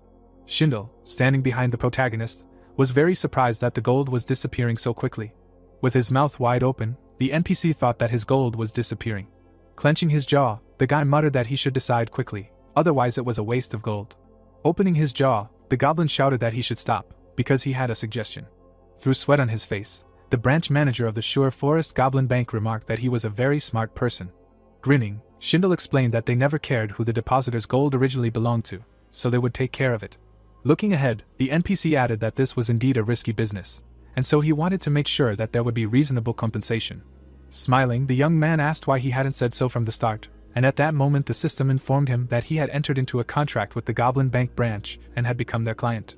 Shaking hands with the goblin, the player said that he would be glad to cooperate, and whispered that this was not true, and the goblin said that he should only trust him, and thought that he would take care to take everything he had. Turning his head to the side, the manager of the Goblin Bank branch in the forest, Sure, said that he would call the rest of the goblins to transport everything to the bank, and added that their bank vault was distinguished by first-class security, and they used the latest technology to ensure the proper level of protection, namely 30 traps ready to destroy any intruder in a matter of seconds. With sweat pouring down his face, the shaman asked if he could destroy a dragon. Schindel, his mouth wide open, said that he probably couldn't destroy a dragon, but that no other creatures could penetrate their storage. The florist, grinning menacingly, said that he didn't trust him, but the defense mechanisms, and that he shouldn't even try to do anything dubious. The NPC, clenching his fingers, said that he wouldn't do anything like that, and the system reported that he was telling the truth. Vansik, looking ahead, muttered that the way he was playing now suited him better than working in a flower shop. After a while, the MK headquarters came into view. A red carpet lay on the floor. A corner of a table was visible, and a question was heard asking if he really attacked Brown Bear Country. Jeho, with his mouth slightly open, replied that it was him, and it was said that he had visited the MK headquarters to make promotional materials and announce his joining the team. Raising his hand, Dupio said that he was glad to see him anyway, even though they had met before, and then stated his name and position, adding that today was only a profile photo shoot and an interview that would be used in the official press release. Lowering his eyebrows, the manager asked if he was wearing a disguise to hide his identity, to which the protagonist explained that he only used a mask since many people had started recognizing him on the street. The head of the recruiting team said that given the current situation, he thought it would be a good idea to hide his identity, and the protagonist frowned and said that he didn't care at all. Through sweat on his face, the guy asked why he had entered their territory. A powerful flame was visible behind the player, and he replied that they had kidnapped an employee of a flower shop. Squinting, the young man wondered if this was why he had destroyed the city. Looking ahead, Dupio muttered that he was scary and wondered to himself how many people could boast such a great performance in the new world. The manager blushed sharply, unable to believe that such a person was an MK player, and also said that it was wonderful, which left the shaman confused. A moment later, the head of the recruiting team for selecting players stood up and said that he could talk to the marketing department after taking a profile photo, and then the florist asked if it would be too late, to which he received the answer that of course not, because now the most important thing is the profile photo. With his jaw dropped, the guy exclaimed that it was time to go to the studio. Adjusting his jacket, Jae-ho noted that the game team uniform was too small for him, and the young man explained that it was size XL, and next time he would prepare a 2XL. Looking at the main character, Dupio said that first they would do his makeup and then they would start filming. The manager, raising the corners of his lips, thought that this was great, because he was the future of MK, and at the same time the girl said that she would do her makeup. Suddenly, it was heard that he had arrived, to which the head of the recruiting team for selecting players, turning his gaze to the side, asked why so quickly. Sumin, keeping his hands in his pockets, said that he was interested in looking at Jae-ho since there were a lot of rumors about him, and they say that he became the model of the team, and therefore he wanted to make sure that he had chosen the right one. Lowering his eyebrows, the guy muttered that he clearly intended to start a quarrel, because now he was not an outstanding player of the team, but someone else became one, and then asked the head of the game MK to calm down, and he asked where he was. Dupio, opening his mouth, answered that he was doing his makeup for the shoot. Sweat was running down the manager's cheek. Suddenly, the protagonist frowned and asked where the filming would take place, to which the head of the recruiting team for selecting players said that it was in the same room, and thought that he was scared. Suddenly, the protagonist began doing push-ups, saying that they should wait a second because he needed to pump up his muscles. Looking down, one of the best rankers in the country and abroad wondered if this guy was Jae-ho. It was visible that the young man was standing next to the player. Getting up, the shaman asked if he was the leader of the team, and at the same moment added that he was very famous and had heard of him. Menacingly lowering his eyebrows, the florist said his name, after which the guy said that it was nice to meet him. Suddenly, Dupio, opening his jaw, said that he came to the office because he heard that he would be filming today. Raising the corners of his lips, the protagonist thanked the teenager. Sumin, smiling fearfully, accepted the words of gratitude. A moment later, the protagonist was told that it was time to start filming, and then he turned his head and said that he was going. The main player of MK, with his mouth wide open, noted that he would then go to the capsule room because he wanted to complete the quest, and the shaman said that they would see each other next time. A second later, one of the best rankers in the country and abroad quickly ran away. Looking to the side, the player said that he was more polite than he thought. Blushing sharply, the florist said that there were some not very good rumors circulating on the internet, and therefore he was a little nervous, but was glad that everything went well. The head of the recruiting team for selecting players, raising the corners of his lips in bewilderment, wondered if he was nervous. An image of Jae-ho with roses appeared, and it was explained that he reported what happened in Brown Bear Country, and the marketing department wrote a press release, and finally the game team officially announced his hiring, as well as the situation in that country, and posted a cool profile picture online. The news stirred up the online community, and it was not only about Brown Bear Country, but about the golem, and in the system window, you could see people discussing what happened to the golem. The guys stared at the huge creature with their mouths wide open, stunned, and after Jae-ho said that he was not the one who summoned it, the debate died down. The protagonist stepped on the ground, and it was said that he was caught with the golem again, so rumors began to spread again, and more people wanted to see him in the New World League. The guy raised his hand to his forehead and exclaimed that, as expected, the flower shop was the best. Suddenly the system reported that a level 15 gold golem had been summoned, and at the same time Brezel, smiling, said that during the player's absence he had managed to master the summoning skill, and also asked if the golem required a lot of strength, to which he received the answer that it did, and therefore summoned a smaller one, and thought that it would be nice to use it for guarding the city or for heavy work. Through the sweat on his face, Vancic clarified that didn't he have a time limit, and then the shaman explained that this time it was because of the large amount of jewelry used, and he thought that if he did not cancel the summoning and put in more jewelry, it would increase. With his hands on his hips, the florist said that now he did not have enough resources to make it huge, and the elf noted that they needed labor right now to cultivate the land. With his mouth slightly open, the protagonist's assistant asked who these people were. Jae-ho lowered his eyebrows and said that they were prisoners from the Brown Bear Country prison, and this was the prince of the former Idran kingdom named Pichio, and he was surrounded by parasites, and then Brezel realized that they were a new workforce, and at that moment the prince objected that one must be polite when addressing royalty. Frowning menacingly, the elf asked if he should bow his head, and how dare the prince, who lost his country due to idleness, stand right in front of Jae-ho and behave like that. Smiling, the protagonist clarified how he knew, to which the forest creature replied that he guessed, because it was obvious, and they say that destroyed kingdoms begin to rot from the inside. Looking at the player, the guy asked why these impudent people followed him all the way here, and weren't all the aristocrats there slaughtered. Pichio burst into tears, and the shaman explained that they had nowhere else to go, and the surviving aristocrats and Pichio's cousins refused to let them into their territories, and they harbored a deep disgust for the Idran royal family. The girl, with her mouth wide open, asked who those people were, and the young man exclaimed that they really were Alicia. The florist, lowering his eyebrows, said that these players were brought from the country of Brown Bear, and they escaped from custody, and they were the same Italians he had heard about, and they also wanted to settle here. Brezel, baring his teeth, said that then he would begin with their moral education, after which Jeho asked them to stop.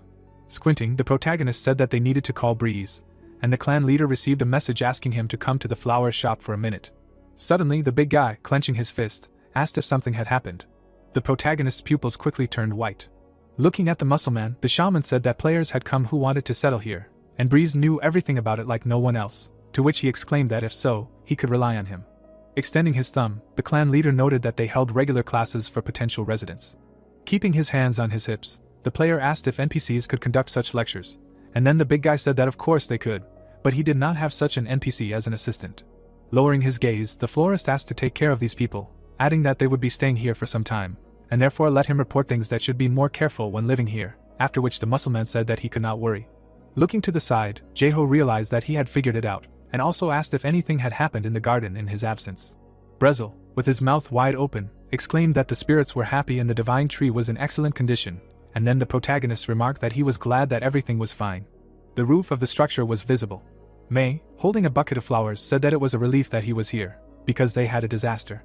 Through sweat on his face, the protagonist asked what was going on, to which he received the answer that the managers of the pro-gaming team had come and made a mess here.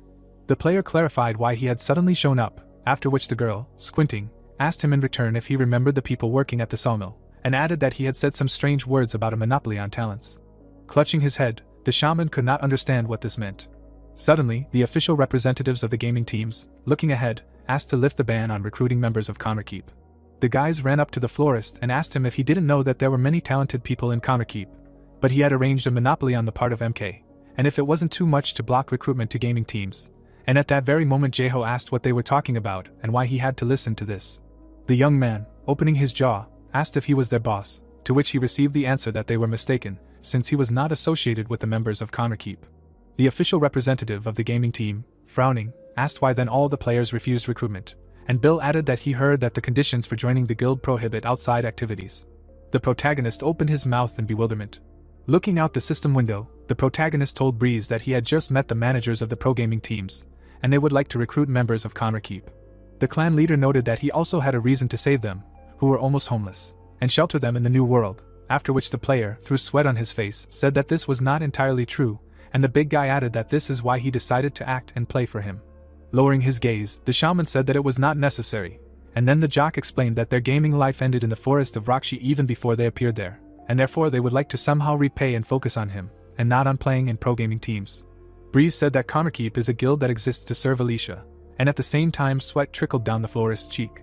Jeho, with his jaw dropped, exclaimed that they could continue recruiting if they wanted, but asked to contact a man named Breeze because he was the guild master of Jeongrikyap, and one of the game team officials then asked if that meant he wasn't the guild master, to which he replied in the negative.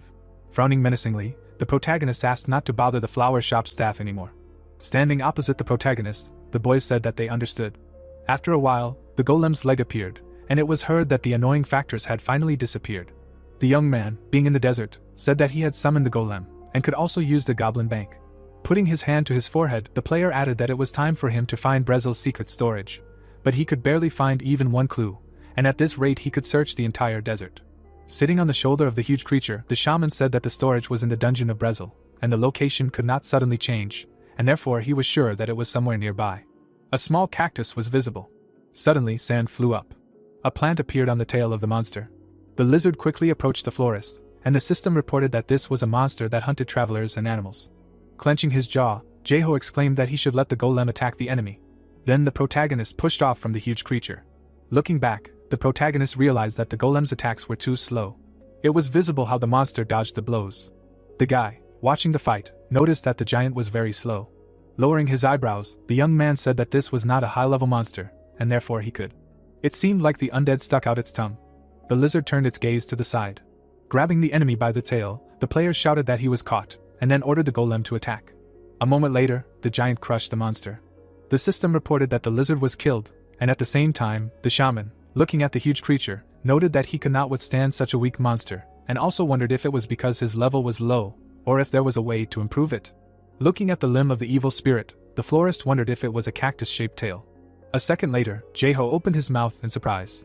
Smiling, the protagonist asked that he couldn't add flowers to the golem. A magic golem appeared, and Jae-ho thought that if he planted flowers in it, he could turn it into a moving flower garden. Near the pile of dirt, the system screen said that this material is not suitable for summoning, and the protagonist thought about how he did not know in what proportion to mix earth and gold for this, because initially earth and stones do not meet the condition for summoning a gold golem.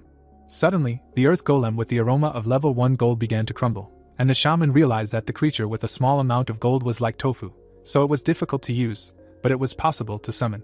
Putting his fingers to his chin, the guy thought about how adding gold leads to the appearance of thin protective plates all over the body, which prevents flowers from growing, and if you increase the percentage of soil for the outer shell on which flowers can grow, you will get a tofu golem. Pressing his finger on the system screen, the protagonist assumed that there was no way, so it was a waste of gold on experiments. Suddenly, the player's pupils noticeably decreased because a notification appeared that the Twilight Barrier shield was pulled out of the inventory. Holding the equipment in his hands, the young man wondered what would happen if he used it during the summoning, then added that it was said that the effect was applied to the golem when using wealth with special characteristics.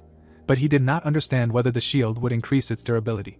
Smiling widely, the protagonist wondered whether it was worth using it, although it was not even his property.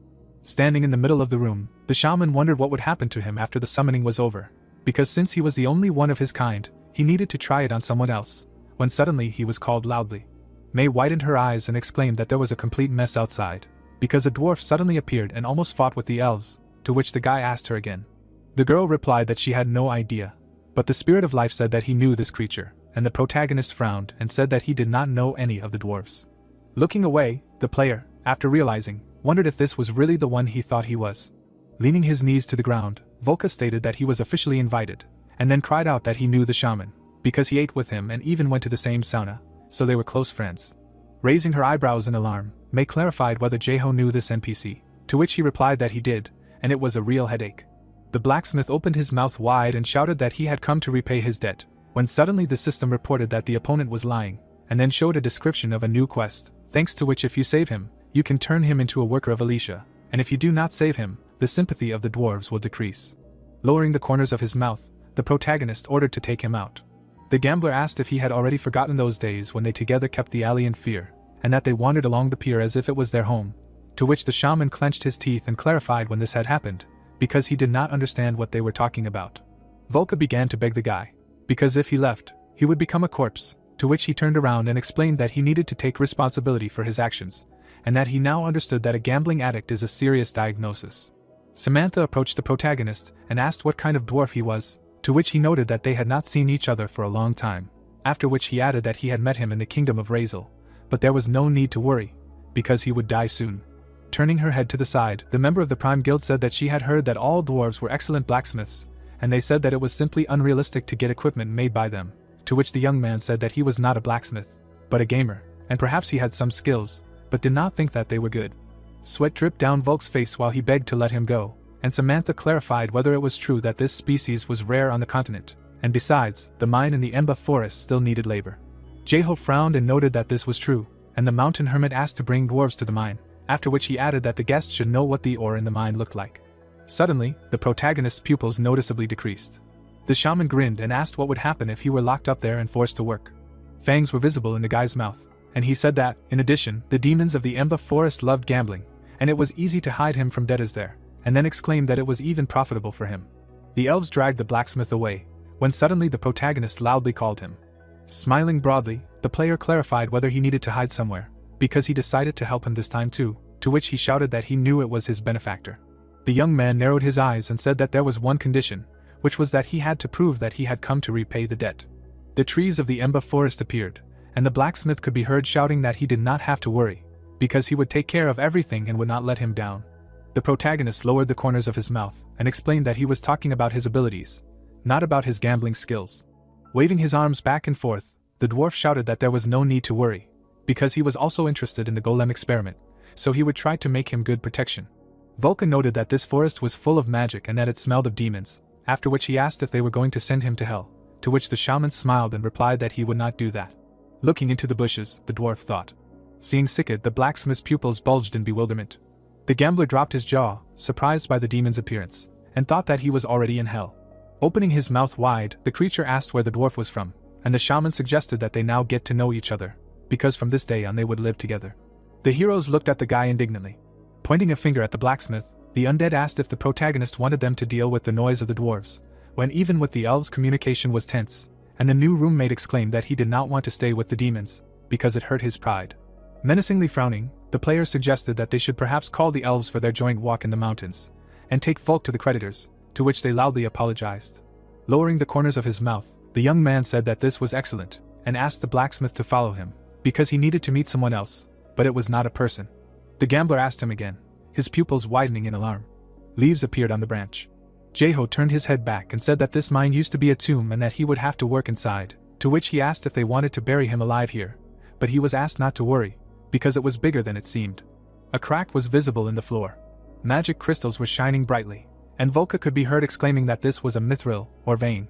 The dwarf spread his arms out to the sides and shouted that there was also very high-quality iron ore here, so this place was full of various treasures, to which the protagonist said that after all, a blacksmith is a blacksmith. Slightly lowering his chin, the shaman asked him if he liked it, and then added that if he stole anything, he would die, to which he replied that this was just right for the big game. Putting his hand on his side, the guy said that the demon would look after him, and another guy was guarding this place. Putting his hand to his mouth, the protagonist began to loudly call the mountain hermit. The hero's backs appeared, and the gambler asked what kind of vibrations these were, to which his interlocutor replied that he needed to say hello. Peeking out from behind the cave wall, the giant noticed Jeho and asked if he needed that flower again, to which he said hello and asked how he was doing, after which he added that he brought him a friend. Smiling broadly, the hermit shouted that this dwarf was very small, that he did not notice him, and then added that the protagonist kept his promise. Dropping his jaw, the big guy laughed and said that he was pleased to meet him, and besides he had many questions, when suddenly the shaman noted that he could not even dream of stealing. Raising his chin, the guy asked if there was a forge in this place, since there were dwarves here. Joyfully widening his eyes, the hermit exclaimed that everything was here, and that he would take them there. Angrily frowning, Volka clarified whether there really was a forge in such a place. Magic stones were visible on the walls of the cave. Approaching the channel with magma, the giant said that this is the place, to which they said that it looks like a traditional toilet is leaking. Confused, opening his mouth, the protagonist asked if this is really a toilet, to which the giant replied that it is true, and because of the magma there is no smell after using the toilet, when suddenly the blacksmith was indignant that he will not work here, to which he received the answer that he has been living in the cave for a long time, and without this he would definitely end up in real hell. The player asked the dwarf to take care of the armor, to which he opened his mouth wide and did not understand how he would be able to work in such dirt. Looking down, the mountain hermit said that dwarves worked in this place, and among them was a guy who worked with excrement, when suddenly Volka said that he heard about it, and in the excrement of a giant who chews stones, there can be a very pure mineral that cannot be digested. The big guy exclaimed that this is true, and the dwarves really liked it, to which Jeho put his hands on his hips and asked if his debtor heard him. Smiling, the protagonist noted that in any case, this is a condition for his concealment, so he needs to create items, thereby proving that he has the necessary skills, and then he will not care what he will do in the Manhwa Forest, to which he remained silent. Raising his palm, the blacksmith did not understand how he could live here, to which the shaman replied that this used to be a mine of his relatives, so he needed to send a letter to his hometown, because there might be someone who knew about it. Looking down, the guy advised the gambler not to be shy and to use minerals to create items as much as he wanted. Gritting his teeth tightly, the protagonist said that if he liked this business, he could stay here forever. At the entrance to the perma-desert, a man appeared who noted that this was the last place where traces of a dwarf were found, and in this desert there were only 2 places.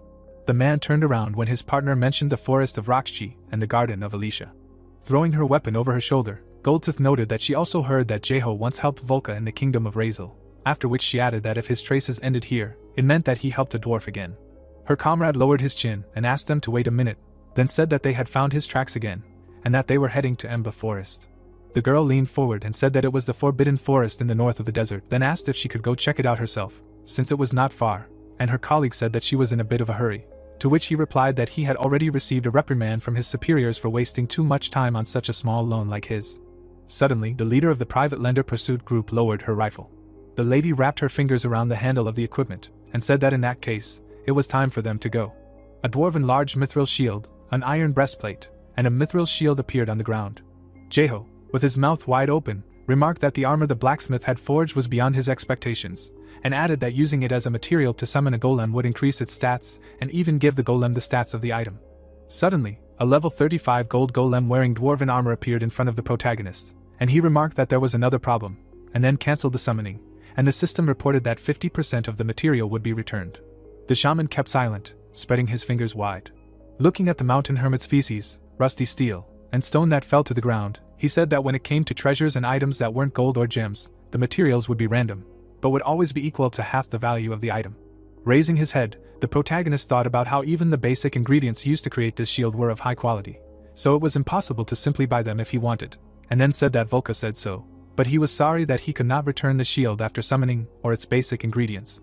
Frowning angrily, the player suggested that it would be more profitable to use only the basic ingredients for summoning, rather than wasting valuable materials, and then decided that it would be worth using the highest grade ore and combining it with gold and giving up combat ability, and if he created it as a boost for himself or the party, it would be quite good.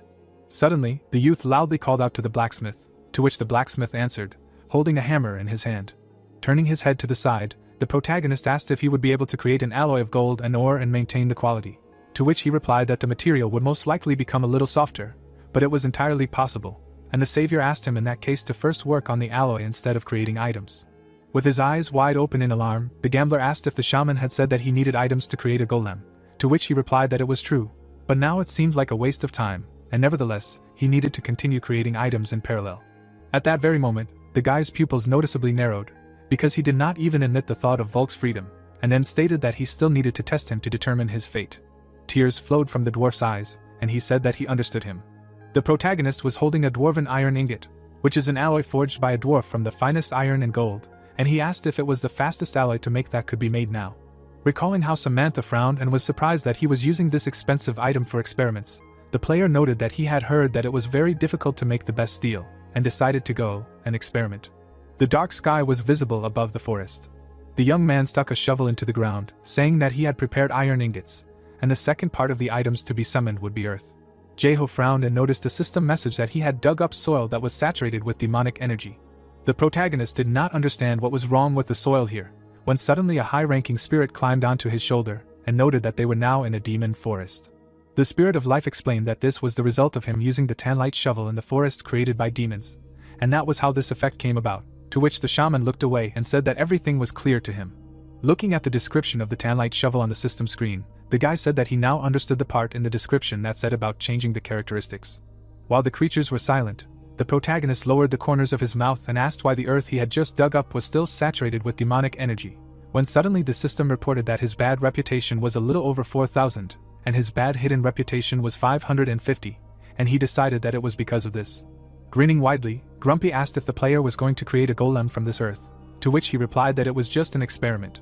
Grabbing the hourglass in his hand, the youth shouted for the golem to come out, and to do so, he uses iron ingots and soil that is imbued with demonic energy as a material for summoning. It seemed like a huge creature stepped on the ground with a crash, and the system reported that the golden golem summoned by the hourglass of the frozen desert is a demonic monster that the great demon Kalito gave to Burzel as part of the deal, and after being imbued with demonic energy, the bloody gold golem became even more powerful. Jeho frowned in confusion and asked the artificial intelligence again. The sinister monster appeared, and it turned out that the bloody gold golem had gained intelligence. Looking at the creature, the heroes remained silent, and the system reported that the great devil Kalito's sympathy for him and bad reputation had increased, so he was being presented with a gift. The corners of his mouth turned down. The protagonist said that it was all his fault for not having any doubts about the outcome. Leaning forward slightly, the shaman noted that both Burzel and the hourglass were cursed, adding that no one could have known that the changes would be like this. Raising his hands, the boy wondered what that was. Turning his head to the side, the life spirit reported that the sound was coming from the other end of the forest, to which the protagonist clarified if the elves had returned. Lowering his chin, the player read the notification that the demon tribe of the Emba forest was under attack, when he suddenly wondered if another group of elves had encountered demons on their way to the Garden of Alicia. Taking one step forward, the young man decided that he needed to convince them to leave the forest, because it would certainly never be quiet here. Suddenly, the protagonist looked straight ahead. Demons surrounded a dark silhouette, and the shaman did not understand who they were fighting. The undead opened its mouth wide and shouted that they knew the guy would come to their aid, to which he asked if he was Sikid's older brother, and what was going on. They asked who would have thought that a flower shop owner would have such a hobby, to which he frowned in confusion. Goldtooth held the demon's head and asked if the player knew them and if they were his pets since they matched his appearance, then suggested that they could get along. Opening its mouth wide, the monster told the man to let go of Tururu, to which she said what would happen if she was scared like that. Suddenly, the girl grabbed her gun with her hand and said that she might accidentally pull the trigger. Jeho spread his arms out in alarm. The demons shouted that they would kill the dirty man, and the leader of the private creditor persecution group closed her eyes and admitted that she was guilty. Sweat was running down the protagonist's face, and it turned out that the player who fights demons is the embodiment of justice, and such people are full of virtue, so they are good players. Waving his hand, the shaman said that he did not know these creatures, and wished the lady a good time leveling up, which they were unhappy with. Smiling widely, the guy said goodbye to her. Suddenly, his pupils noticeably narrowed. At the same second, the protagonist pushed off the ground with his foot. Squinting, Goldtooth noted that he had excellent intuition for combat, so the rumors about him were not unfounded, and then admitted that she did not care about his relationship with these demons. Putting her weapon in front of her, the girl said her name and said that she worked at X-Space, after which she said that she came here when she learned that their client Volka was here. Turning his head back, Jeho asked who it was, to which she remained silent. Smirking, Goldtooth said that pretending was pointless and that he should not underestimate their searching abilities, and then explained that their organization avoided situations in which they would not make a profit. The girl's pupils visibly narrowed, and she decided to ask one last time about the dwarf's whereabouts. Gritting his teeth in alarm, the protagonist asked if he would have to fight her, to which the spirit of the furnace replied that he had urgent business, so they would see each other later. A moment later, the shaman frowned angrily. The leader of the private creditor persecution group heard footsteps and turned around. Looking back, the lady was very surprised. The bloody golden golem rushed forward and shouted that it had arrived. The monster hit the girl with its fist. The creature stood in front of its creator. Suddenly, the bloody golden golem gestured that everything had worked out. The guy lowered the corners of his mouth, not understanding why he had come here. The demons opened their mouths in shock. While the undead rejoiced and shouted that they had always believed that someone would come to their aid, the protagonist gritted his teeth and exclaimed that this was complete horror. After a pause, the player frowned and assumed that the negotiations had failed, but the stranger was fine. Getting up from the ground, Goldtooth declared that she would not waste any more time. Adjusting her hair with her fingers, the girl decided to check if it was true what they were saying about how the young man was fighting. Opening his mouth wide, the evil spirit shouted that the man must die. The leader of the private creditor pursuit group leaned his body forward. The lady looked up and noticed that adults were actually talking here. At the same second, she reached for her weapon. Having fired a shot, the lady used the double buckshot ability. Throwing the gun behind her neck, Goldtooth announced that the final chord was coming. The girl struck the enemy with a circular blow. Tears appeared in the demon's eyes. The recoil of the shot raised the leader of the private creditor pursuit group high above the ground, using the explosive recoil skill. Raising his head, Jeho shouted that this was incredible. The protagonist's pupils visibly narrowed in surprise. The lady was rushing straight towards him. Opening his mouth wide, the shaman exclaimed that she was definitely a demon, and the creatures noted that it would be more accurate to say that she was an angel. The lady delivered another crushing blow. Squeezing her eyes shut, Goldtooth said that she was disappointed, and the guy shouted that it was a tactical retreat. Looking away, the protagonist was indignant at where the crybaby had gone. Hiding behind a stone, the furnace spirit said that he had problems here, to which he cried out that he needed his help now. Turning his head forward, the player ordered to do something with it. Looking at the bloody golden golem, the young man cried out that it had been calling him from the very beginning of the fight, and then added that they were both of demonic blood, so he needed to talk to it. The high-ranking spirit grabbed the boulder with his hands and asked how the protagonist imagined this, since they didn't even know each other. Suddenly, the shaman grabbed the creature in his hand, and it asked him to wait. Throwing the furnace spirit forward, the guy shouted that they needed to switch, and then used the spiritual attack ability, and told it to grab this golem. At the same second, the huge monster put its hands forward. With its mouth wide open, the small creature begged to let it go, since it was scared, and the system reported that it seemed to her that the big guy was thinking about how cute he was. Leaning her hands on the weapon, the girl asked if this was his secret move, and whether she should start worrying, although it was interesting to watch them, to which the young man cried out that they needed to stop being sarcastic, and this was not his secret move. Jeho clenched his fists tightly, and Zlatozubka continued talking. The protagonist gritted his teeth from the effort, and the lady shouted at him to show what he had. The system reported that thanks to the title of Tomb Robber, the player gets a boost to speed and agility, when suddenly he frowned and cried out indignantly. The leader of the group of persecution of private creditors grabbed the handle of the gun with her fingers. At the same second, the guy knocked the equipment of the rival with his palm, which surprised her. The protagonist raised his knee up, when suddenly the artificial intelligence notified that he was affected by demonic addiction. The young man struck the girl with great force, and the system reported that the effect of demonic addiction was increasing. Goldtooth flew far back. Raising her palm to her chin, the lady noted that her enemy was much faster than she thought, although this was no use, and then asked if his brilliant plan was to layer the damage and somehow equalize her in terms of health. Jeho kept silent, pursing his lips. Lowering his hand with the weapon down, the leader of the private creditors pursuit group said that it was worth admitting that he had something to show in close combat, after which she began to tell him about his strong point.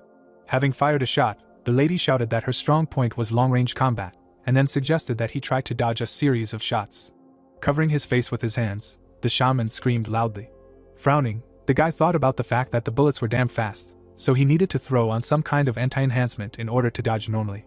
Bright red lightning began to emanate from the protagonist's palm, and he shouted a power phrase about having to face suffering. Goldtooth's hair flew up, and she was surprised that this was not an attack ability, but an anti-enhancement, and assumed that it imposed a penalty on speed and agility. Gritting his teeth tightly, the player decided to end this. As the young man struck, the system reported that the effect of demonic addiction was increasing. Dodging the attack, the girl asked if he had cast an anti-enhancement on her to force her to engage in close combat. Suddenly, the protagonist jumped up. The leader of the private creditor pursuit group held back the kick with her weapon and noted that his physical damage and poison effect were ridiculously small. Opening her mouth, the lady asked if he was a low-level player. The shaman clenched his jaw tightly. Lowering her hands, the lady admitted that she could not believe that the opponent did all this relying only on instincts and reflexes, but it turned out that these were just rumors, to which he remained silent. Throwing the gun over her shoulder, the lady said that she was disappointed, because she hoped that he really had a secret move hidden. Clenching his fists tightly, the protagonist remained silent. Standing in front of the enemy, Zlatozubka asked if he was giving up already, and then said that he might not be as tough as they say, but at least he knows when to stop, and that is an indicator of intelligence. After a pause, the player opened his mouth and noted that the plants in this forest were completely different from those in the usual one. The rival stuck her lips out in bewilderment. A monstrous flower appeared behind the young man, and he explained that many of the plants here have thorns covered in poison. The thorny stems began to grow in the air, and the protagonist noted that many of them even devour animals. Opening her mouth, the girl asked if these were his last words. Frowning angrily, the shaman said that he had remained in doubt because he thought it was too cruel. Suddenly, his pupils noticeably decreased, and he declared that he had finally made up his mind. The leader of the private creditor pursuit group narrowed her eyes and did not understand what was being said. Jeho released magic particles from his palm and said that he meant it. Behind the protagonist, huge ominous plants appeared, which appeared due to the skill of incredible growth enhancement. After a pause, Goldtooth widened her eyes and asked him again. Grinning evilly, the shaman exclaimed that he would show her what florists are capable of. The flower vine attacked the girl. Winking with one eye, the leader of the private creditor pursuit group screamed in pain, and the system sent messages that the effect of demonic addiction was increasing. Putting the shovel forward, the protagonist shouted the spell Ginseng Collection. Dodging the attack, the lady clenched her teeth tightly. The opponent lowered her eyebrows, surprised that his damage output was not that great, but it was hard to dodge him and his monster plant, and the anti-boost that was cast on her weakened her greatly. Raising her knee, Goldtooth asked if this was the skill he was looking for. Dropping her jaw, the girl shouted that he was just an amateur. After firing the shot, the leader of the private creditor pursuit team was thrown back by the explosive recoil. Raising his head up, the player exclaimed that the opponent had jumped into the sky again. Hovering in the air, the lady said that it was a good try and decided to give it to him, but they were just fragile blades of grass, and all he had to do was burn them. A magic ball appeared in the lady's hand, and she asked the enemy to catch the gift, and the system reported that it was a bomb with an incredibly large damage radius. Jeho opened his mouth in alarm. The protagonist clenched his jaws and cried out that he thought so. Swinging her hand, Goldtooth asked if her opponent thought it was funny. The shaman smirked and apologized, explaining that all those plants were never his only plan, adding that they were more than just fragile blades of grass. The girl scowled and asked him to stop bluffing. The boy's pupils narrowed noticeably, and he exclaimed that he had been waiting to do just that. The leader of the private creditor persecution group lowered her head and muttered that this couldn't be happening, and it turned out that the demonic power had reached 32. Streams of dark energy surrounded the lady's body, and she was outraged that this bastard had predicted that she would use a bomb. The protagonist opened his mouth wide and used the skilled demonic explosion, admitting that he hoped that she would be blown to pieces by the bomb.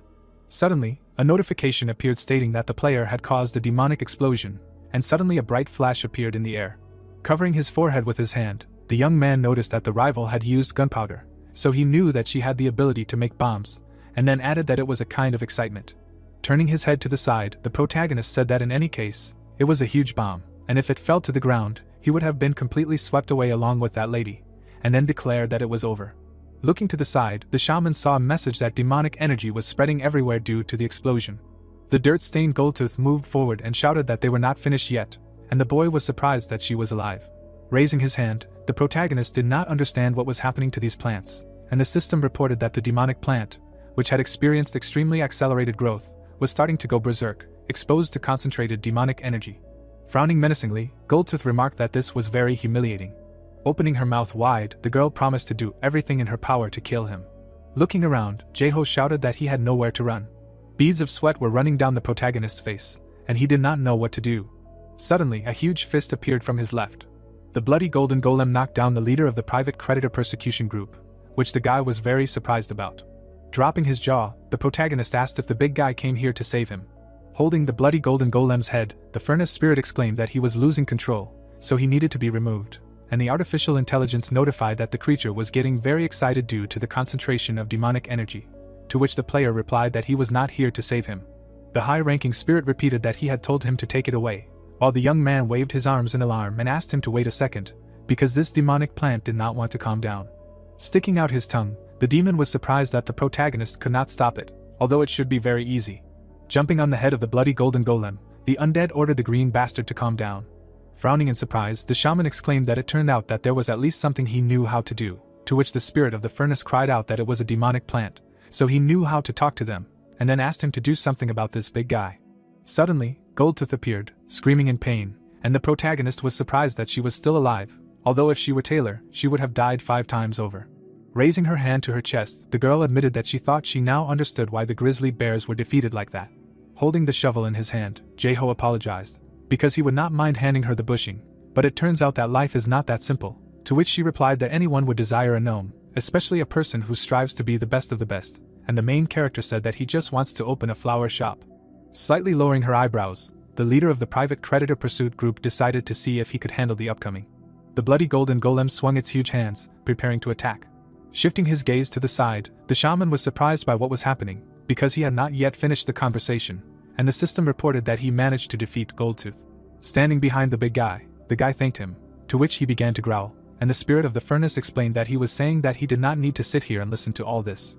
The protagonist frowned in confusion and asked if the demon could communicate with him, and why, if so, he couldn't subdue him.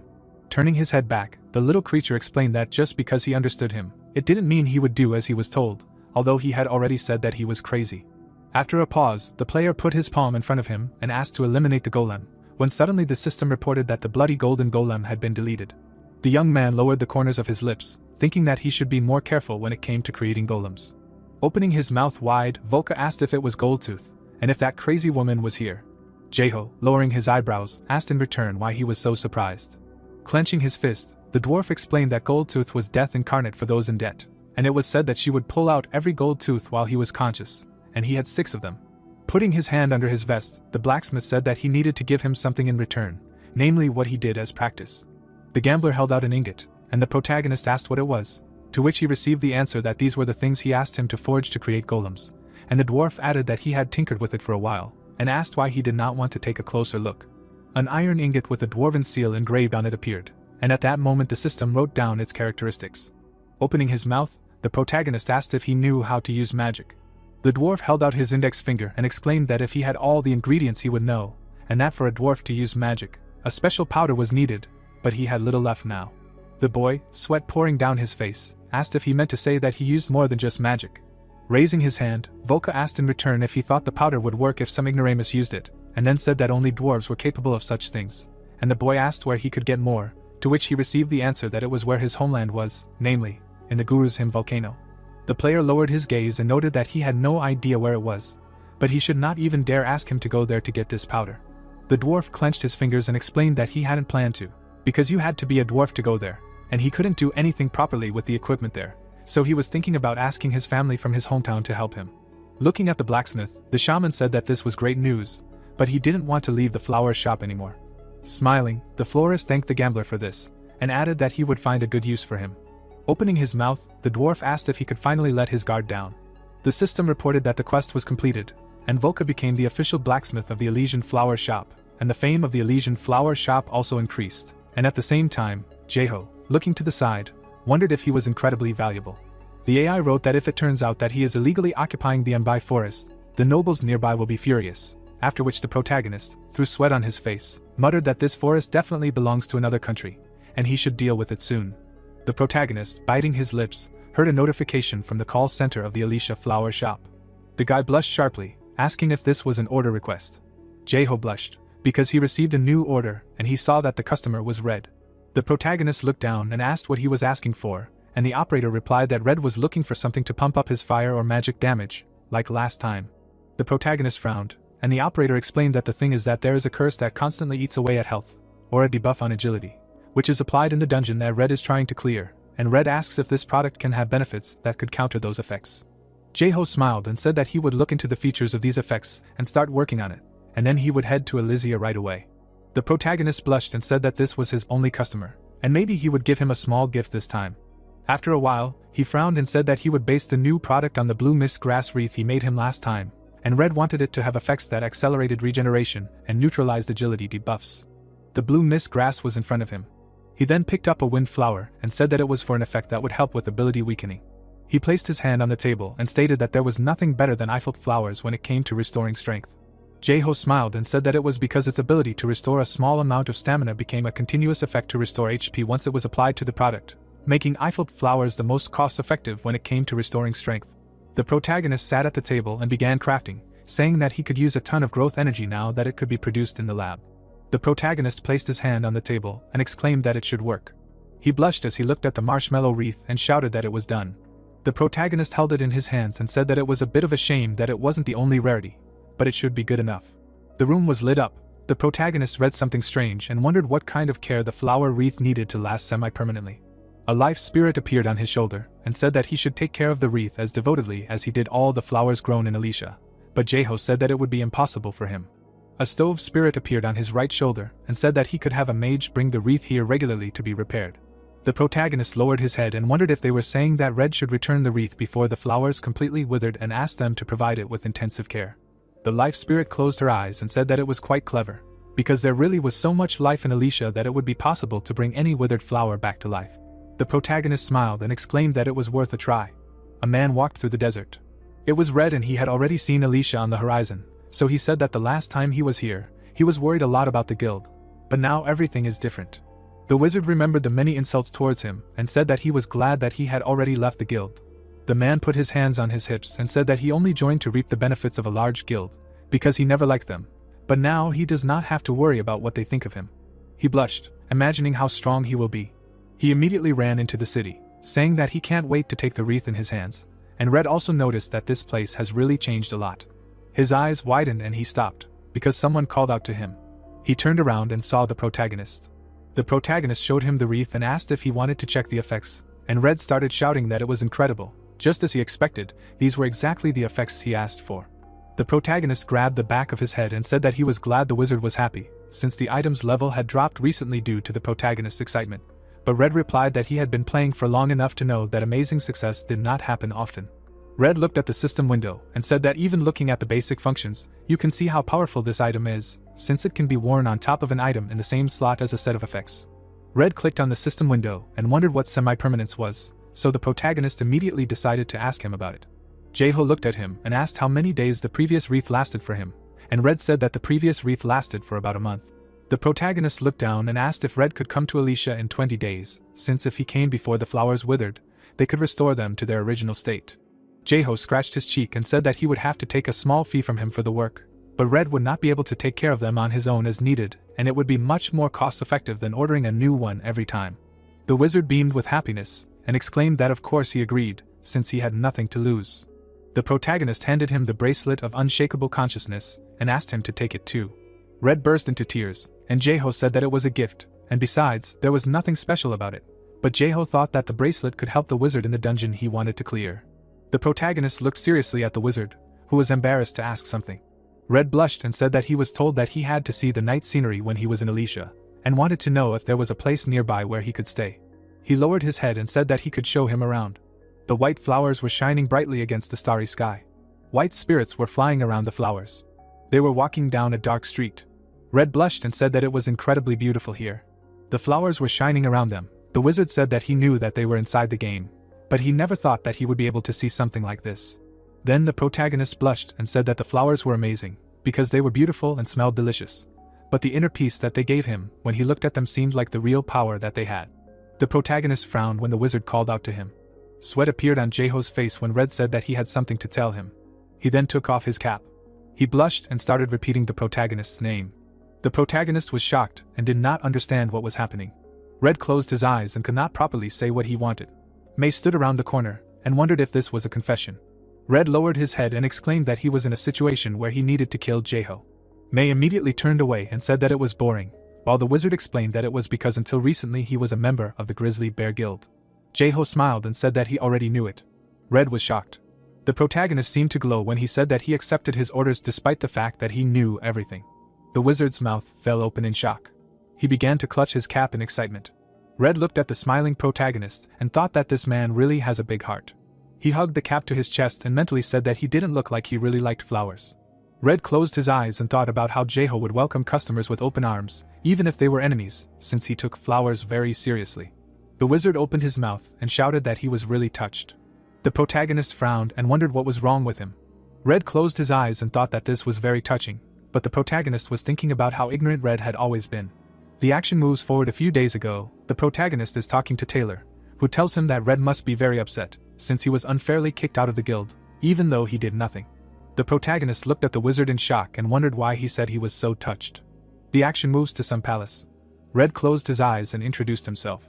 He started streaming and the comments immediately started insulting him, calling him a traitor. The wizard smiled and said that he turned on the stream to give everyone some useful advice. He spread his arms and said that the building he was standing in front of right now was the famous cave called Ancestral Trial, an individual cave known for its hellish difficulty even for level 300 users. He looked at the system window and said that he wanted to try to clear it today. Many players wrote him some indignation. He showed his bracelet and exclaimed that he would use this item. The wizard put his hand to his chest and said that the commentators can call him a traitor as much as they want, but in his opinion, the guild is just a way to become stronger, and the real goal of the game is growth. He raised his hands above himself and asked loudly, "Doesn't this mean becoming powerful beyond your limit in a new world that is so similar to reality?" He crouched down and shouted that this flower crown and bracelet would help him clear the cave, and that these flower accessories were created by none other than Jaeho, the planter of life himself. The man extended his hand and said that this crown and bracelet had amazing effects, but what was even more incredible was that it could be worn over the equipment that was already equipped. Red blushed and exclaimed that these things were worth considering. On top of that, these crowns and bracelets retain their effects for a month, and if you visit Alicia before the flowers wither, they can be restored or even revived. Red was breathing heavily. Then he suddenly smiled and said that he believed that his debt to the protagonist had been repaid. The protagonist talks to May. She tells him that thanks to the advertising on the stream, the number of orders has increased. Jaeho looked away and said that he was wondering where the small requests they never received came from. They went to the wizard's stream, who was currently talking about how these things were worth considering. The protagonist sweated and said that this was a global advertisement. He blushed and said that this was help that he never expected, plus 99% of their profits were from potion brewing, so there would come a day when most of their profits would come from flowers. He quickly looked away, because someone called him and greeted him. The protagonist frowned and asked him why he was calling. In front of him was a system window. Dupio was talking about how he wanted to talk to Jaeho about the team for the opening ceremony of the new world and the exhibition schedule. The protagonist blushed and said that he should log out and check almost, and Dupio noted that he had been telling him about this since he registered. Jaeho sat at the table. Dupio was talking about how they were just planning on holding an opening ceremony, but the global company that created the game recently opened a system dedicated to the league, so they decided to hold exhibition games as well. He frowned and fell silent, because Dupio asked him if he wanted to play in the open match. Jaeho raised his head and thought about how this was a small part of what he could do as a player. He smiled and said that he would participate, so Dupio was happy and exclaimed that he would sign him up. The protagonist frowned and asked if this was really something to be happy about. The flowers were on the table. Up until the opening ceremony, Jaeho stayed at the flower shop, having a great time, all because of the few small requests he received. He sat at the table and thought about how there were a lot of requests, but not many people actually placed orders, so people must still doubt the power of flowers. He smiled widely and said that it doesn't mean he will lower the price since people will eventually find out once they try the products themselves. He then gave his customer a wreath and said that it was the flower crown that the customer ordered. He looked at the customer and said that he tried to pay more attention to the color since this customer was a rare customer. The male customer turned blue in displeasure and mentally said that he ordered it after watching Red's broadcast, but he doesn't understand how he should wear it. His eyes widened in shock when he looked at the specifications. He opened his mouth wide and asked about the stunning effects, and also that it can actually be worn over equipment. Jaeho blushed and asked him about his flowers. The man smiled and said that the effects were amazing, but he thought it was all rumors, but the protagonist angrily denied it. He looked at the customer with a creepy expression and said that he wanted to know what the customer thought of the flowers, and the man replied that they were beautiful. Samantha stood behind the protagonist and called him. He turned around and asked her what happened. Next to the girl was her friend, who came to meet Jaeho. Chakchan shook the protagonist's hand and introduced himself. saying that he was the leader of the Prime Guild. Jaeho's expression darkened and wondered if they had met before, but Chakshan replied that they had met before at the edge of a lush forest. The protagonist scratched his head and said that Chakshan said that he was interested in flowers, but in reality, he was not, and so they immediately realized that Jaeho did not remember him. The protagonist then looked at Samantha with a smile, because Chakshan said that she praised him a lot. They looked at the flowers and Guildmaster Prime stated that it was such a beautiful city that videos couldn't do it justice, and the protagonist replied that it was starting to shape them as a city, so it had a long way to go. Chakshan looked at him and said that Kravasan was willing to come and take a look next week, and the protagonist replied that he was worried about where they could place the guilds or their main companies in a city they had just built, but Zyanth had already thought of everything. Samantha blushed, because Jaeho said that they had received a lot of help from her. Jaeho then looked up and said that anyway, the solution that Zyanth had come to after much thought was to create a separate residential area for the humans living within the Alicia flower shop. He smiled and said that it was the right thing to do, because the elves were so hostile to the humans that it was hard for them to settle here, so he wanted to build an entire city for the humans around the flower shop. The protagonist spread his arms out and exclaimed that this place would become the central park of Alicia. Chakshan opened his mouth in surprise and mentally said that if Jaeho created a city for humans in a place that was already so famous, it would be very popular. His eyes widened and he thought about how the main guild couldn't be late for this gold race, so having Samantha here would be an advantage for them. Chakshan looked at the protagonist and said that they hoped to move the main guild headquarters here as well, and he replied that he had heard about it from Samantha once before. They stood opposite each other. Jaeho asked if he would be okay with it. Chakshan lowered his head and began to think about how they had already clashed with Jaeho twice over Worcester, so if they moved here without permission and angered him again, it would give the impression that their guild was hostile and then the elves would destroy them. The protagonist frowned and asked why Chakshan wanted to stay in Alicia, since the infrastructure there was SOSO and the place itself was quite far from the main cities. Plus the elves were aggressive and the only plus was the beautiful views. The guild leader blushed and said that he, Jaeho, was in Alicia. The protagonist immediately jumped back in shock, and Chakshan began to talk about how the whole world was focused on him not only because of his fame, plus Chakshan was sure that from now on the protagonist's name and his value would grow, so he wanted to get to know him before that. The protagonist frowned and said that he didn't know if Samantha had said this, but he was just trying to develop the flower shop. Chakshan put his hand to his chest and said that he only wanted to think about moving after he learned about the protagonist's special abilities from Samantha. After he saw this recent advertisement on the air, he was convinced of his decision. The protagonist also blushed and wondered if this guy understood his love for flowers. Chakshan opened his mouth wide and shouted that he heard that there was a dwarf here, and even the fact that there was a dwarf craftsman here was more than enough reason to befriend Jaeho. The protagonist's expression darkened with displeasure, and wondered if he should just turn him down. On the day of the internal exhibition match among the MK players, skyscrapers were visible in the city. Jaeho put his hand on his hip and kept silent. The guys walked down the street and were surprised that the protagonist, who turned out to be huge, appeared. Smiling sheepishly, the young man apologized, while the shaman thought about how people often whispered about him when they passed by. The player responded, and the stranger raised his finger up and clarified whether he was the owner of the flower shop, and then asked if he could take a photo with him. Taking the phone in his hand, the guy exclaimed that he was his fan, to which the protagonist thought that this could be a little nicer than before, and thanked him. In front of him, the florist saw a woman who began to scream loudly, and was indignant at this. Running up to the man on a motorcycle, the city woman screamed that he was a thief. With her mouth wide open, the stranger begged for help. The hooligan tried to hide between two cars. Suddenly, Jaeho appeared on the road in front of him.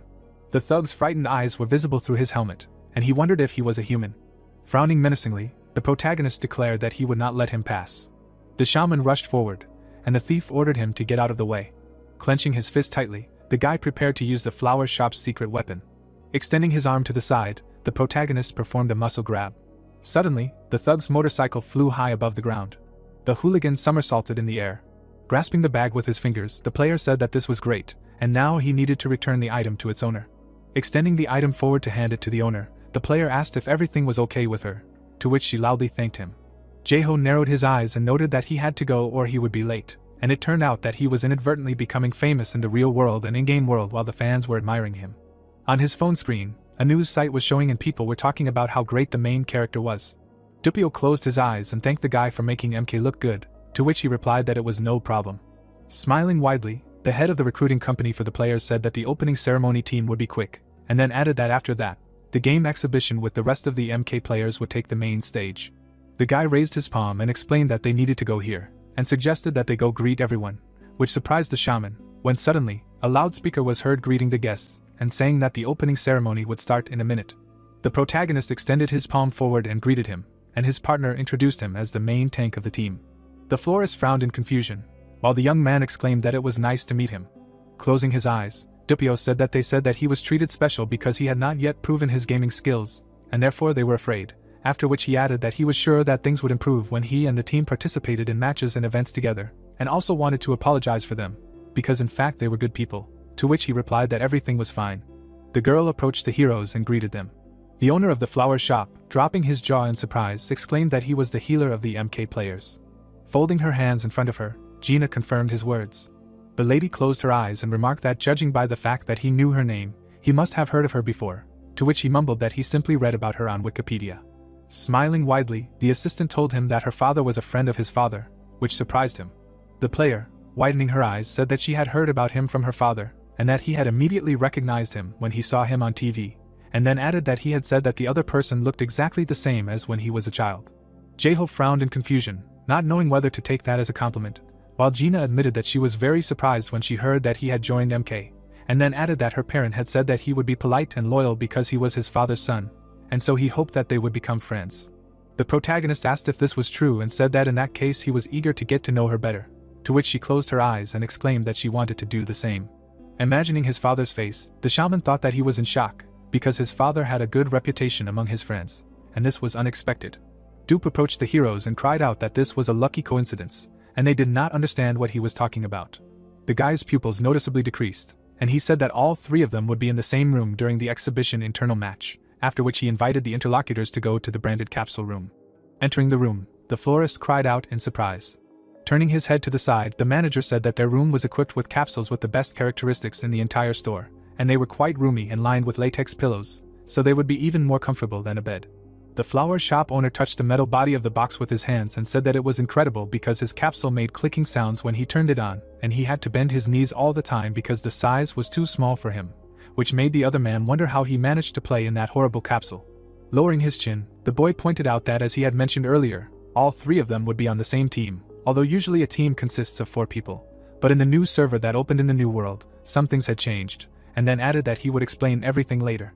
The head of the recruiting team smiled widely and exclaimed that today he just wanted to focus on having fun, and then asked them to register for the server.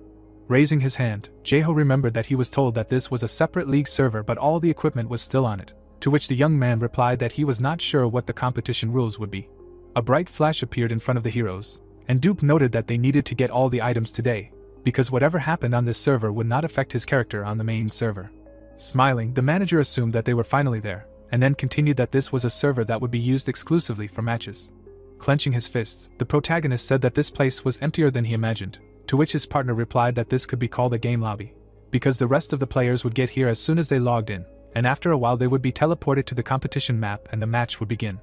In the distance, other players began to appear in the beams of teleportation, and the head of the recruiting team for selecting players noted that here are the rest, to which the shaman said that his level was much lower than all the professionals, and clarified whether everything would be okay. Smiling, the young man explained that the difference between the main server and the legendary server was the level of the participants, and all the players here were level 250, so if his level was somewhere around 150, and the other player's level was around 350, then they would both start at 250. Raising his finger up, the partner noted that he would still have hidden characteristics that were not related to his level. Frowning, the protagonist asked him again, to which he replied that he was talking about the points that were earned on the main server for various achievements. It seemed like people were working hard at the forge or fighting a scarecrow, and the interlocutor said that he already knew how to earn additional points. Standing in front of Jaeho, Dupio asked if it was true that it could be done with abilities, training, and crafting, and not even by leveling up, to which Jaeho replied that it was true, since he had hit something 10,000 times, and although the level had not changed, he had gained a ton of power points.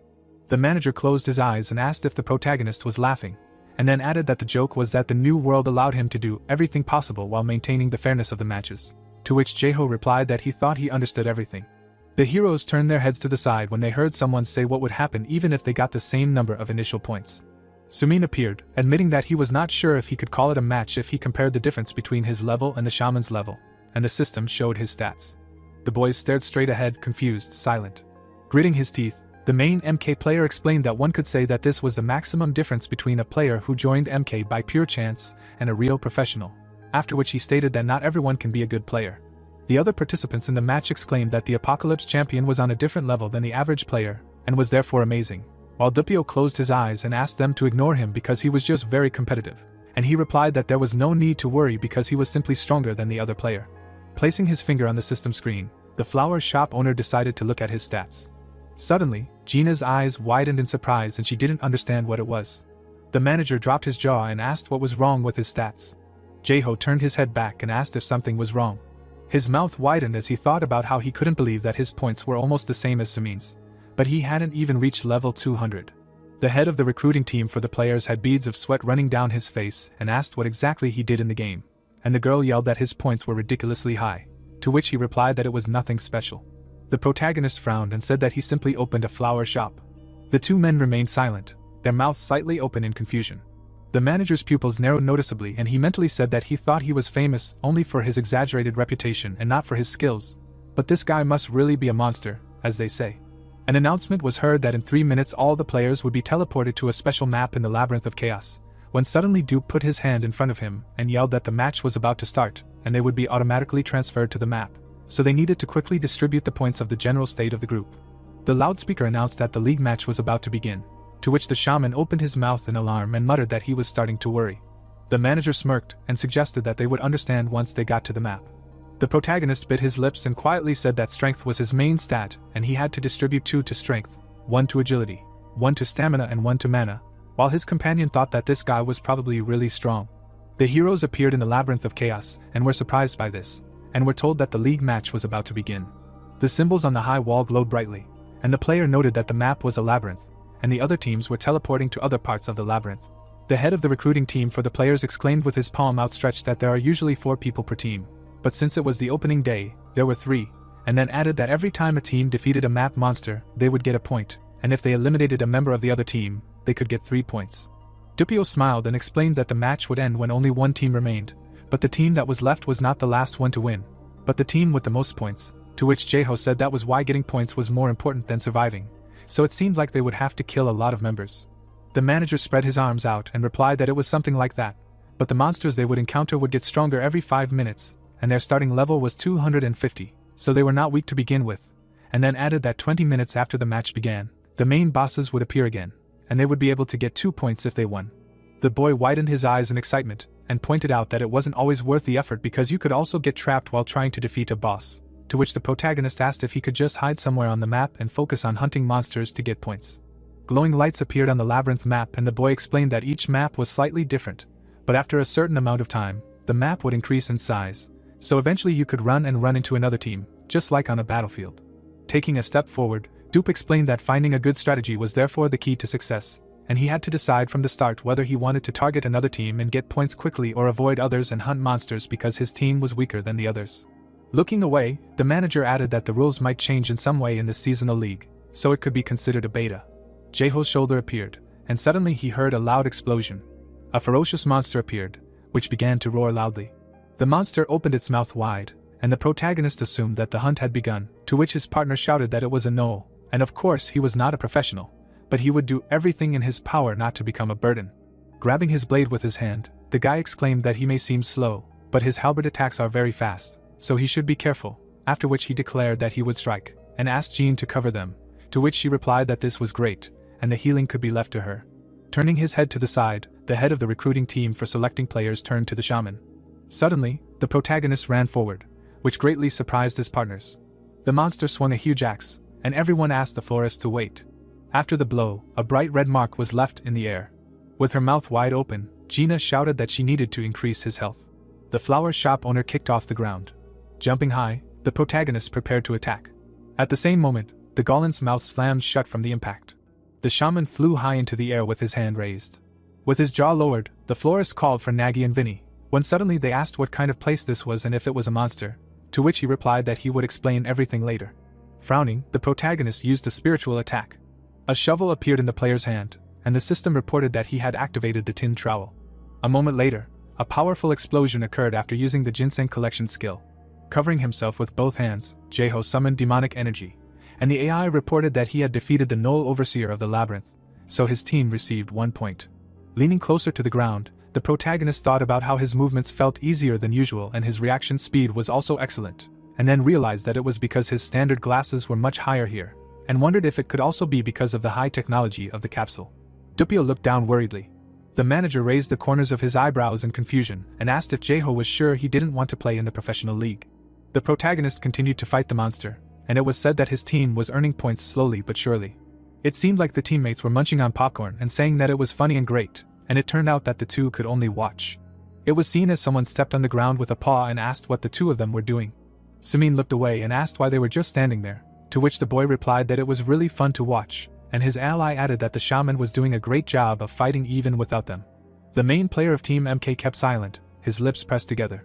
Lowering his chin, the Apocalypse champion asked if it was true that they would win if they got more points, to which he received a positive answer and asked again if that meant he could attack the florist here and now. Smirking, the head of the recruiting team for choosing players replied that it was a friendly match, so he would not break any rules. Putting his hand to his mouth, the young man shouted that he should be gentle with the flower shop owner. Turning his head back, the life then noticed that the enemy was behind him. Suddenly, Jaeho's pupils visibly narrowed. Opening his mouth wide, Sumin used the earth split skill. Raising his leg, the main character performed a circular kick. With his foot, the shaman stopped the enemy's weapon blade. At the same moment, the equipment of the main player of the MK team leaned against the ground. The florist smiled broadly and noted that this was a good ambush, although it did not even reach him, to which the champion of the Apocalypse was surprised at what happened to his sword, because he could not reach it. A moment later, the protagonist's fist flew forward. Raising his leg from the ground, the player cried out in pain. The owner of the flower shop at the same time delivered a second blow to the enemy's face. The silhouette of the protagonist glowed with bright energy, and he said that he hoped that his opponent understood everything, and there was nothing personal, to which the spirit of life clarified whether he was sure of it. Closing his eyes, Sumin thought about the fact that he should get the sword from under him. Angrily frowning, the shaman remained silent. At the same second, the weapon of the main player of the MK team burst out of the ground. The boy's mouth wide open, he noticed that his enemy had let him go. The florist's boots came closer to his opponent's face, which surprised him greatly. It seemed like the protagonist did a front kick. Flying far back, the Apocalypse champion didn't understand what was happening. Gritting his teeth, the young man was outraged by his fighting style and wondered if his enemy was making fun of him. Chewing on popcorn, Gina noticed that Sumin was badly beaten, and Dupio said that it looked like an ancient dinosaur was humiliating a little boy. Putting his knee to the ground, the MK member shouted that he was caught off guard. Using the Ragnarok skill, the boy released a lightning bolt and cried out that his opponent would not be able to dodge it. Jumping back from the powerful explosion, the protagonist exclaimed in surprise. Suddenly, the Apocalypse champion swung his flaming weapon. An electric shock erupted in the air. The boy lowered his jaw and asked how he felt about it, then added that no matter how fast the enemy was, he would not be able to escape. Sumin's pupils visibly narrowed in fear. The main player of the MK team looked at the ground in bewilderment. There was a small shovel on it. Coming up from behind, the florist asked if his opponent had ever heard of a lightning rod. The boy looked back and remained silent. The flower shop owner smirked and remarked that it was a great battle, and for now he was using demonic energy eruption, while the system reported that the demonic addiction had reached 65 units. Jaeho began to walk away from the tall flames, when suddenly a notification appeared stating that he had defeated one of the MK team players, thereby earning 3 points for his team. Sumin kept his chin down and was silent as the protagonist was asked how he did it, because it was great, and it was said that starting from the main player of the MK team, he managed to defeat all the players, and won a total of 86 points in a friendly match. The boy's pupils bulged, not understanding how it happened, and it turned out that Sumin, who had always been proud of being a top player, and the shock he experienced was indescribable, and the shaman was just a flower shop owner to him. With his mouth wide open, Dupio asked if a florist could become a pro player, to which he replied that just running a flower shop gave him enough work. The people in the square raised their hands and shouted that they watched the friendly match and were his fans, and Jaeho said that after their debut, they returned to the Garden of Alicia, and the city of elves and spirits is ruled by the first player king. The protagonist kept silent, his lips pressed together, and it turned out that many players had gathered to watch the league, but the elves' hatred of humans could not be extinguished. The forest creatures pounced on the crowd, outraged that they dared to approach the spirit, and ordered them to leave. The shaman frowned angrily and thought about how he needed to hurry up and build a human residence in the Elysian garden, since he had been thinking about it for a long time. Dianth raised the corners of her eyebrows in embarrassment, and said that she had no money. The florist bowed his head down and said that he had received 1 million gold just for holding back the angler, to which she replied that there were only 300,000 gold left, and the territory of the human residence was much larger, since it surrounded the Elysian garden, after which she added that there were restrictions on the purchase of materials from the forest. So it was difficult to buy all the materials needed for construction at once. The excellent architect started talking with her pupils widening, while the protagonist wondered if he would have to go to the bank. The florist narrowed his eyes and asked the assistant. The architect smiled widely and asked why they didn't open a residence for people in the style of a real estate agency, and then explained that he would need to sell the land on his property to people and give them the rights to build. The flower shop owner's jaw dropped, not understanding what she was talking about, and the girl exclaimed that all he had to do was sell the land and let the buyers build their own houses, and then he wouldn't have to spend money on construction. The urban planner put her fingers to her chin and pointed out that there was one problem, which was that the Alicia garden didn't have clear boundaries. Jae-ho furrowed his brows in anger and asked if she knew that the flower shop had buffs, which surprised her. Turning his head towards the system screen, the protagonist explained that the radius of this effect was much larger than she thought, so they could sell the part of the land that it affected and the land itself would take care of the rest, to which Dianth exclaimed that this was a great idea. The architect raised her eyebrows in alarm and asked if there would be any disputes if the territory suddenly expanded, since the location of the Alicia garden affected the territory of the kingdom of Razel. Clenching his hand into a fist, the shaman asked if the buyers would have to protect themselves, and the assistant noted that they would become a kind of human shield. The architect, widening her eyes, shouted that she understood everything and suggested that they check the map, to which he agreed.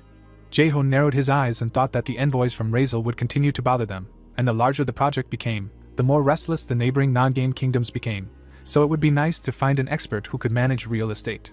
The assistants widened their eyes in confusion and remained silent when the protagonist stated that it would be their personal land, and they would be responsible for it. The shaman grinned and asked if they had heard that he had decided to get into real estate, and then explained that the land was located next to the human residence, but also near the center, so they should take it, to which May replied that she was fine with the flower shop, and Samantha noted that she was also happy with everything.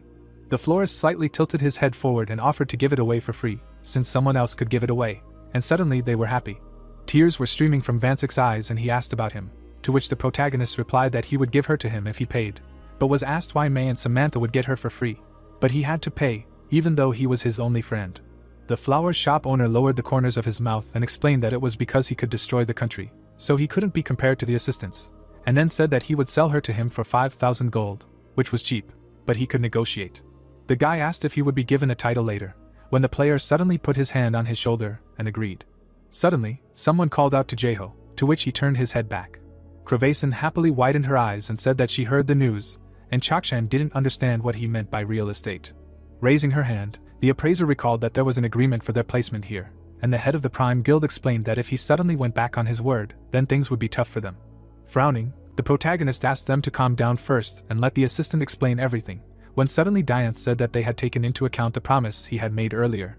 Leaning forward, the architect asked the guests to look at the map, and as they could see, they were planning to sell the land in each section, after which she added that they would be a priority, but only if they paid the standard price. Putting her palm to her chest, Kravason was indignant that they had made an agreement, and it was too late to go back on their words, because this issue could greatly undermine their trust. Grinning, the shaman said that he thought they could solve all the problems. The florist admitted that he wanted to ask them a favor, to which they opened their mouths in bewilderment. Chulkan appeared behind the heroes. Smiling thoughtfully, the lord said that he was pleased to meet them and told them that he was the chancellor of a flower shop. The appraiser was surprised by this, her mouth wide open. Standing right in front of the guests, the old man explained that from everything he had said, one important detail should be noted, because up until that moment the girl had exclusive deals with the Elysian Garden, to which she replied that this was true, and that they directly sold and transported various items. Looking up, Chulkan said that it did not matter, after which he clarified whether the seller was doing this in order to monopolize luxury goods. The lady bulged her lips in alarm. Raising his finger up, the lord explained that in fact, Kravason had not lost anything by doing business with the Elysian Garden, but on the contrary, thanks to the potion, she received a good profit, and then added that this was a one-sided benefit, because the mist did not show sincerity. The girl widened her eyes in bewilderment. The flower shop chancellor dropped his jaw and added that the mister had no right to protest, as he only wanted to take a look at the place that had recently become popular thanks to Samantha. Beads of sweat were running down Chakshan's face. Gritting his teeth tightly, Chulkan stated that the two of them should pay a fair price, then exclaimed that with great power comes great responsibility, so it would be logical to pay a high price for a good offer. Closing his eyes, the lord admitted that he did not know whether they were loyal to the Garden of Alicia, but as the chancellor of a flower shop, he could not turn a blind eye to this, so he asked them to decide whether they would leave this land, to which the guild leader Prime wondered if things would get worse if he ended up near the Garden of Alicia. The old man's pupils visibly narrowed, and he asked if they would accept their offer. Both were silent, their eyes wide in confusion. Looking away, Kravason agreed to accept the offer, and Chakshan supported her. Dianth began to walk in the opposite direction and offered to let them see the land, to which they agreed. Jaeho frowned and sighed heavily in his mind. Squinting, the protagonist thought about how well the flower shop chancellor was doing his job.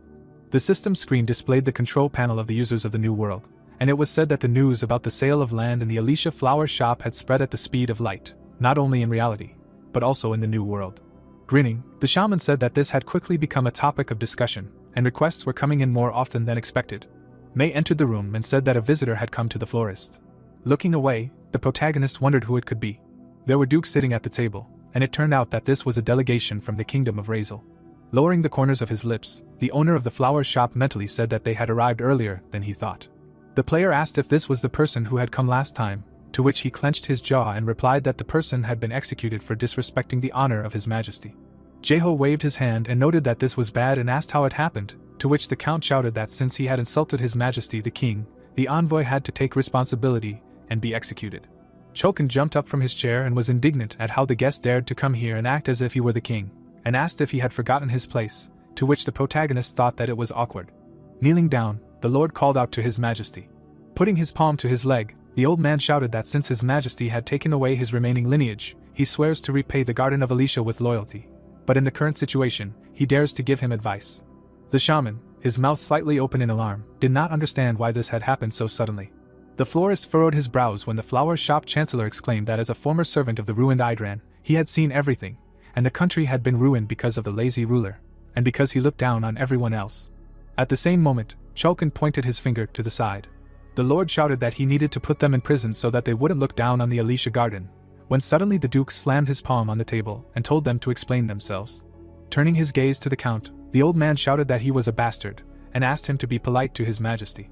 With his mouth wide open, the envoy of the kingdom asked if the chancellor was okay in the head, to which the chancellor was indignant that it was very rude, and then suggested that he just bang his head against the wall and go back to Razel. Smiling, the protagonist thought that an ordinary person would not be able to search the castle basement and find a dragon on his own, and he liked this kind of inspiration. Closing his eyes, the duke cried out that he would report all this to his majesty and burn everything here so that he would not have to return. Suddenly, Team Alpha attacked the man. Beating him with their feet, the elves declared that the suppression was complete, and the rest remained silent. Angrily frowning, Jaeho asked if his assistant had invited the forest creatures, to which he replied that he needed to make sure that he did not miss anything. Looking away, Chulkin noted that he was even asking for forgiveness for his rude behavior. Turning his head towards his interlocutor, the protagonist clarified what was happening, to which he replied that he had been watching him for the past few days and realized that he was a very caring person. The shaman's jaw dropped in confusion, and the old man explained that sometimes even kindness can become poison, and then added that when the Razel kingdom sends envoys again, they will show them that they are not so easy to deal with. The lord said that this is a warning, that there is a crazy dog that has broken its leash, and the florist smirked and clarified what will happen if they declare war, and besides, the elves are here. Looking at the protagonist, the flower shop chancellor said that they will never be able to start a war, because they will rather resort to other measures, so there is no need to worry. Chulkin, with his mouth wide open, advised his majesty to remember that he needs to know the enemy in order to defeat him, so he should learn as much as possible about the Razel kingdom.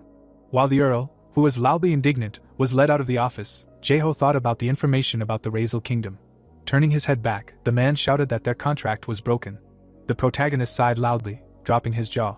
Narrowing his eyes, the shaman decided that he needed to know about the past transactions between Razel and Tanlight, and wondered what the Razel kingdom had gotten from Tanlight that it had given up the Lucy forest and the Perma Desert. Clenching his hand tightly into a fist, the florist exclaimed that there was such a person. A man in a black robe appeared, and it was said that Tanlight had been the savior of the elves in the distant past, and it seemed that the old Razel kingdom and Tanlight had made some kind of agreement that allowed the elves to move to the Lucy forest. The boy grinned, and it turned out that this had happened 300 years ago, and the mysterious stranger had not told the elves anything about this agreement. A tall red tower was visible, and someone was heard saying that only a person with strong ties to the Razel kingdom knew about it, and he was full of information and knew the history of the kingdom, although he was an extraordinary person who was different from an ordinary NPC. Suddenly, Renier appeared, who exclaimed in surprise that this was indeed a very beautiful place. The old man closed his eyes and noted that he and Jaeho had not seen each other for a long time, and then added that he was now the king of a decent kingdom. Smiling, the protagonist admitted that he did not expect that he would be able to appear so quickly, because it was only a spell of one movement, to which the interlocutor replied that when he heard the story from Red, he had no choice but to quickly come here, because he became very curious. Turning back, the leader of the Red Magic Tower said that it was very beautiful here, and then asked if he could look around while they discussed, to which he was given permission. Taking one step forward, the High Mage said that he wanted to say that it was funny that he had lived for so long but had never met someone like him, a loser who owned a flower shop. Turning his gaze back, Rainier asked why he needed such an old man, to which the protagonist replied that he wanted to know as well. Holding his staff in his hands, the High Lord asked if he needed someone like Red, and if it was related to the war declared against the envoys of the Razel Kingdom recently, to which he replied that it was a problem, but things were different now. Jeho furrowed his brows in anger, asking if he knew anything about Tanlight. Rainier smiled broadly and laughed loudly, admitting that he was mistaken. The old man lowered his jaw and said that after all this, he did not need the red ball, but was actually looking for it. Taking his fingers on the mug of tea, the High Mage explained that he did not want to interfere in the conflict between countries, and then added that this story would be just the story of one old man. Sitting on a chair, the head of the Red Magic Tower noted that if the protagonist follows the spirit of the gardener, he will definitely want to know its location, and then added that in other words, Tanlight helped the royal family of Razel create the elixir of immortality. Lowering his chin, the shaman inquired about whether the elixir of immortality existed. Looking up, the High Lord said that having achieved great enlightenment, how did he manage to do it, and significantly prolonging life means ascending above people, but Tanlight succeeded. Raising his finger, the florist asked if they had received a place where elves could live in return, to which the interlocutor replied that they had, and that he only knew about it because he had helped build a flotilla with the help of the elixir of immortality. The protagonist asked him again, when suddenly Rainier closed his eyes and said that the elixir of immortality was created by the gods, and that its principle of action was similar to the potions he made from flowers. Putting his hands under the table, the flower shop owner asked if the old man was still making the flotilla, to which he replied that he no longer was, since the royal family was now building it themselves, and they were probably nervous about having to involve strangers from outside their country in the work. Smiling widely, the Archmage noted that they did not know where wild herbs grew or how to build a flotilla, and then laughed loudly, to which the guy said that it was okay, since he himself would never have found out about it. Grinning evilly, Jeho thought that it was a pity, since if he managed to find out where they hid it, he would have simply burned it. With his palms on his knees, the head of the Red Magic Tower was surprised that the young man was thinking about burning it, although it was very much like him, to which he asked if he wanted to join him to admire the garden at night.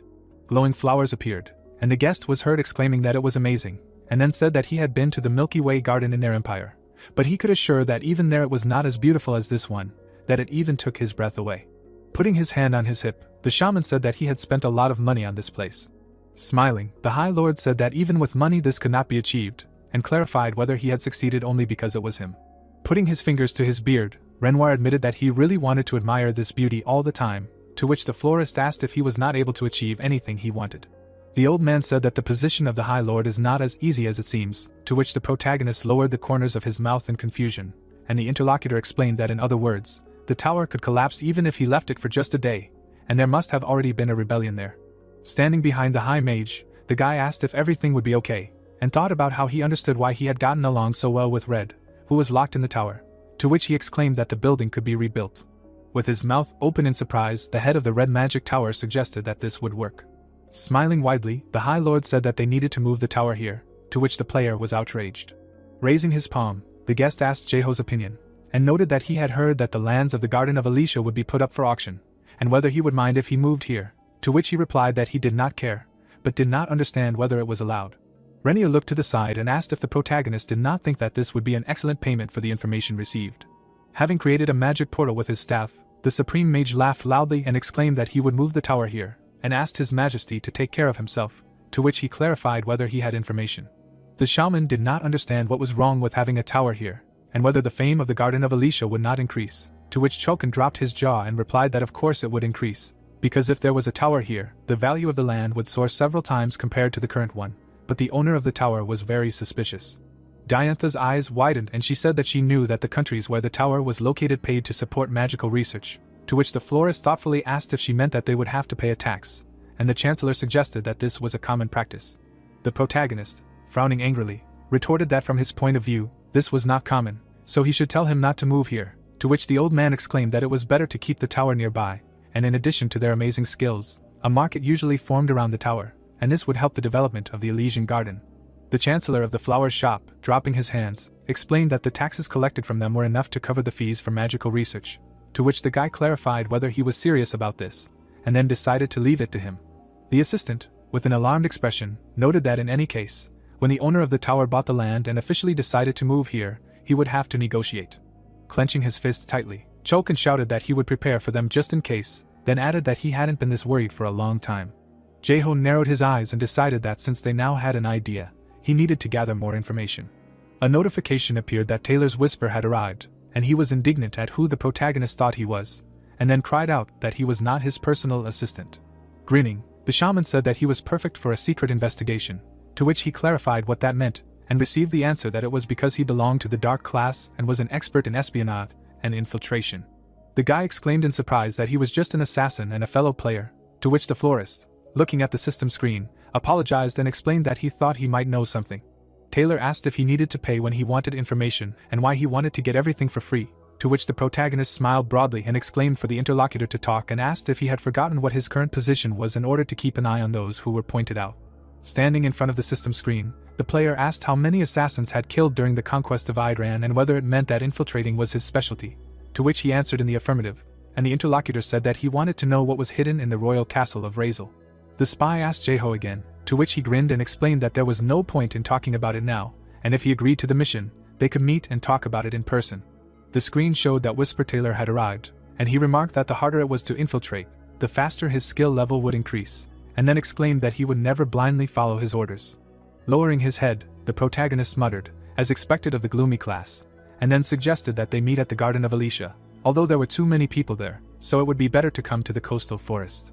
Jae-ho grinned and said that he would meet him at the Goblin Bank, and then added that he needed to pick up something there. Putting his hands on his hips, the protagonist asked for the door to be opened for him. The goblin stuck his head out and asked why the shaman came here, to which he replied that he came to pick up the deposit, since the national treasury was a little empty due to the moderation of the land project. Smiling, the florist explained that he simply wanted to check the gold and asked if the orc had touched it, to which he exclaimed that he could look. Holding out his palm, the creature shouted for him to come in and see that he had not touched anything.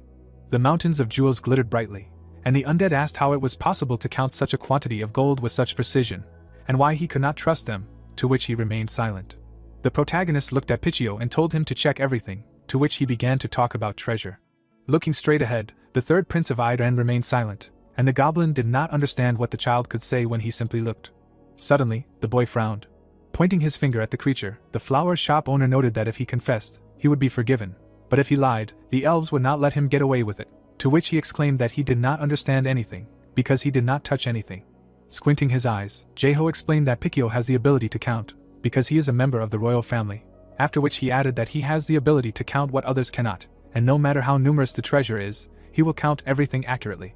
A mountain of gold coins illuminated the child's face as he named huge numbers one after another. The undead, perplexed, lowered the corners of his mouth, remained silent, and the protagonist clarified how this could be. Grinning, the shaman asked whether he should call the elves. The little boy reported that there was a little less than 350,000 gold coins missing, when suddenly the goblin put his knees to the ground and shouted that he had forgotten that it was not to be touched, and wanted to say that if everything was kept in one place, there was a risk of it being stolen. Lowering his head, the florist asked why the orc had fallen to his knees if he had said that he had simply forgotten, and then added that this time he would forgive him, but now he had to return what he had stolen, to which he remained silent. The leaves of the plant appeared. Putting his hand on his side, the protagonist said that this was great, and that he had received gold coins, and that Pichio had done a good job, while he muttered about his valuable coins. The elves jumped out of the bushes, and one of them asked if the flower shop owner was having problems, and if the goblin had lied again, to which he replied that he had, but everything was fine. The assistant reported that he had caught the man who was hiding there, to which he lowered the corners of his lips and asked him again. Taylor kept his hands behind his back and remained silent, when suddenly the forest creature asked whether to kill him, and the player asked to let him go. Lowering his head, the assassin noted that he had gotten himself into a lot of trouble, to which Jae-ho suggested talking about work. Frowning, the man from the gloomy class asked what he wanted from him, because he had heard that he was having problems with the Razel kingdom, to which he replied that they had hidden something in the palace, and presumably it was the elixir of immortality. Looking up, the guy exclaimed that it was impossible, to which the protagonist explained that it was most likely true, because Renier told him about it. Surprised, his pupils bulging, the assassin asked how he and the Lord of the Red Tower knew each other, because it was difficult for players to see their faces, and he was a non-player character, to which the shaman replied that one thing followed another, so they met, after which he asked whether he would be able to find him in any case. Sitting on his knees, the spy said that it would really be better if they just quietly watched them, and even better not to kill anyone, and besides, such a great man as Renier was involved in this matter, to which Jae-ho decided to do as he was told. Suddenly, someone was heard loudly asking the protagonist to help their tribe, when suddenly the guys turned their heads to the sides and did not understand what was happening. The system reported an unexpected quest. If accepted, communication with the orc tribe would be activated, and if refused, communication with them would drop to the lowest level. When suddenly the shaman dropped his jaw and asked what was going on and whether they had been caught for banditry, to which they shouted that this was not so, and most likely the royal family had sent their army here. The florist frowned angrily, not understanding where the royal family was, and Taylor remained silent. The protagonist's eyes turned very red, and he remained silent.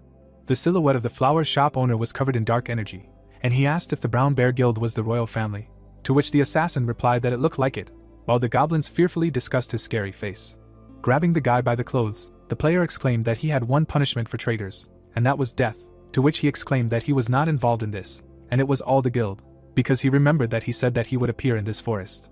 Lowering the corners of his mouth, Jeho clarified why the spy came here then, to which he cried out that it was because this was where he disappeared along with the treasure, and he needed to find the treasure in the royal vault, which was stolen. Pressing his palm to his body, the protagonist noted that his interlocutor was greedy, to which he objected that this was all not so, because he heard that this was the treasure of the dragon that guards the deity Idran, and then added that the dragon said that if they did not return his treasure, it would burn everything. Imagining Negi's surprised face, the shaman asked again if this was true, after which he realized that it was a real dragon.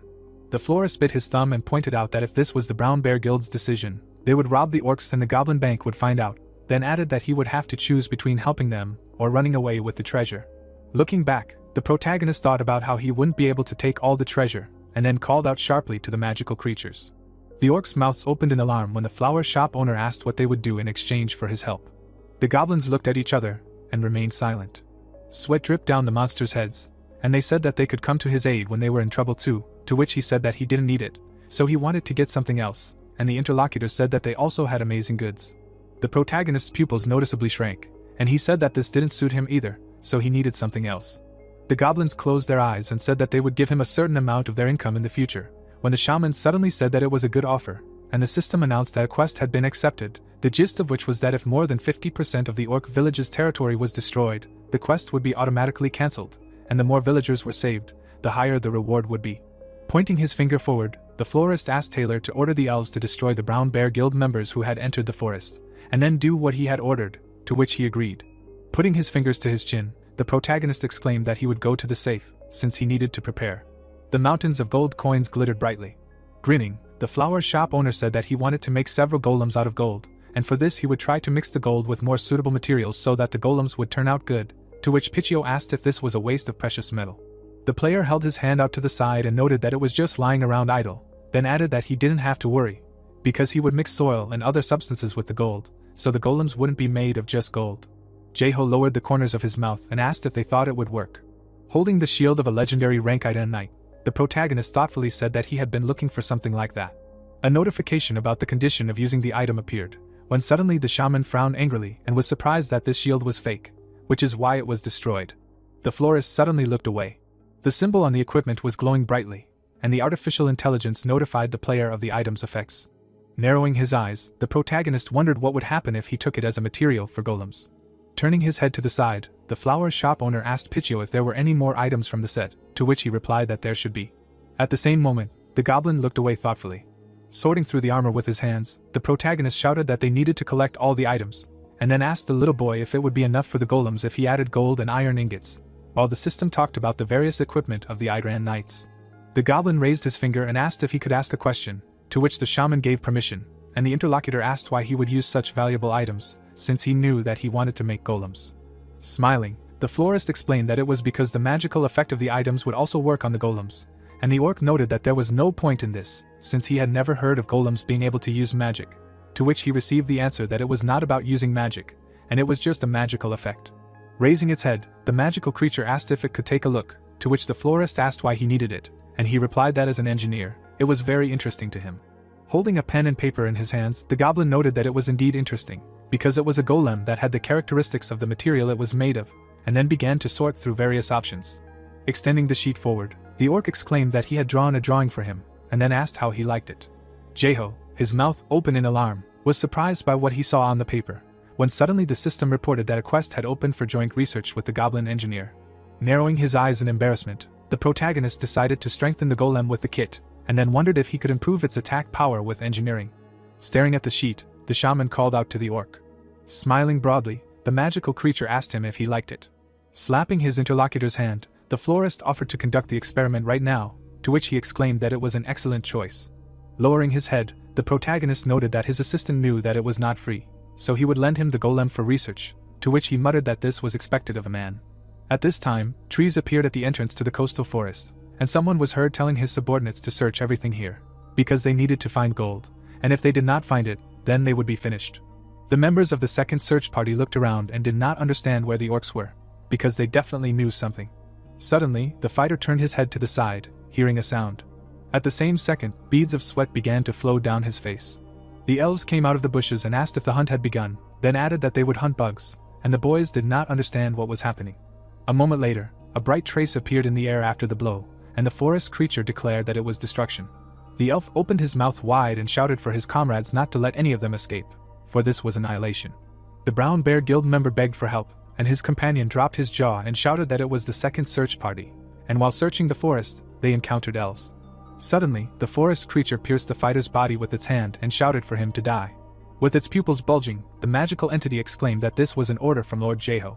At the same time, the walls of Kroken's office in the Brown Bear Guild appeared, and someone was heard calling for Milord. The knight came up from behind and reported that the second search party in the coastal forest encountered elves, to which the leader exclaimed that this was expected. Turning his head back, the man ordered to tell them to fight, because if there were elves there, then the treasure was somewhere nearby, after which he added that since the elves said that this was the shaman's order, then it was probably somewhere nearby too. Banging his fist on the table, the king of the Brown Bear Guild screamed that this was a curse, and asked if they needed to send elite soldiers instead of regular troops, and then added that they were trying to keep their ranks, and if there were elves then maybe someone else.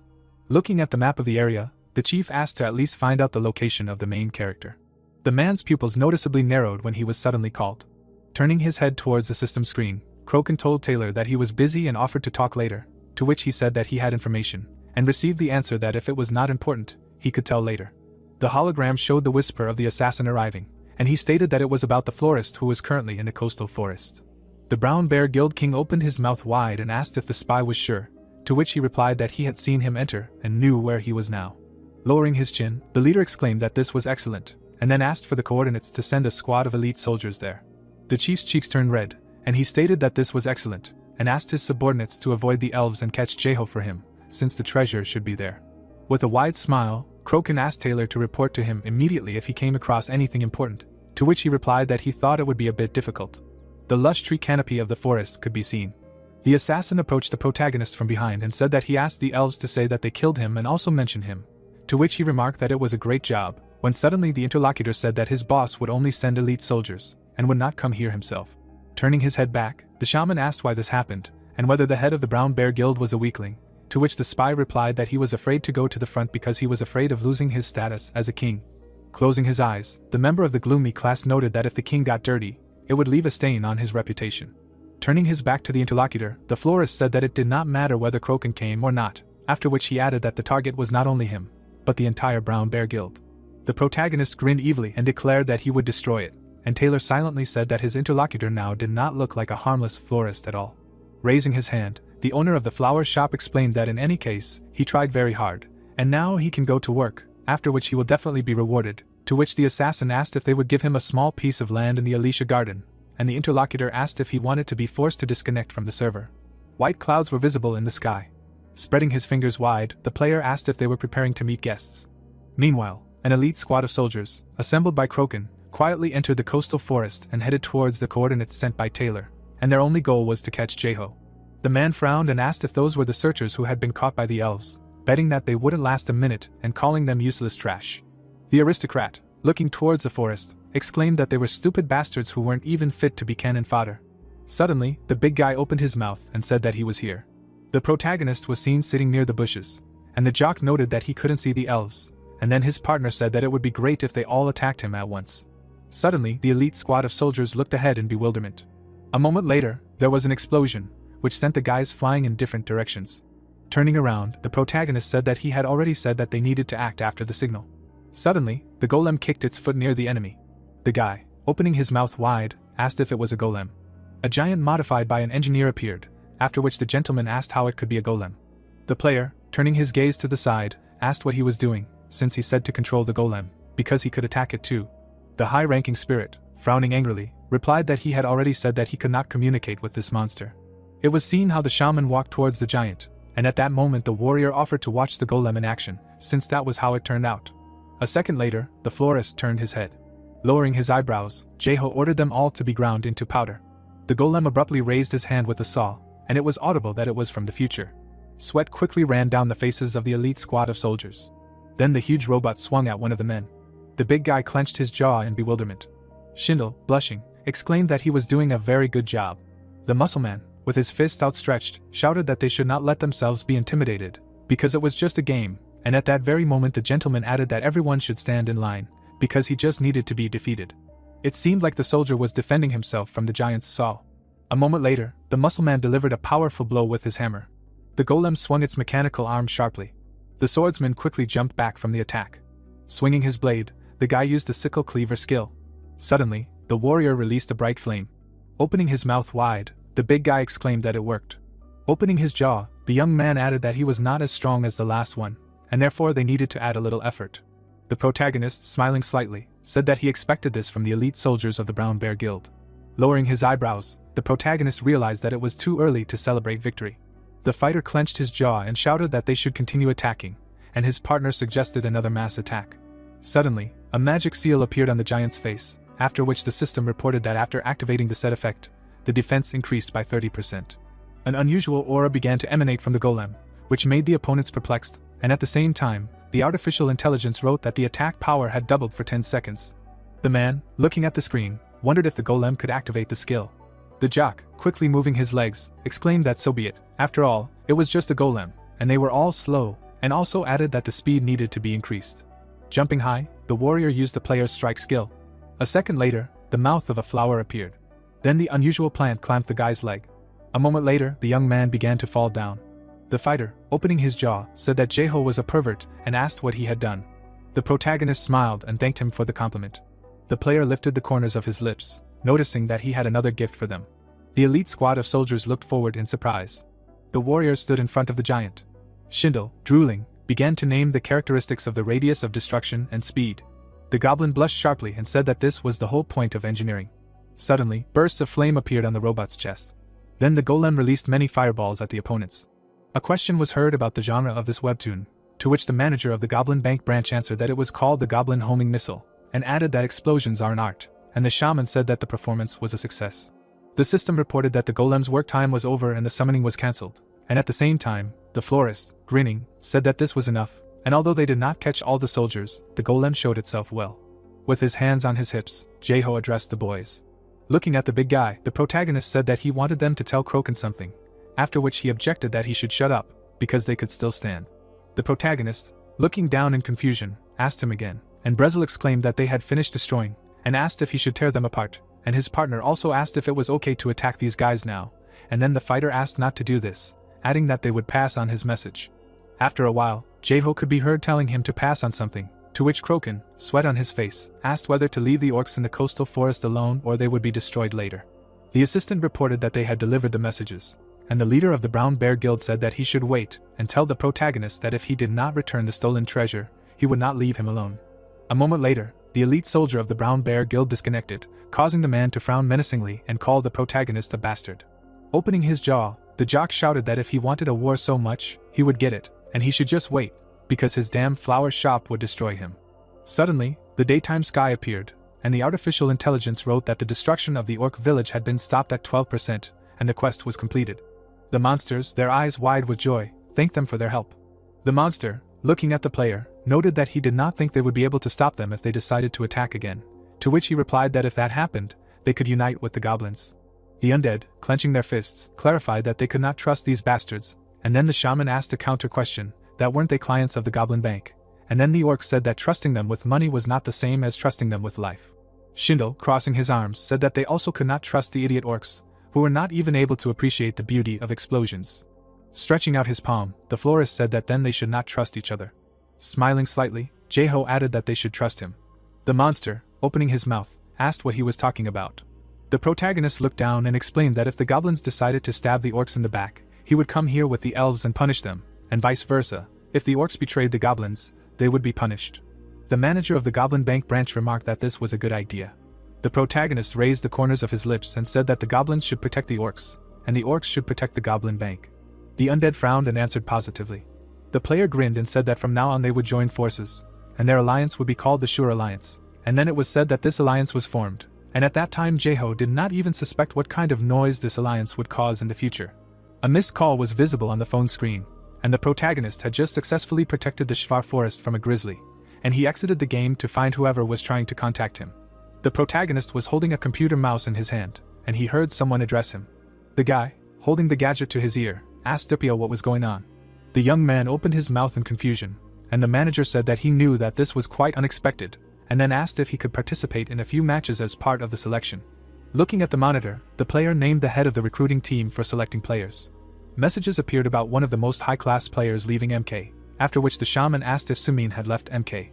Dupio answered that he thought the last friendly match had disappointed him, and that was why he was interested, and then the florist, through sweat on his face, asked if they had any reserve players. The manager said that they did, but the players from the second team might not work well with the main ones, and Jeho, putting his palm on the table, asked if the same was true for him. The protagonist held the phone to his ear, and at the same time, the head of the recruiting team for selecting players said that this was acceptable because he did not need to cooperate with other players, and this was the first qualifying match, and therefore begged him to help him. The protagonist thoughtfully lowered his eyebrows. Looking forward, the boy answered positively and asked to make it so that it did not interfere with his daily life, to which Dupio thanked him and exclaimed that he should allow him to briefly familiarize him with the schedule. After some time, a huge number of people appeared, and it was said that this was how the young man decided to participate in the league qualifying match. Before the match, an opening ceremony was planned, and at that moment, the young men, standing on the stage, thanked everyone who came today, and also added that the main event will take place in 2 hours in their closed studio and will begin with an interview with members of the two teams, and it will be broadcast live. The shaman was looking at the stage attentively, and it was heard that the rehearsal was about to start soon, and all the players should wait in the waiting room. Sweat was running down the florist's cheek, and he said that he needed to take care of the flowers now, and he was glad that the games were being held in Korea. On the day of the opening ceremony of the championship, bright lanterns appeared. The guy, holding a microphone in his hand, thanked everyone for waiting. It was clear that the audience was sitting in the stands, and then the host exclaimed that the next team he wanted to introduce was Team Fantas, and they were looking forward to Samwon Gaming winning the championship in the new season. Jeho, biting his lips, muttered that there were a lot of people here, and at that moment, the reporter said that they had gathered the best players in the world in Kyuza.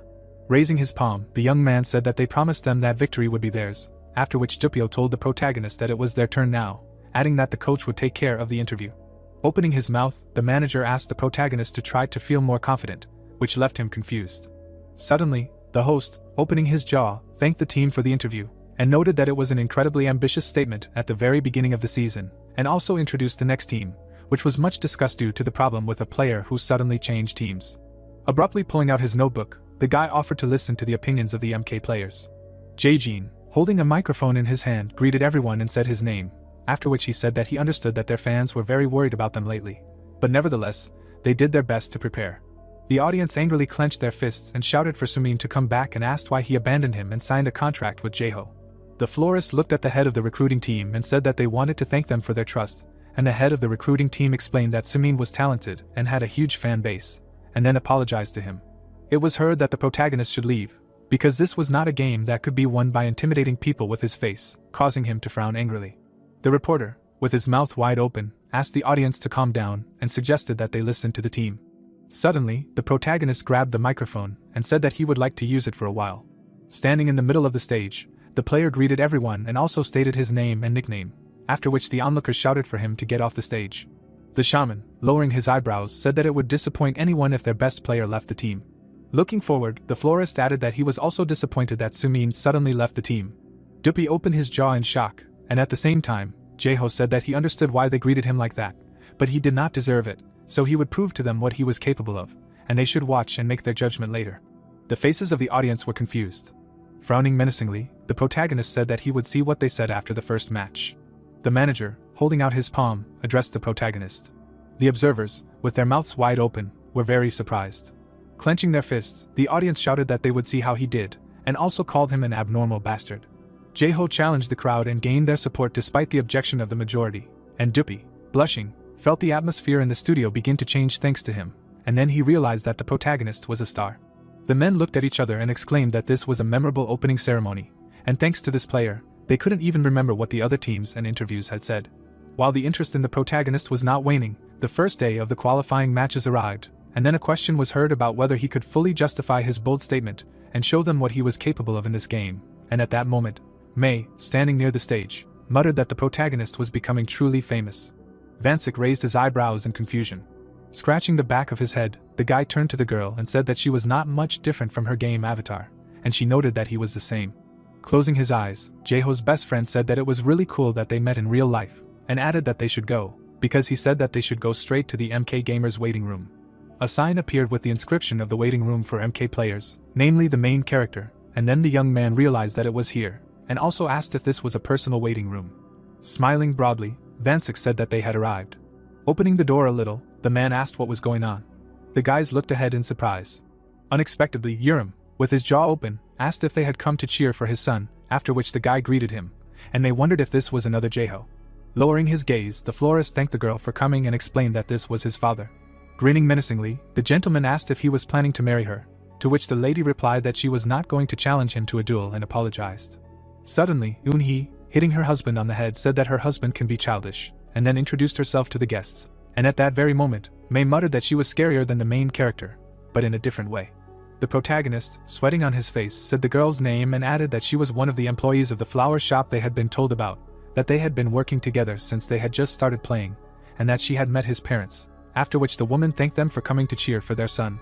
The player, holding out 2 tickets, also thanked the guys and gave them the passes. The lady, standing in front of the shaman, whispered that he looked the same as his game avatar, but thought that his character was a little smaller, because in real life he was even bigger.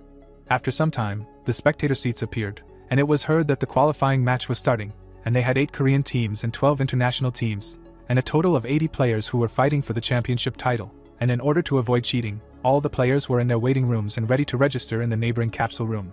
Wansik raised his hands to cheer for his best friend, and at that moment the announcer added that the screens of all 20 teams will be broadcasted to a huge 4-sided display in front of the stands, and any time a key moment or battle occurs, the screens will show the images of the participating teams, and if they log into the League app right now, they will be able to see the game from their perspective. With his jaw hanging open in joy, the guy shouted that the event was starting, and May noted that she was very nervous and hoped that Samantha could come and watch the match next time, and then the host announced that Samwon Gaming had Xiaoban as their captain, a fantas. A moment later, the reporter moved on to the next team, namely the players from MK, and then Urim, with his hands to his mouth, shouted that his son should make him proud. Gina appeared in a blue dress, and it was heard that she was a support, and they had no chance of dying as long as they stayed by her side, and she also boasted an incredible level of healing. Minik had a fire burning in her hand, and the host announced that he was a mage, and showed them some amazing team plays with Samin, and then asked what his strategy would be today. Sungkyun clenched his fists menacingly, and then the commentator exclaimed that he was a tank, and was always a reliable psychological support for the team. A second later, the reporter introduced a player whose level was still questionable, and the one who was being discussed, namely Jaeho, and he smiled and said that it was time to begin. A dense forest appeared, and the system announced that this was the first official trial match of the league.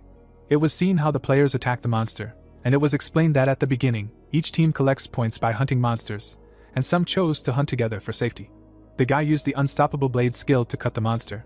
Xiaoban turned his gaze to the side and asked to stop chatting and added that from now on they should stick to plan A, to which his teammate remarked that it was amazing, and the AI also wrote that the Fantas team earned 2 points, and the total score was 12 points. The leader, holding a sword in his hand, said that they should use a flare when the boss recovers, and if the enemies ambush them, they should retreat and inform him, and added that they should unite and focus on hunting. The warrior, opening his mouth, said that they would do it like in training. Taba, scratching his ear, replied that he should not worry, and said that his ears were tired of hearing the same thing. The guy bit his lips, and his banner said that his PvP win rate was 85%. A moment later, the young man rushed from the spot. A high-ranking player walked through the forest and said that the forest maze map was annoying, and it was said that in such cases, each team member could go hunting alone to maximize efficiency. A human silhouette appeared behind a tree, and it was explained that there was a risk of running into another team. Jaeho stuck out his tongue and asked if this was his first catch. Toba lowered his head and asked his captain how many points they had, to which he replied that they had 21, 7 more than the team in second place, and no one had been eliminated yet, and they dealt with the player from Team US who was wandering alone, and then the teenager asked what they were thinking, since they were weak. Suddenly, the warrior looked ahead and asked if there were any flowers nearby, and where the smell was coming from. Suddenly, a huge golem appeared behind him. The giant swung his saw sharply. The boy quickly jumped aside. The boy opened his mouth wide and exclaimed that it was not time for the boss yet. A second later, Taba threw his weapon using the explosive flash skill. The powerful projectile hit the large robot. The great player looked to the side in confusion. Looking at the golem's hand, the Phantasm member asked if it was a cannon. Suddenly, his body was enveloped in bright flames. Then, the boy fell to the ground. Raising his palm, the boy decided that he needed to launch a flare. A red projectile could be seen shooting upward. With his jaw wide open, the teenager said that this was great and added that now they needed to hold it off and wait for the entire team to arrive here. It was heard that they would all be destroyed then, causing sweat to suddenly run down Taba's face. Smiling menacingly, Jeho remarked that this was a great job, because thanks to him, he was able to test the new cannon on the golem and see its power. The great player opened his mouth wide and asked if the golem was the boss. The protagonist narrowed his eyes and asked why he didn't log out first, adding that the rest of Phantaz would be here soon. After a while, the system reported that Taba had dropped out, after which the big guy clenched his fists and asked if he had tried to fight the boss alone. Rushing forward, Xiaoban suggested heading to the source of the flare. Manuk lowered his eyebrows and said that he couldn't believe that they had destroyed Taba so easily, and that was why they were lucky. The mage held out his hand and said that it was an amazing thing, and he was sure that hunting would be much easier with it. The MK team member asked how he controlled it, to which the shaman, keeping his hands on his hips, replied that he controlled it with brain waves. Looking ahead, the boy announced that he was running away and then asked if it was supposed to be like this, and the florist muttered that it was good that he didn't have to control everything here. Turning his gaze to the side, the boy noticed that more importantly, Taba had given the signal when he was still on the team, and also wondered if he thought the rest of Phantaz would come for them. A second later, it seemed like Xiaoban had flown above the guys from Team MK. Striking with his sword, the warrior used the blue dragon blade skill, and at the same time, Jeho warned his partner. Sweat began to flow down the protagonist's cheek. Extending 2 fingers, the high-ranking player exclaimed that they would win MK without Sumin even if Taba was not with them. The boy's expression was menacing, and the banner said that his PvP win rate was 64%. With his mouth wide open, the captain of the Phantaz team shouted for him to attack, and Minik explained that he had to be careful because they had a strong team and Taba was a great player, but their captain was no worse. Looking ahead, the protagonist replied that it was fine and added that he would deal with him. A moment later, the shaman rushed forward. Xiaoban jumped up sharply, apologizing and saying that he didn't like rowdy guys. Hovering in the air, the warrior said that they always look for support first, and then use the skill while walking on air. Suddenly, the great player opened his mouth in confusion. It was seen that the florist grabbed his leg.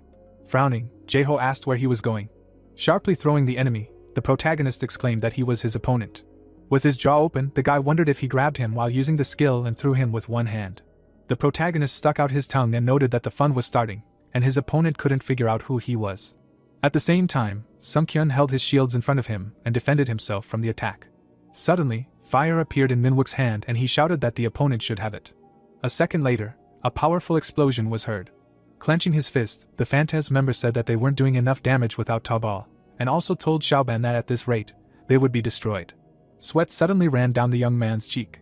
The system reported that the demonic addiction was accumulating, and at the same time, the shaman was beating the opponent, and the opponent asked him to stop, and added that he had hit his bone.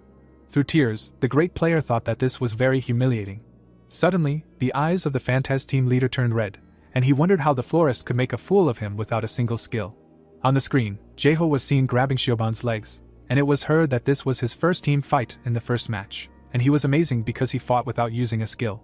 Yurim blushed sharply, saying that this was his boy, and then the host exclaimed that the secret to victory was to use powerful skills, but Jeho completely refutes this belief. Mei, with wide eyes, said that this was strange, and asked why he did not use his shovel. Biting his lips, the protagonist muttered that he didn't take out his shovel because he wanted to see the strength of high-class players, but since they were all at the same level during league matches, it wasn't that hard to beat them. Opening his mouth, the protagonist added that everyone just kept repeating their skills, but they were easy to dodge, and then decided to test that as well. Smiling, the shaman suggested that they fight again, and told his opponent to try using his skills on him. Drooling, Xiaoban wondered if this idiot thought he could beat him with his skills, and then said that he had already done it with his bare hands. With a sharp start, the guy used the skill of walking on thin air, and at the same time informed his team that they were retreating right now. Manuk, lowering his eyebrows, asked where they were going, and exclaimed that they should go back, and also explained that they could get them all. Jeho raised the corners of his lips, thinking that was enough. Suddenly, a dark aura enveloped the protagonist's hand. The boys looked at their leader in surprise and asked what he was doing. Looking forward, the shaman said goodbye to them. A moment later, the florist snapped his fingers, and the system wrote that the demonic addiction had reached level 51, and he had triggered a demonic explosion. Suddenly, a burst of purple energy appeared in the distance. The AI reported that it had eliminated 7 players and scored a total of 21 points, and the player, with his mouth slightly open, could not understand why 7. The players were visible on the screen, and at that moment, the host asked what had happened, since 7 players had dropped out after a strong explosion. Lowering his eyebrows, the guy exclaimed that the explosion occurred when Fantaz retreated after the battle with MK, and then asked who the other 4 victims could be. The commentator pointed out that they could watch the recording, and then an image appeared showing Team Fantaz retreating after taking damage. A moment later, Team Samwon appeared, and the reporter said that it looked like they were going to ambush, but the team led by Xiaoben was too strong. The warrior swung his sword furiously, and then the host said that only 3 players were fighting off Samwon's ambush. Suddenly, the guy's body began to glow, and everyone looked at him in shock. Suddenly, a giant explosion engulfed them all. Jaeho appeared on the screen, and then the commentator said that the person who caused the explosion was him, who used the first attack skill in the game, Demonic Explosion. The reporter added that Fantaz and Samwon, who could have won the match, were at the bottom, unable to move a finger, and at the same time, the protagonist, with his hands on his hips, said that this was not bad. Turning his gaze to the side, the protagonist asked Negi if she could check the golem's location, adding that Vinny wasn't very useful. Opening his mouth wide, the shaman said that they now needed to go on a full frontal attack, to which Manuk exclaimed that this was great, because at this rate they would take the top spots in the standings. Looking at his partner, the florist answered negatively. Raising the corners of his lips, Jaeho said that he wasn't interested in just the top spots, but wanted to get first place, and that was exactly what they needed. A moment later, an inventory window appeared in front of the protagonist. Standing in front of his team, the protagonist explained that each of them would take 1. Suddenly, the knight said that he couldn't believe that Fantaz and Samwon were destroyed in a matter of seconds, after which the mage, through sweat on his face, asked how strong MK was. The warrior asked if he was imagining things or if there was a scent of flowers in the air, and then his partner smiled and said he was right because she could smell them too. Suddenly, it seemed like the guy was flying high. Then the golem slammed its foot on the ground. The girl, her jaw wide open in surprise, exclaimed that it was Jaeho. The shaman clenched his fists and asked if they were ready to be destroyed, and at the same time, the players couldn't understand what was going on. Grinning menacingly, the florist ordered the golem to move forward, and also added that the MK team members were ambassadors of the flower shop. His teammates were wearing flower wreaths. Sitting on the giant, the protagonist asked why their voice was so quiet, and said that they should promote the flower shop more energetically. Smiling, the protagonist said that they should trust him and give the flowers a chance. The mage, frowning angrily, shouted that they were not afraid of him, and the knight ordered to capture him. Minnick, opening his jaw, offered to do so, after which his partner clarified whether he thought he could defeat them. Gina, touching her wreath, said that she would give him the flowers that he loved so much. Pink flowers were visible. The girl, blushing, exclaimed that she completely trusted the shaman, and then used the skill blessing of the saint. Sunjian, opening his mouth wide, shouted that he liked the flowers, and at the same moment used the ability destruction of the Great White Mountain. The mage, turning his gaze to the side, noticed that he did too, and then used the skill Colossal Solar Explosion. Fire was visible in the distance of the forest. Suddenly, a powerful explosion was heard. The guy looked at his palms and said that it was amazing, and the big guy explained that he didn't want to use it at first, but the difference was noticeable, after which the knight asked if they were cheating, because they were at their level. Manuk, turning his head, exclaimed that Jaeho's flower items were amazing, and then asked if he sold them on the main server. Blushing sharply, the protagonist answered positively and added that they were quite expensive, but he had his own rating system. Firmly grabbing the opponent's hand, the protagonist said that if you use the flower shop customer points, you can get a discount of 15 to 30%, and the guy objected that he should shut up and sell his items later. A moment later, the shaman released his opponent. Opening his mouth, the florist decided to conduct a second test of the demonic explosion, and the mage suggested leaving before they were covered by the blast wave, and the opponent also clarified whether he pitied him, and added that he did not need his pity. A second later, Jaeho snapped his fingers. It was visible how the enemy was covered in a purple aura, from which he screamed loudly, and the protagonist realized that a bunch of 30 did not kill them completely. Keeping his palms on his hips, the protagonist wondered if it meant that against players of level 250 and above, a bunch of at least 50 was needed for one hit, and at that moment, the guys muttered that they were very lucky to be on the same team with him. The screen showed the shaman holding the opponent's wrist, and the host said that no one expected this, but Jaeho is a real bulldozer player, and they saw his true hidden abilities, and it was not for nothing that he was so confident, because this is not the template skill that they are so accustomed to, but it shows the maximum strength that the human body is capable of. Suddenly, Sumin appeared near the stands. The captain candidate, clenching his jaw, wondered why he had such a reaction, and it was said that although he was accepted into the Kyuza team, he did not play in this match because it was necessary to coordinate teamwork with the others. The main character's smile was visible, and the guy muttered that he knew that the ability to fight differs dramatically depending on athletic skills and reflexes, even with the same characteristics. But not all athletes are good at games, and then asked if he was a natural-born genius in fighting.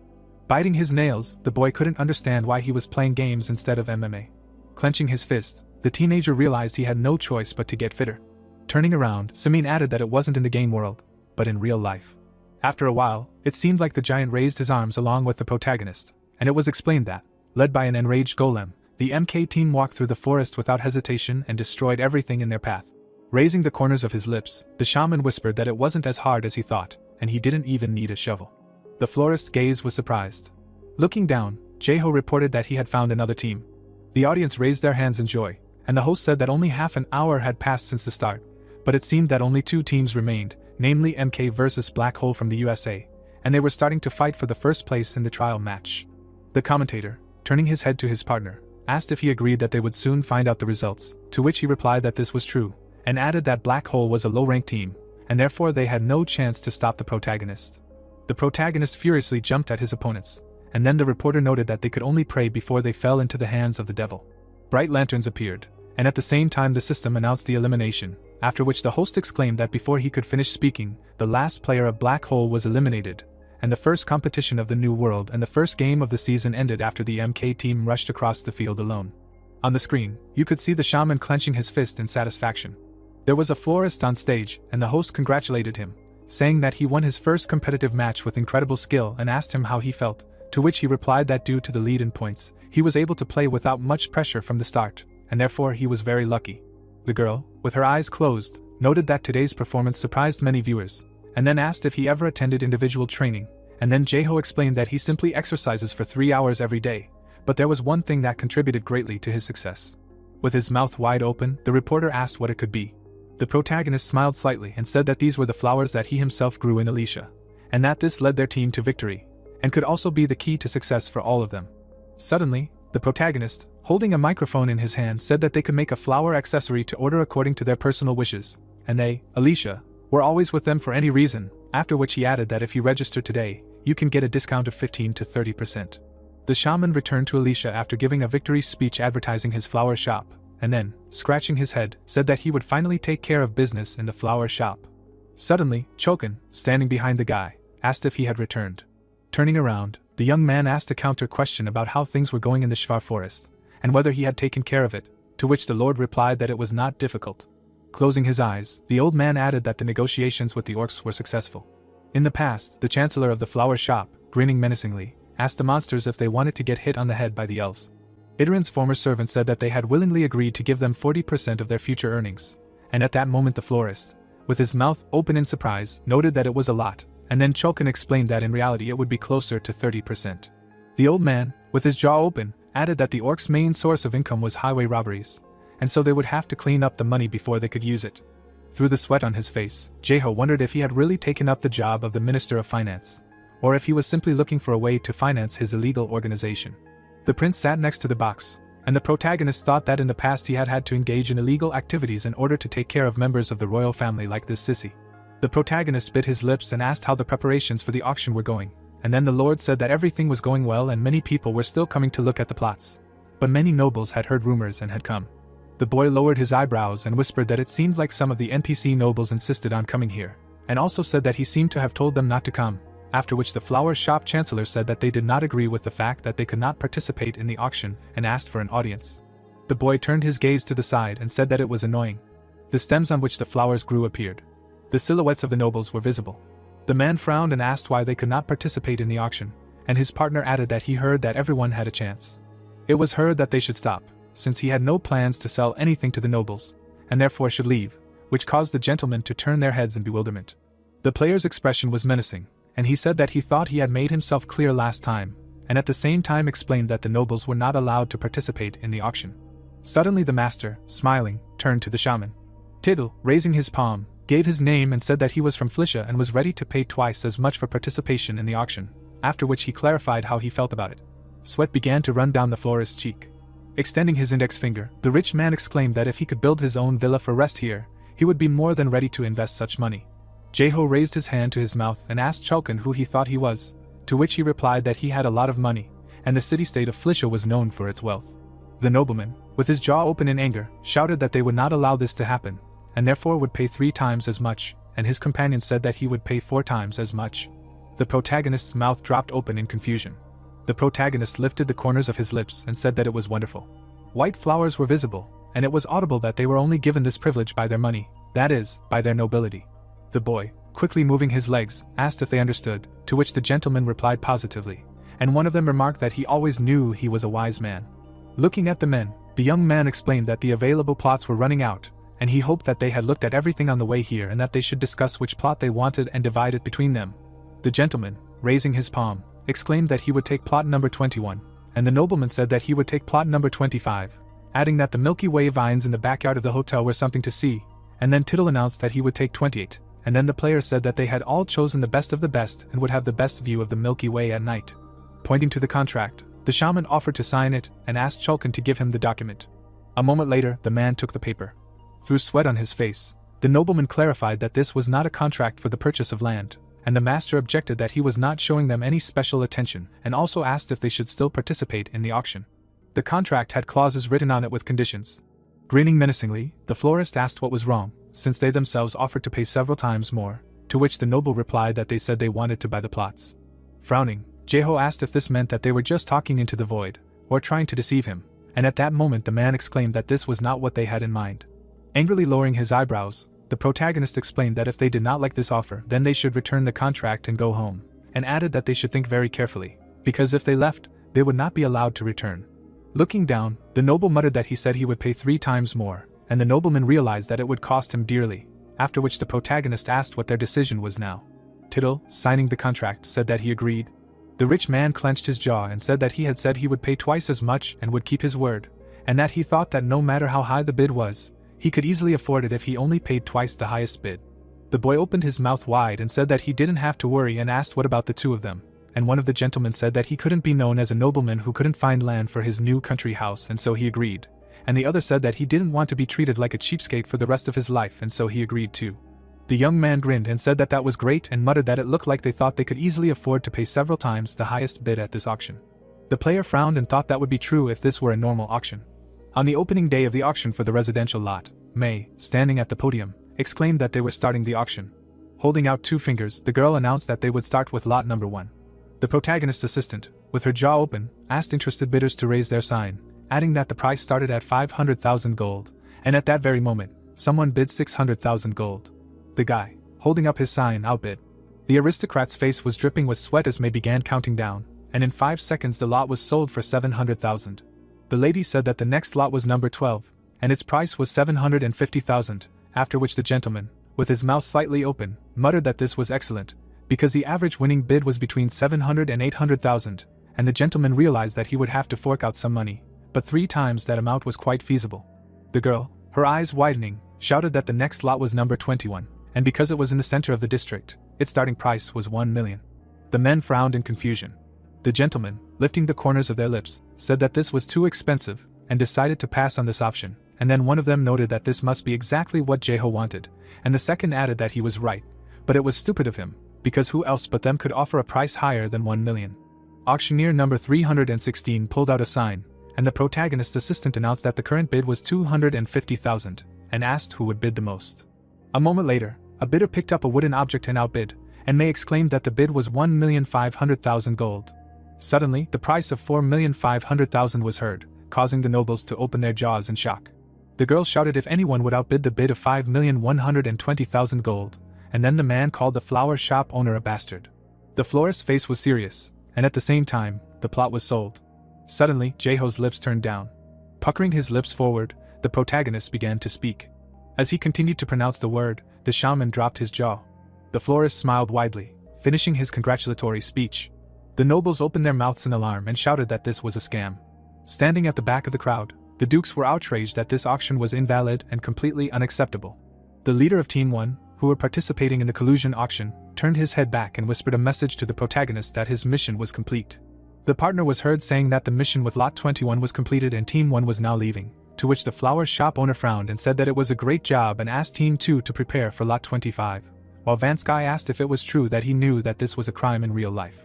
Standing at the podium, May announced that the starting bid for the next lot, Lot 25, was 4,800,000, and the player explained that he only did this for nobles who signed the contract, when suddenly the best friend remarked that his comrade was damn good. The land was said to have been sold for 4,800,000 gold, when suddenly the protagonist frowned angrily and suggested that they rob the guy with the most money at the end. Hearing that the starting bid for the next land, number 28, was 1 million gold, the rich man folded his hands and wondered if it was his turn, then said that those two idiots would go bankrupt trying to follow him without as much money. The nobleman dropped his jaw and exclaimed that King Jeho was even more modest than he thought. As people placed their bets, the veins on the count's face bulged and he cried out that they were underestimating the state of Flicia, then expressed surprise at the bid of 5,500,000, saying that he could pay twice as much, when suddenly the countdown began after the highest bid. The rich man smiled contentedly and shouted that he would win and the other two would give up but would get their own plot in the center of the Elysian garden, adding that his financial capabilities should not be underestimated. Someone was heard offering 500 million gold, to which the nobleman narrowed his eyes in surprise. The count opened his mouth wide and protested that this was a scam and that this was crossing the line. Vancic smirked and remarked that this was too much even for his best friend, to which the latter remained silent. After a pause, the florist frowned angrily and wondered who he was. Tittle turned to the guests with displeasure and declared that this auction was a scam, because 500 million gold was a ridiculous price. The man pulled out a document and added that he had proof that this had all been a scam from the start and that the king had manipulated everything in order to brazenly steal the money. The rich man explained that it was a contract that he had to pay twice as much to participate in the auction, and the other participants surrounded him, claiming that they had also been forced to sign such a contract. The protagonist stepped forward and asked what they were complaining about if they had signed the contract themselves. Showing him the document, the nobleman said that he had known it all along, and asked if he thought that 500 million gold was too cruel to be a joke. The guests looked at each other and wondered if it was really a scam, and some suggested that he had hired people to artificially raise the bids. Tittle opened his mouth in anger, confirming this and shouting that he was not interested in such a rigged game, and the others supported him. Jeho frowned tensely and lowered the corners of his lips. The boy snatched the contracts from the participants' hands. Holding the documents in his hands, the young man declared that he would not force them to do anything they did not want, and added that he did not want to sell these plots to them anyway. The shaman tore up the papers and suggested pretending that the contract never existed. The man asked if he was really going back on his word and decided that no one was going to buy the land for 500 million. Pointing at him, the rich man asked to bring someone who could pay such huge sums and said that this deception had caused general anger. The boy folded his hands behind his back and was surprised that everyone was so upset over some measly 500 million gold. The nobleman smiled broadly and suggested that the child was participating in the auction to squeeze 1 billion gold out of him. The stranger concluded that Flicia was not doing as well as before if this amount was too much for her. The nobleman frowned in displeasure and asked what this meant. The guest laughed and suggested leaving the jokes aside. The boy opened his eyes wide and used the polymorph spell. A vortex of magical energy swirled around him. The old man closed his eyes and declared that the Red Tower was ready to pay 1 billion gold. The nobles gaped in shock and realized that he was talking about a living legend. Frowning menacingly, Renier introduced himself and said that he was very glad to meet him. The florist looked at him with a smile and explained that he did not expect to see him here. The archmage thought that he managed to guess what was going on pretty quickly. Jeho closed his eyes and said that after all, not everyone could offer such amounts of money as 500 million gold. The High Lord suggested that he wanted a surprise at such a fun event, especially if it was a historical event. The nobles looked at each other in fear when they heard about the Red Tower moving. The High Mage said that the elders from the council fainted when they heard about his decision. The guests, with their mouths open in horror, realized that they wanted to move the magic tower to the Elysium flower shop, and realized that they had to buy the site, even if it cost a fortune. They caught up with the guy and shouted that they were willing to pay 20 or 40 times more. He reminded them of how he got rid of the contracts, and said that there would be no deal. Someone grabbed the boy's leg. Tittle burst into tears and asked for another chance. The shaman frowned sternly and asked the Alpha team to deal with him.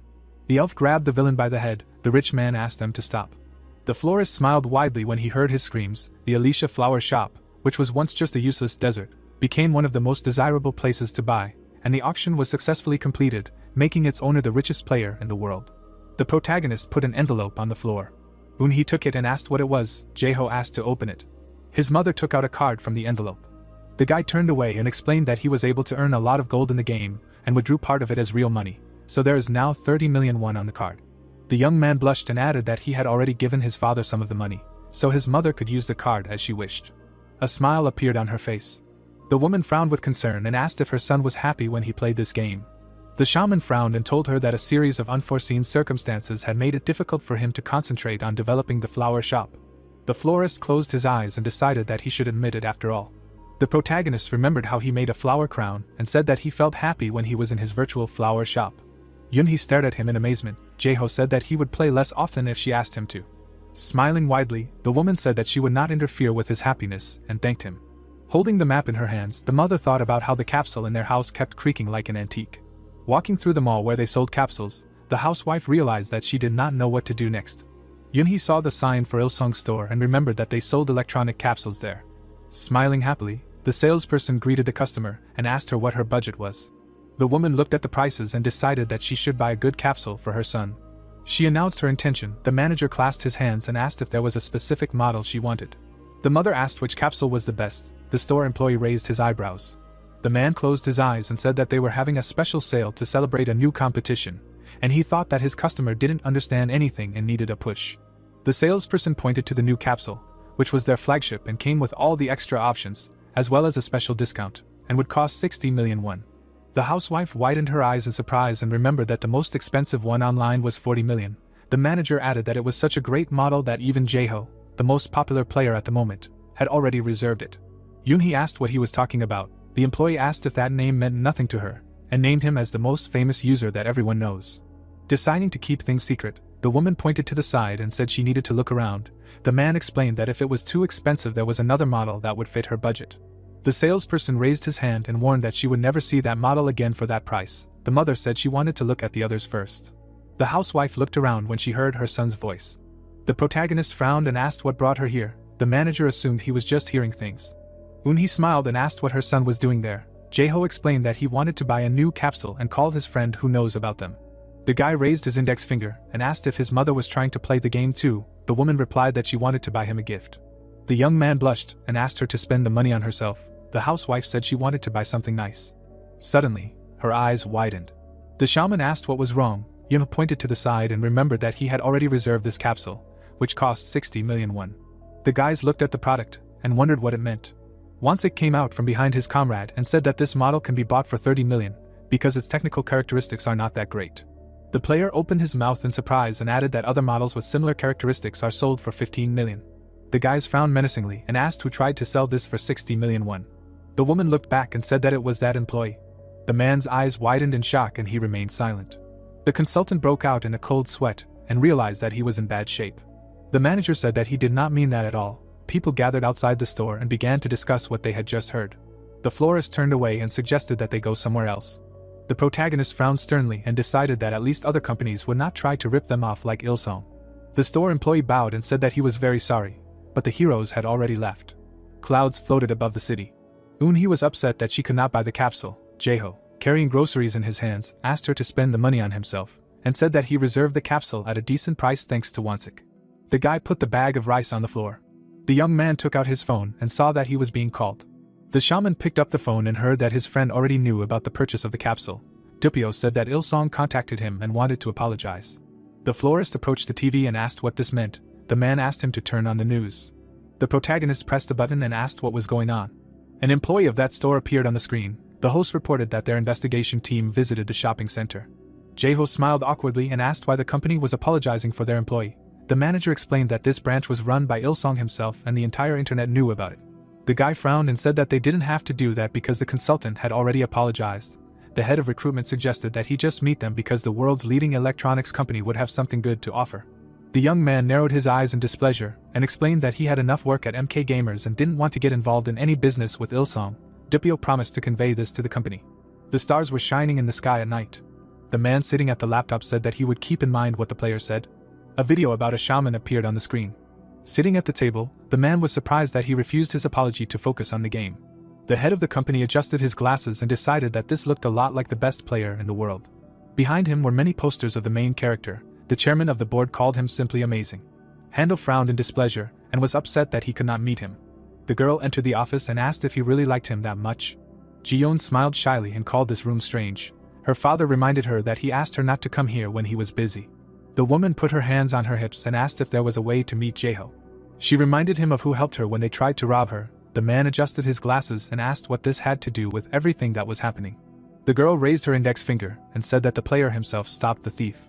The head of the company jumped up from the table and asked why his daughter did not tell him about this before. Ji-yeon spread her arms and suggested that he saw those photos when he deleted the articles on the internet. The chairman frantically adjusted his glasses and said that he had asked his secretary to take care of it. The woman accused him of her father not showing interest in her life. Smiling, she suggested that the boy would come to the award ceremony and suggested that her father go there to thank him. The girl closed her eyes and asked if that was a good idea.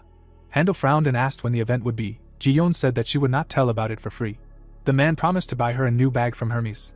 The woman gave a thumbs up and agreed. The ribbon read Brave Citizen Award Ceremony.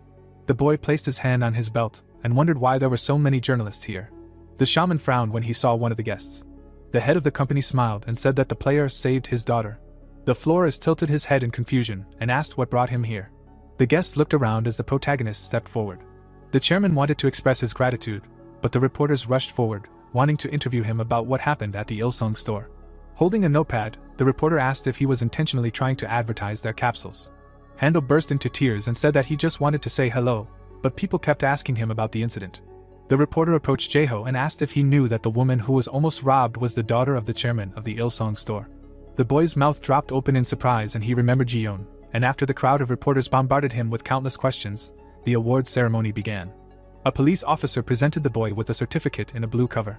The shaman took it in his hands and began posing for pictures. The florist frowned in annoyance and concluded that the matter was nearing its end and that it was time for him to leave before he was pestered with questions again. The protagonist looked back when someone called out to him.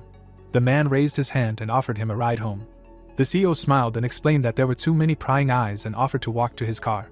The chairman raised his hand and said that he wanted to talk to him about something. Jae-ho thanked him and explained that he just did what he had to do when he saved his daughter. Handel smiled widely and said that he had a big heart. The guy replied that he didn't and thought that he needed to leave before this turned into a big mess. The young man turned around and left, but the journalists followed him, trying to get answers to their questions. The man began to cry and decided that the purpose of his visit was an autograph and a photo with his idol. Beautiful roses were blooming in Alicia. Samantha looked at her friend and said that she would return to Korea for the final of the competition, while she had the opportunity. The girl blushed and added that she would like to watch her friend's game in person. May asked if he could get her a ticket. The shaman promised to talk to the team about it. The woman warned that she lived in New York. The florist smiled slyly and offered to spend time together when she came to Korea and show her a couple of interesting places. Suddenly a notification appeared in front of him. The assistant asked if her friend had tried Korean cuisine. Taylor said that he had found the herb of eternal youth. The main character frowned and said that he thought it did not exist. Scratching his chin, Jae-ho suggested meeting and talking about it and asked if this plant was from the Razel kingdom. The shadow assassin confirmed it and promised to tell him more later. The guy put his hands on his belt and said that he would take Tina with him. The man asked why he did it.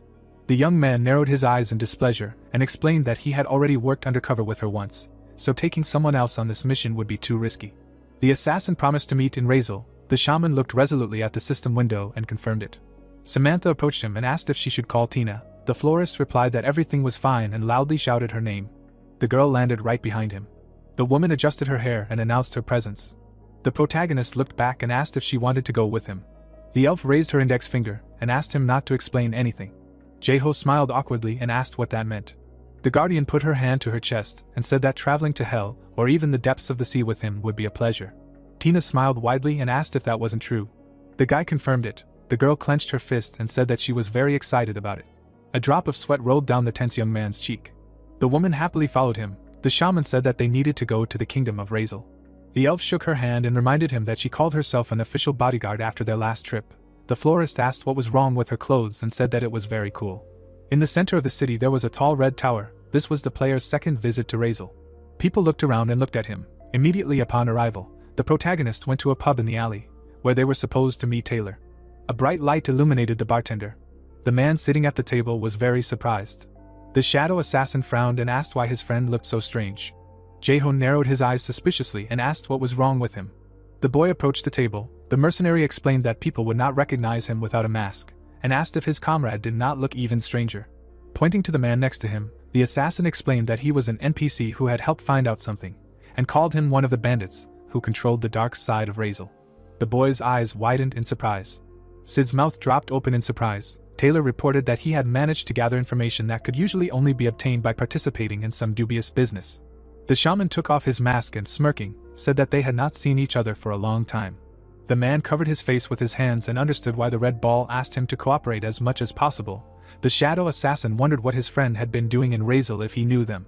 The florist smiled and asked where the secret place was, where the herb of eternal youth was kept. The mercenary replied that it was located on the roof of the castle.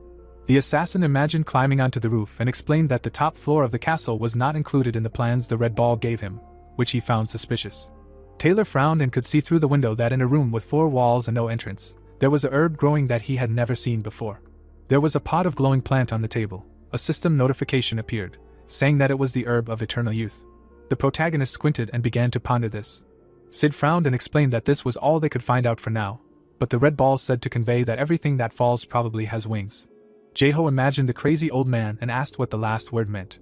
The guy headed for the exit and suggested that they just go and see what happens. The bandit asked him to be careful.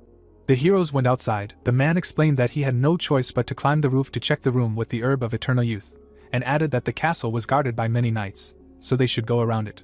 The youth turned to him and asked how he managed to get inside. The shadow assassin replied that he did it through the front door.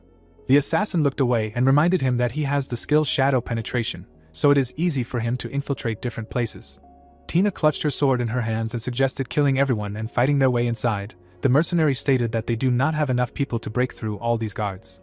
Taylor looked up and said that they will use this way to get inside. In front of them was a high cliff. Closing his eyes, the man explained that even with his experience in infiltration, climbing a cliff is a huge challenge for him, and doubted that his comrades will be able to follow him. The shaman took out a climbing axe and said that he hadn't used it for a long time. The shadow assassin asked why the owner of a flower shop needed such equipment.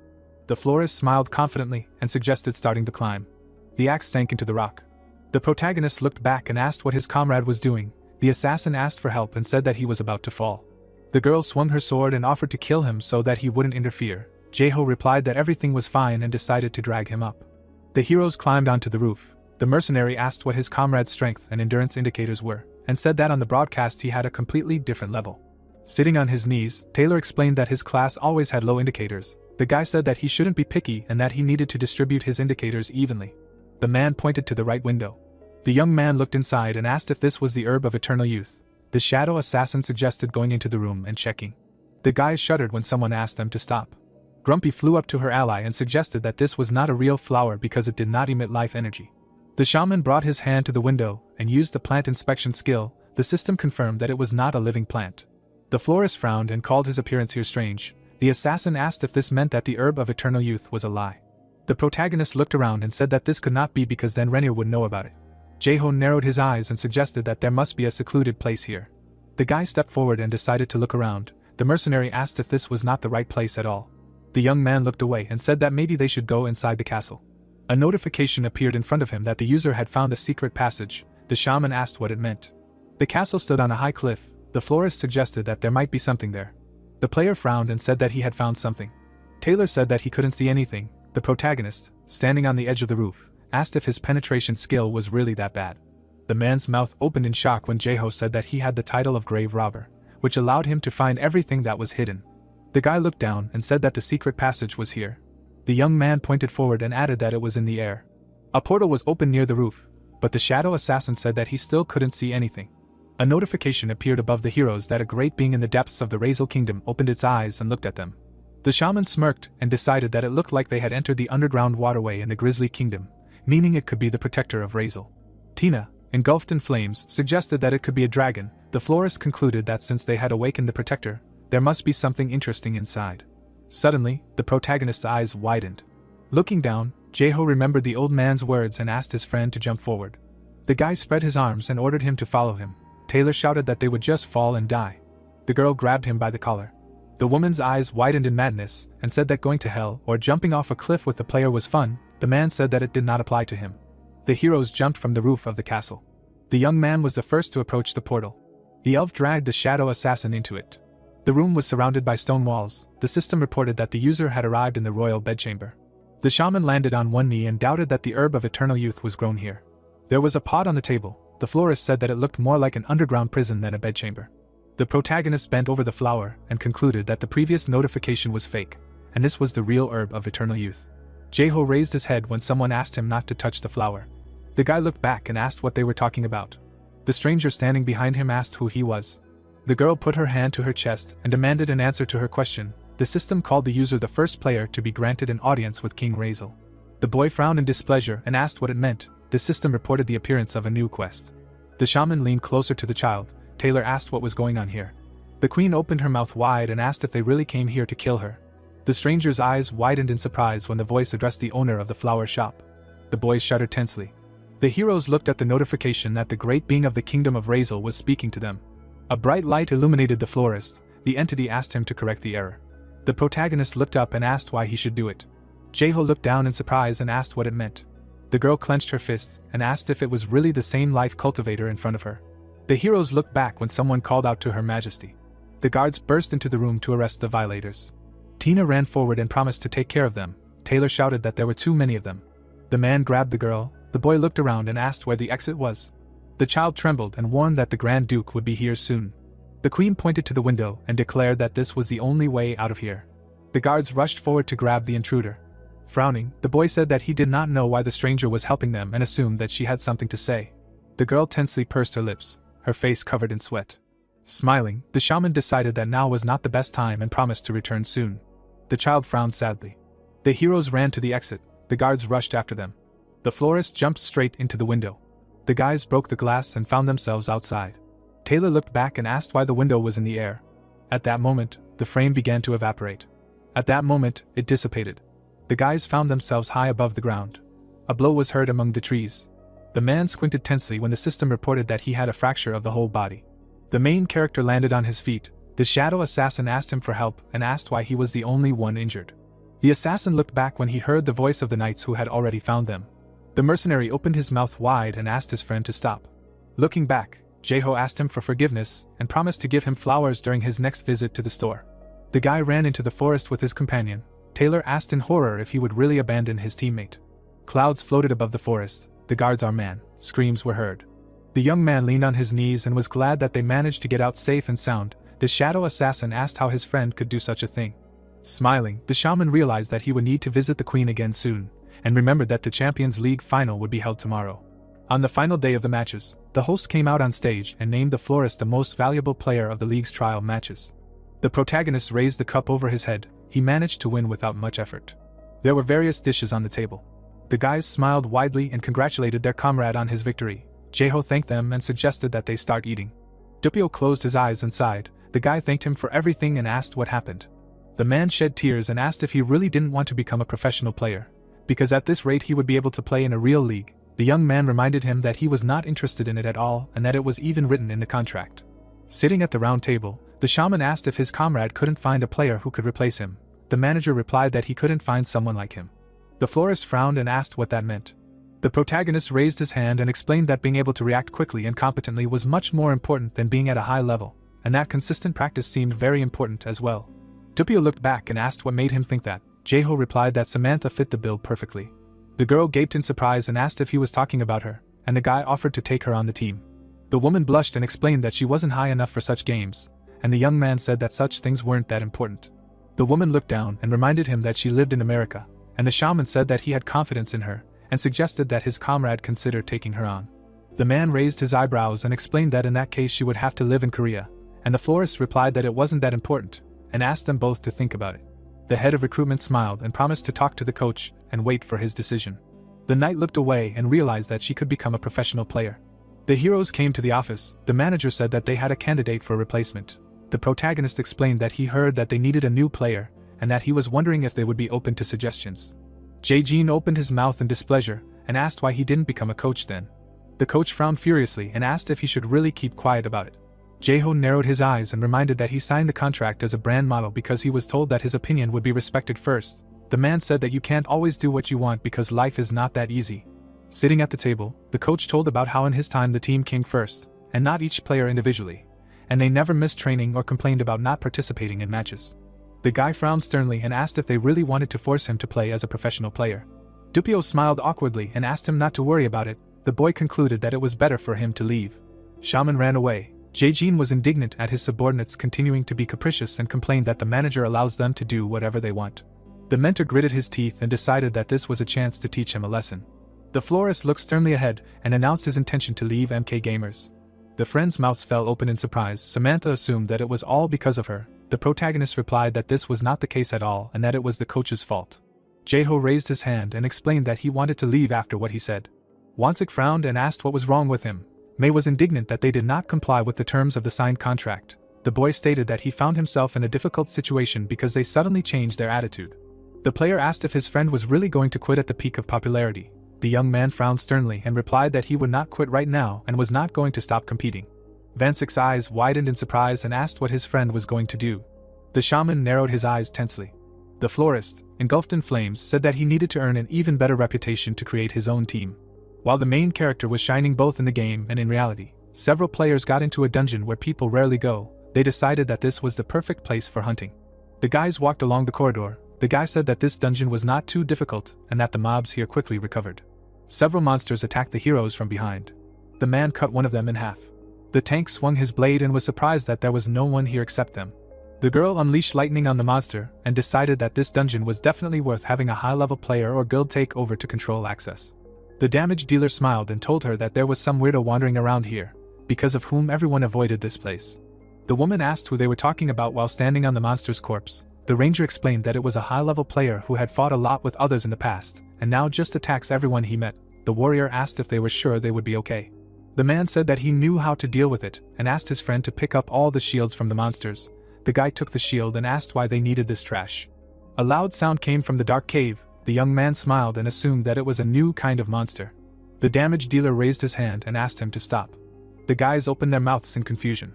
The man in golden armor took a step forward. The ranger broke out in a cold sweat and concluded that the one possessed by shields was already here. Smoke was coming out of the mouth of the man in Worcester, and his body was bound with chains. The hero's eyes widened in amazement. The player asked them to take the trash shield from their inventory.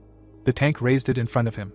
The man spread his arms and shouted that he would kill the villain if he did not give him the shield. The guys held out their shields to him. The man asked the monster to accept their gift and not to be angry. The knight grabbed the shield and called those who give him gifts good. The warrior smiled broadly and declared that they are now Ganbu. The damage dealer frowned tensely and confirmed this. The sorceress turned to him and asked if this was really a player. The ranger replied that he doubted it, and suggested that this was the image he had for his character. Worcester smiled slyly. It turned out that he had been cursed by a boss monster, and that he had lost touch with reality because he could not recover from the shock of losing something valuable. The guy was walking through the forest with shields. To remove the curse he just needed to get an artifact, and until then he was periodically overcome by madness. White flowers were blooming on the vines. There was a notice board next to the wall. Crovason smiled widely and explained that you can use it to trade and that you need to touch the board to open the interface. The girl pointed to the board and asked her friend to accept her request. The protagonist clicked the confirm permission button to create a notice board in the Alicia Flower Shop. Jaeho smiled at the notifications. The woman explained that all created items would be sold through the system, adding that their construction would be finished in 2 weeks, after which they would be able to start trading with other cities. The guy looked down and thanked her friend. The appraiser remembered the Minister of Finance and said that she would do anything to achieve success. The corporation member looked away and said that she had one request. Crovason reminded him of the man they had fought and who kept asking for a shield. The boy scratched his cheek and explained that he had fought many people and did not remember him. Suddenly hitting his fist into his palm, the shaman remembered Worcester and asked what happened to him. The girl replied that he was not in the best condition now. The woman smiled nervously and told him that now the knight was running around with a bunch of shields chained to his body and attacking everyone in sight. The appraiser asked her friend to return his shield. The florist thoughtfully scratched his chin. The protagonist smiled and agreed to return the artifact, because he did not really need it. The corporation member thanked him and promised to contact the warrior right away. Jaeho lowered his head and was glad that they had settled the details of moving the mage tower to Elysium, and opened the notice board. Someone called out to him from behind. Holding a document in his hands, Chulkin said that the Kingdom of Razel sent a diplomatic letter, and that they wanted to discuss the issue of moving the magic tower to Elysium. The guy took the parchment from his hands. The man explained that the kingdom was very angry, but those who were in the magic tower were unlikely to change their minds, so discussing this issue would be a waste of time. The crazy old man raised his hand and wanted to send them an answer written in blood. The young man said that he was going to visit there personally. The lord opened his mouth wide and asked what would happen if the villains tried to harm him. The shaman explained that they would not be able to kill him anyway and added that he had important things to do. The florist frowned and decided to just hide behind these negotiations in order to see Queen Razel. The protagonist looked back when the mage said that he understood that he had his own plans and wanted to ask something. Jaeho frowned sternly and asked what they were talking about. Chulkin smiled widely and asked him to add as much fuel to the fire as possible. The guy asked why he wanted that. The man opened his eyes wide and explained that he wanted to confirm something about the Razel kingdom. The young man turned away and agreed. The shaman smiled slyly and said that his second talent after growing flowers was exposing such arrogant villains. The heroes stopped in front of a tall castle. Unlike last time, they arrived in the kingdom on an official visit. There was a chandelier burning under the ceiling. There were patterns painted on the railing. People were standing on both sides of the carpet leading to the throne. The florist pursed his lips in displeasure and noticed that the queen was not there. The nobles glared at him. They frowned menacingly. The protagonist raised his fist to his mouth and coughed. The nobles opened their mouths in indignation when Jaeho stated that he had nothing to talk about with mere mortals, and decided that nothing else could be expected from a commoner. Tina stepped forward and suggested killing them all. The boy asked her not to do anything and explained that he just needed to talk to their queen. The boy looked away when someone told them not to worry. The man came down the stairs and announced that their queen had set aside some time to feast with them when they were done. The old man smirked and asked if there were only 2 of them, and assumed it was an attempt to show how humble they were. The shaman frowned and was indignant at him for inviting him here, talking down to him, and being late. The duke raised his eyebrows and introduced himself. The florist looked up and said his name. The protagonist narrowed his eyes suspiciously, and concluded that the scoundrel was trying to take control of the conversation. An ominous energy enveloped the nobleman, and Jaeho realized that this man the queen was talking about had real power in the Razel kingdom. With a sly frown, the nobleman said that he wanted to welcome them on their first visit to the kingdoms, and assumed that this was not their first time here. The guy smiled and replied that he had a rather stereotypical face. As they descended the stairs, Arif explained that the mage tower moving was quite an unexpected turn of events for them, so they decided to personally talk to everyone involved. The young man asked if they should talk to the tower's leader first. The man approached him and asked why the tower's leader would want to move it to Alicia for no reason. The shaman asked if he should convince them to stay. Raising his hand, the old man replied that they did not expect the tower's decision to change, and explained that if the flower shop owner made a bold choice for everyone, there would be no problem. The duke smiled widely and stated that their first offer still stood. The florist frowned menacingly and asked if they still wanted Alicia to become a city-state. Raising his hand, the nobleman confirmed this and added that then they would have no reason to quarrel, because the tower would still be a part of Razel, and he would have the support of the entire kingdom. The protagonist declined his offer.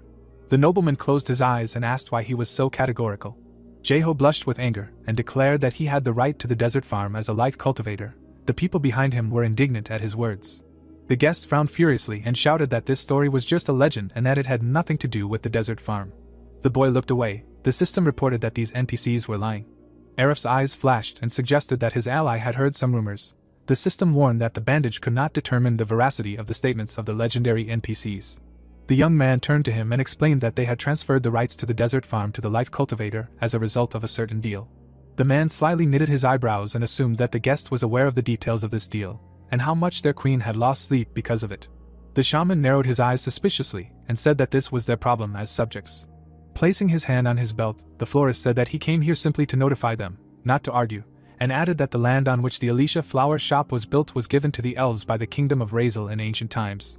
The protagonist opened his mouth in displeasure and concluded that they should forget about the flower shop, since it was not his land. The nobleman raised his hand and asked if he was really ready to go to war against Razel. Jaeho repeated that the flower shop was on elven land, and the elves despised humans very much. The boy looked back menacingly and suggested that the kingdom join them in battle if they wanted to see Razel burn. The young man headed for the exit and asked to let him know if the queen wanted to talk to him. Approaching the duke, the nobleman was indignant that the guest dared to insult them, and asked if they were really going to stand there and watch this. Arif frowned in annoyance. The others tried to shout to him. The man closed his eyes and asked them to calm down, explaining that assassination was not the only way to knock down another country's king. The old man glared forward and added that it would be a pointless strategy, especially for an immortal, but he had an idea. The sun was shining above the tower. Someone reported that the flower shop was under attack. May asked what they should do now. The shaman smiled, deciding that this was expected, and asked what they had damaged. A bell window was hanging in the air. The girl told him that the attackers had tried to set the city on fire, but the elves quickly put out the fire, and that they were NPCs who had infiltrated the city on Razel's orders. Rainier approached him and said that the villains from the kingdom had finally made a mistake. The florist concluded that this time they needed to draw the queen's attention to the public when the nobles began to act. Following his companion, the man suggested that he had a great strategist on his side who could predict such events. The protagonist replied that his name was Chokin and that his eyes were ablaze when he worked. The old man furrowed his brows and explained that the enemy would not harm them because that would mean a full-scale war with the elves. The chancellor bowed his head and decided that they would try to anger his friend without giving him a reason to start a war with them. Jaeho asked if they would attack the flower shop to threaten him. Narrowing his eyes suspiciously, the mage explained that strange people had been wandering around lately and suggested capturing them when they started acting and finding out if they had any connection to the Razel kingdom. The High Lord smiled widely and stated that his comrade had hired a very capable man and asked how the meeting with Queen Razel had gone. The boy replied that he was very surprised and asked if he knew anything about her. The archmage said that he only knew that the nobles had hidden their ruler. The boy looked back and confirmed this. The shaman looked down when he received a call. Samantha reported that a response had arrived to the letter of protest, and that it stated that Queen Razel wished to speak with him. The heroes entered the palace again. Standing by the throne, Arif expressed regret for having to travel back and forth and asked the guests to show respect for their monarch. The florist approached the stairs and stated that something was wrong here. Pointing his finger at the man, the protagonist said that he would not bow down to him and asked him to come down. Jae-ho put his hand to his chest and was glad that they were finally able to meet. The girl nodded silently. The boy smiled and said it was a pleasure to meet her. The young man pointed at the child and shouted that he expected a detailed explanation of why her people had set fire to his flower beds like petty hooligans. The old man stepped forward and reminded her that the letter said they had paid people to set the fire, but they had not done so, and asked if the player had believed a gang of criminals. The nobleman opened his mouth in anger and was indignant that the guest had been so rude in his letter. His companion agreed and said that they could not verify how true their words were. The duke looked at the queen and asked if she did not agree with them. His eyes lit up. The nobleman hoped that the ruler believed them. The girl burst into tears, not knowing what to answer him. The people looked at the shaman in bewilderment. The florist frowned menacingly and asked how they dared to read a letter addressed to the monarch. Arif raised his eyebrows in surprise. His colleagues' mouths dropped open in shock. The protagonist looked around and asked how it was that even the lowest nobles knew the contents of this letter. The man said that they would not tolerate further insults. Jae-ho narrowed his eyes in displeasure. The boy pointed at the child and suggested that this was not the real ruler. The young man pointed at the nobleman and asked if this was the true king. He then pointed at another nobleman and asked what about him. A sly smile appeared on his face. The old man was enveloped in an ominous aura. The shaman suggested that with age the scoundrel had lost touch with reality and forgotten who was the king and who was not. The florist put his hand to his ear and asked what that sound was. The protagonist smirked and asked the duke to leave the queen alone and go away. Arif smiled maliciously and said that they would leave if the guests so badly wanted it. A light was burning under the ceiling. The girl came down from the throne and was surprised that the guest had the audacity to insult everyone in front of her. Leaning forward, Jae-ho replied that he had no such intentions and asked how it was possible to calmly talk with this old snake nearby. The child said that it was quite exciting. The queen frowned and asked if the life cultivator could help them. The boy frowned and said that he wanted to hear the whole story first. The ruler lowered her head and explained that on that day they heard the voice of Frank Iyer, who was the protector of Razel. The boy remembered that the voice asked him for help. The shaman smirked and suggested that the duke was the source of the problem. The monarch called him fearless. Matilda frowned and told about how the general public called her King Razelius XVII, but her original name was Princess. The florist pursed his lips and wondered if Arif had made her a puppet to seize power. The girl added that the duke was her great-grandfather. The protagonist opened his mouth in surprise and said that he did not seem that old to him. Jae-ho sternly knitted his eyebrows and asked if this was the effect of the herb of eternal youth. The child confirmed it. The queen looked down and explained that the nobleman stole the herb of eternal youth after killing all the princes of the royal family, and put her on the throne as a puppet to take control of Razel. The boy asked why the scoundrel did not take the throne himself. The ruler folded her hands on her lap and said that if anyone other than the royal family became the monarch, Frank Iyer would curse them. Her hands trembled. Matilda guessed that the nobleman had the ability to neutralize Frank Iyer's defense, so he could get rid of her at any time. The girl frowned sadly and asked if the life cultivator could help her. The boy looked down and stated that he had one condition. The child raised her head and asked what he wanted. The shaman smiled and asked her to give the herb of eternal youth to the Elysium flower shop. The florist raised his hand and explained that he was not going to keep it for himself, and wanted to take care of it, as its growth would be hundreds of times more effective in the garden. Looking back, the protagonist asked if the queen could keep the herb safe and sound, and suggested that a villain like the Grand Duke might appear again. Frowning, Jae-ho asked her to think about it carefully and asked if she was trying to take power from Arif for the sake of the future of Razel, or for her own personal gain. The ruler blushed and looked at him with embarrassment. The boy placed his hands on his waist. Matilda accepted his conditions. The boy smiled and agreed to help her. The system asked him to liberate the kingdom of Razel. The girl clenched her fists and said that she was doing this for her own good, because she wanted to live for a long time. The heroes met on the street. Ocelot called himself one of the last personal guards of the queen. The man raised his hand and said that the girl informed him of the situation. The shaman pressed himself against the wall and said that he was pleased to meet him. The florist grinned and offered to come up with a plan. After meeting with the monarch, the protagonist ran to the exit of the castle, asking for forgiveness from the disgruntled nobles. Arif approached his colleagues and asked them to leave the guest alone. The man frowned menacingly and said that he did not know what his plan was. His eyes lit up. The old man explained that this was the last time he could do whatever he wanted. The captain of the guard raised his eyebrows and said that the Duke's estate was located in the northwest of Razel and that he usually stayed there and came to the castle only for meetings of the nobility. The soldier raised his hand and said that the Elysium flower shop had a strong army, but the same was true for the nobleman who led all the knightly orders and the army of the kingdom. Bowing his head, Ocelot stated that they did not have many personal guards left who had sworn allegiance to the queen, and asked the ally to be her support. Jeho frowned menacingly, thinking that he could not use the elves like that because NPCs died permanently, and concluded that he should only take a select number of the best fighters. The boy looked up and said that they should start a full-scale war to challenge Aref's control over the military. The man asked what their army would be like. The young man raised his hand and explained that they must announce the Duke's betrayal and gather an army in the name of the queen. The knight reminded them that all the nobles were on his side. The captain of the guard lowered his head and doubted that anyone would follow Her Majesty. The shaman said that he was not talking about the soldiers of the kingdom. The warrior looked at him and asked who he was talking about.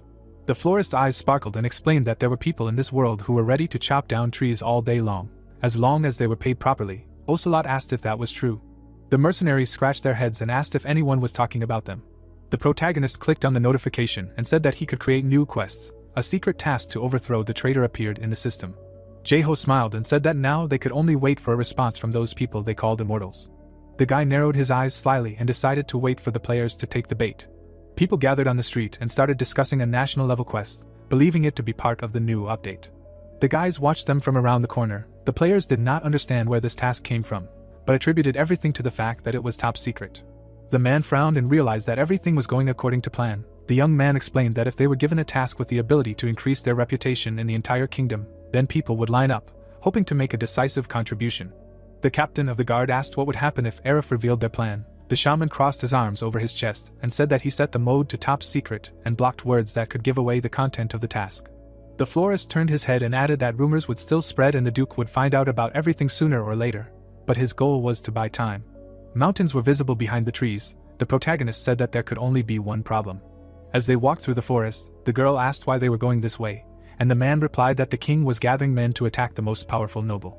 The warrior raised his hand and explained that the queen was just a puppet and that Aref controlled most of the Razel military, meaning most of them would die in battle if they accepted the mission. The warrior clenched his fist and offered to sell this information to the Duke himself for even greater profit. Someone came out of the forest and asked how they dared to talk about betting. Leading a group of bandits, Sid asked if they hadn't heard of the florist who defeated the fisherman, the god of gambling, with a single bet. The bandit smiled slyly and ordered his comrades to capture the gamblers. The outlaw bowed and reported that they had captured 324 people on the way to the estate. The man gave a thumbs up and said that it was obvious that they would want to sell this information. The protagonist thanked him for his help and for quietly spreading rumors. The bandit scratched his head and reminded them that they controlled the underbelly of Razel, so dealing with rumors was not a problem for them. Jeho smiled and stated that they should continue like this, so that Aref would find out about this as late as possible, when the players were ready. Numerous discussions appeared on the forum. The news quickly spread across the online forums, and many began to gather in Razel, knowing that they had nothing to lose. On the appointed day, people gathered in the outskirts of the kingdom, waiting for further orders. They looked up at the top of the cliff, when someone thanked them for their desire to fight injustice. Matilda raised her hand and announced herself as the heir to the throne of Razel and the last member of the royal family. The players had a bad feeling about this. Standing on the edge of the cliff, the girl said that Aref was a traitor who had deceived the royal family and could not go unpunished, and promised to reward all those who supported her in the fight against the villain. Looking up, people doubted that they could cope with the task, because they could die and lose all levels. The child frowned tensely, seeing their displeasure. Someone approached her from behind. The queen frowned in alarm. She closed her eyes and pursed her lips. Waving her hand, the ruler wanted to thank her friend who helped her survive this difficult time, and decided to introduce him to everyone. Another person came to the edge of the cliff. The players assumed that this was the creator of the top secret task. They widened their eyes in shock and wondered what this meant. The protagonist put his hand on the monarch's shoulder and introduced himself as the owner of the Alicia flower shop. People's mouths opened in amazement, not expecting to see him here. Jeho beamed and looked at his ally. Matilda blushed and hesitated. Smiling confidently, the guy said that it was very courageous of her and asked her to leave the rest to him. The players raised their fists in joy, their fighting spirit immediately rising after the appearance of the quest creator, who became famous throughout the world for his brilliant debut in the league matches. Taylor stood at the back of everyone. He was the only one who could not bring himself to be happy. The man frowned in annoyance. The young man bared his teeth and wondered what brought him here. The shaman frowned and asked if his friend had come for the quest too. The shadow assassin said that he did not often get the chance to participate in a national-level quest and wondered if this was his doing. The florist smiled and wished him luck with the quest, as he really needed cannon fodder. The assassin hid in the crowd. The system blocked his ability to communicate with his comrade in a whisper. The protagonist raised his fist and hoped that everyone present would be able to help them raise the kingdom of Razel from its knees. People raised their weapons. The mercenary had a bad feeling, since every time his friend was nearby, strange things happened. Clouds floated above the estate. A servant ran into the office and reported that the king was heading here with an army of immortals. Standing at the table, Arif decided that the enemy wanted to resort to outside help to put a knife to his throat. The servant asked what they should do now. Waving his hand, the man asked to prepare the troops and said that he would gladly send his warriors to meet them. The old man grinned and explained that he left the queen alive only to use her last name. Clenching his burning fist, the duke said he no longer needed it and promised to send all enemies into oblivion along with the entire kingdom. People headed towards the castle. The protagonist was surprised that his personal estate had such huge walls and wondered if they would be able to break through. The players rushed to the gate. Jeho shouted that it was time to attack and ordered everyone to break through this gate. Armored archers stood on the fortress wall. Looking back, the warrior reported that the troops were in place and said that he would wait for the order. Climbing onto the platform, Arif asked everyone to prepare for battle and said that they must destroy these scoundrels. The soldiers pulled the bowstring and fired. A hail of arrows fell on the heroes. Someone ordered to raise their shields. Frowning, the man ordered to continue the shelling and asked the wizards to prepare magic bombs. The sorcerers raised their hands and began to chant a spell. Lightning rained down on the players. The old man shouted that they would sweep away all the intruders from his lands. Powerful explosions threw people in different directions. They did not understand why the enemy was so strong. The warrior opened his mouth wide and concluded that it seemed like the strongest knights of the Razel order had gathered here, who would be able to kill everyone who was below level 200. The man looked back and asked if the owner of the flower shop wanted to lower the level of his competitors in this way. The player looked to the side and noticed that high-ranking members of the Grizzly Bears were also here. Taylor flashed through the crowd. The bandit approached him and asked if everything would be okay. The shadow assassin said that Jeho could not have known about their appearance, and planned it in advance. The old man frowned with displeasure, and asked what they should do now. The rich man approached his comrade and offered him to sneak into the castle and open the gates. The bandit remembered that it worked when they captured Idran. The assassin said that the knights back then were just useless, unlike these. The magician flashed his crazy eyes and cast a spell. The enemies looked much stronger than any of the Idran soldiers. Standing against the bright lightning, the mercenary said that he could not do anything alone, because this was a full-scale war. The man came out in front of the crowd and shouted that they were looking for brave bandits who were ready to go behind enemy lines. Taylor looked at them and thought that something was wrong here. The players began to argue about who should lead their squad. The guys smiled widely and offered their comrade to become a captain, because at this rate they would be able to contribute to the battle. The shadow assassin hid behind his friends as they tried to get the leader's attention. The people scratched their noses and decided to give him command of the squad because he was the hero of the Idran takeover. The assassin stepped forward. The others began to cheer him on and say that such a person can be relied upon. The man who was hit by lightning raised his hands. The mages continued to attack the invaders from the fortress wall. Matilda frowned sadly and was upset that they could not even break through the gate. The protagonist said that they were holding up better than he expected. Jeho smiled and said that he had prepared something. The guy looked at the system window and said that his friend had come just in time. Someone stepped forward and shouted that the Alicia flower shop was the best choice for those who wanted to become stronger. The players looked around and wondered what all this meant. Red, wrapped in a robe of flowers, asked if they had heard anything about the Elysian flower dress. The archers lowered their weapons, not understanding what was happening. Everyone parted, and the mage headed towards the gate. The bandit wondered what happened to his outfit. The mage summoned fire in his hand and declared that it was the power of the dress made in Elysium. The Brown Bear Guild member released a wave of fire forward. The flames engulfed him from head to toe. The system warned that the user could lose his life if he did not stop chanting. Red rushed forward. The man jumped straight to the gate and used a combination skill. The wave of fire broke through the high gate. A cloud of flame fell to the ground. At the same time, a powerful explosion was heard. The people covered their faces with their hands to avoid being hit. The bandit frowned and asked what happened to the mage. His eyes widened in shock. The wizard lay on the ruined ground. The assassin asked what was so important about the flowers that their ally decided to blow himself up.